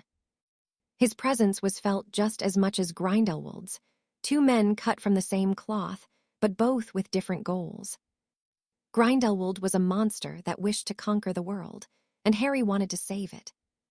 The first offerings from the pair came simultaneously, their spells colliding in midair, the resulting flash lighting the early morning sky, and a sound resembling thunder trembled the ground beneath the battlefield. The men on both sides took a step back, and though Charles remained where he was, he knew better than to involve himself in this fight. This was a clash of titans, and one that should be left alone. It was Harry that brought his wand to bear. The spell he sent a blinding blue that screeched as it plowed towards Grindelwald with so much force that Charles could feel the wind that was displaced by the magic. Grindelwald's shield exploded, and the man was sent skidding backwards several feet, but he managed to keep his footing, adjusting his feet to slow his momentum. If he thought Harry would allow him a reprieve, he was wrong, and if Harry thought the Dark Lord would remain defensive, he was just as mistaken. Both men sprung into action, their wands a blur as they danced around one another, casting spells and avoiding what was sent their way. The display was as unnerving as it was awe-inspiring, and the devastation they wrought was something to behold. The ground was scarred deeply by the spells that were deflected into it, and the air was thick with the dirt that was kicked up. The explosions of magic, however, were no less memorable than what was seen. Each one left Charles's ears ringing uncomfortably, the noise echoing in the distance.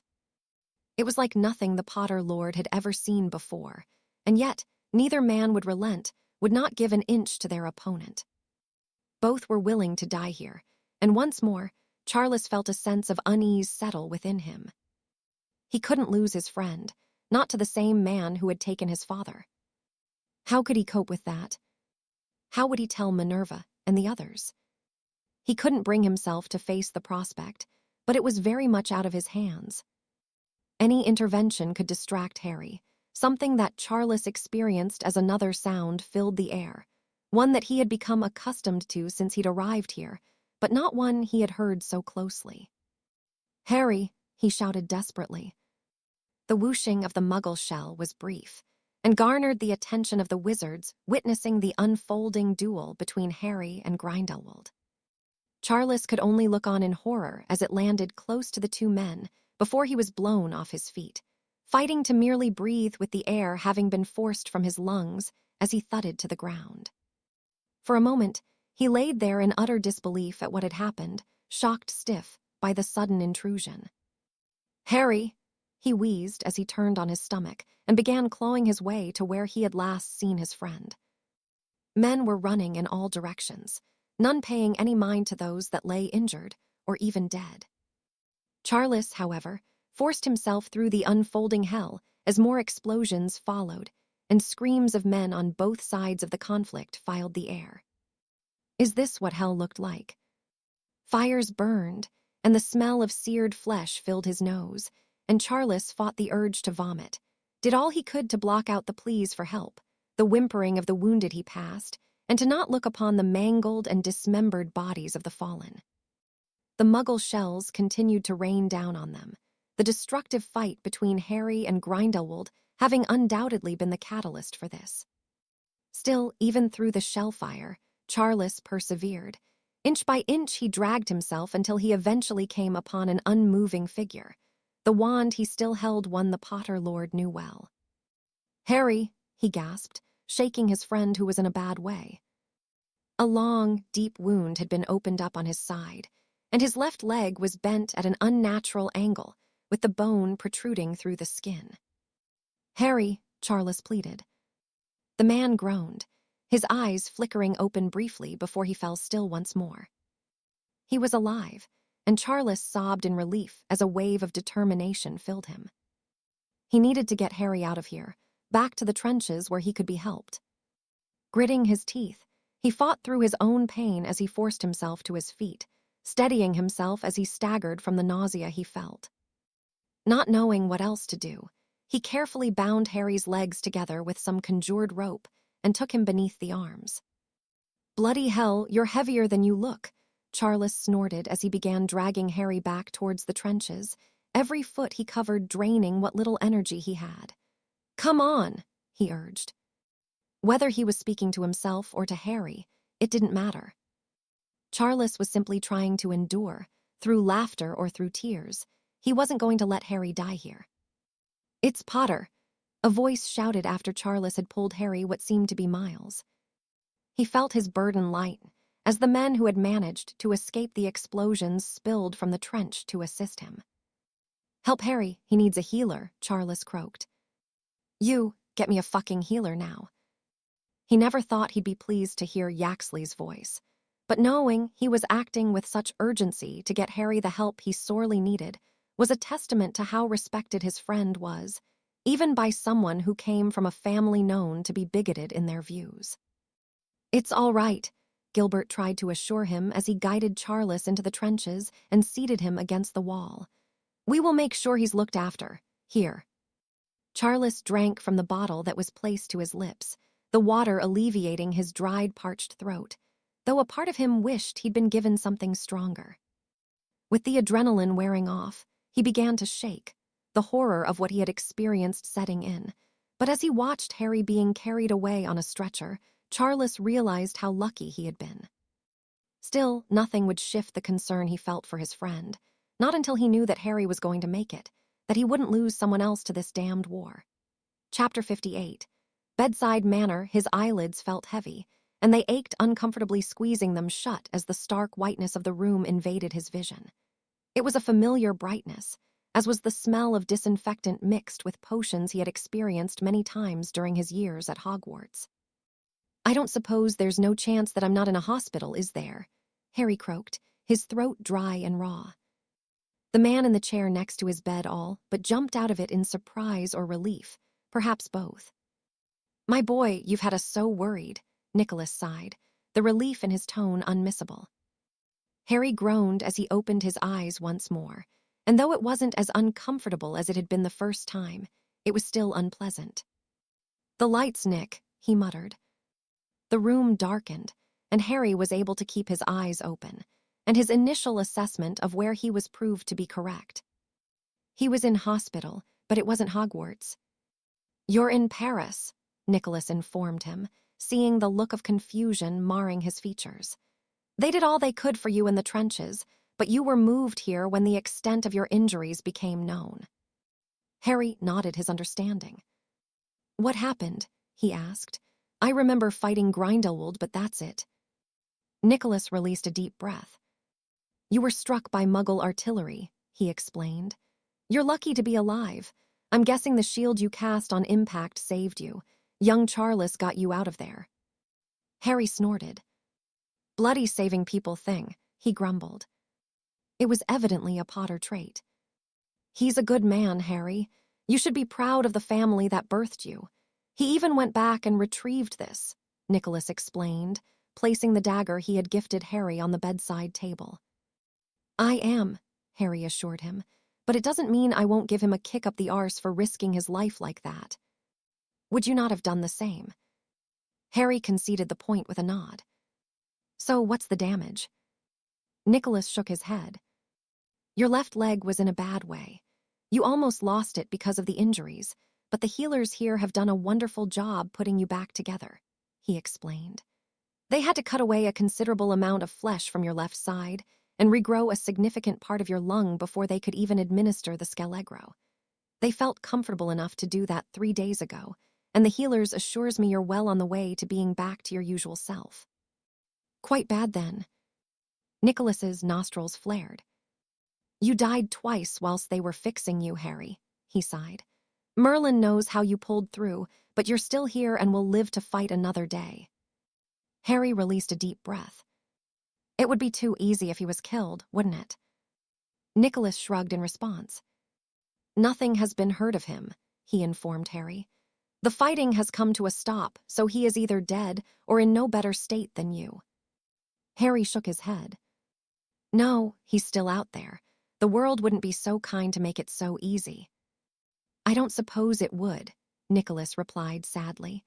Perenelle sends her love, and a considerable portion of the world is waiting to see if you pull through. The world? Nicholas nodded. Your fight with Grindelwald and what happened has been well documented this past week. I'm sorry, but it seems everyone is looking to you to defeat him now. Great, Harry muttered sarcastically. What about Minerva? Have you seen her? I received a letter from her shortly after the news broke. She is inconsolable. You should let her know you are doing well before anyone else. I will, Harry assured the alchemist. Is Perenelle angry? Nicholas shook his head. Terrified, as we all have been, Nicholas replied with a smile. If you'll take a look to your left, you will see how much you mean to everyone. Harry did so, and his eyes widened at the mountain of gifts, flowers and cards that had been delivered here. The healers have had to move you twice to make space for it all, and they've had to empty a storage room for the rest. The world is grateful for what you've done, Harry. Fighting Grindelwald. Not just that, Nicholas said dismissively. Everything.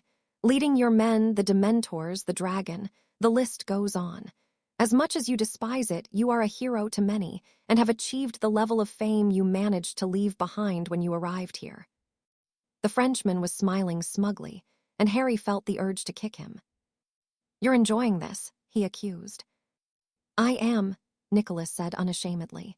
You have done extraordinary things that you should be proud of. And the world doesn't even know of half of them. Harry released a deep breath. I'd rather they didn't know any of them. That just makes you an even better man than anyone could hope for, Nicholas chuckled. Anyway, I should inform Perenelle that you are alive and on the mend. Besides, there are a couple of people who wish to speak with you waiting outside. I'll send the first one in. Harry frowned as Nicholas left the room, and just as he began to wonder who was here, the door opened to admit someone who would not have even been in the first 5 people he would have considered. Do you remember me, Mr. Evans? He asked. You're the supreme mugwump. Pierre Abriot, the man confirmed. I'm not here in my official capacity. Well, that's not strictly true, but I'm here as a man of France first and foremost. The people of France are indebted to you as they are the rest of the men defending our border. Time and time again, you have kept us safe from those that wish to subjugate us, and for that, my people would like you to have this.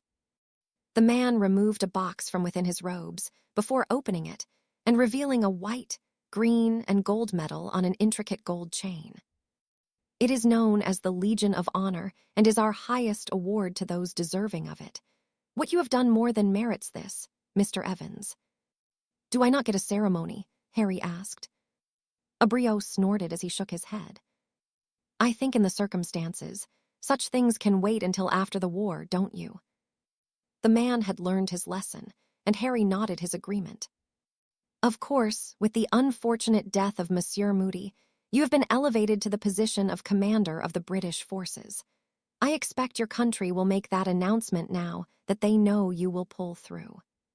What happened to him? His body was sent home, and he will be buried with the highest honor of your country and mine. He was given the very same medal as you, but posthumously. We French do not forget the sacrifices made on the battlefield. I am deeply sorry for what happened to him. He was a good and brave man. He was, Harry murmured. Abriot gave his shoulder a comforting squeeze. Let no loss or sacrifice be forgotten, Monsieur Evans. The best way to honor the fallen is to give them the victory they fought for. With a nod, the man took his leave of the room, only for another to enter before the door had closed. "Yaxley?" Harry asked, even more surprised by this visitor. "I was sent to guard you, sir," the man explained. "Potter wanted to be here, but he's in charge at the moment." "I bet he's loving that," Harry snorted. Yaxley shook his head. He was bloody furious when he wasn't allowed to come. "So you did instead." "I've been here since they brought you in," Yaxley confirmed. "Protecting my life with your own," Harry quipped. "Exactly," Yaxley said severely.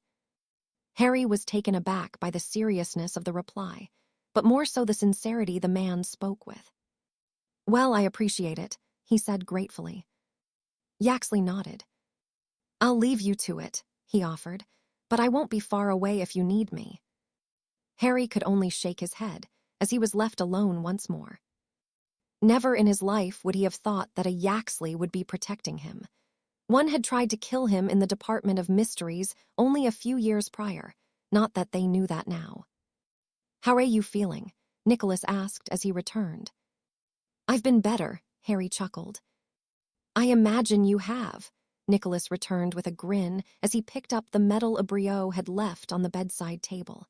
"This is a real honor, Harry. Never forget that you earned this." "I'll feel like I earned it more when Grindelwald is dead." "By your hand." Harry nodded. "It doesn't seem like it will end any other way," he sighed. "The prophecy."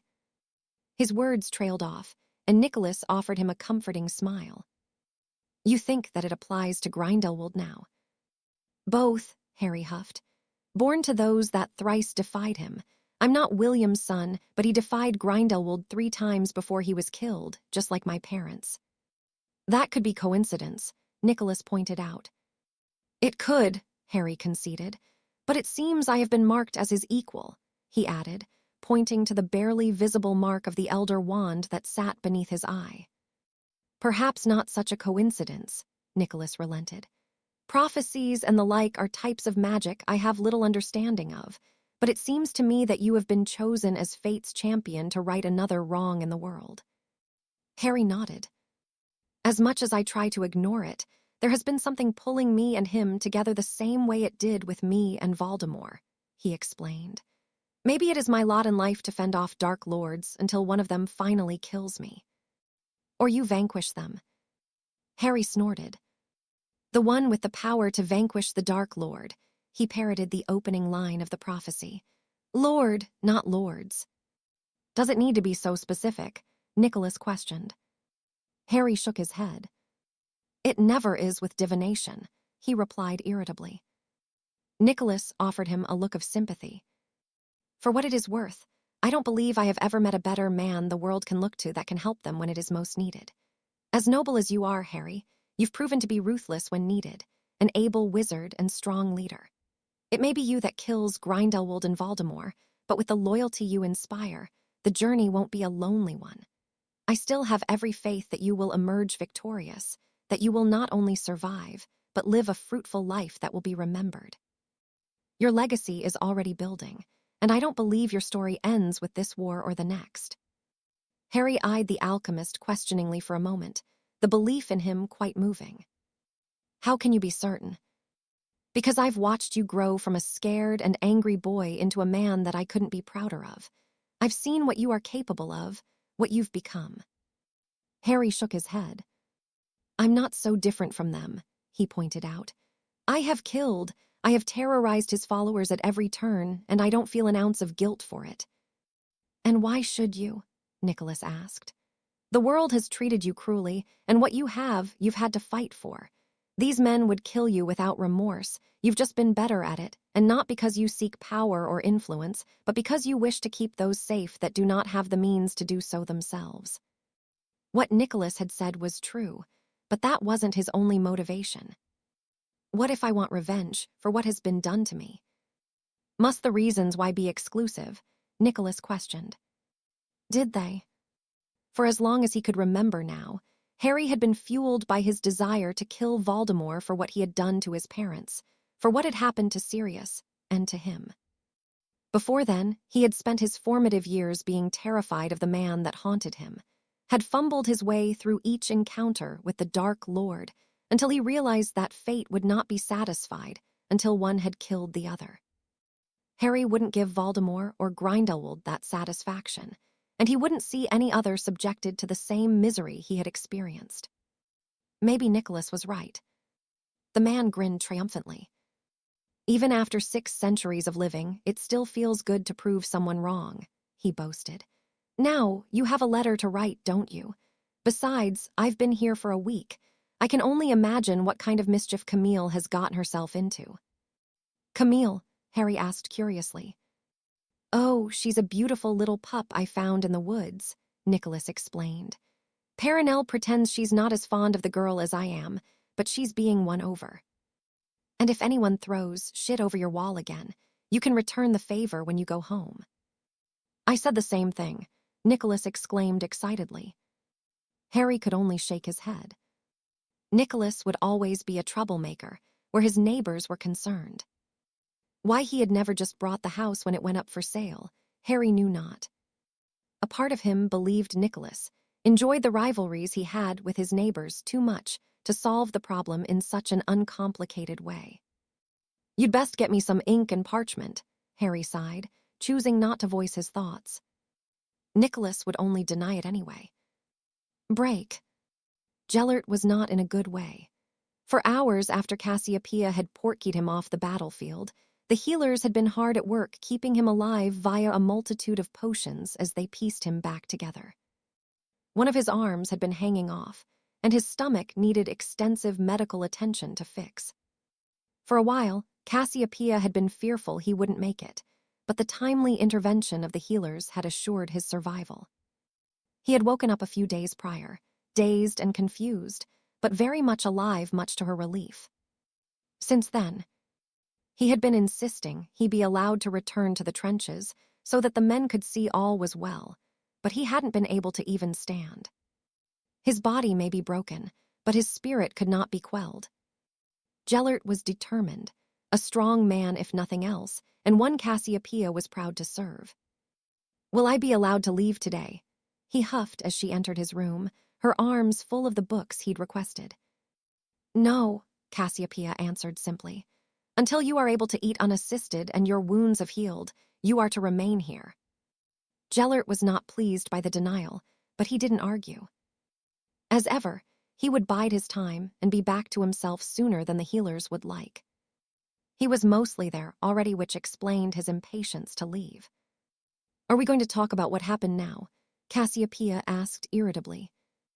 Gellert had said nothing of the night he and Evans had fought, falling stubbornly silent whenever it was mentioned. What is there to say? Gellert muttered. It is as I have been saying all along. The Muggles have become very dangerous, and what happened proves that. What about Evans? He had proven himself to be a dangerous foe. Cassiopeia had watched as the young man and Gellert had come to blows, and though neither had gotten the better of the exchange, there was no denying, from what she had witnessed, that he could be a threat. He is very good, Gellert acknowledged. Powerful, and his form is impeccable, but he is no match for me. We barely warmed up before we were interrupted, but I got enough of a measure of the man to know that in the end, I will defeat him. He believed it, and the confidence he exhibited filled Cassiopeia with relief. She believed in Gellert more than any other ever could, but to hear him so sure alleviated her concerns. Much to her own chagrin and shame, she had finally admitted to herself that she wasn't a match for Evans. Do we have any news on his status? Weber says that he is alive, but in no better state than you. He was transferred to Paris a week ago, according to his spy. Gellert nodded his understanding. They are hailing him a hero, Cassiopeia pointed out, showing the various newspapers she had accumulated over the passing days. To those that oppose us, he is, Gellert sighed. To many, I am a monster that wishes to rule over them, to dictate the way their lives should be lived. They cannot see that I wish to help them, to set them free. The Muggles are dangerous and will only become more so if they are left unchecked. Magical folks are stubborn, Cassiopeia sighed. They don't like change. Not even if it is best for them, Gellert chuckled humorlessly. That is why we must be successful. We must prove to them that what we are doing is for the greater good. Once they see it, we can rebuild the world together in a way that ensures our safety. And if they don't? They must, Gellert said firmly. There is no other way. Cassiopeia nodded her agreement. The war such as the one they found themselves embroiled in was not what Gellert wanted, but he would fight until his dying breath to see his vision brought to life, and she would be right there with him. Shouldn't we try to have Evans killed whilst he is vulnerable? Gellert shook his head. No, a man like him deserves to die on his feet by my hand. Our own men will have their doubts now, and I must put them to rest. For that, Evans must be seen to be my inferior. If you're sure. I am, Gellert replied with a smile. Thank you for bringing me these. Do keep me informed of any developments. I will, Cassiopeia replied as she stood from the chair she had been occupying. Why did you ask for books on runes? She asked curiously. You're an expert in the art. I am, Gellert acknowledged, but I must devise a way to prevent what happened from doing so again. I need to protect our men from the Muggles. Cassiopeia nodded her understanding. Whatever the Muggle weapons were that had been unleashed on them had been devastating. Many had lost their lives as they fled. Then I will leave you to it. Gellert waved her off, his head already buried in one of the books she had brought, and Cassiopeia returned to her duties, ensuring the men were prepared for the next unavoidable fight that would occur. Break.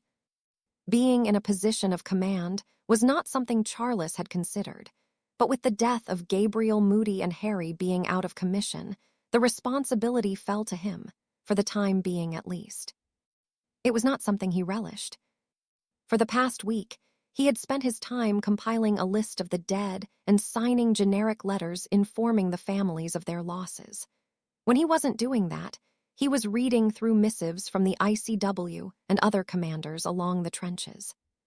Why they couldn't just come and speak with him, he didn't know, but a part of him was glad they didn't. He was in no mood to feign politeness, not when he was so worried about his friend, whose life was hanging in the balance. How own injuries had been minor in comparison, and a day's rest had seen him feeling much better. A fractured arm, some bruised ribs, and some cuts were quite trivial to heal, and he hadn't lost much blood. He was back on his feet the next day, unable to rest any more with the thoughts that plagued him and the memories that played over in his mind.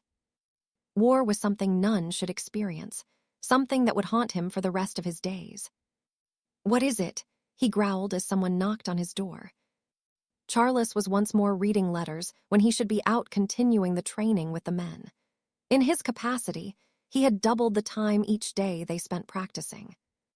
Many had complained, but he was trying to save their lives, and when he explained his motivation for the increase, they had fallen silent, their complaints quickly forgotten.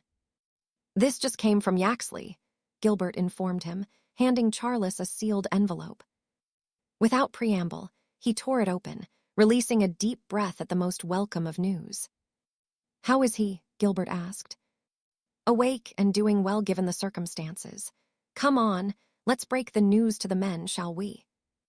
Gilbert nodded eagerly, and the two of them left the room where most of the men under his command had already gathered, the arrival of Yaxley's missive not having gone unnoticed. He's awake, Charles announced, unable to hide his own smile. The men cheered uproariously, so loud that even those in Grindelwald's trench would have heard their jubilation. That doesn't mean we are going to slack, Charles warned when the noise had died down. We are going to work just as hard so that when Harry gets back, he won't have to spend so much time kicking your RCs up and down the trenches. The group laughed, though Charles expected with Harry in charge. There was little humor to be found in his words. Harry would ensure they were prepared, and if the men believed Charles was a taskmaster, they had seen nothing yet. He remembered their days at Hogwarts, when Harry would be up hours before anyone else, practicing his magic and doing whatever else he did before the sun had even risen. No, they had been eased into the additional training thus far. By the time Harry was done with them, there would be none more prepared for what was to come. Get your RCs out in the back field, Charles commanded. They followed his instructions, a spring in their step at the news of Harry's recovery, their morale restored. I want some laps out of you, he called after them, snorting as they groaned but complied nonetheless. That means you too, Gilbert. The short man nodded and followed after the others, and Charles paused in his own stride as he caught sight of the spider crawling up his sleeve. He's fine, he assured the woman. Well, he will be. Keep doing what you are and let me know the second you find anything. Summerby clicked her pincers together before lowering herself to the ground on a thread of silk. Charles had set her to work in Harry's absence, knowing his friend wouldn't want to delay her efforts despite his condition. With her scuttling off to continue her investigations, Charles took to his heels, running to catch up to the men he was in charge of, though not for much longer. As soon as Harry arrived, he would assume command, the thought of his friend being awake and probably making life hell for his healers bringing a grin to the Potter Lord's lips. Break. Fretting, that's all Minerva seemed to do since Harry had gone to the front lines to take the fight to Grindelwald and his men.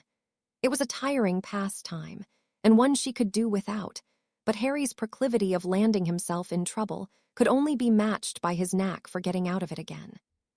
Still, that didn't stop her worrying about him, and even cursing herself for feeling the way she did. No, that wasn't true.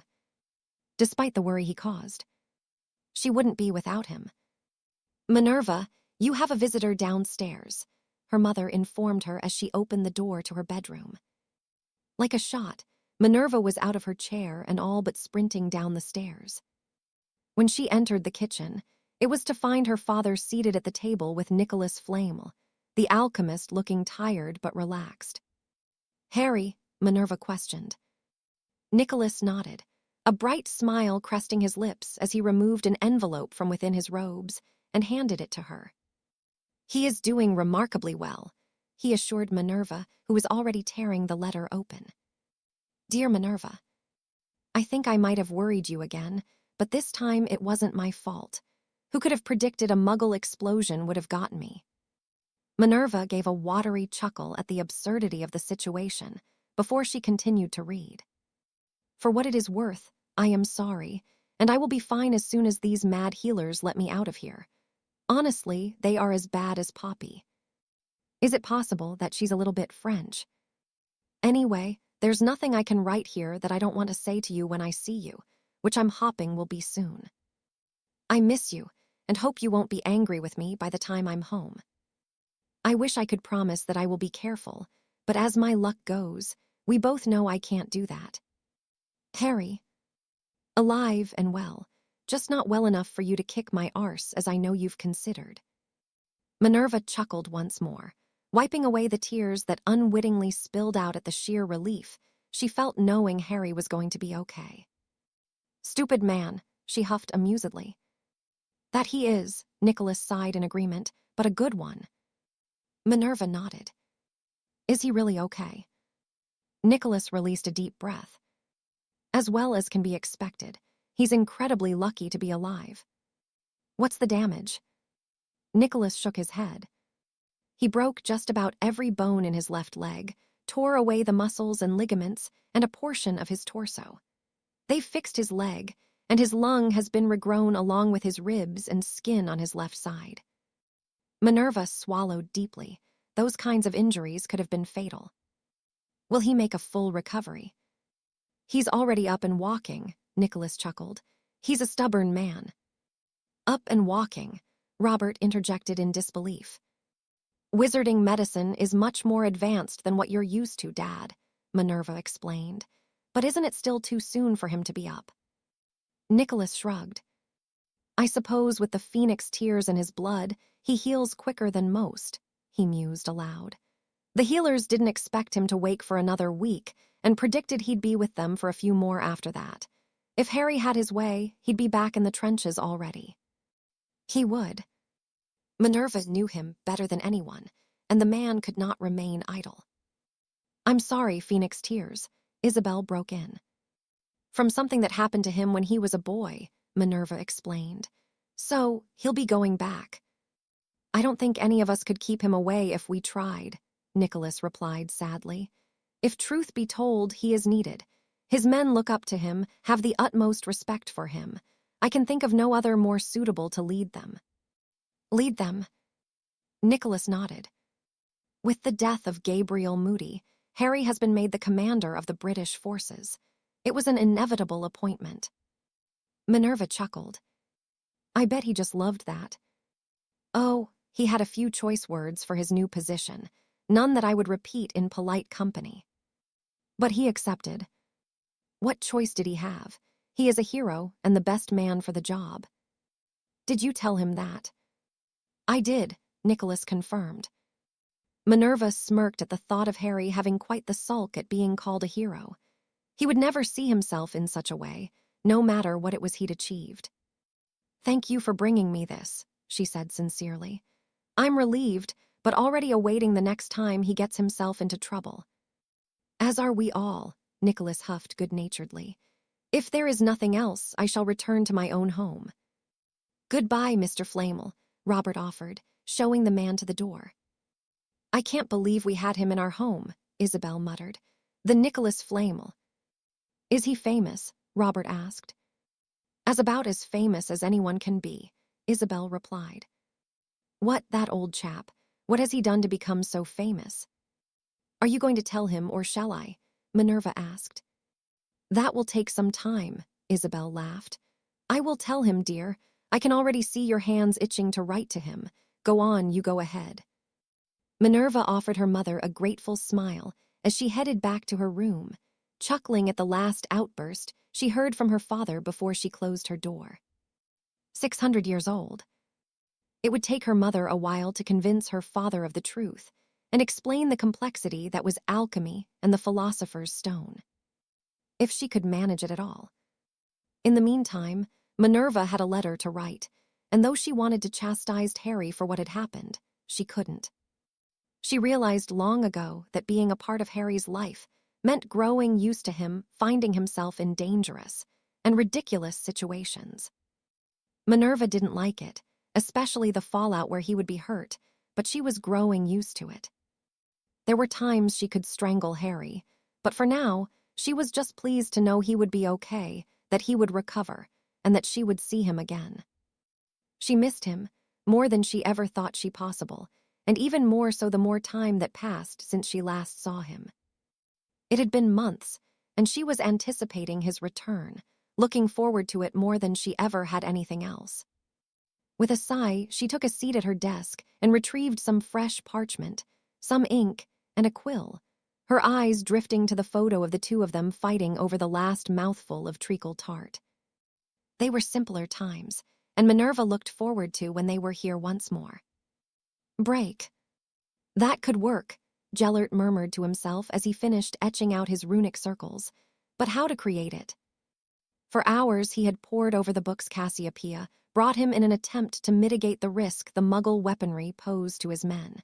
And though he was confident he had formulated something that would work, it would be much more complex to create physically than he'd anticipated. The Elder Wand was a powerful tool, but he had his doubts that it could cast all the necessary magic at once to see his idea come to fruition. It would take some further pondering, but in the meantime, Cassiopeia had arrived whilst he was working and was looking at him expectantly. What is it? Gellert asked. The woman said nothing as she placed the edition of the Daily Prophet on his lap, and he read the headline with no small amount of irritation. Harry Evans, named commander of the British forces. Gellert didn't need to read the accompanying article to know that it would be little more than a ringing endorsement for his foe, though Evans' appointment could be a blessing in disguise. Checking over his formulations once more, he nodded thoughtfully. It could work, he mused aloud. It certainly could work. What could? Cassiopeia questioned. Nothing definite, Gellert said dismissively, not wanting to discuss his current trail of thoughts with a woman who would react quite poorly. Fetch me some parchment and ink and an owl.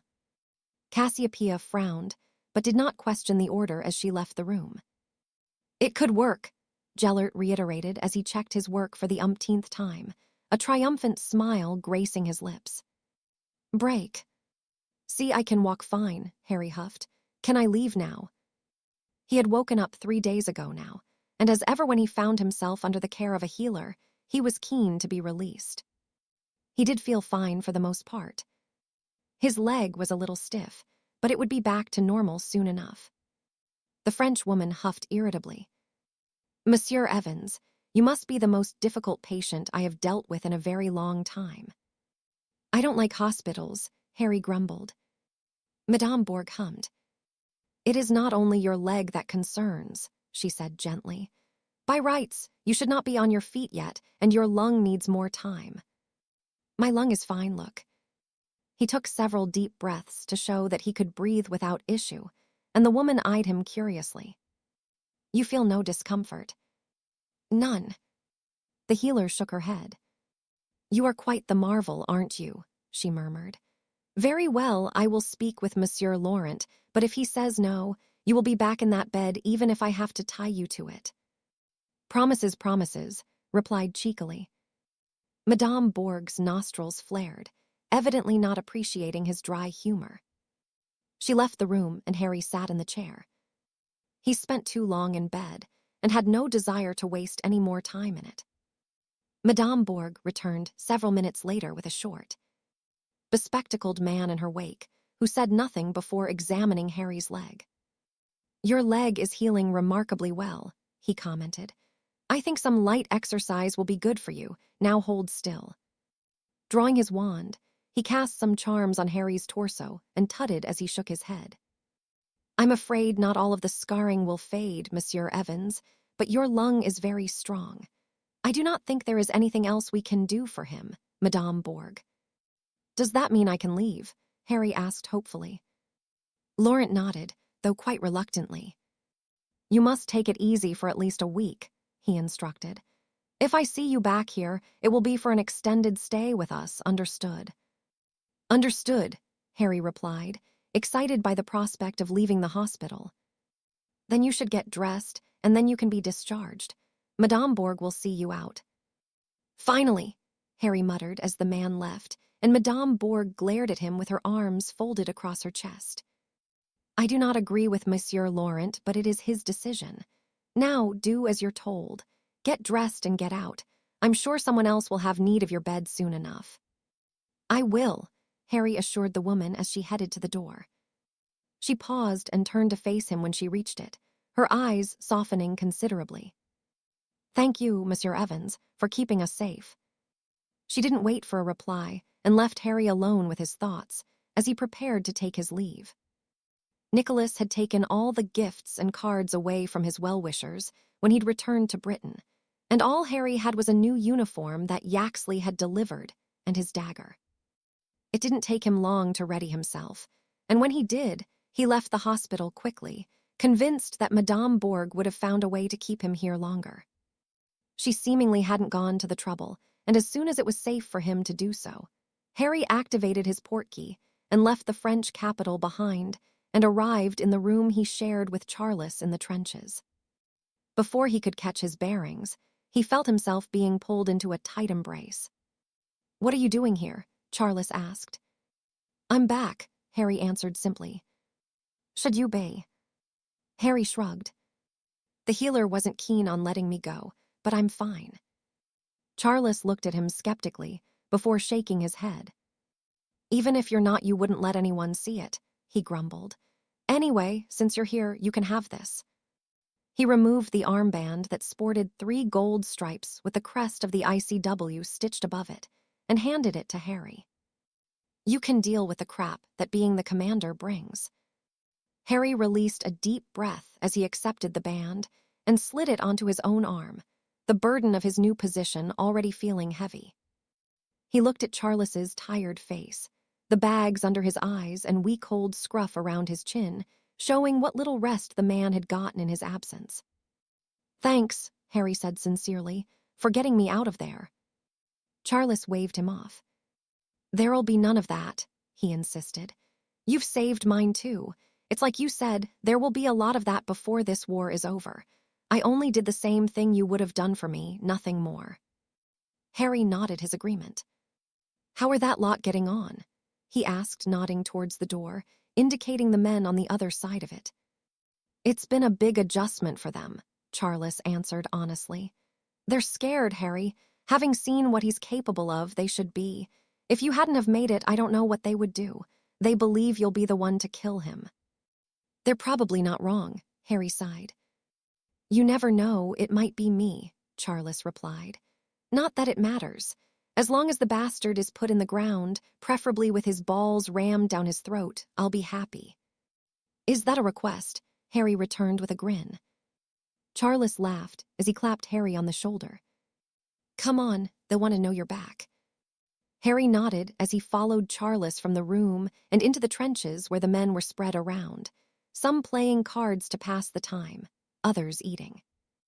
Regardless of their activities, the response from each of them was the same when they saw him. Harry felt quite uncomfortable as they clapped and cheered for his return, but it warmed him to see how much his presence lifted their spirits and the level of respect he could see in their eyes. He held his hand up, after a moment, to silence them. As you were, he instructed. Yeah, don't clap for him too much, Charles chuckled. If you thought Moody was a pain in the arse, Evans will be worse. That's Commander Evans to you, Potter, Harry corrected with a wink. Charles gave him a mock salute, and the men laughed. Enjoy the rest of today, Harry urged them. Tomorrow we get back to training you. Yes, Sir, the men chorused cheerily. Harry could only shake his head before he frowned at the owl he spotted perched on the edge of the trench. Whose is that? He asked. When none of the men answered, he retrieved the letter it carried, and the bird took flight immediately. Harry's jaw tightened as he took in the wax seal depicting the symbol of the Deathly Hallows, and he ran his wand over the envelope, checking for anything harmful. There was a strong magical presence, but it was benign in nature and not intended to cause harm. If anything, it oddly felt to be the opposite, not something he would have expected from Grindelwald. Carefully, he broke the seal before removing the sheet of parchment and reading the missive. To Commander Evans. It is with the utmost respect that I correspond with you in the hopes that a mutual understanding can be reached between us, only temporarily, of course. You have now witnessed firsthand the danger that we are in from our Muggle counterparts, and as I believe that you are a compassionate man that cares for the welfare of the men you lead, I would like to propose a coming together between ourselves so that we may prevent a repeat of what we endured when we last crossed paths. I believe I have found a way that we can protect our men from such a thing occurring once more, but in order to achieve it, the work involved will require your assistance. You need not decide now if you wish to offer it, and for the time being, I am merely requesting a meeting between us on neutral ground to discuss the possibility. You have my word that neither myself, my followers, nor any other will harm you during this discussion, sealed by my blood. Should any do so, the penalty to myself would be quite severe. To reciprocate in kind, please place a drop of your own next to mine at the bottom of this parchment, and the agreement will be sealed by us both agreeing to the above terms. I would propose that we meet in the middle of the field that separates our men in a week's time. I eagerly await your response. Gellert Grindelwald. Conducting a more thorough check of the magic that had been imbued into the parchment, Harry found that it was exactly as Grindelwald had described. It was nothing more than some charms that were activated by having blood from two different people added to them. Harry couldn't deny that he was curious, and also quite hopeful that there was indeed a way to protect himself and his men from the Muggle shells. He certainly had no desire to experience what he had again. What is it? Charles asked. Harry handed him the note, and the Potter Lord scoffed. Does he think you are stupid? It is as he says, Harry murmured thoughtfully. You're not thinking of agreeing to this madness. Harry rubbed his eyes tiredly. I think he means it, he replied. I think he has found a way that could stop the Muggle shells, and he certainly wouldn't ask for help if he didn't need it. So, you're going to help him? Harry shook his head. No, I'm going to make sure that we have one less thing that could kill us whilst we are here, he replied, drawing his wand across his finger and adding the required drop of blood to the parchment. "He can't attempt to harm me," Harry assured Charles when he looked at him incredulously. "Just as much as I won't be able to harm him." Charles shook his head. "I don't like this, Harry." "Neither do I," Harry sighed. "But sometimes we have to do things we don't like. If it keeps those shells away from us, then it might just be worth swallowing my pride to at least discuss it with him." Chapter 59. In No Man's Land. Navigating the trenches in her animagus form was difficult at best. The terrain was uneven, there were pools of water to contest with, and with so many people crammed into such a narrow space, being trodden on was a real danger. Nonetheless, Elinor Summerby was determined to find the spy the serpent was convinced hid amongst them. He had set her free from the miserable prison she'd been residing in, and anything that would help bring Grindelwald's regime to an end, she was all for. Her own home was currently under his control after the invasion of him and his men, and Elinor wanted it back for the Bulgarians who, as far as she was aware, were still resisting the hold Grindelwald had on the country. She couldn't allow that to happen, and though Harry Evans was the one that had captured her, from what she had seen of the man, he was her best chance to see her people free once more. For that to be, however, she needed to help him, and she would do so gladly. Thus far, little had been gleaned from her efforts. It was too dangerous to move about the trenches during the day, so Elinor would do so at night and pick a spot that she could listen in. The next evening, the process would be repeated. It was arduous work, and she was beginning to doubt that she would be able to identify the spy, but she would persevere for as long as she could. If there was indeed a spy in the trenches, that one person could be the difference between life and death for many, and even victory and defeat in the war overall. "Break. Are you out of your mind, Evans?" the Portuguese questioned in disbelief. "You can't just decide to meet with the enemy and have a conversation." The other commanders nodded their agreement, but Harry would not be swayed by them, nor by Fawkes, who glared at him from the other side of the room. "I wasn't asking permission," he replied simply from his chair. "I was informing you that it is happening."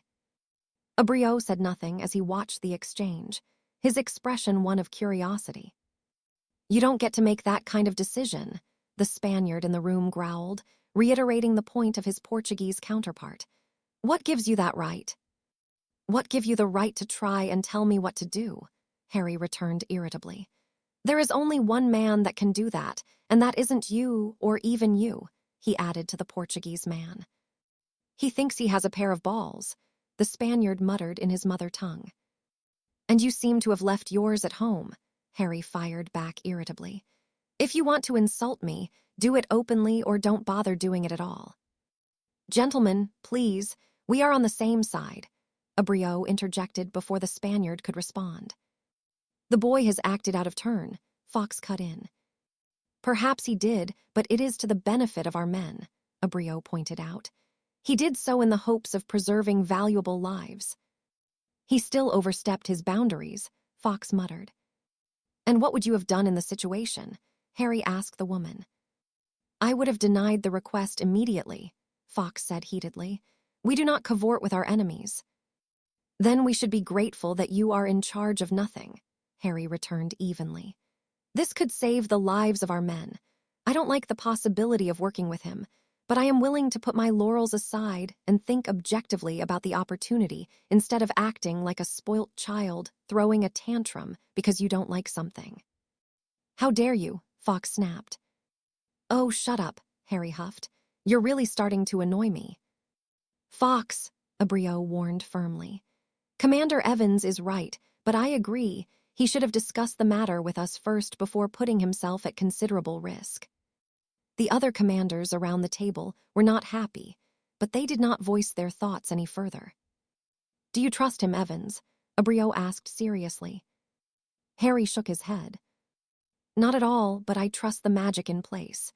He will not be able to break the agreement without severe penalty to himself," he explained. "We are fighting this war partly because of his belief in how dangerous Muggle weapons are. He experienced that just as much as I did. He will not wish to do so again, and to that end, I trust that he does not want a repeat of what happened." Abriot nodded his understanding. Then you have my blessing to proceed with the meeting, but I want you out of there the moment you feel that anything is amiss. That's fair, Harry agreed. Good. Now, Fox is going to provide us with an update on her progress with training the men selected for her specialist group. Go ahead, Abriot instructed. The woman cleared her throat as she consulted a stack of parchment she had brought along. The men are almost ready, she said simply.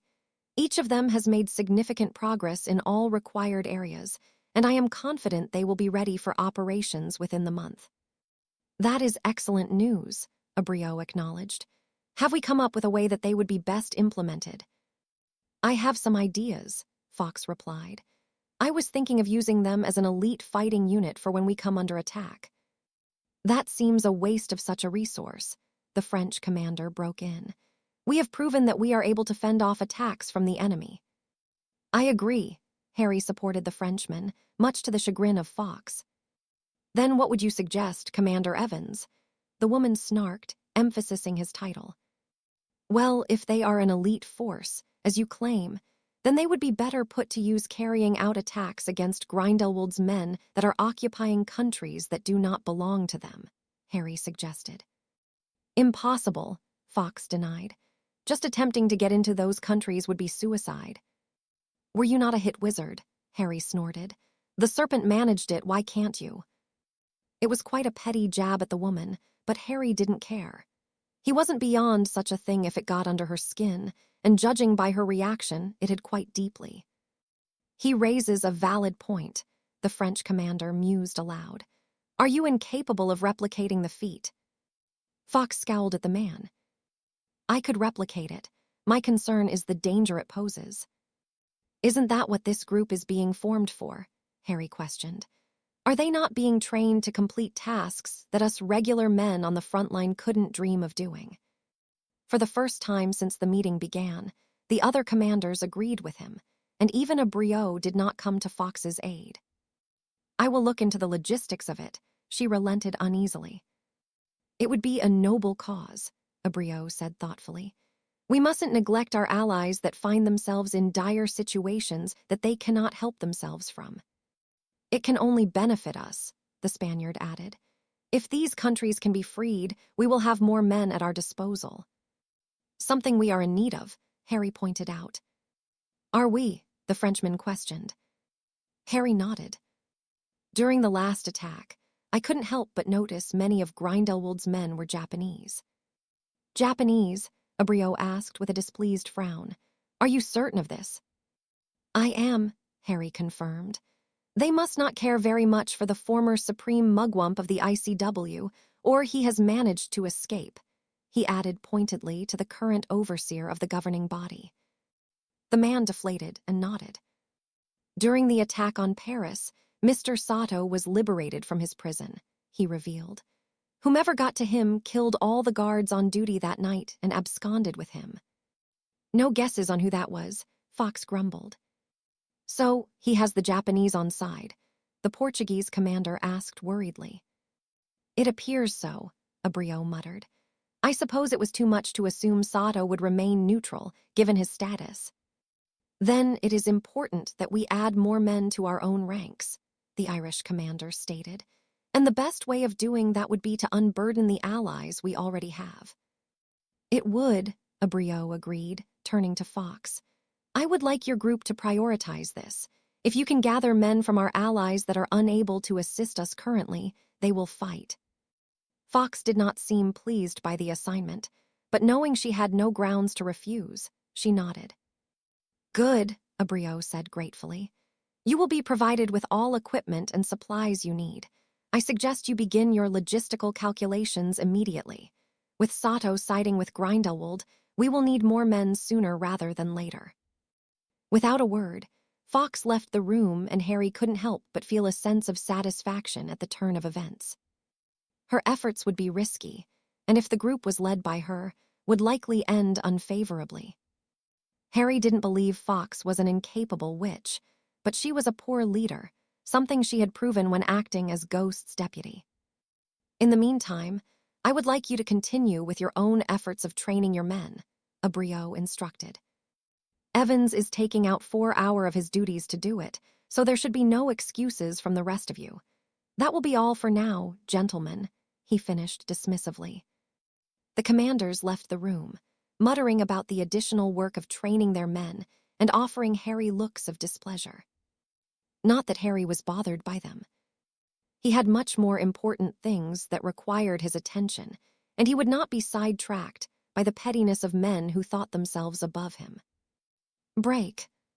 With the day of the meeting with Harry Evans drawing closer, Gellert had summoned those needed informed of the development to explain to them what he was planning. Cassiopeia stared at him in disbelief, her hatred of Evans clouding her judgment, something Gellert had expected.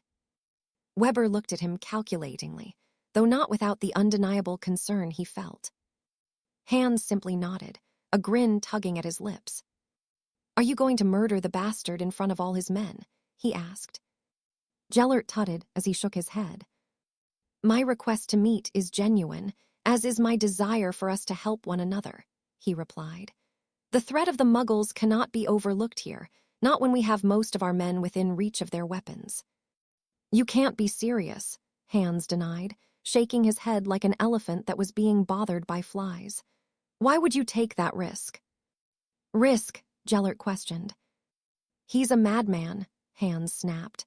"We all saw the fight between you. What makes you think he can be trusted?" "Because I have taken steps to ensure that neither of us may harm the other during the meeting," Gellert explained. "There is magic at play that will keep us both safe from one another." "Not from me," Hans declared. "I'll sneak up and throttle the little bastard." "You will do no such thing," Gellert commanded, his irritation rising. "If you were to attempt it, the consequences would be unpleasant for me, and then I would ensure your death followed. You will do nothing." Hans was suitably chastised, though he was no happier about the arrangement Gellert had made. "Why would you need his assistance?" Cassiopeia asked sharply. "Why can I not help you?" "Because, my dear, Commander Evans is a more powerful wizard than you are a witch," Gellert answered bluntly. "What we will be trying to achieve, if he agrees of course, will be a set of protections that will require both our efforts to put into place. If I felt that you could help, I would have asked." Cassiopeia was furious at the implication that Evans was more powerful than her, but it was the truth. Only one other Gellert had met compared to himself and Evans, and Albus certainly wouldn't help. "So, you are going to work with him, and then what?" "When our work is done, we will resume our efforts, and he will continue to try to stop us," Gellert replied. Cassiopeia shook her head.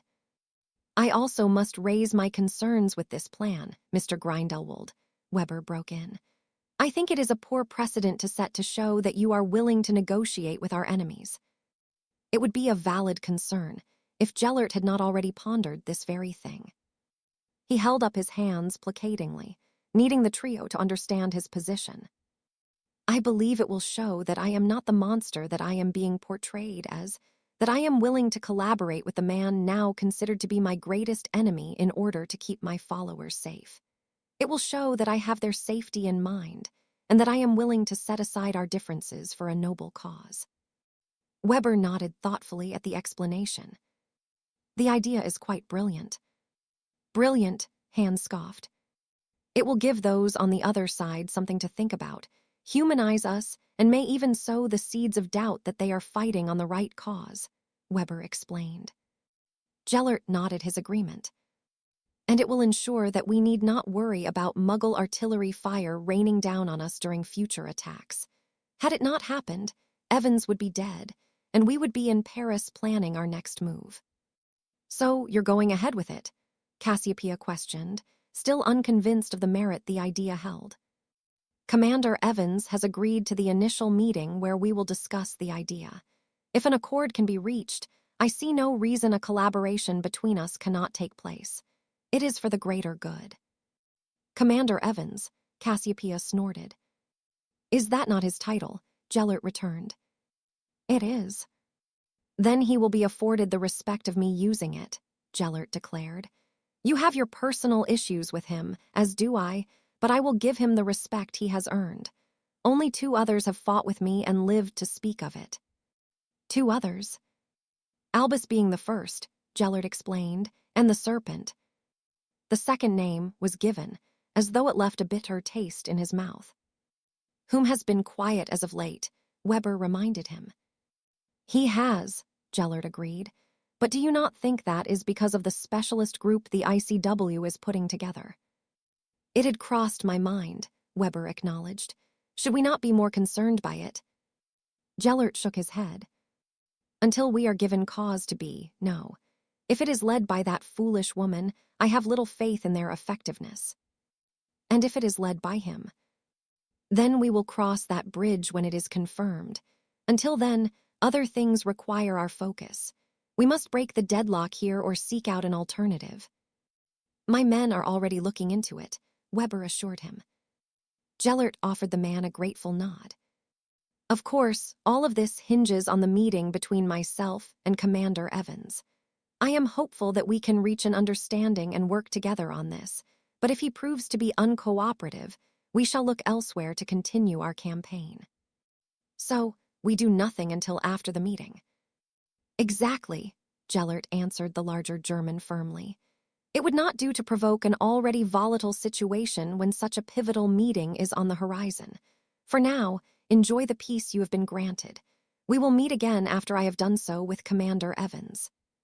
The trio filed from the room with Cassiopeia pausing momentarily as though she wished to speak with him further, but much to Gellert's relief, she thought better of it. She was the least happy with his plan, and though Gellert was fond of the woman, he could not allow her grudge to get in the way of what he was trying to achieve.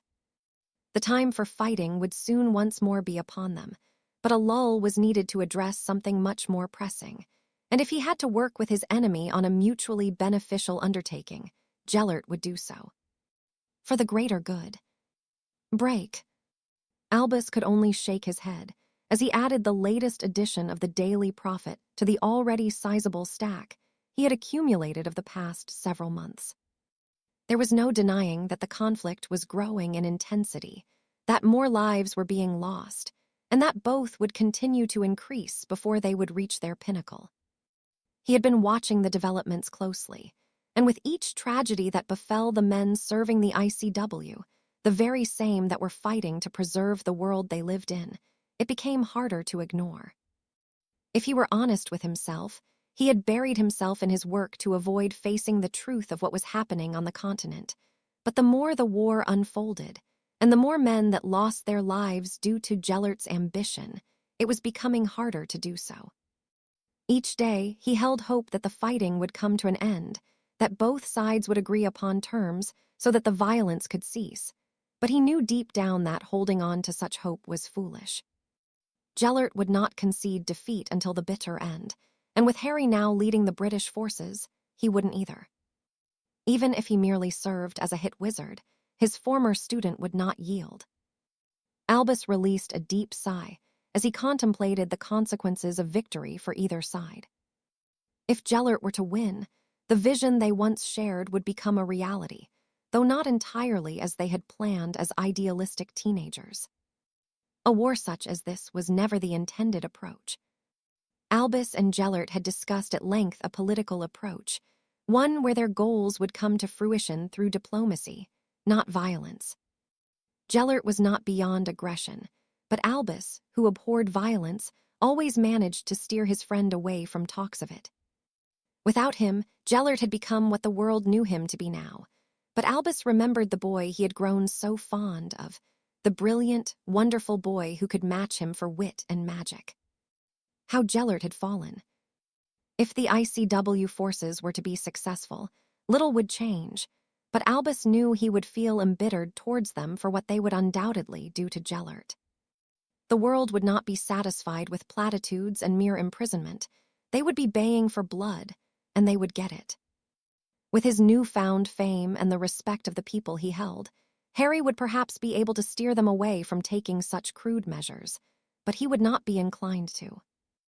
Albus knew the young man well enough to know he would be merciless, as ruthless as the man he was seemingly so intent to putting an end to. Neither outcome would suit Albus. If he had his way, a peaceful solution would be found, and if that wasn't possible, he would mitigate the fallout, see that Gellert was imprisoned for his crimes, and that Harry's influence was lessened so that any call for harsher justice would be ignored.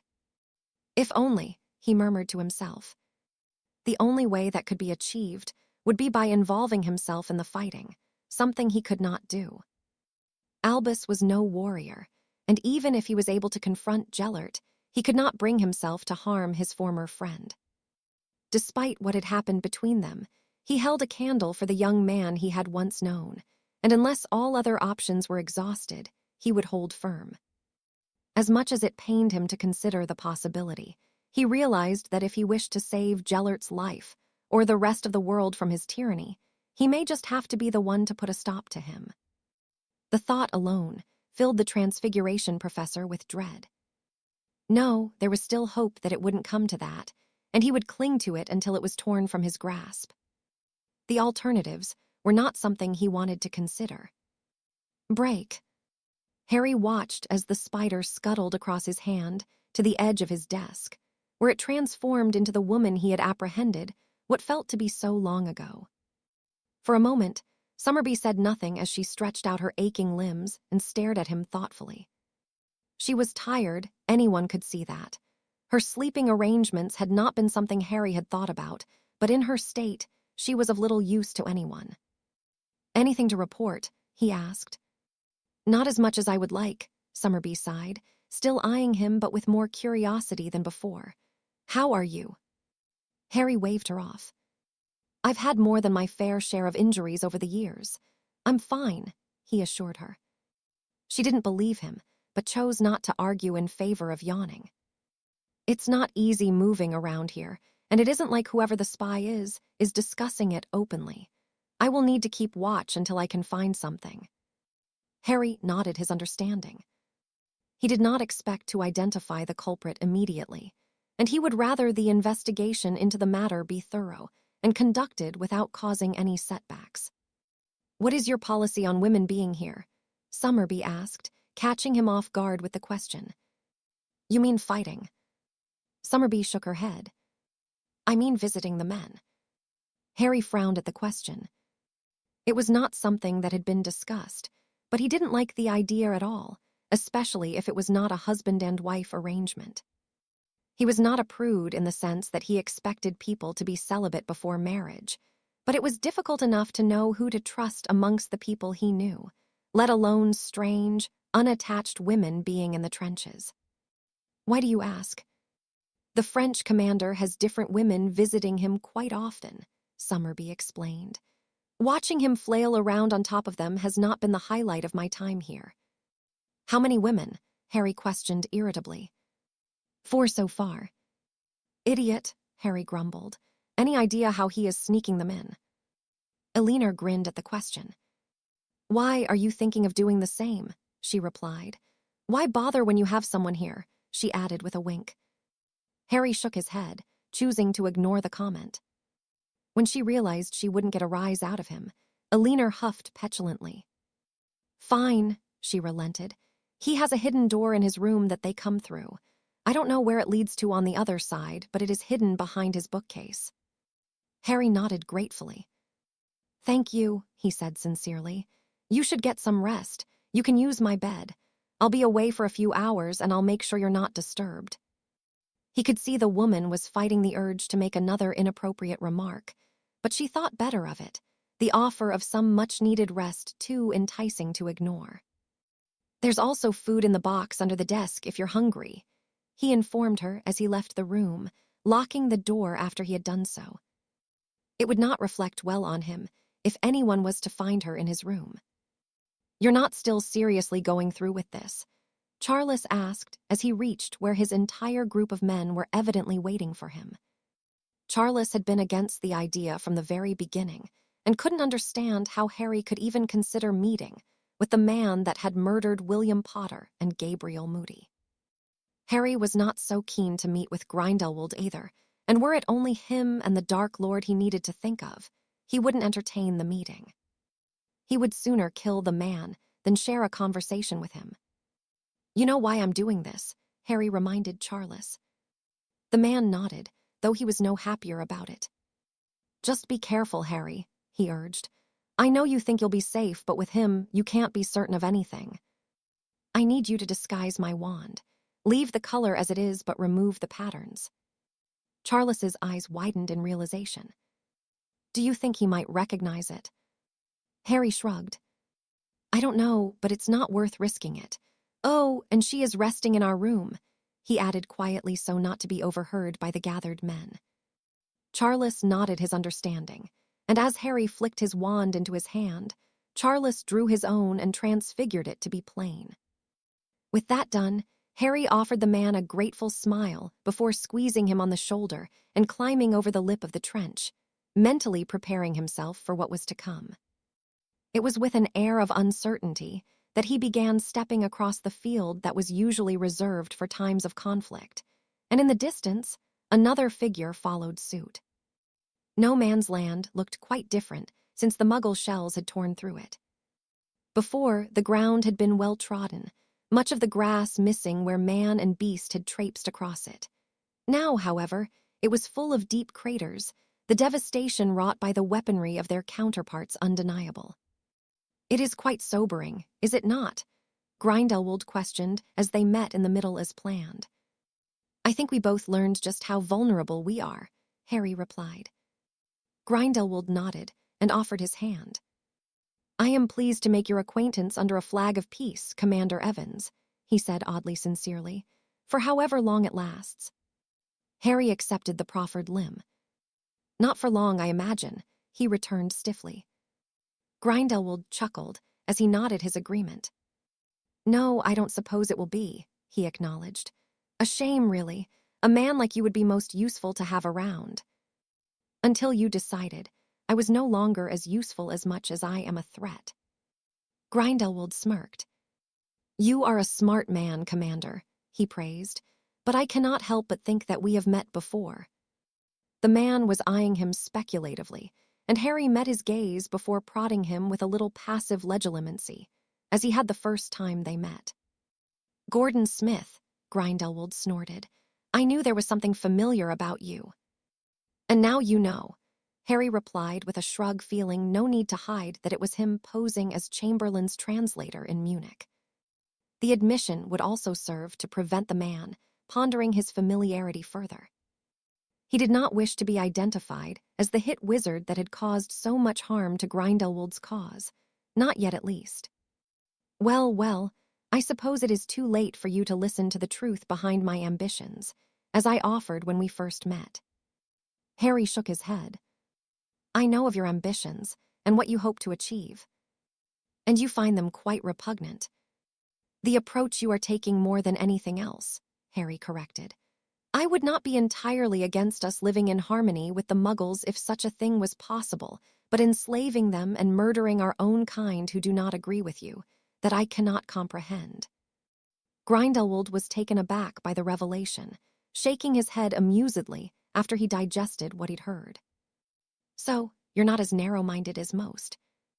No, but I also understand that it wouldn't be possible for it to happen. History has taught us that Muggles tend to want to kill what they do not understand and what they fear. I've experienced it for myself, and we are much better off as we are. You're entitled to your opinion, Commander, Gellert conceded, which is why we find ourselves at odds with one another. And we'll continue trying to kill each other until one of us is no more. Any amusement Grindelwald had felt vanished as his nostrils flared. But that day is not today, he pointed out with a growl. Today, we are to discuss the possibility of working together with a shared goal in mind. Then maybe we should begin before either of us are tempted to push the boundaries of the magic preventing us from doing so, Harry suggested. I'm assuming you do have an idea. Grindelwald nodded grimly before looking around at the considerable space they found themselves in. It is a large area, he murmured thoughtfully. I am curious to hear your thoughts.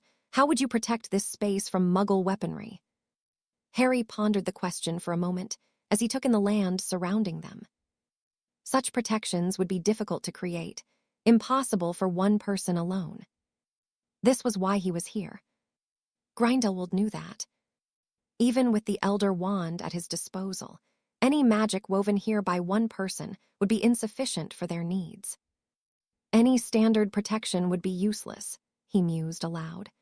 There are shields to protect a person from physical attack, but they are only effective as localized spells and would be useless against their artillery, even at their strongest. Their strongest, Gellert pressed. The man knew what Harry was referring to, but he wanted to hear the explanation. He wanted to gauge Harry's understanding of how protective magic typically worked. Well, even if a large shield could be created, the larger the area the magic was stretched to accommodate, the weaker it would be, he explained. As you well know, any combination of protective charms, even if we managed to knit them together, would be useless.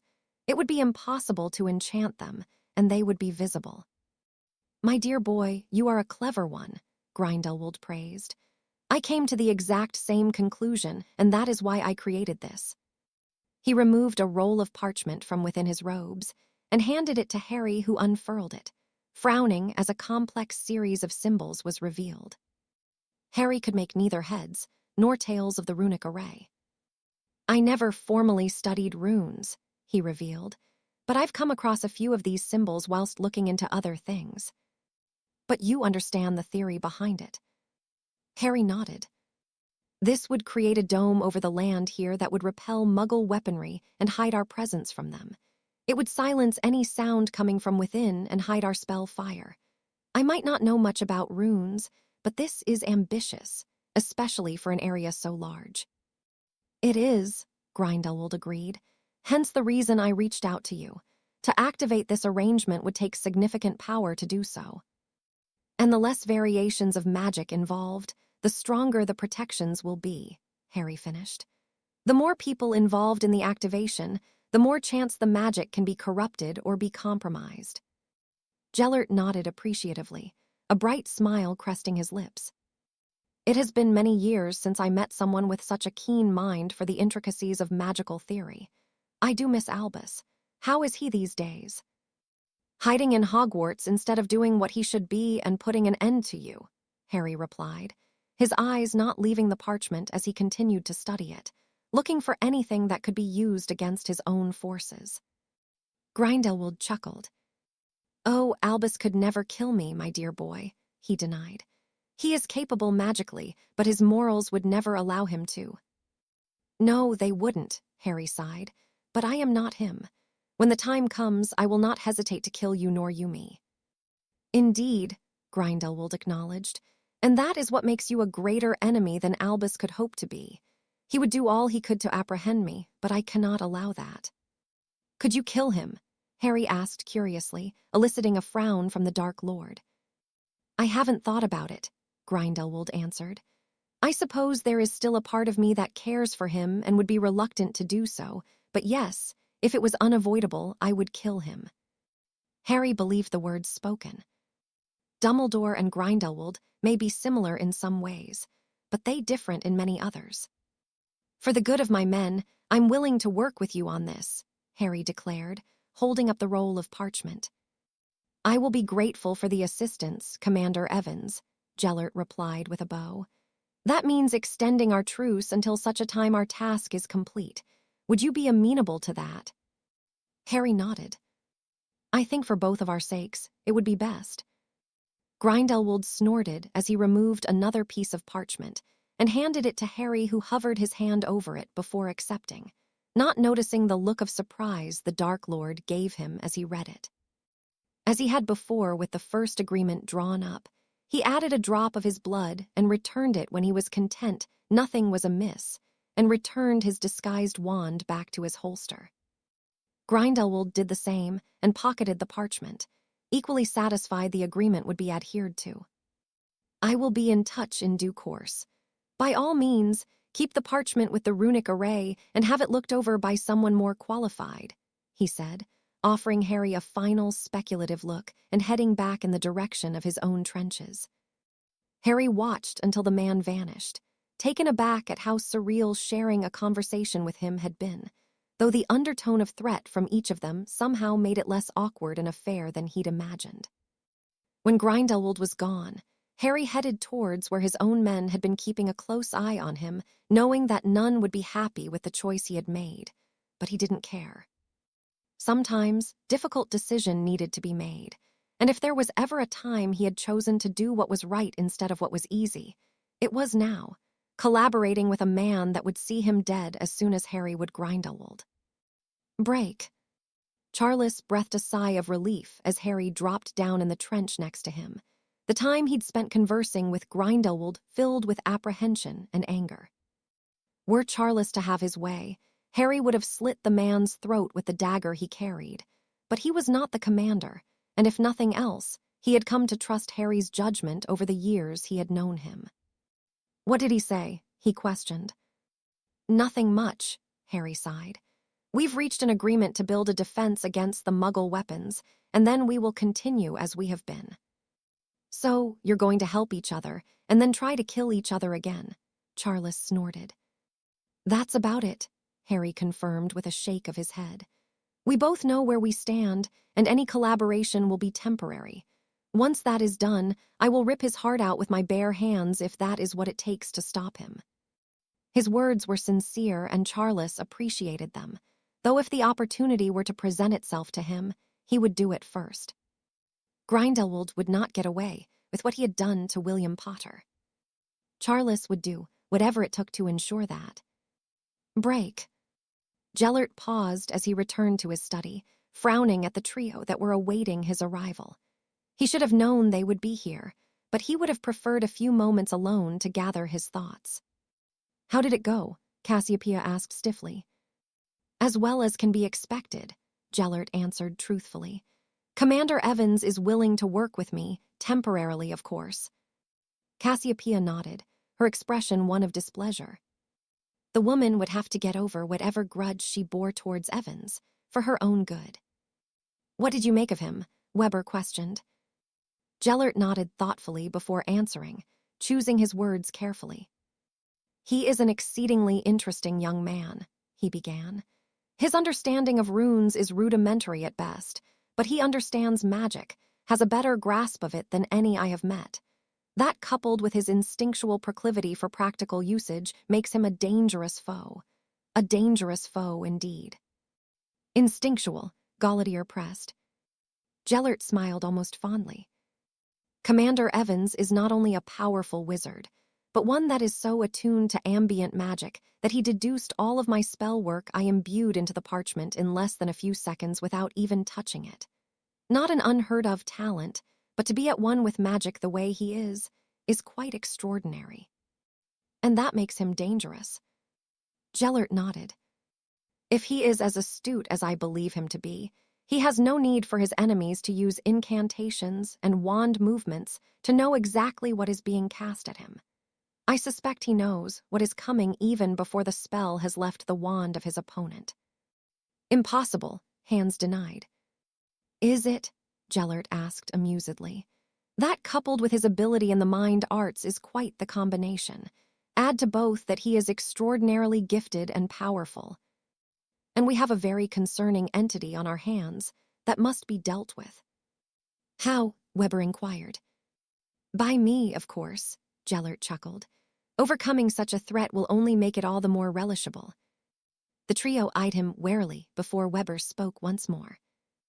"If he is so dangerous, is it wise to confront him?" Gellert shook his head irritably. "Commander Evans is dangerous," he conceded, "but I am more so. I look forward to the day we meet for a final time." "But not until your work together is completed." "No, not until then," Gellert agreed, "but soon enough. I can exercise enough patience to wait for this rare moment." Chapter 60. A fleeting alliance. For the past 2 weeks, Harry had spent much of his time toiling in the crater-filled field that separated the warring factions. Both he and Grindelwald watched over by onlookers perched on the edge of either trench. The work was tedious for the most part, but something that required precision, and though Harry had no experience drawing runes, Grindelwald insisted he did his part. Strangely, the pair worked quite well together, even with the unavoidable tension between them that, on several occasions, became outright hostile. Harry would compare the experience akin to if Voldemort invited him to dinner regularly. Not that he would accept, of course. Working together as he and Grindelwald were was a temporary and tolerated measure for both men, each knowing where they stood with the other, and undeniably aware that they would soon again come to blows. He'd of course had his doubts, but with Yaxley of all people having confirmed the veracity of the runes Harry had been presented with by the Dark Lord, he was content that this facet of the task was safe at least. Commander Evans. Grindelwald called from where he was working on a cluster of intricate runes that Harry wouldn't trust himself to etch. With a sigh, Harry approached and looked upon them as the Dark Lord gestured for him to do so. "What do you see?" the man asked curiously. "How is this and every other cluster we have drawn similar?" Harry eyed the runes thoughtfully. To him, most of the clusters were similar, but with the runes placed differently. Something told him that wasn't the answer Grindelwald was looking for, but when he pondered it further, there was only one other similarity he could identify. They're all either drawn in 3s or 7s. Grindelwald smiled brightly as he nodded. "Excellent, and do you know what the significance of that is?" Harry shook his head. "Well, in the study of runes, arithmancy, and other magical branches, there are what are referred to as magic numbers." Magic numbers. Grindelwald smirked, taking no small amount of joy in Harry not knowing something. When it comes to formulas, the best results are yielded when incorporating the magical number system. No one truly knows how or why it works, it just does. It has been studied extensively for centuries relating to runes, but it still remains a mystery.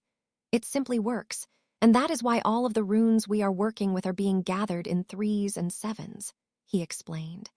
Never underestimate the power of something so trivial. Any wizard worth their salt will always work within the parameters of magic numbers, no matter what it is they are trying to achieve. Harry nodded. Grindelwald had taken to teaching him things as they worked. Runes, arithmancy, and they even discussed magical theories to pass the time whilst they were creating their clusters. He didn't know why, and he was yet to ask, but the conversations and debates they had been interesting thus far. And alternating between sets of 3s and 7s strengthens the protections also, Harry asked. Exactly, Gellert said almost proudly. Well observed, Commander. Now, if you're finished with your own work, we will call it a day, until tomorrow. After offering Harry a bow, Grindelwald was gone, and Harry returned to his own trenches, where, as always, he was scrutinized by a large gathering of men who were displeased about him working with Grindelwald. "And there is the traitor now," one muttered in French, and Harry paused his steps before turning to look at the man that had spoken out. "Traitor?" he asked dangerously. "A traitor," the voice of the French commander broke in, supporting the words of his subordinate. "You are working with the enemy. That makes you a filthy traitor in my eyes." Harry's nostrils flared. The commander, at least, had the temerity to voice his thoughts instead of muttering them to his friends, but that did little to quell the anger Harry felt. The Frenchman seemed to be quite proud of himself, a smug, boastful smirk pulling at his lips, and though Harry had exercised considerable patience with the attitude some of the men had shown him these past few weeks, his patience was now at an end. Before the man could even reach for his wand, Harry apparated and grabbed him by the throat as he appeared silently in front of him. Slamming him against the wall of the trench, the onlookers fell silent in shock, surprised by Harry's reaction. "Traitor," he whispered, loudly enough for everyone nearby to hear. "If I was a traitor, you would all be dead by now," he assured the French commander. The man could only wheeze, as he fought fruitlessly against Harry's steely grip. "You talk about traitors when it is you compromising the safety of the rest of us by bringing women into the trenches." The man's eyes widened fearfully at being caught, and Harry tightened his grip around the Frenchman's throat. "You will close off your secret entrance," he instructed. "If you don't, I will bury you in it, understood?" The man nodded, and Harry loosened his grip but held him still. "What I am doing is for the sake of everyone here. You all saw what those Muggle weapons can do. Which one of you fancies having one of them drop on top of you?" None offered him an answer, and Harry threw the French commander to the floor in disgust. If there is anyone else that thinks I'm a traitor, then speak your thoughts. When none did, he released a deep breath. Grindelwald killed Moody and William Potter, he added, nodding to Charles, who had evidently heard the commotion and come to investigate. The bastard will die, but my priority right now is keeping you all alive, and eliminating the threat of those weapons is necessary. Unless anyone has a better suggestion. Again, none spoke. Then I will handle it the way I choose to. If making a deal with the devil keeps you alive, then that is what I will do, but I will not be vilified for it. Now piss off out of my sight before I really lose my temper, and you, I want that entrance gone now. I will be checking, he finished. The French commander scurried away towards his room, and the rest of the men dispersed, having been silenced by Harry. You know, you're quite a scary bloke, Charles chuckled amusedly. I thought they would piss themselves. I won't be called a traitor, Harry muttered, remembering how he had been treated during his 4th year when his name came out of the goblet of fire. You don't think I am, do you? Charles snorted as he shook his head. Bloody hell, no one has done more than you to fight him, Charles whispered, gripping Harry's forearm tightly. You already know that I don't like the idea of you working with him, but it is needed. I'd never doubt what side you're on. Harry nodded gratefully. Stupid French bastard, he grumbled. Charles laughed heartily. Well, I don't think he'll be saying anything else, and neither will the rest of them. No, probably not, Harry agreed with a sigh. Charles offered him a look of sympathy. Any idea how much longer the work will take? Harry shook his head. A few days, maybe a week. He hoped it wouldn't be much longer. The peace was nice whilst it lasted, and allowed him to recover fully from his injuries, but it was unnerving, and he would much rather be done with it sooner, so that the niceties between him and Grindelwald could be dispatched. The man was his enemy, and the quicker the work was completed, the quicker the two of them could return to attempting to kill one another. Just the way it should be. Break. The summer months had passed slowly for Tom, each day at the orphanage as boring as the one that came before it, the only highlight being the acquisition of his diary and the outing to the beach the children had been taken on. Being back at Hogwarts felt like a homecoming for him, the first place he had been allowed to be himself, well, for the most part. He had to rein in many of his desires, the ones that even those in the wizarding world looked down on. What Tom had learned being here was that the magical people did not like change and held tightly onto their traditions. He didn't know what the rest of the wizarding world was like. But Britain hadn't seemed to have progressed at all in centuries, leaving the people here stuck in a rut they seemed to be content with. Tom was not like them. He saw himself as a forward thinker, a progressive that wished the world around him reflected that. It didn't, and if something wasn't done about it, Tom would spend the rest of his days in a place that would never allow him to be himself. But what could be done about it?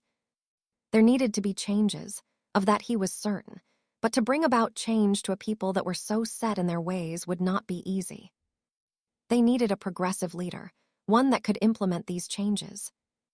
What do you think you are doing, mudblood? Tom's jaw tightened at the sound of Rosier's voice. Vinda Rosier had just entered his 7th year and was as bigoted as they came. If ever there was any that believed in the supremacy of purebloods, it was him. Vinda had never paid much attention to Tom, but now being flanked by Avery, Mulciber, and a slew of other 7th years, he evidently felt the need to put him in his place. Whether he was showing off or trying to assert some form of authority over the house since the last batch of 7th years had left, Tom didn't know, but Rosier was in for a rude awakening if he thought Tom would bow to him. I'm sitting by the fire and reading, he answered. You are in my seat, Rosier spat. Tom casually closed his book and looked at the red-faced boy speculatively. Is that so? He asked quietly. Yes, now get out or I will make you. Vinda was not scared of him. Tom learned that by looking into his eyes and getting a feel for the emotion the boy was experiencing. He had always been good at that, and even knew when he was being lied to. Then I think you should make me. Vinda and the other Slytherins looked at him in disbelief, as though they believed he had lost his mind, or he simply hadn't said what he had. They stared almost dumbly for several moments, until Vinda lost whatever composure he had. "I'll kill you, you bastard," he seethed as he reached for his wand. Tom was quicker, and before the older boy had managed to draw his, he had been sent across the room by a banishing charm and screamed as he was hit with a bonebreaker. Avery attempted to come to his aid, but was prevented from doing so as a chair slammed into him, courtesy of a summoning charm. To further accentuate his point, Tom continued with his spell work until none were left standing, each offering a poor attempt at either defending themselves or trying to harm him. With a shake of his head, he walked across the common room and to the whimpering Rosier, purposely pressing his heel into his broken arm, eliciting another scream from the boy. "Never draw your wand on me again," he warned. "You may think that you are better than me, but you are nothing and I could crush you as easily as I could a bug." Vinda swallowed deeply as he nodded, his skin pale. With a final nod, Tom walked towards the exit of the common room and paused as he looked upon his housemates who were staring at him worriedly. "None of you are above me. I will always be your better," he hissed in Parseltongue. The looks of worry shifted to shock, and then to fear, and once more Tom felt himself filled with the same excitement he'd experienced in the cave with Benson and Bishop. He exited the common room, content with the knowledge that he wouldn't be bothered again, positively thrumming with the thrill the altercation had brought. The desire to kill them all had to be quelled, but he managed to exercise enough restraint to spare them. Were they not within the castle, he wouldn't have, but perhaps the day would come where they would attempt to accost him again. Tom snorted at the thought. No, the cowards would do no such thing. The rest of his housemates may not know it, but those that mattered did. Slytherin House belonged to Tom Riddle, and as a descendant of the man that had founded it, it was his by right. Break. Minerva could only shake her head as she folded away the latest letter she had received from Harry. Although he was taking being made commander in his stride, she knew him well enough to know that it was a position he would prefer not to be in, not when he felt there was so much more he could do for the war effort without the restrictions it imposed on him. Still, she was proud of him, for everything he had done, and though she would never stop worrying about him, she had accepted that Harry would never likely have a peaceful life. Try as he might to avoid trouble, it would always find him somehow. "How is he?" Albus asked from behind his desk, peering at Minerva over the top of today's edition of the Daily Prophet. "The man would tell me he is fine even if he was on death's door," Minerva sighed. Dumbledore chuckled and nodded his agreement. "Yes, he does have a certain stubbornness about him, a moral fiber that is quite rare." Minerva couldn't help but agree with her mentor, though she suspected he would be less pleased by the other piece of news Harry had broken to her. "I don't suppose that it is helping him that he is working with Grindelwald, whilst they install protections against the Muggle weaponry." Albus dropped his newspaper, his mouth agape. "They're working together?" he asked curiously. Minerva nodded. Dumbledore was doing a poor job in hiding the surprise he felt, almost as poorly as the hint of jealousy in his expression. "Apparently so," she confirmed. "Harry is not happy about it, but as he has written here, the man made quite the convincing argument for them to collaborate. It seems that Grindelwald believes it will take the both of them to create powerful enough protections to keep both sides of the conflict safe from a repeat performance." Albus frowned and nodded after a few moments of pondering. "It most certainly would," he mused aloud, his frown deepening. "How long have they been working together?" "A couple of weeks now," Minerva explained. "It is quite the task, something that has never been done before." This time, Albus couldn't hide the stab of jealousy he felt, and though she felt quite petty for doing so, Minerva took no small amount of joy in it. She cared for Albus, respected him more so, but she had lost much of that when he watched Harry march off to war to put an end to Grindelwald when he needn't. It should be Albus confronting Grindelwald, But her mentor continued to do everything he could to ignore the plight of those that opposed his old friend. "Well, that is quite the development," the man mused aloud, "and I'm sure they will be successful in their endeavor. Now, if you will excuse me, Minerva, I think I will take a turn around the grounds to ensure young Mr. Hagrid is keeping himself out of trouble." With that, Albus left the room and Minerva reread the letter she had received, petting Theseus absent-mindedly as she did so. With Harry and Charles fighting on the front line, she and the rest of their friends were deeply worried. Tiberius had even attempted to join them, but his father had put a stop to the idea, reminding the man he had a wife to think about and no heir in place. He hadn't taken it well, and as happily married as he was and trying to enjoy life, Tiberius couldn't. Not a week would go by that Minerva didn't receive a letter from him, Augusta, or Poppy asking if she'd had any news from Harry or Charles. But as Minerva reminded them, she was as out of the loop as the rest and learned of most developments through the media. Harry did write to her often, but for the most part, he didn't speak of the war, what he'd seen or done. Not anymore, at least.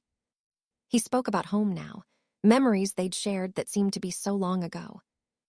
Perhaps it was the way he escaped, or merely coped with life in the trenches. To Minerva, his reasoning mattered not. She was just pleased that he was out there, thinking of her as much as she thought of him. Both still hopping, there were more memories yet to be made. Break.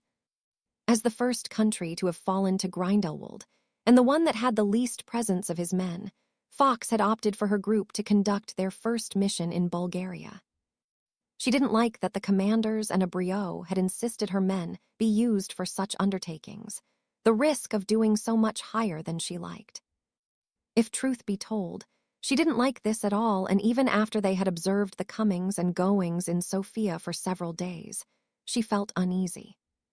Were Ghost alive, he would never lead his team into here to carry out the dangerous task she had been given, especially with men who were not qualified to do so, no matter how ready they believed they were. Fawkes had worked hard with them, trained them to the best of their ability, but in comparison to the team of hit wizards she used to be a part of, her men were nothing. The two Spaniards were little more than braggarts who did a great job at talking up their capabilities, but when it came to showing them, they were a disappointment, slightly better than the average witch or wizard, when both would have any who listened believe they were the second coming of Merlin. The Frenchman in her party was excellent with charms, and the Irishman a competent duelist, but they were simply not on par with even the least able of hit wizards she had met. If Ghost was with her now and leading their group as he once had, this mission would be aborted for the risk and danger it posed to them, but Fawkes had no such option. She would have to complete it, and with a group of men that should never have been let out of the trenches. That was what she had trained them for, not this, not to fill the void left behind by the outright slaughter of the hit wizards. With how uneasy she felt about what they were going to do, she would even work with the serpent rather than the 8 men she had. She shook her head of that thought. No, she wouldn't work with the serpent. She didn't need him, and wouldn't give him the satisfaction of asking for his help. "So, you all know what the plan is," she whispered to her assembled men. "We take back the ministry and then lock the building down," Ruiz answered lazily. "We know." Fawkes shot him a look of disapproval. The man was not taking this seriously at all, and it was fools like Ruiz who would get others killed. She shook her head. "Remember, we don't know what resistance we will face in there," she warned. "There could only be a few Aurors, a few of Grindelwald's men, or dozens of both. We stick to our formations, no matter what." "Dozens of both?" Ruiz asked worriedly. Fawkes nodded irritably. It finally seemed the man had a grasp of what it was they could potentially be confronted with, and he seemed to like it even less than her. He was no longer so relaxed, so blasé about what was to come. Ruiz was the type of fool to visualize the glory he would be showered in, and not the work it would take to warrant such treatment. He was a fantasist, but he would soon get a dose of reality. They all would if they were to fail here tonight. Seeing no reason to delay the inevitable any longer, Fawkes checked her watch and gestured for her men to follow her. the group staying within the shadows the capital offered until they reached the entrance of the Bulgarian ministry, of which nothing had been heard from in more than a year. "Wait," she instructed as she inspected the security measures in place.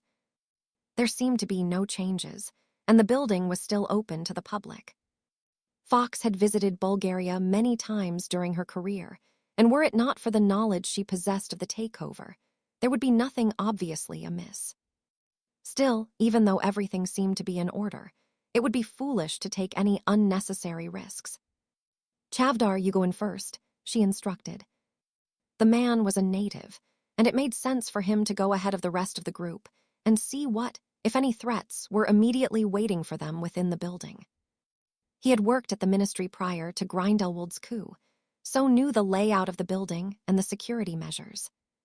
The man nodded nervously, but followed her instruction without question, vanishing through the wall and leaving the rest of them behind to endure an apprehensive wait. "How long does it take to look?" Ruiz asked nervously when Chavdar had been gone for almost 10 minutes. "Maybe we should abandon." Before Fox could respond, the Bulgarian returned nodding grimly. "It seems to be as it always has," he informed them. 2 Auror guards by the office of the minister and only 3 more in their department. 5 Aurors, Fox murmured.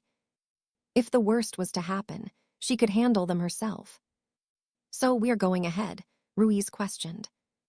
Fox nodded. "We are, and quickly before anything changes. How long until more Aurors arrive?" "Not for a few hours," Chavdar said comfortingly. "We have time to get in and lock the building down if you know how to do it." Fox nodded. She had heard of how the ministry in Belgium had been destroyed using the flu powder. That had worked well, and though Grindelwald technically controlled the country, he'd had to deploy a substantial number of men to do so. Without the ministry, there was no control, and the Dark Lord would lose his grip on Bulgaria soon enough. "Let's go, disillusionment charms." When the spells had been cast, Chavdar led the way into the building, the atrium of the ministry empty. Being disillusioned was not the best approach when Fox needed to communicate with her team, but more than anything, they were here to support her if she needed it. She had briefed them of where they were heading, and the moment they reached the Department of Transportation and the reserves of flu powder, there would be no preamble. Her job was to prime it and get them out of there in one piece. It wasn't until they reached the department that she felt uneasy, as though something was lurking in the shadows. She shook her head of the paranoia. This was her first mission with a new team. There was no ghost to lead her, and no other she had spent many years working with. The jitters she felt came from unfamiliarity. "Watch the door," she whispered to the men that had accompanied her. "Chavdar, you're with me." Reaching the door to where the flu powder was kept, she snorted when she realized that there wasn't even a lock on it. Were all ministries so complacent? Fox didn't have time to consider such trivial things, and with that in mind, she entered the room. The flu powder was stored in enormous clay pots, and though it appeared she and her team had infiltrated the building undetected, she meticulously and carefully emptied the contents on the floor. With how much powder was here, the resulting explosion would be nothing short of spectacular, but Fox planned to put several miles between her team and the end result of her work. It would be a miracle if anything of the ministry building remained. "Okay, it's ready." Fox paused as she re-entered the corridor where she had left the rest of her men, the sight of them all disarmed and being held at wand point by Bulgarian Aurors filling her with dread. "I would drop the wand if I was you." She turned at the sound of the voice, only to find herself staring down the shaft of a wand into the grinning face of Chavdar. Fox's nostrils flared in irritation. The man had fought against Grindelwald, had earned a commendation from the ICW for his actions during the creature attack, and yet here he stood a traitor. "Do as he says," another voice urged as her grip tightened around her wand. "Your life will be spared if you do not give me a reason to take it." Almost gliding towards her was perhaps the palest man she had ever seen, his skin as ghostly white as his hair, his expression one of disappointment. Knowing she had no choice unless she wished to be cut down where she stood, Fox relented and released her wand so that it clattered to the floor. It was promptly retrieved by one of the Bulgarian aurors, and Grindelwald nodded at Fox appreciatively. "It seems that I have finally caught the last of the famous hit wizards," he mused aloud as he scrutinized her closely. "I must say, I find myself unimpressed." Fox said nothing as the man stared at her. She would not give him the satisfaction of begging, though a certain thought did bring a smirk to her lips. "I fail to see the amusement in your situation," Grindelwald muttered, his face only a few inches from her own. "You haven't gotten all of us," Fox chuckled darkly. "The serpent is still out there." It was a small victory to see the look of irritation cross the Dark Lord's features, but she would take what she could in the moment. "The serpent has abandoned you," Grindelwald snarled, "and even if he does decide to return, he will die." "Just like us?" Fox questioned. Grindelwald shook his head. "No, my dear, you will all be held prisoner," he informed her. "I could use a few strong wizards and witches to power my protections. Secure them," he instructed his men. Fox did not know what the man was referring to, and though her life had seemingly been spared for the time being, she had little doubt that her existence would now be one of misery. Perhaps she should have tried to fight her way out of the quandary she found herself in. No, she would have been killed, and for what? As much as she despised it, if she wished to live, she had no choice but to comply with the man and hope beyond hope that someone would come for them. Break. She had watched the French commander closely over the past few weeks, but there was nothing to suggest that he was a spy. The man was very displeased about his conjugal visits being discovered and had put them to an end. But Alina was certain he was not the man she sought. It was frustrating to say the least for the woman who had been convinced he was the traitor, but he did nothing to arouse suspicion. He didn't leave the trenches to meet with anyone and only wrote to his wife, who evidently didn't know about his infidelity. He was a scumbag, but a loyal one. With her acceptance of that, Alina had once more ventured further into the trenches away from Evan's room and was yet to identify any other possible traitors. She was even beginning to think that there wasn't one, that the information that had been leaked had been done so via another method. But Harry was convinced it had come from one or more of the men here, and that was good enough for Alina. Despite the frustration she felt and lack of results, she would persevere with what would be her own contribution in the downfall of the man that had invaded her home and slaughtered indiscriminately those that refused to bow. She would see Grindelwald brought to his knees, and she had no doubt that Evans would be the one to do it. Patience was what needed to be exercised here, and as difficult as it was to not admit defeat, she would see the task through, no matter what it took. Break. Grindelwald was noticeably happier today, and anything that put the man in such high spirits was likely something that would make Harry feel equally the opposite. Perhaps his demeanor could have been attributed to the knowledge that this was the last day they would be working together, and that they would soon once again commence their efforts in trying to kill the other. Harry didn't think so. There was a glint of smugness in the Dark Lord's expression, an undeniable urge to boast of something he knew that Harry didn't, again something that filled the younger man with a sense of unease. Still, he wouldn't let Grindelwald's seeming joy distract him from his work. He was keen to see the end of the partnership, and as oddly civil as the experience had been, there had been no comfort to be had during the collaboration. No, the sooner they were done, the better. Harry much preferred to live his life knowing where the lines were drawn, and he and Grindelwald belonged on opposite sides of it. He had meant what he'd said when the two of them had briefly discussed the ambitions of his foe's movement, but they would never find common ground on the approach taken, nor the outcome the man desired. There were simply too many factors to overcome to see magical and muggle folk living as one. For the time being, at least. Magicals were too different, the attitude of many towards muggles too dangerous to consider such a thing. Bigotry was as rife in the wizarding world as it was with the muggles, and Harry could see no way forward without considerable changes being made by both sides. In truth, He couldn't ever see a world where those needed changes would happen. Too many wizards clung to their views of superiority, and historically, Muggles would kill anything that they didn't understand, and that could be a threat to them. In his lifetime, these changes would not occur, and Harry doubted they ever would, even if Grindelwald had even a glimmer of hope at success. There was none, and though it had once been Dumbledore to put an end to the movement, something Harry had been content to wait for. It would be him this time. With everything that had happened between himself and the Dark Lord, he would not accept anything less, nor was he longer willing to wait for Dumbledore to intervene. It would come down to Harry and Grindelwald, of that he was certain.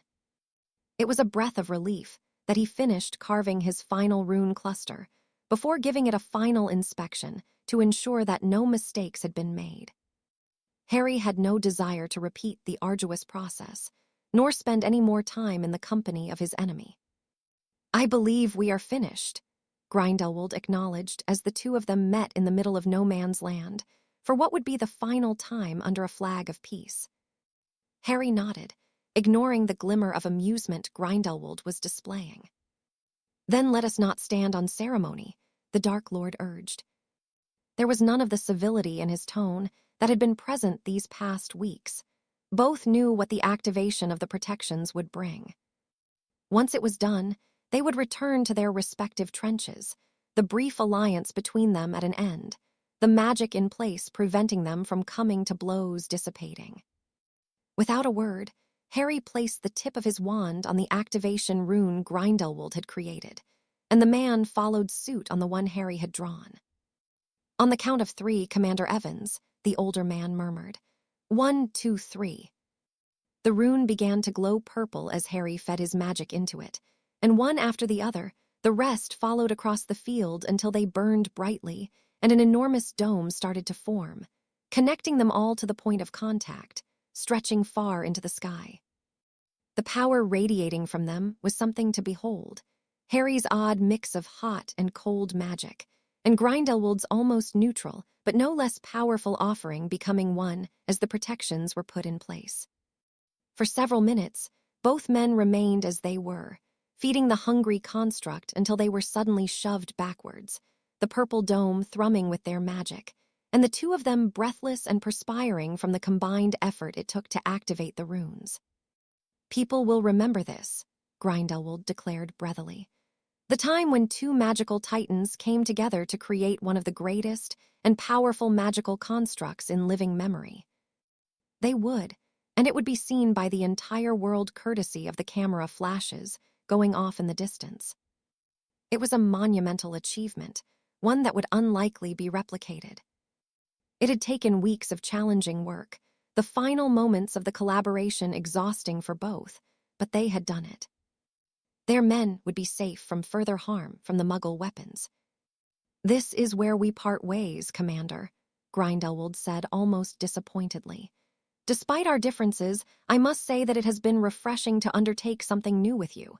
You have been an admirable assistant."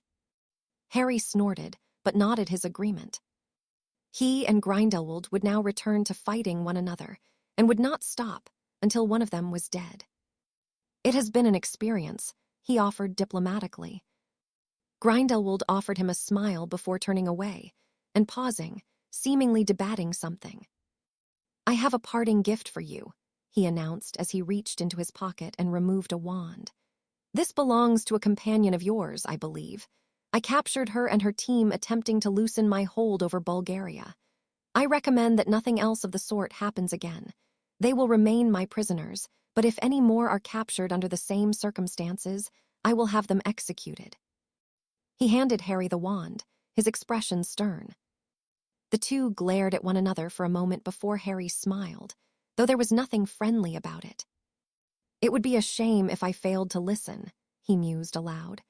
"Perhaps next time, someone more competent should be sent, someone who would not be captured so easily." Grindelwald's nostrils flared. "Then I look forward to meeting this person were they to try. I can assure you that it would not end well." Harry chuckled darkly. "For you and yours, if they were to decide to visit," Harry replied. "I don't suppose the serpent was with them."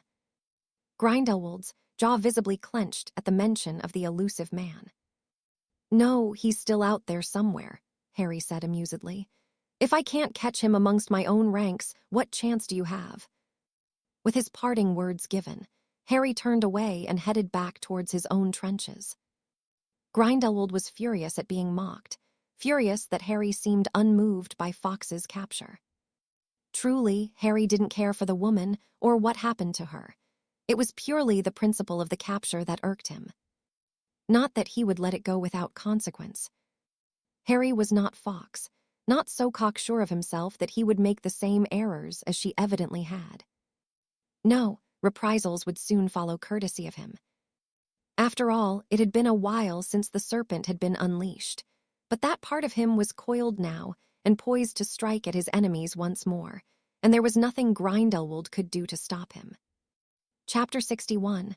An unexpected move, Commander Evans, as it was you that called for this meeting. Perhaps you could explain why. Abriot urged when everyone was seated around the table. Harry removed the wand Grindelwald had given him and slid it towards the Frenchman, who frowned questioningly. "A wand. One that belongs to Fawkes." Abriot swallowed deeply, a nervous expression forming across his features. "Where did you get this?" he murmured. "Grindelwald gave it to me." Mutterings of disapproval broke out amongst the other commanders, though they fell silent when Abriot held a hand up. "He gave it to you." Harry nodded. "She and her team were captured in Bulgaria," he explained. "Who knew of their mission?" Abriot shook his head as he deflated. "Only myself, Fawkes, and her team." "So, one of them is a spy," Harry mused aloud. "Unless you were overheard during a conversation or someone spoke of it outside of those involved." "No," Abriot denied firmly. "They did not know of it until they left, and Fawkes and I were not overheard.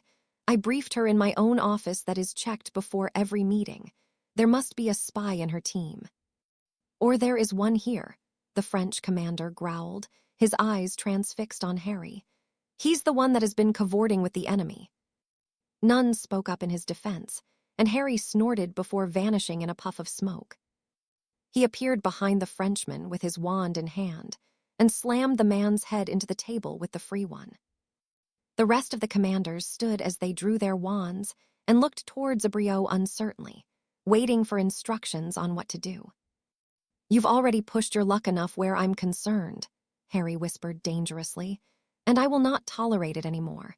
If a single accusation passes your lips again, I will prove it to be true and kill you where you are seated, you irritating little bastard." The Frenchman had frozen fearfully from the unexpected attack, and Harry turned his attention towards the other commanders. "It seems that you have all forgotten that it was me that prevented the Dementors from sucking out the souls of your men, who killed a fucking dragon to stop you all being burnt to a crisp in the trenches. It was me that fought Grindelwald when no one else was willing to.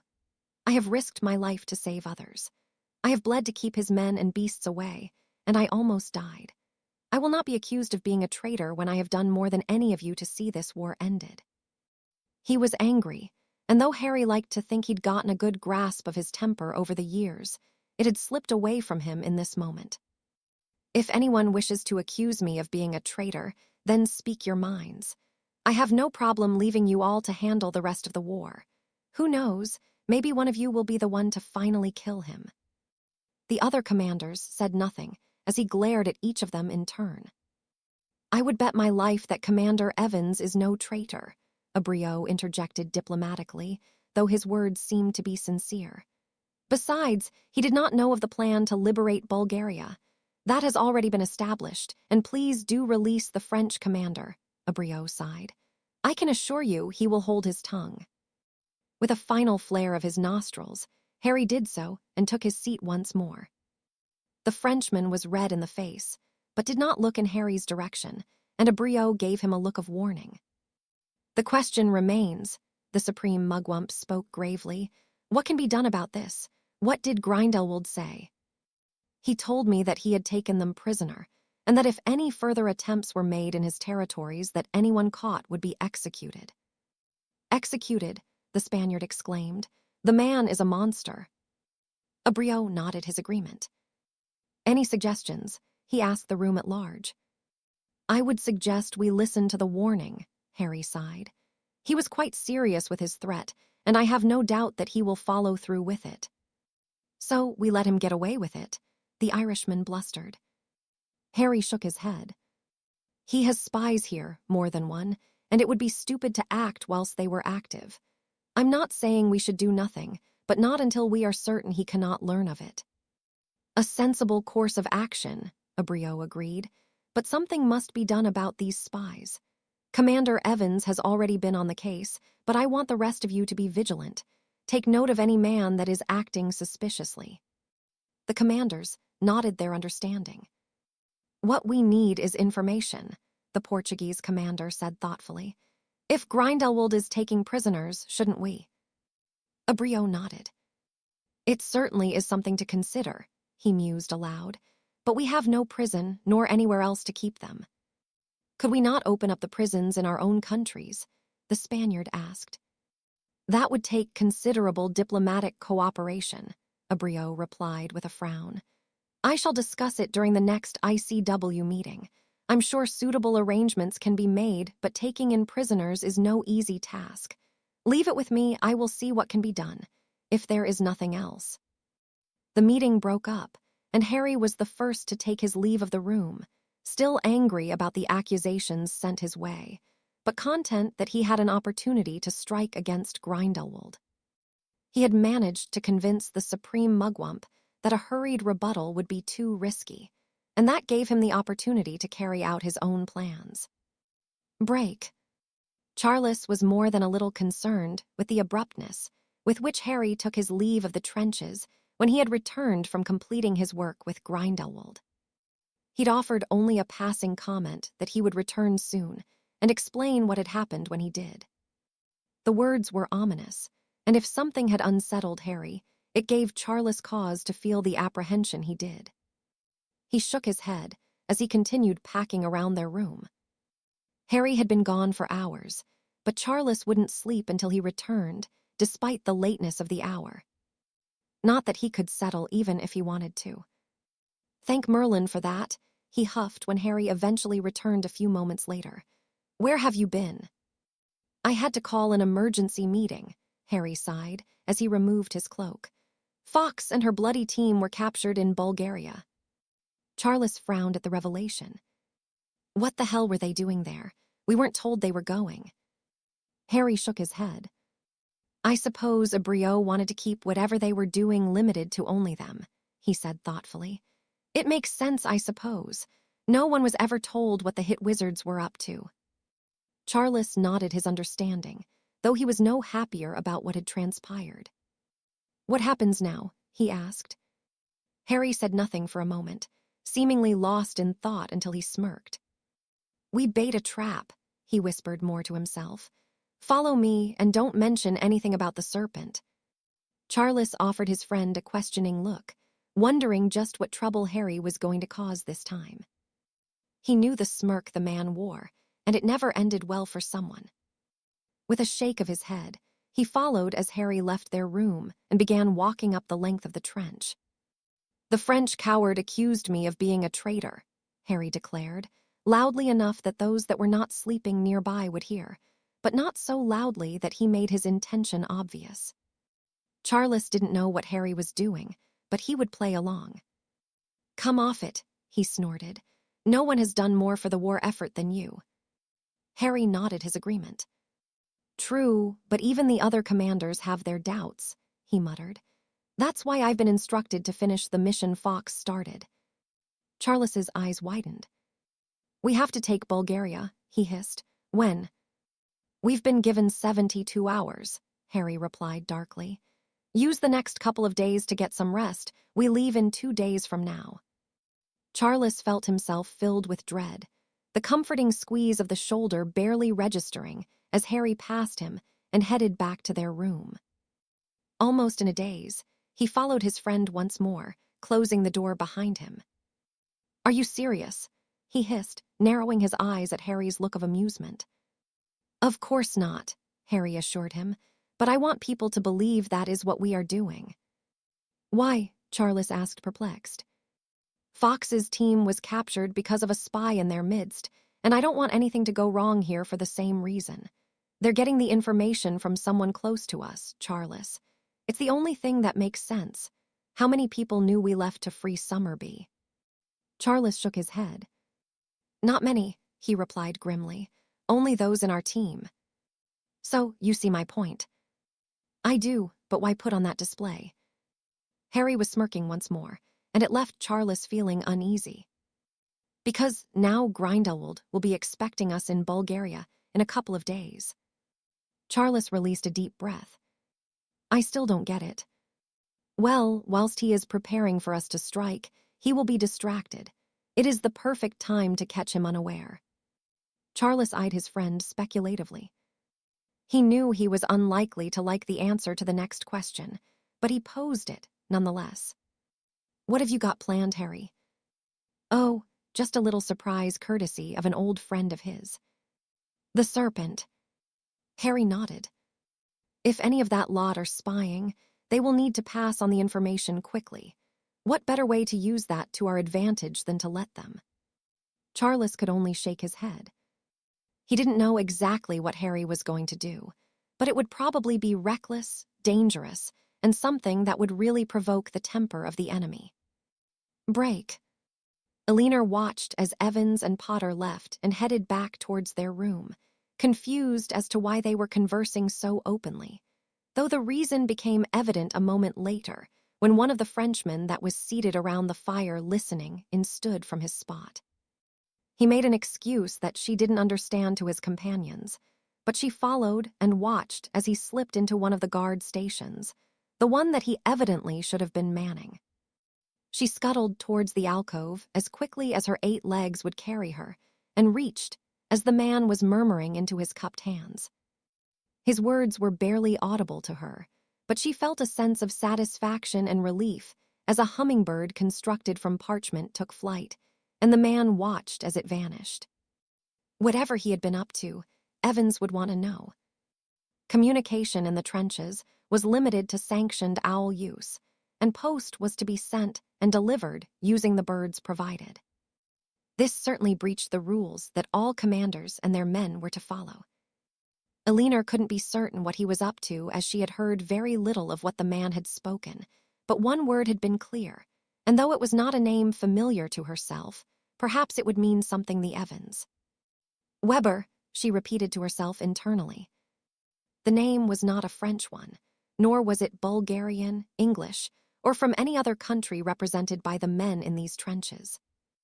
No, Weber was a German or Austrian name, which was a rather moot observation, since both nations had proven themselves to be enemies of the ICW forces. The realization was a sobering one. Evans needed to know what she had seen and heard, as quickly as she could make it back to him in her animagus form. The Frenchman may not be the only spy, but his actions had convinced Elinor that he was one, and if he wasn't, he had some explaining to do at the very least. Break. Tuesdays meant that Tom was granted a small window of time, that he needn't be concerned if Dumbledore or McGonagall was watching his every move. They would be hosting the Transfiguration Club, which gave him something of a reprieve. Usually, Tom would use the time to visit the restricted section of the library or look for more secret passageways located around the castle. But tonight, he had something else that had piqued his curiosity to attend to. Ever since Slughorn had mentioned the Grey Lady, Tom had been looking out for her, not only to meet with the daughter of one of the founders of the school, but for what he could glean from her. If there was anyone who would know the castle better than any, surely it would be the daughter of Rowena Ravenclaw. The thought of the knowledge, the woman could have had made him very keen to make her acquaintance. He had caught glimpses of her drifting around where he discovered the Ravenclaw common room to be located, but it was not where she spent most of her time. No, fortunately for him, she often took to the astronomy tower where she would look upon the grounds below, an expression of sorrow marring her features. What she had to be so mournful for, Tom knew not, and even when he had looked into the life of the woman's mother, there was nothing that offered such an explanation. Helena Ravenclaw, the name the Grey Lady had been given, was little more than a footnote in the annals of history. It was no wonder very few knew who the melancholic ghost of Ravenclaw was. She had lived and died as a nobody, in the shadow of her much more successful mother. Tom had pondered the best way to approach the woman and decided that feigning ignorance was best. If she didn't know that he knew who she was, she would likely be more susceptible to opening up or letting something slip unintentionally. It was a cunning move, one his ancestor would undoubtedly be proud of. With the evening meal having been concluded and the majority of other students heading to their common rooms or gatherings, now was the time to seek her out, to see what he could get out of her to use to his own advantage. Much to his relief, she was nowhere to be seen in or around Ravenclaw Tower, nor was she near the library where Tom had spotted her before. She wasn't even in the 7th-floor corridor that led to nowhere, but as he pushed open the door that led to the top of the astronomy tower, she was there, seemingly standing vigil over the grounds or reliving memories of 1,000 years past. She paid him no heed as he entered, nor he her as he followed suit and stared towards the forbidden forest. After several moments, Tom realized he needed to find a way to break the silence, to lure her into conversing with him. "Oh, I'm so sorry," he said, appearing as though she had startled him. "I didn't see you there." The woman turned to him, her lips curved in a sad smile of acceptance. "Worry not, no one ever does," she replied dismissively. "I wish people didn't notice me," Tom murmured, his gaze returning towards the forest. "You do not wish to be noticed?" the woman asked disbelievingly. Tom shook his head. "I'm not like the rest of them," he sighed, pointing to the silver and green trim of his robes. "I'm not one of them." The ghost eyed him questioningly for a moment. "Not one of them." "A pureblood," Tom confirmed. "The others in my house are all purebloods, but not me." The woman shook her head and pursed her lips disapprovingly. "Salazar would not have cared for such a trivial thing," she snorted. "If you were intelligent, ambitious, and not lacking in cunning, your blood meant little." "Salazar?" Tom asked with a frown. The woman's eyes widened before she cleared her throat and composed herself. "Slytherin himself, the founder of your house." "Did you know him?" Tom asked excitedly. The woman appeared uneasy at his question, and she turned back towards the grounds. Tom thought he had ruined his chance, and was internally chastising himself when she spoke once more. "Several lifetimes ago," she murmured. "Salazar was one of the only people that noticed me. He would sometimes bring me sweets when I was a child. To hear of him spoken the way he is now," she finished bitterly. "That's amazing," Tom whispered. "What was he like?" The ghost eyed him speculatively through narrowed eyes before shaking her head dismissively, evidently not believing him to be a threat, merely a curious child. "He was a very sweet man, and not the monster people believe him to be," she began wistfully. "He was an incredible wizard, and I have never met any other like him, not even at Hogwarts. He was a good man, and one that cared for this school and all the students in it." Her depiction of the founder was nothing like the ones Tom had read in different books, who portrayed him as a bigot, and someone that despised Muggles and Muggle-borns alike. To him, according to the sources Tom had found, they were no different. So, he didn't hate Muggle-borns. The ghost shook her head. "No, he did not," she said firmly. "You should forget everything you've heard about him. None of it is true." "I will," Tom promised resolutely. The woman offered him a smile, frowning slightly as she took in his appearance. "You look very much like him," she mused aloud. "You have the same color hair, his cheekbones, and even his eyes." Tom snorted as he shook his head. "I'm just a half-blood," he explained. The woman nodded her understanding. "The resemblance is quite uncanny. Salazar was a very handsome man." Tom felt himself redden slightly and fought to seize control of the instinctual reaction. No one had ever complimented him in such a way, and he found he didn't care for it. He didn't like losing control of his composure, nor the moment of weakness he'd felt from the shyness elicited within him. Once more, the duo fell silent until Tom, when he had managed to gather himself appropriately, broke it. Were you a student here? The woman nodded.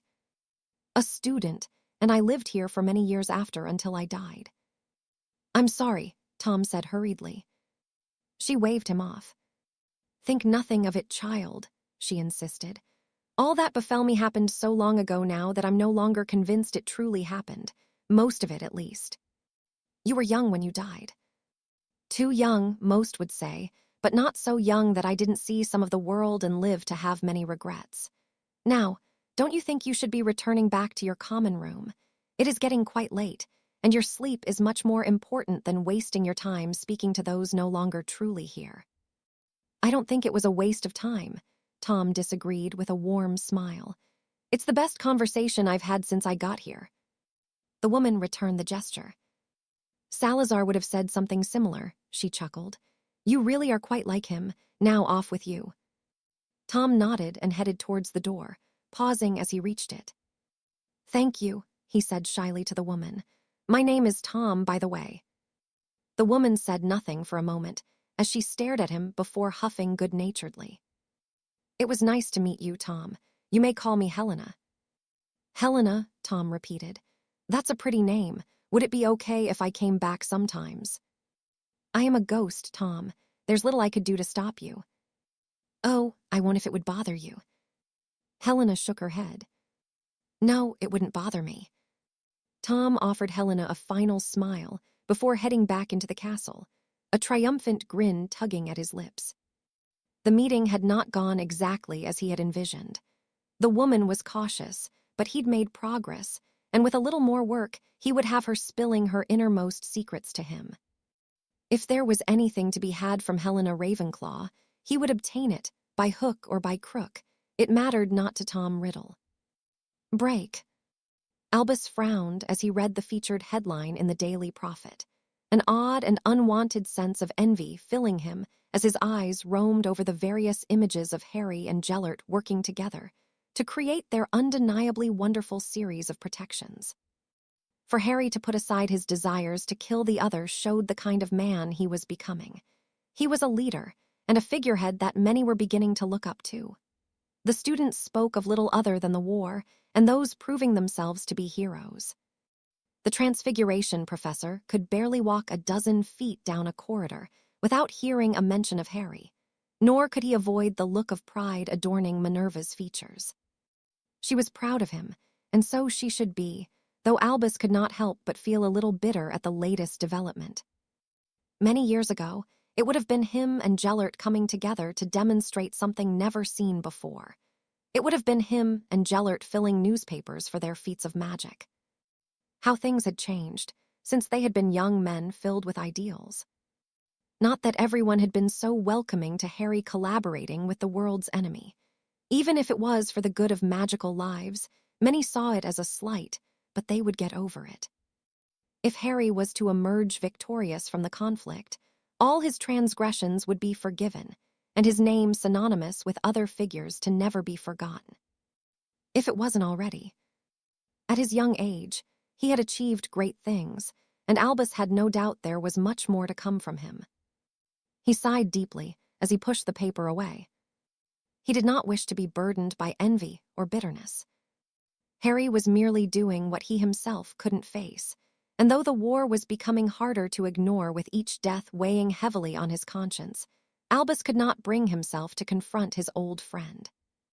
Not yet, at least. Still, with each day that passed him by, the likelihood he would get the opportunity lessened. Harry and Gellert would continue to fight until a bitter end. Neither man would concede an inch, and their continued rivalry could only end in one way.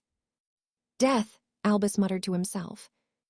Already, there had been much of that during this war, and as Harry would continue fighting, as many more would look to him to defeat Grindelwald, more death would follow. There truly were no victors in war, and this one would be no different. Lives would be lost, homes destroyed, and those that survived plagued by their experiences to carry them for the rest of their days. Albus shook his head. War was never the plan, and he didn't know what had changed Gellert's approach, but they'd agreed that their vision would come to life diplomatically, one country after the other. Instead, Gellert had chosen violence, a plan that had been discussed, but one Albus had managed to deter his friend from. Without his calming influence, Gellert had proceeded and seemed not to care for the consequences, and now Albus knew there was nothing to be done. There was no going back on the choices that had been made. Gellert was in too deep, and Albus feared the outcome the war would bring. Break.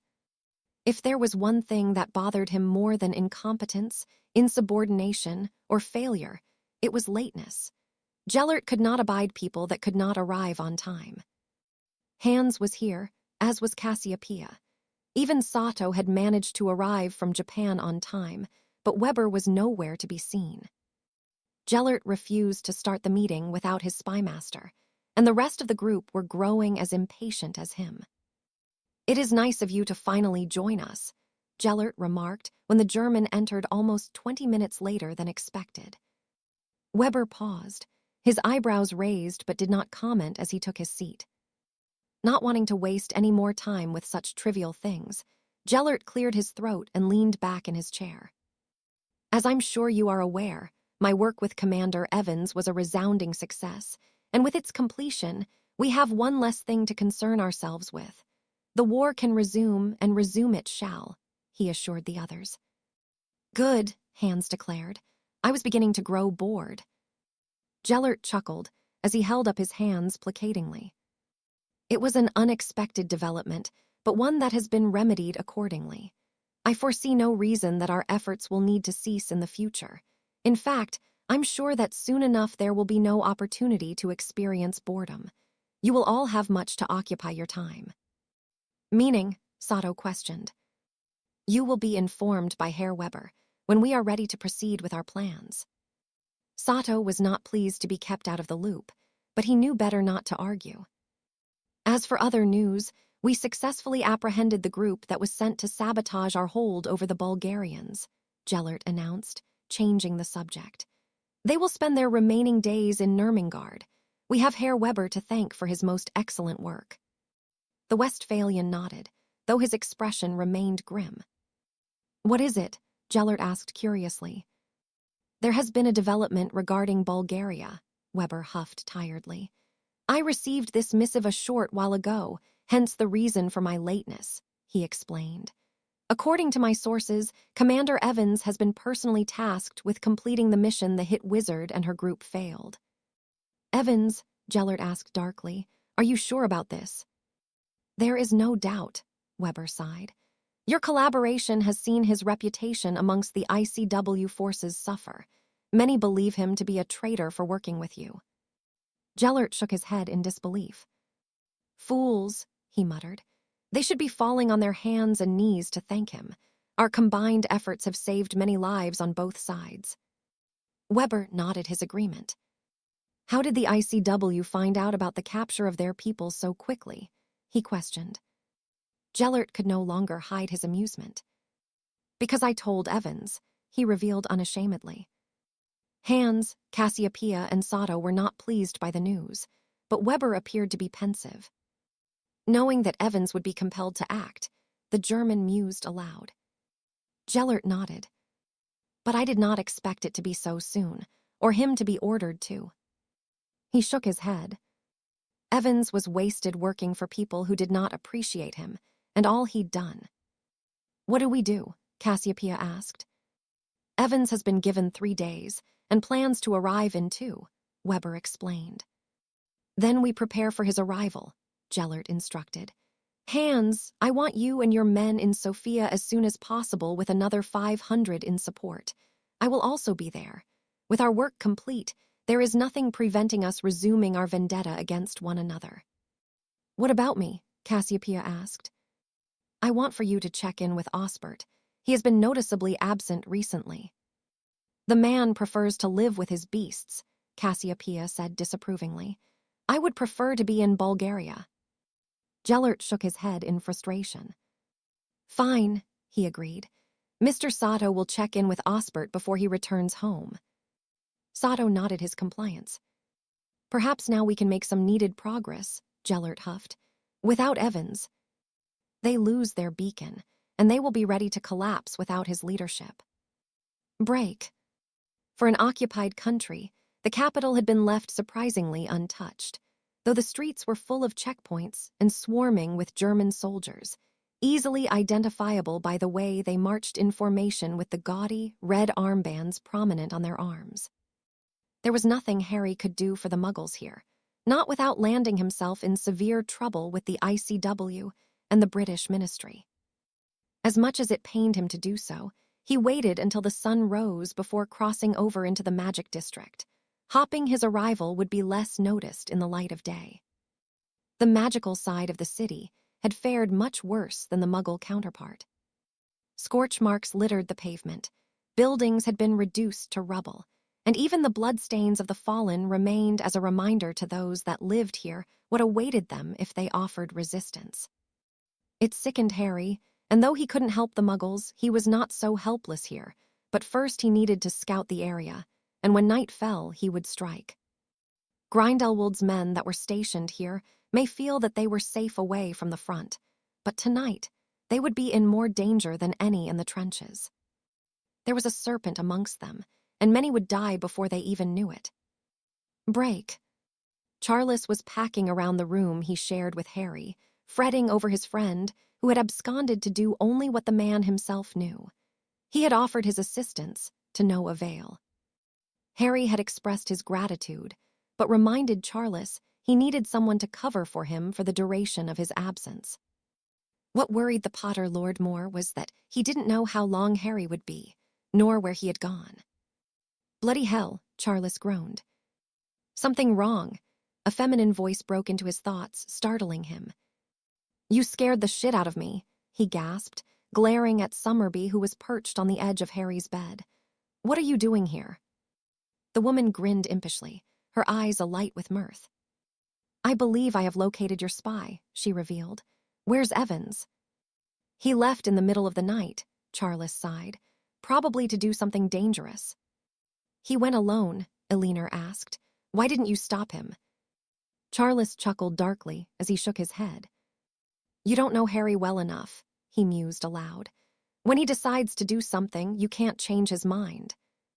Stupid man, Summerby huffed. What do we do about this spy? Charles frowned thoughtfully at the question. When did you discover him? When you and Evans were discussing his plan to take back my country. Charles snorted. I suppose that was Harry's plan. He wants Grindelwald to know what he's planned. That seems reckless, even for Evans. Charles nodded his agreement.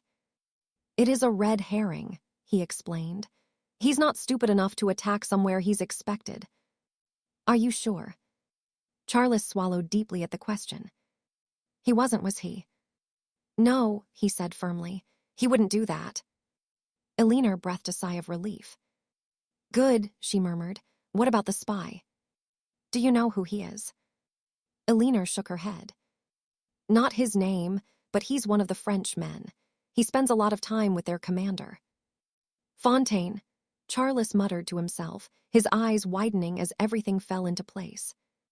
The man had struck up a friendship with several members of the British forces, Gilbert included, who was not exactly the most subtle of people, especially when he'd had a few. Extracting information from him would take no effort. Bollocks, Charles groaned. Should we take him in? Elinor asked excitedly. Charles shook his head. No, we should wait for Harry, he decided. Fontaine is a second in command, and I doubt he will allow himself to be taken. It could get messy. If he comes back, Elinor replied darkly. Charles nodded. He will, he said firmly, unsure whether he was trying to convince himself or the young brunette that had taken quite the shine to his friend. Break. Harry looked on, feeling no remorse as the man slowly choked on his own blood, his comeuppance much less than he'd deserved. For his deeds, 5 minutes of suffering was not enough. He had watched as citizens were dragged from their homes and beaten in the streets by groups of aurors that were meant to defend them, all for the purpose of entertainment, and because those in control knew they could get away with it. Or so they thought. The line had been drawn when a trio of Grindelwald's men had attempted to violate a young woman, who was pleading for medicine for her sick mother. She had been laughed at, mocked as she wept, and Harry's temper could no longer be kept in check. He had seen enough. The perpetrators had died begging pitifully for their lives, but there was no reprieve. Harry had slaughtered them like the animals they were, and throughout the evening, several others had followed. He knew not how many he had killed, had not even begun counting. As far as Harry was concerned, these men were reaping what they had sown. Along the way, he had helped as many people as he could without drawing attention to them or himself. The citizens were starving, given barely enough food to survive, and had long ago had their wands confiscated. They had been helpless, a feeling that Harry remembered only too well from his years being locked in cupboard and starved. His initial plan had been to cause chaos amongst Grindelwald's men, to remind them that they would never be safe so long as he roamed the night, but it had evolved as the evening had progressed. Harry would not leave these people in these conditions. Even if he had to kill every last man here that had given their allegiance to Grindelwald, these people would be free of them. His latest victim finally perished, and Harry turned his attention towards the ministry building. The rest would be in there, waiting for their turn to inflict misery on the people here, something Harry would not allow any longer. Releasing a deep breath, he set to work imbuing the stones around the entrance with his magic, with only one intention. Any who exited would die a most unpleasant death. With his preparations completed, he vanished in a plume of golden flames, appearing on a roof that offered him the perfect view of what was to come. Now, he needed only to garner the attention of those within. He smirked as he opened his trunk and retrieved something he'd vowed to keep for sentimental reasons, but he could think of no better way to honor the creators. The twins would certainly have approved. Having lit the box, Harry threw it onto the street below and waited. A series of bangs that none in the city would be able to ignore rattled the windows in their frames, and the floor trembled as a myriad of creatures erupted from the fireworks Fred and George had created took to the sky, illuminating the entire magical district. In a matter of moments, men began to pour from the building, as citizens left their homes to bear witness to the phenomenon taking place. The former, however, were granted little time to appreciate the magic on display. The fiery creatures converged on them, many being engulfed in flames that would not be snuffed. Those that had the sense to flee made it barely half a dozen steps before being faced with Harry, who implemented a plethora of curses to put an end to them, his presence unnoticed in the ensuing chaos. "You!" he hissed as he came upon a familiar blonde, one he had vowed to kill so many months before now. The man eyed him fearfully, but was given no chance to respond as his throat and tongue were ripped from his body. More fell after him.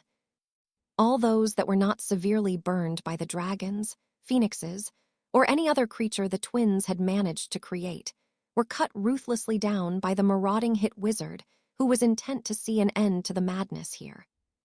Harry couldn't be certain how long he fought, how many more fell to him, or how many more would come, but he kept casting. He dodged and weaved around the few rebuttals sent his way, but it was already too late for Grindelwald's men. The serpent had come for them, and even as streets lay swathed with bodies, smeared with more blood, and only shocked, emaciated men, women, and children remained, Harry was ready for more.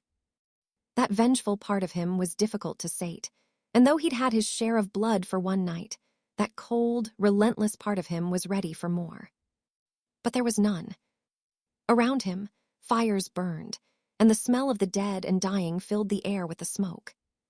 "Where are your wands?" he asked the men and women who stared at him in a mixture of awe and fear. "In there," one answered in broken English, a look of disbelief prominent across his features. He was pointing to the ministry building, and with a nod, Harry entered. His own wand poised, and ready to eliminate any others that may have been within. There were none, and he found the collection of wands in an office that, according to the plaque, once belonged to the minister. The man would be long dead now, likely at the hands of Grindelwald if he refused to comply with the Dark Lord's wishes. Harry shook his head, as he left the building and placed the wands in front of the gathered crowd. "I would suggest you activate the defenses, if you know how to," he urged. "Carlos can do it," the man who had spoken earlier assured him. "What happens now?" Harry frowned at the question. "That is your choice," he replied. "If you think you will be safe to stay, then do so if you wish, but I would recommend leaving.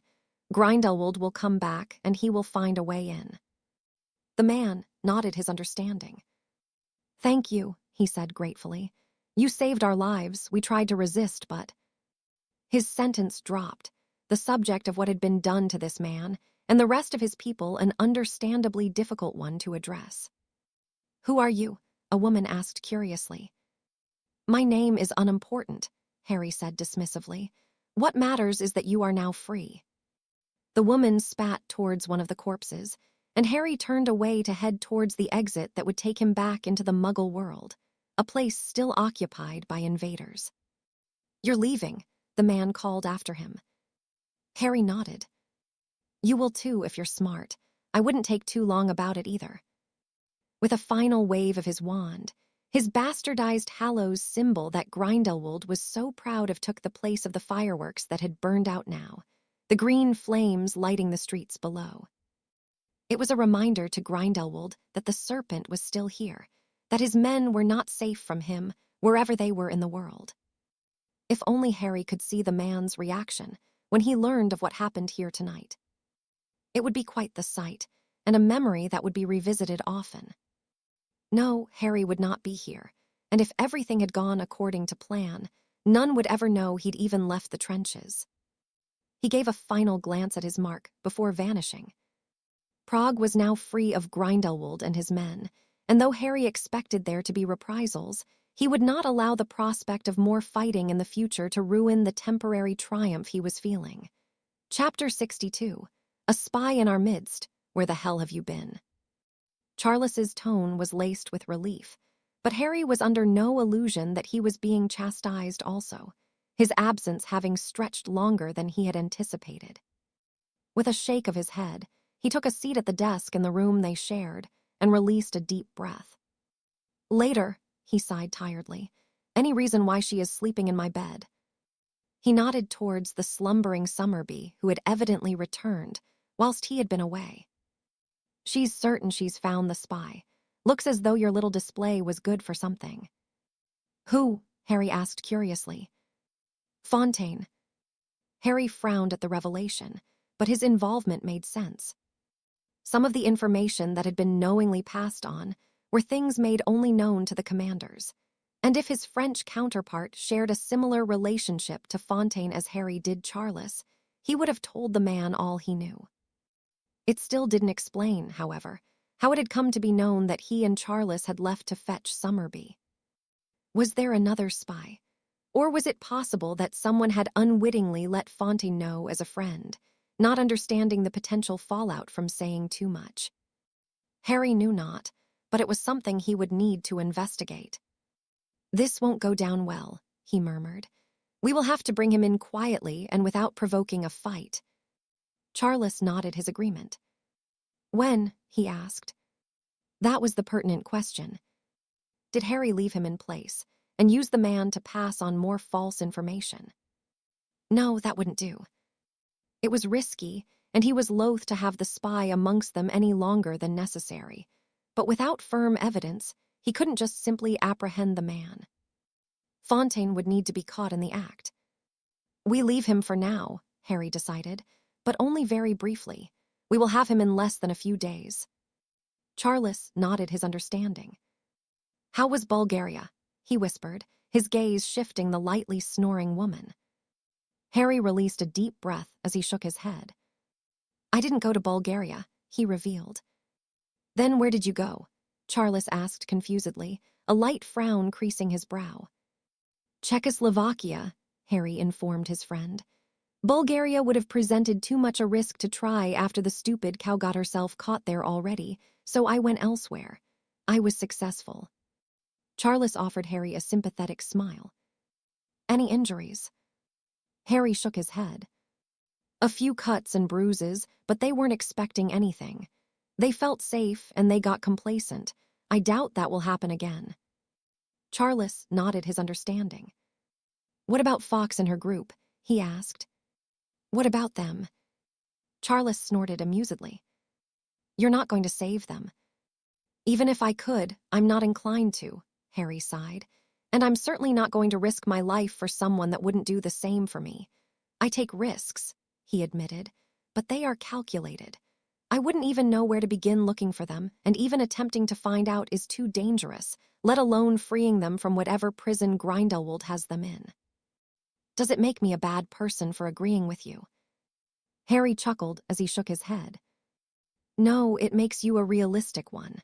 As much as people would like to think, I can't save everyone, Charles, and trying to do so will only get me killed. If I died fighting Grindelwald, I could accept that, but dying just to get one over on him would be stupid. So, what was Czechoslovakia about? A reminder to him and his men that they are not as invincible as they seem to believe, Harry answered honestly. We are not winning this war right now, Charles, and Grindelwald knows it. We are barely keeping his forces at bay, and that won't last forever. Something has to give, and I have feeling it will happen sooner than we would like. You think we will lose this position? Harry shrugged. Either here, or he will manage to take one of the others in the south. We are no safer than his men. It is only a matter of time before he decides that we have hindered him long enough and attacks from both sides. His men still outnumber ours considerably, and we can't fight on two fronts. Bloody hell, Charles murmured. What will we do? Whatever we can, but it won't be enough. Our best option would be to take the fight to him, but we risk losing valuable fighters that way. Either that, or we keep digging our heels in and hope we can stop his advance indefinitely. We'd be here forever. Exactly, Harry agreed, and neither side will settle for that. Sooner or later, one side will have to make a decision on how to proceed, and the only outcome will be more fighting and more death. Charles released a deep sigh. Well, you've brightened my day, he chuckled, but I'm glad you made it back. He's back, a sleepy voice questioned from Harry's bed. He has been for some time now, Charles explained. You must have been tired. Summerby nodded as she yawned once more, wiping the sleep from her eyes before she looked towards Harry. Not as tired as him, she mocked. How was your trip? It could have been worse, Harry replied. I'm still alive at least. And not injured badly, Charles pointed out with a grin. Good, Elinor declared as she stood. Did you tell him? Charles nodded. It will be dealt with soon, he assured the woman. And Bulgaria? Harry shook his head. I didn't go to Bulgaria. Oh, Elinor said sadly. I thought. Harry took pity on the woman, offering her a look of sympathy. I will free your home from him, he assured her, but for now it is too dangerous. So what do I do? She asked. I can't go back, can I? I wouldn't recommend it, Harry sighed. It will be crawling with his men for some time. I can see about sending you somewhere else if you'd like. A Brio would agree to it. Won't he want her back in prison? I'm not going back there, Elinor said firmly. Harry snorted amusedly. I promised you'd have your freedom. I will see what can be done, but for now, I really need to get some sleep. Charles, you're in charge. Bloody great, Charles huffed. Why don't you just give me that armband of yours? If you want it, take it, Harry laughed. No thanks, Charles grumbled. I wouldn't want to look aponce around here. The Potter Lord took his leave of the room, his head shaking, and Harry grinned at his friend before turning back towards Summerby. Just let me know what you'd like, he requested. I will see what can be done. Elinor offered him a sad smile, but nodded, nonetheless. I will, she assured him, giving his shoulder a grateful squeeze. Sleep well, I will guard you with my life, she added with a wink. There's some comforting words, Harry snorted. With Charles filling in for him a little longer, Harry climbed into bed for some much-needed rest.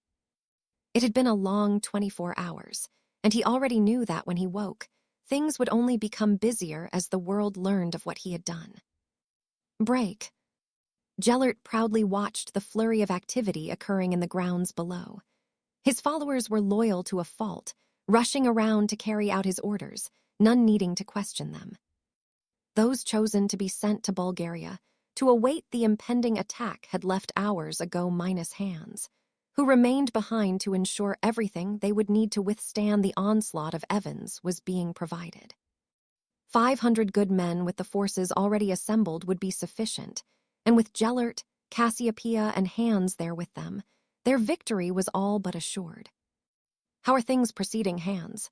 he asked as the enormous man joined him in the study. "Well, Gellert," Gallaudet replied, "I've sent for 20 of our best healers to attend also. With Evans, there will be injuries." Gellert nodded his approval. As much as he would like the confrontation to be without loss, it was unlikely. If Evans was indeed coming to fight to the end, he would take many with him. Not even Gellert could prevent that. "Good," he declared. "Do you not think we are investing a lot into this?" Hans asked, his tone laced with concern. "Evans is just one man." Gellert shook his head as he chuckled. "Commander Evans is not just a man, Hans," he disagreed. "He is rather like me in many ways. He is gifted and powerful, more so than you would believe. When we meet on the battlefield without interruption, the world will watch in awe at our prowess. They will tremble. A duel that will go down in history, never to be forgotten. Do not underestimate him, my friend. It would be a mistake on your part." Gallaudet nodded. "I will bear that in mind when I face him," he replied with a grin. "I would not be so keen to meet him on the battlefield, Hans," Gellert sighed. "You're a strong wizard in your own right, but would you wish to face me?" Hans swallowed deeply as he shook his head. "No, I wouldn't," he answered honestly. "If that day was to come, I would ensure my affairs were in order. I have no doubt that I would finally be bested." "And that is how you should view a fight with Commander Evans," Gellert urged.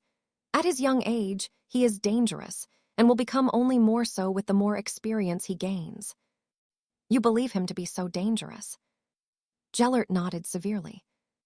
"I know of only one other who could hope to stand against me in such a way, and he lacks the ruthlessness and spine that Commander Evans does not." "What about the serpent?"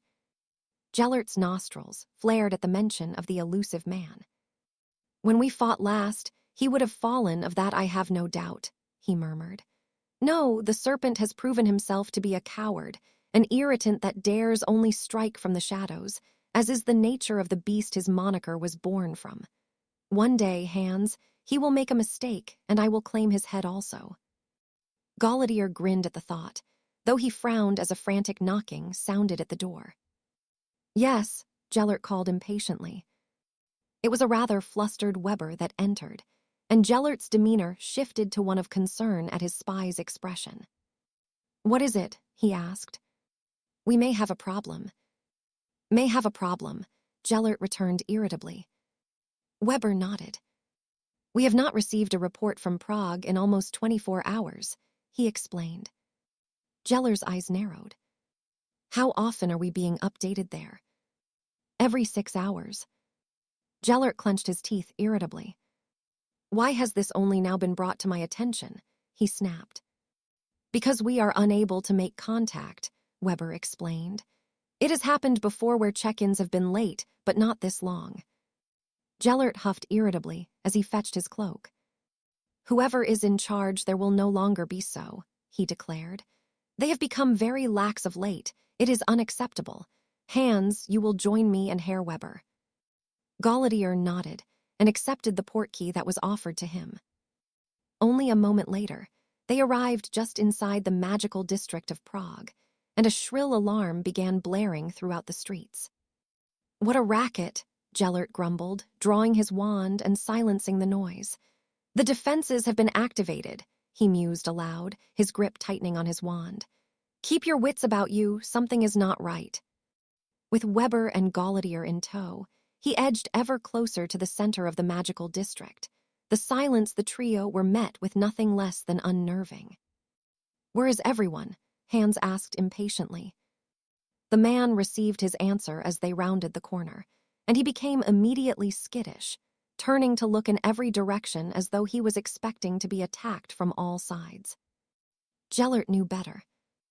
There was no one here to carry out such an act, but the damage had already been done. Strewn across the street were the bodies of his followers, smears of blood, and even scorch marks. What had happened here wasn't clear, but the symbol that burned brightly in the early evening was all the explanation Gellert needed. The serpent. The man had been inactive for several weeks now, the reason for his silence now apparent. Gellert growled in fury, and sparks crackled as they shot from the end of the Elder Wand. It would have been too much to hope the last remaining hit wizard would have been killed in the interim, or suffered a mishap that would leave him unable to play any further part in the war. The thought of either happening brought a grin to Gellert's lips, one that faded quickly as he surveyed the damage around him. "How many men were stationed here?" he asked soberly. 73, Hans replied. "Only 73. Hans nodded. "We confiscated their wands and locked up the troublemakers," he explained. "We did not anticipate any trouble." Gellert shook his head irritably. "It was a foolish idea to leave so few," he mused aloud. "Speaking of which, where are the citizens?" Hans could only shrug. "Might I turn your attention to the entrance to the ministry?" Weber broke in. Stuck to the door was a piece of parchment, and as Gellert approached, he held up a hand to prevent Hans and the sleuth from following, the feeling of threatening magic growing stronger the closer he got. Checking that nothing untoward would happen imminently, he frowned as he removed the brief note from the door, the words written angering him almost as much as discovering the corpses of his men. "He came in the night and set us free.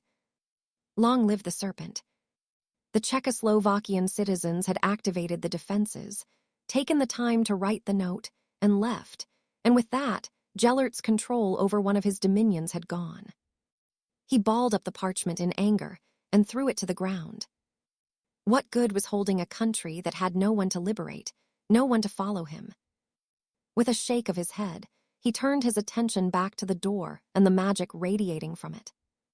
Most of it was old, designed to prevent any from entering, but there was something new lurking under the surface, the same mix of hot and cold magic he'd felt the night he and the serpent had fought in the cave.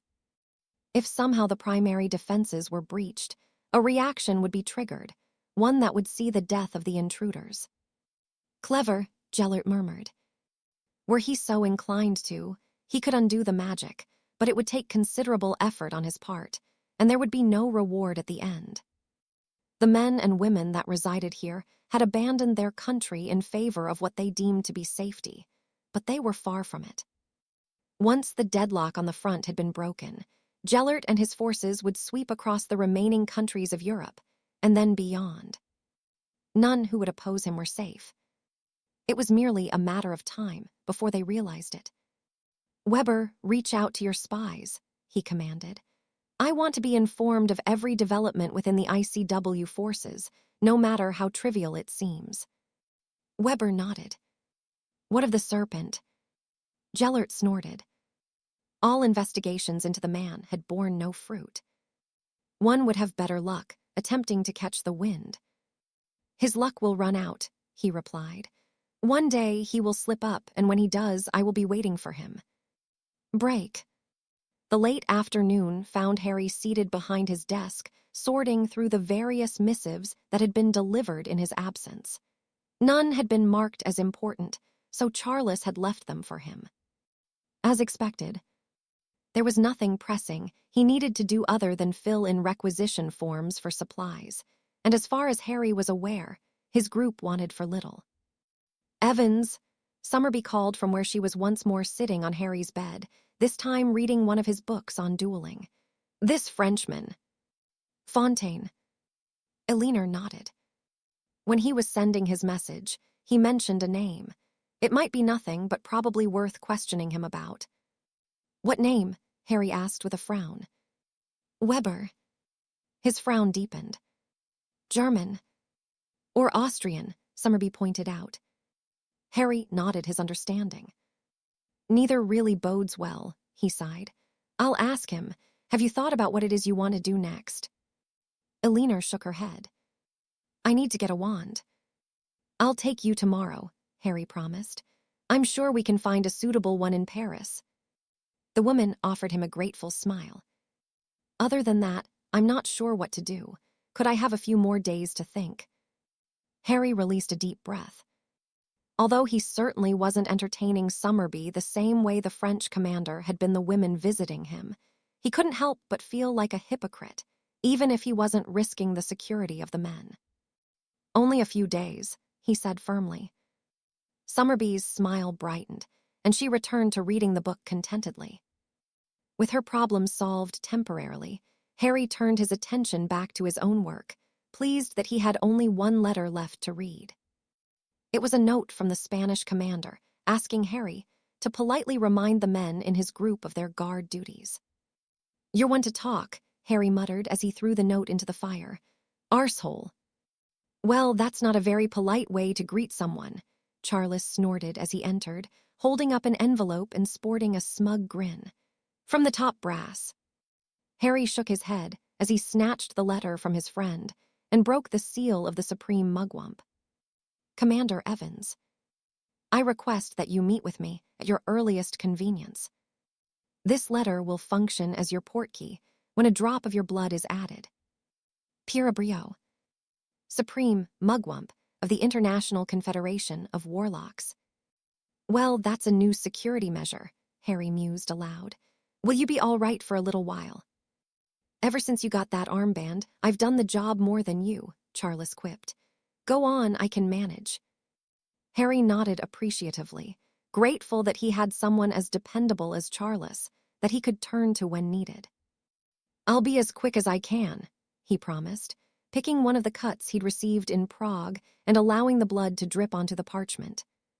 Traveling by portkey was something he did so often now that he barely paid attention to the feeling of being hooked through the navel, nor did he end up in a collapsed heap on the floor.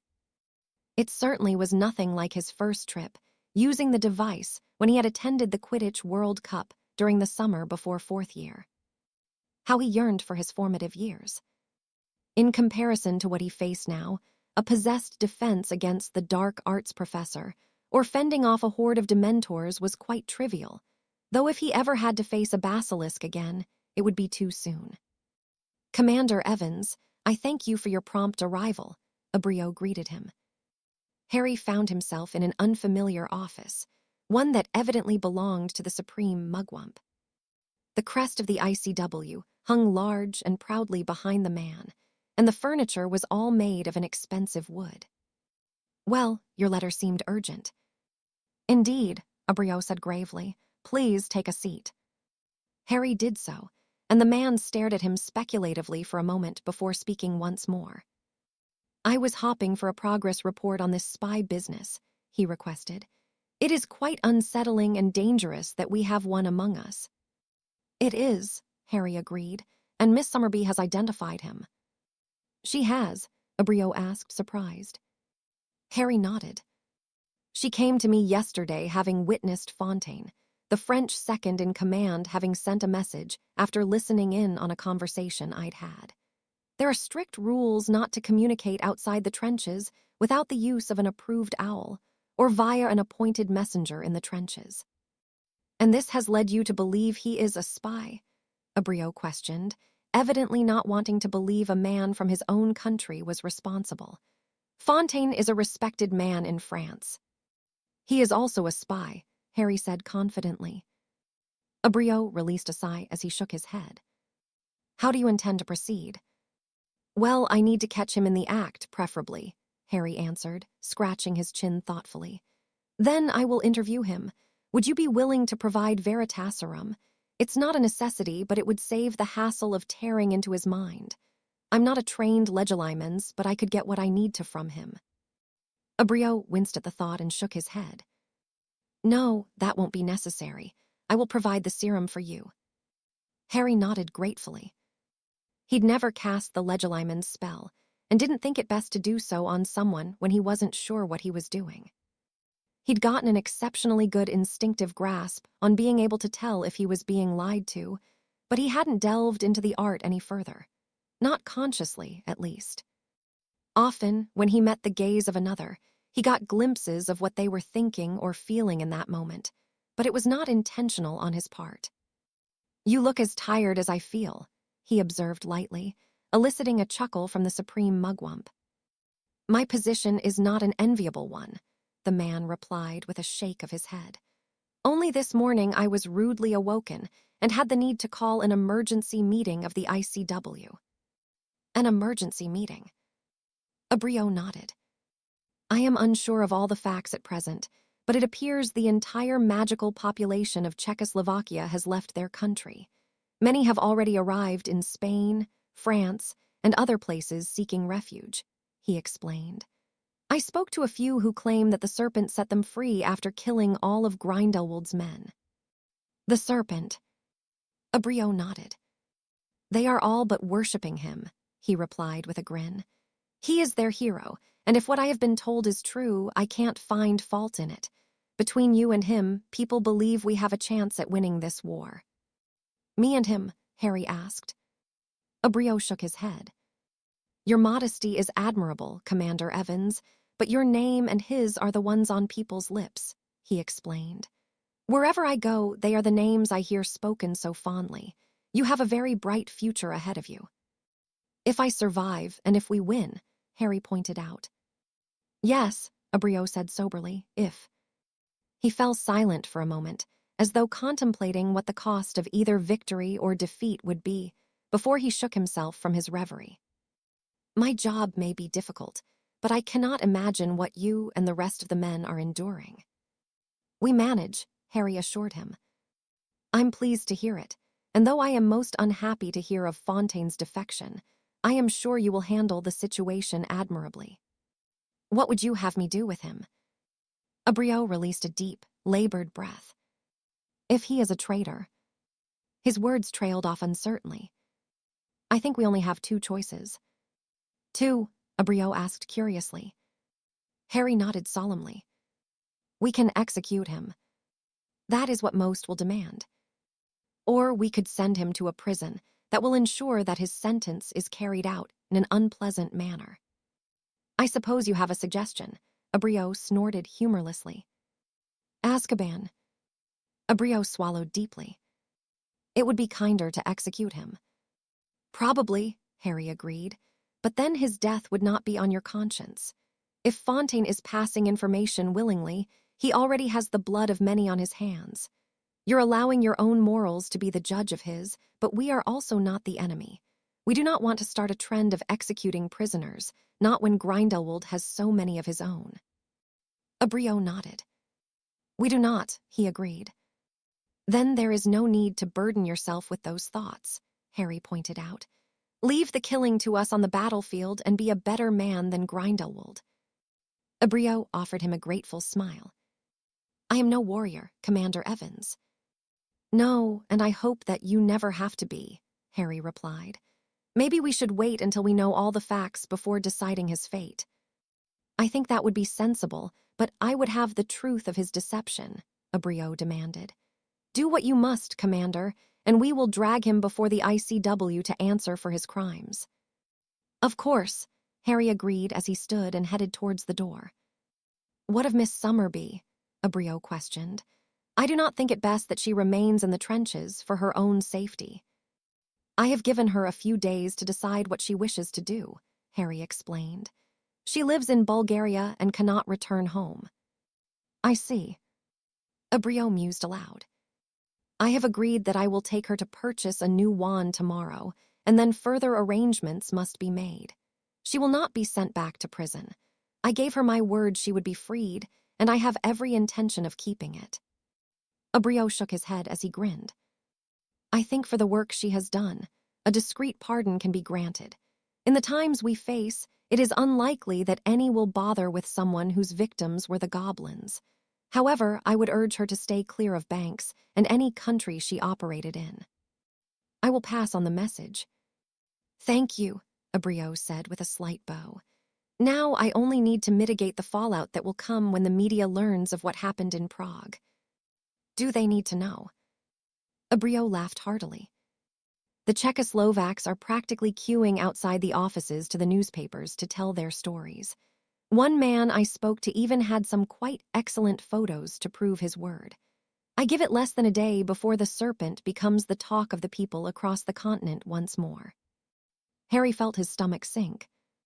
It would have been too much to ask that such an act he'd carried out would go unnoticed or unreported. Well, more fool him for doing it, Harry chuckled, the amusement he'd displayed fading the moment he left the office. Bloody hell, he cursed to himself. Why is it always me? It seemed that no matter where he went or what he did, he would somehow make the headlines, even when he was trying to be someone else. Not that he was. It had been easy to separate the serpent and himself as two separate people whilst working as a hit wizard. But officially, there was no place for the former in the world anymore. So, why was Harry still using the moniker? As much as he had managed to separate the two, there was no denying that Harry Evans and the serpent were slowly becoming one. And with how the war was progressing, and the determination Grindelwald expressed to see the end to both, it was only a matter of time before the truth came out. Harry, though he wished to deny it, couldn't. His anonymity would not last forever, and then he would have to face the demons of both of the men that he was. Break. The serpent. He was the talk of the castle this evening, and Tom narrowed his eyes as he pushed his food around his plate irritably. The way the other students spoke of the mysterious wizard was as though the man was a god, that he was invincible. The awe in their voices angered him. The serpent wasn't a god and wouldn't even compare to the wizard that Tom would one day be, and yet his housemates looked down on him. For now, he grinned as he envisioned how the world would one day speak his name, not too dissimilar to how they talked of the serpent, but with Tom, it would be in fear. Fear to the young Slytherin was much more enticing than being a hero, but it could not be so simple. No, he needed to be a hero to some, and feared by the masses, and as his gaze swept up and down the length of his house table, an idea hit him. Why could he not have everyone fear him, yet still be a hero to some? He nodded thoughtfully as he tucked into his meal, ignoring the ridiculous tales of the serpent offered by his housemates. I heard that he is Salazar Slytherin come back from the dead to kill Grindelwald, one whispered. We've all heard that, Avery, Selwyn huffed. Do you think it is true that he can kill you just by looking into your eyes? Don't be so bloody stupid, Rosier chastised. Well, what do you think? Selwyn fired back. Rosier shook his head. I don't know, he murmured. I'm just glad he is on our side. Imagine going up against him, even if the rumors have been exaggerated. Those around the 7th year fell silent, and Tom took his leave from the table, glancing briefly towards Dumbledore, who was in a deep conversation with McGonagall. Knowing they would be occupied for some time, he hurried towards the astronomy tower in the hopes of seeing Helena, only to find that she wasn't there this evening. He didn't know if the ghost had been avoiding him since their first meeting, but he had not seen her around the castle the past few days. With a frown, he headed back towards the dungeons, once more irritated but keeping his anger in check. He couldn't alienate the woman against him, not until she had yielded anything useful she had. Entering the common room, he spotted Rosier and the rest of his ilk gathered around the fire as they often did in the evenings. With a smirk tugging at his lips, Tom headed towards them. I think you will find her in my seat. Rosier looked up at him and swallowed deeply, nodding before he stood and moved to another further away from the warmth of the fire. Tom took the seat the older boy had been occupying, but none of the others moved, each of them staring at him questioningly. What is it? He asked. It was Avery that spoke after glancing around the room, to ensure none were attempting to listen in on them. We just thought, Tom, is it possible that you're related to the serpent? He asked quietly. With you being a you-know. Tom frowned at the question.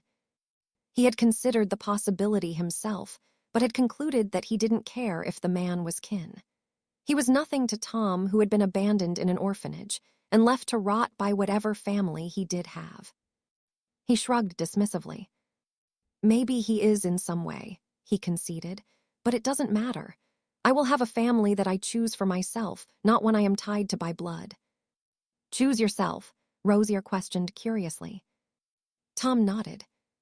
One that will look to me to lead them through the challenging times ahead, he said simply. What, you didn't think this war with Grindelwald would be the end? Rosier frowned. I have no idea what you are insinuating. I am insinuating nothing, Tom denied.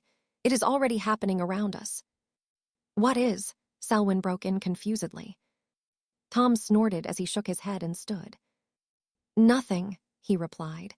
If you cannot see it for yourselves, then who am I to point it out to you? No, wait, Rosier demanded. What do you mean? Tom released a labored breath and took his seat once more, pondering his next words closely. Take a look around when you are wandering through the school, he urged. See how many students that have the same color robes as you. Maybe then it will make sense. What will? Selwyn pressed. He means how outnumbered we are, Rosier answered. Tom nodded. Not just in Hogwarts, I imagine, he said pointedly. How many purebloods are there compared to half-bloods and muggle-borns? Rosier narrowed his eyes, but the others seemed quite alarmed by the observation. What are you getting at? Nothing, Tom replied innocently. It was just an observation. I was just wondering what would happen when they realize they have the power if they want to make changes in our world. Changes? Rosier questioned.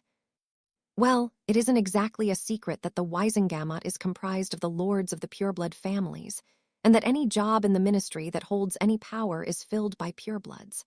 The lords and ladies run the country and ensure the law is always in favor of their own kind. What happens when the rest realize that and decide that it must be changed by any means necessary? Rosier shook his head. They wouldn't dare. Are they not already doing that in their own world? Tom inquired. Is that not part of the reason we are at war? It will happen, and the longer any waits to take steps to prevent it from doing so, the more difficult it will be to stop. Already the task is nearing that impossibility. Enjoy the rest of your evening, gentlemen. He offered his parting words as he stood and headed towards his room, another grin tugging at his lips. For all Tom knew, what he said had been the truth. Any fool could look around Wizarding Britain and see that what he'd mentioned could one day be a possibility. Not that he cared about what happened to any other, but sowing the seeds of doubt and dislike could one day serve him on his own journey to having the world speak of him the same way they did the Serpent, or Harry Evans. The second of the names elicited a growl from the teen. Tom would never forget that Evans had tried to kill him and would avenge that slight against him in the future. Evans would not get away with it, and though Tom knew he should be wary of the man proving himself to be such a dangerous foe, he had no doubt that he would one day surpass the man. When that day arrived, Evans would die, and Tom would have the last laugh. He always did when it came to those he saw as enemies, and that wouldn't change with Evans, nor any other that got in his way. Break. Special delivery, Charles said cheerily as he handed Harry yet another missive from the ICW headquarters. Good, Harry sighed as he tore the envelope open, revealing a small phial of clear liquid and sheet of parchment that he pocketed. What is that? Summerby asked from her seat at the desk, where she was inspecting her newly acquired wand. Veritaserum, Harry explained, holding the potion up to the light. Is Fontaine guarding tonight? Charles nodded. I passed his group on the way here. Then let's not waste any more time, Harry decided. Let's bring him in whilst it's quiet. You wait here, he added to Summerby. Charles followed as Harry left the room into the almost empty trenches, where only those on guard duty were dotted around in their groups. So it looks as though the attack has been cancelled, Harry explained quietly, shaking his head. Any idea why? Charles asked, playing along. From what I could gather, the ICW doesn't think it is worth the risk to enter Bulgaria. They're more interested in capitalizing on what the Serpent did in Czechoslovakia. Poland was mentioned, but it won't be tonight we leave. When? Charles questioned. Harry shrugged. Maybe in the next week or so, he guessed. Charles snorted as he watched Fontaine's eyes widen in panic, and the man skulked off, shortly followed by Harry when he had rounded the corner. "I wouldn't move if I were you," Charles warned the rest of Fontaine's group with his wand drawn as they looked on worriedly, some of whom seemed keen to see what was happening. Harry returned a moment later, dragging the unconscious second in command in his wake, and the other Frenchmen began to protest.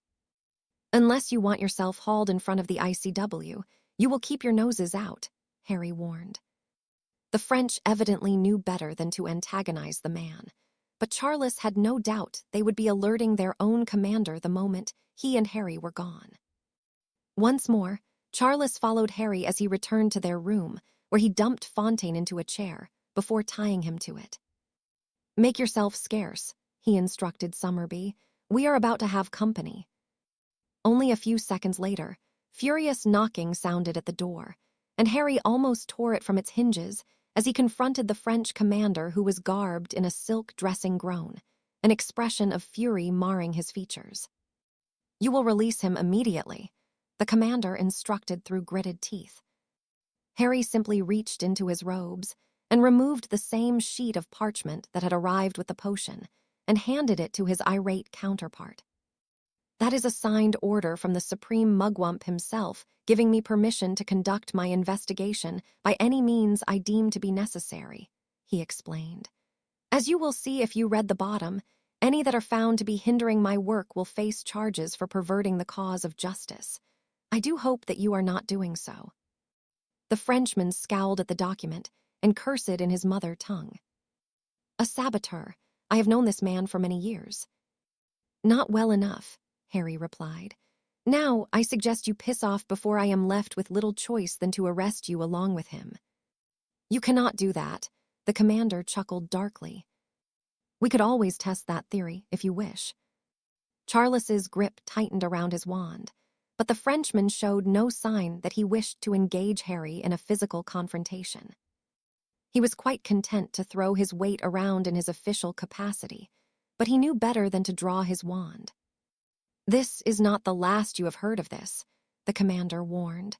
"I will be speaking with the Supreme Mugwump immediately." Harry offered the man no reply, but instead slammed the door in his face before casting several charms on it to ensure they would not be disturbed any further. "Now, where were we?" he asked as he removed the phial of Veritaserum and administered a dosage to the unconscious man. Harry roused him with a flick of his wand, and Fontaine looked around the room in a confused state. "What is your name?" Charles could only look on in horror as the man began answering the questions put to him, his level of deception towards his own country and those that opposed Grindelwald coming to light sickening to hear. Fontaine had all but sealed his fate, but Harry was showing no signs that the interrogation was even close to being over. Break. Bulgaria was not a place Gellert had spent much time, and he certainly did not plan to stay any longer than necessary now. The country had fallen swiftly, what seemed to be so long ago, and had been run by those in favor of his own interests since. However, with the recent attempt to sabotage his hold here, and the impending follow-up attack, he was needed to lead his men against the invaders. The streets around him hid his forces well, and none that entered Sofia would suspect that they were walking into a trap, not even Commander Evans. "What is it, Herr Weber?" Gellert asked as he felt the man approaching from his left. The German did not look pleased, his steely eyes expressing a rare anger. "Evans is not coming," he replied, handing Gellert a sheet of parchment. "Not coming," Gellert whispered dangerously. "Weber, the attack in Bulgaria has been called off in favor of one in Poland. I will update when I learn more." F. Gellert's jaw tightened as he balled up the piece of parchment and threw it to the ground, his own anger spiking. "We prepared for nothing," he growled. "Not nothing," Weber corrected. "Poland." "We are in Bulgaria," Gellert snapped irritably. "It will take days to move the men and supplies there." Weber said nothing else, and Gellert paced back and forth for a moment. "There is nothing for it," he decided. "We must be ready for his arrival." "So we move to Poland." What choice do we have, Weber? Gellert sighed. For now, it seems that we are left chasing our own tails. Inform hands and begin the preparations.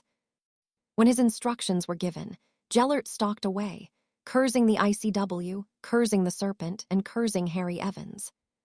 He despised all three with a passion, and the sooner he was rid of them, the better. He smiled at the thought of a world free of the trio, calming himself as he was reminded that it was him who held the advantage, a bigger army, and more options with how to proceed. The ICW could do what they wished, but it wouldn't be enough to stop him. With his men at the front protected by the work he and Evans had carried out, there was no reason to delay the fighting. An increase in intensity was needed, and just when the ICW forces thought things could get no worse for them, Gellert would strike harder, crippling their defenses. Indeed, the time had come that a war of attrition was no longer acceptable. The fighting would resume and Gellert would overwhelm the men of the ICW until they had no option but to quit. Break. For more than an hour now, Harry had questioned Fontaine, and the man had given him every answer he'd been looking for. Now all that remained was two final inquiries, one that would shape how he would proceed with this matter, and another that would likely open another door entirely, one that Harry had no desire to step through. Do you know of any others within the ICW trenches that is working for Grindelwald? No, Fontaine answered. Harry shook his head, feeling little relief that there appeared to be no others as far as Fontaine was aware. Still, the damage the man had done was undeniable. Being second in command had ensured he was made privy to information the ICW would prefer Grindelwald not to have learned, but it wasn't only his position that allowed such. He had taken the time to befriend men from other groups, and they had been quite free with the things they knew, their tongues loosened under the guise of comradeship and alcohol in some cases. Fontaine had learned of Harry and Charles's absence from the trenches when they had retrieved Summerby through Gilbert, the drunken fool having given up the information. Harry checked to ensure the man was still under the influence of the Veritaserum before accepting the words spoken as truth. Who is Weber? Fontaine froze as he stared expressionlessly at Harry for a moment, seemingly trying to resist the effects of the potion he'd ingested, so much so that his face turned a shade of puce Harry had only ever seen in Vernon Dursley. Who is Weber? Fontaine lost the fight against the potion and breathed heavily within his bindings, hunched forward as he gasped for air. He works for Grindelwald, he wheezed. That is where he gets his information from. Information, Harry pressed. Fontaine nodded. He has spies all over the world that feed him information they think he will find useful. He passes it on and is one of Grindelwald's most useful assets. Where can I find him? Fontaine looked up at him, his eyes alight with amusement. You do not find Weber, he finds you. The man began to laugh hysterically, as though he'd just been told the funniest joke he'd ever heard. I'll find him, Harry muttered to himself. Where is he? Fontaine composed himself after a moment before he shrugged. No one knows. Harry narrowed his eyes at the man. How do you contact him? With a messenger spell he taught me when I was recruited. You can't trick the spell. He will know who it is from and if any message is genuine. It's not worth risking, Charles said tiredly. If he's right, then we will just alert him. Harry nodded his agreement. Fine, I will see what I can come up with, he sighed. Someone would know something. He just needed to look in the right places. But where? How is someone recruited? He asked Fontaine. The man shook his head. It's like I said, Weber finds you if he thinks you could be useful to him. And what do you get in return? Gold usually, Fontaine answered. Sometimes gifts will arrive from him, or he may even give tips on who to bet on in sporting competitions. When he does that, you place a big bet because he is never wrong. What competitions? Dueling and Quidditch mostly. Harry hummed thoughtfully. He didn't know how that could help him in his quandary, but it was a start. Regardless of whatever steps he took, it was vital that Weber was silenced. Knowledge truly was power in war, and the man had already proven a master at obtaining it to the advantage of the enemy. "I'll take him in now," Harry sighed, nodding towards Fontaine. "What about this Weber bloke?" Charles asked worriedly. "I don't know," Harry huffed, "but I will figure it out. He needs to be dealt with sooner rather than later." Charles nodded his agreement, and as Harry secured the ropes around Fontaine before stunning him once more, he felt another burden weigh heavily on his shoulders. His focus should be on fighting Grindelwald, but what good was that when the man held such a dangerous advantage over them? He shook his head irritably. The disadvantages of the ICW forces were plenty, and with no apparent prospect of receiving more men, and spies passing on vital information, it was a wonder they had not been steamrolled yet. Not that Harry would allow that to happen without a fight. Still, he could not help but feel they were facing almost insurmountable odds, and the moment Grindelwald decided his patience had run out, the consequences for the men Harry was leading would be dire.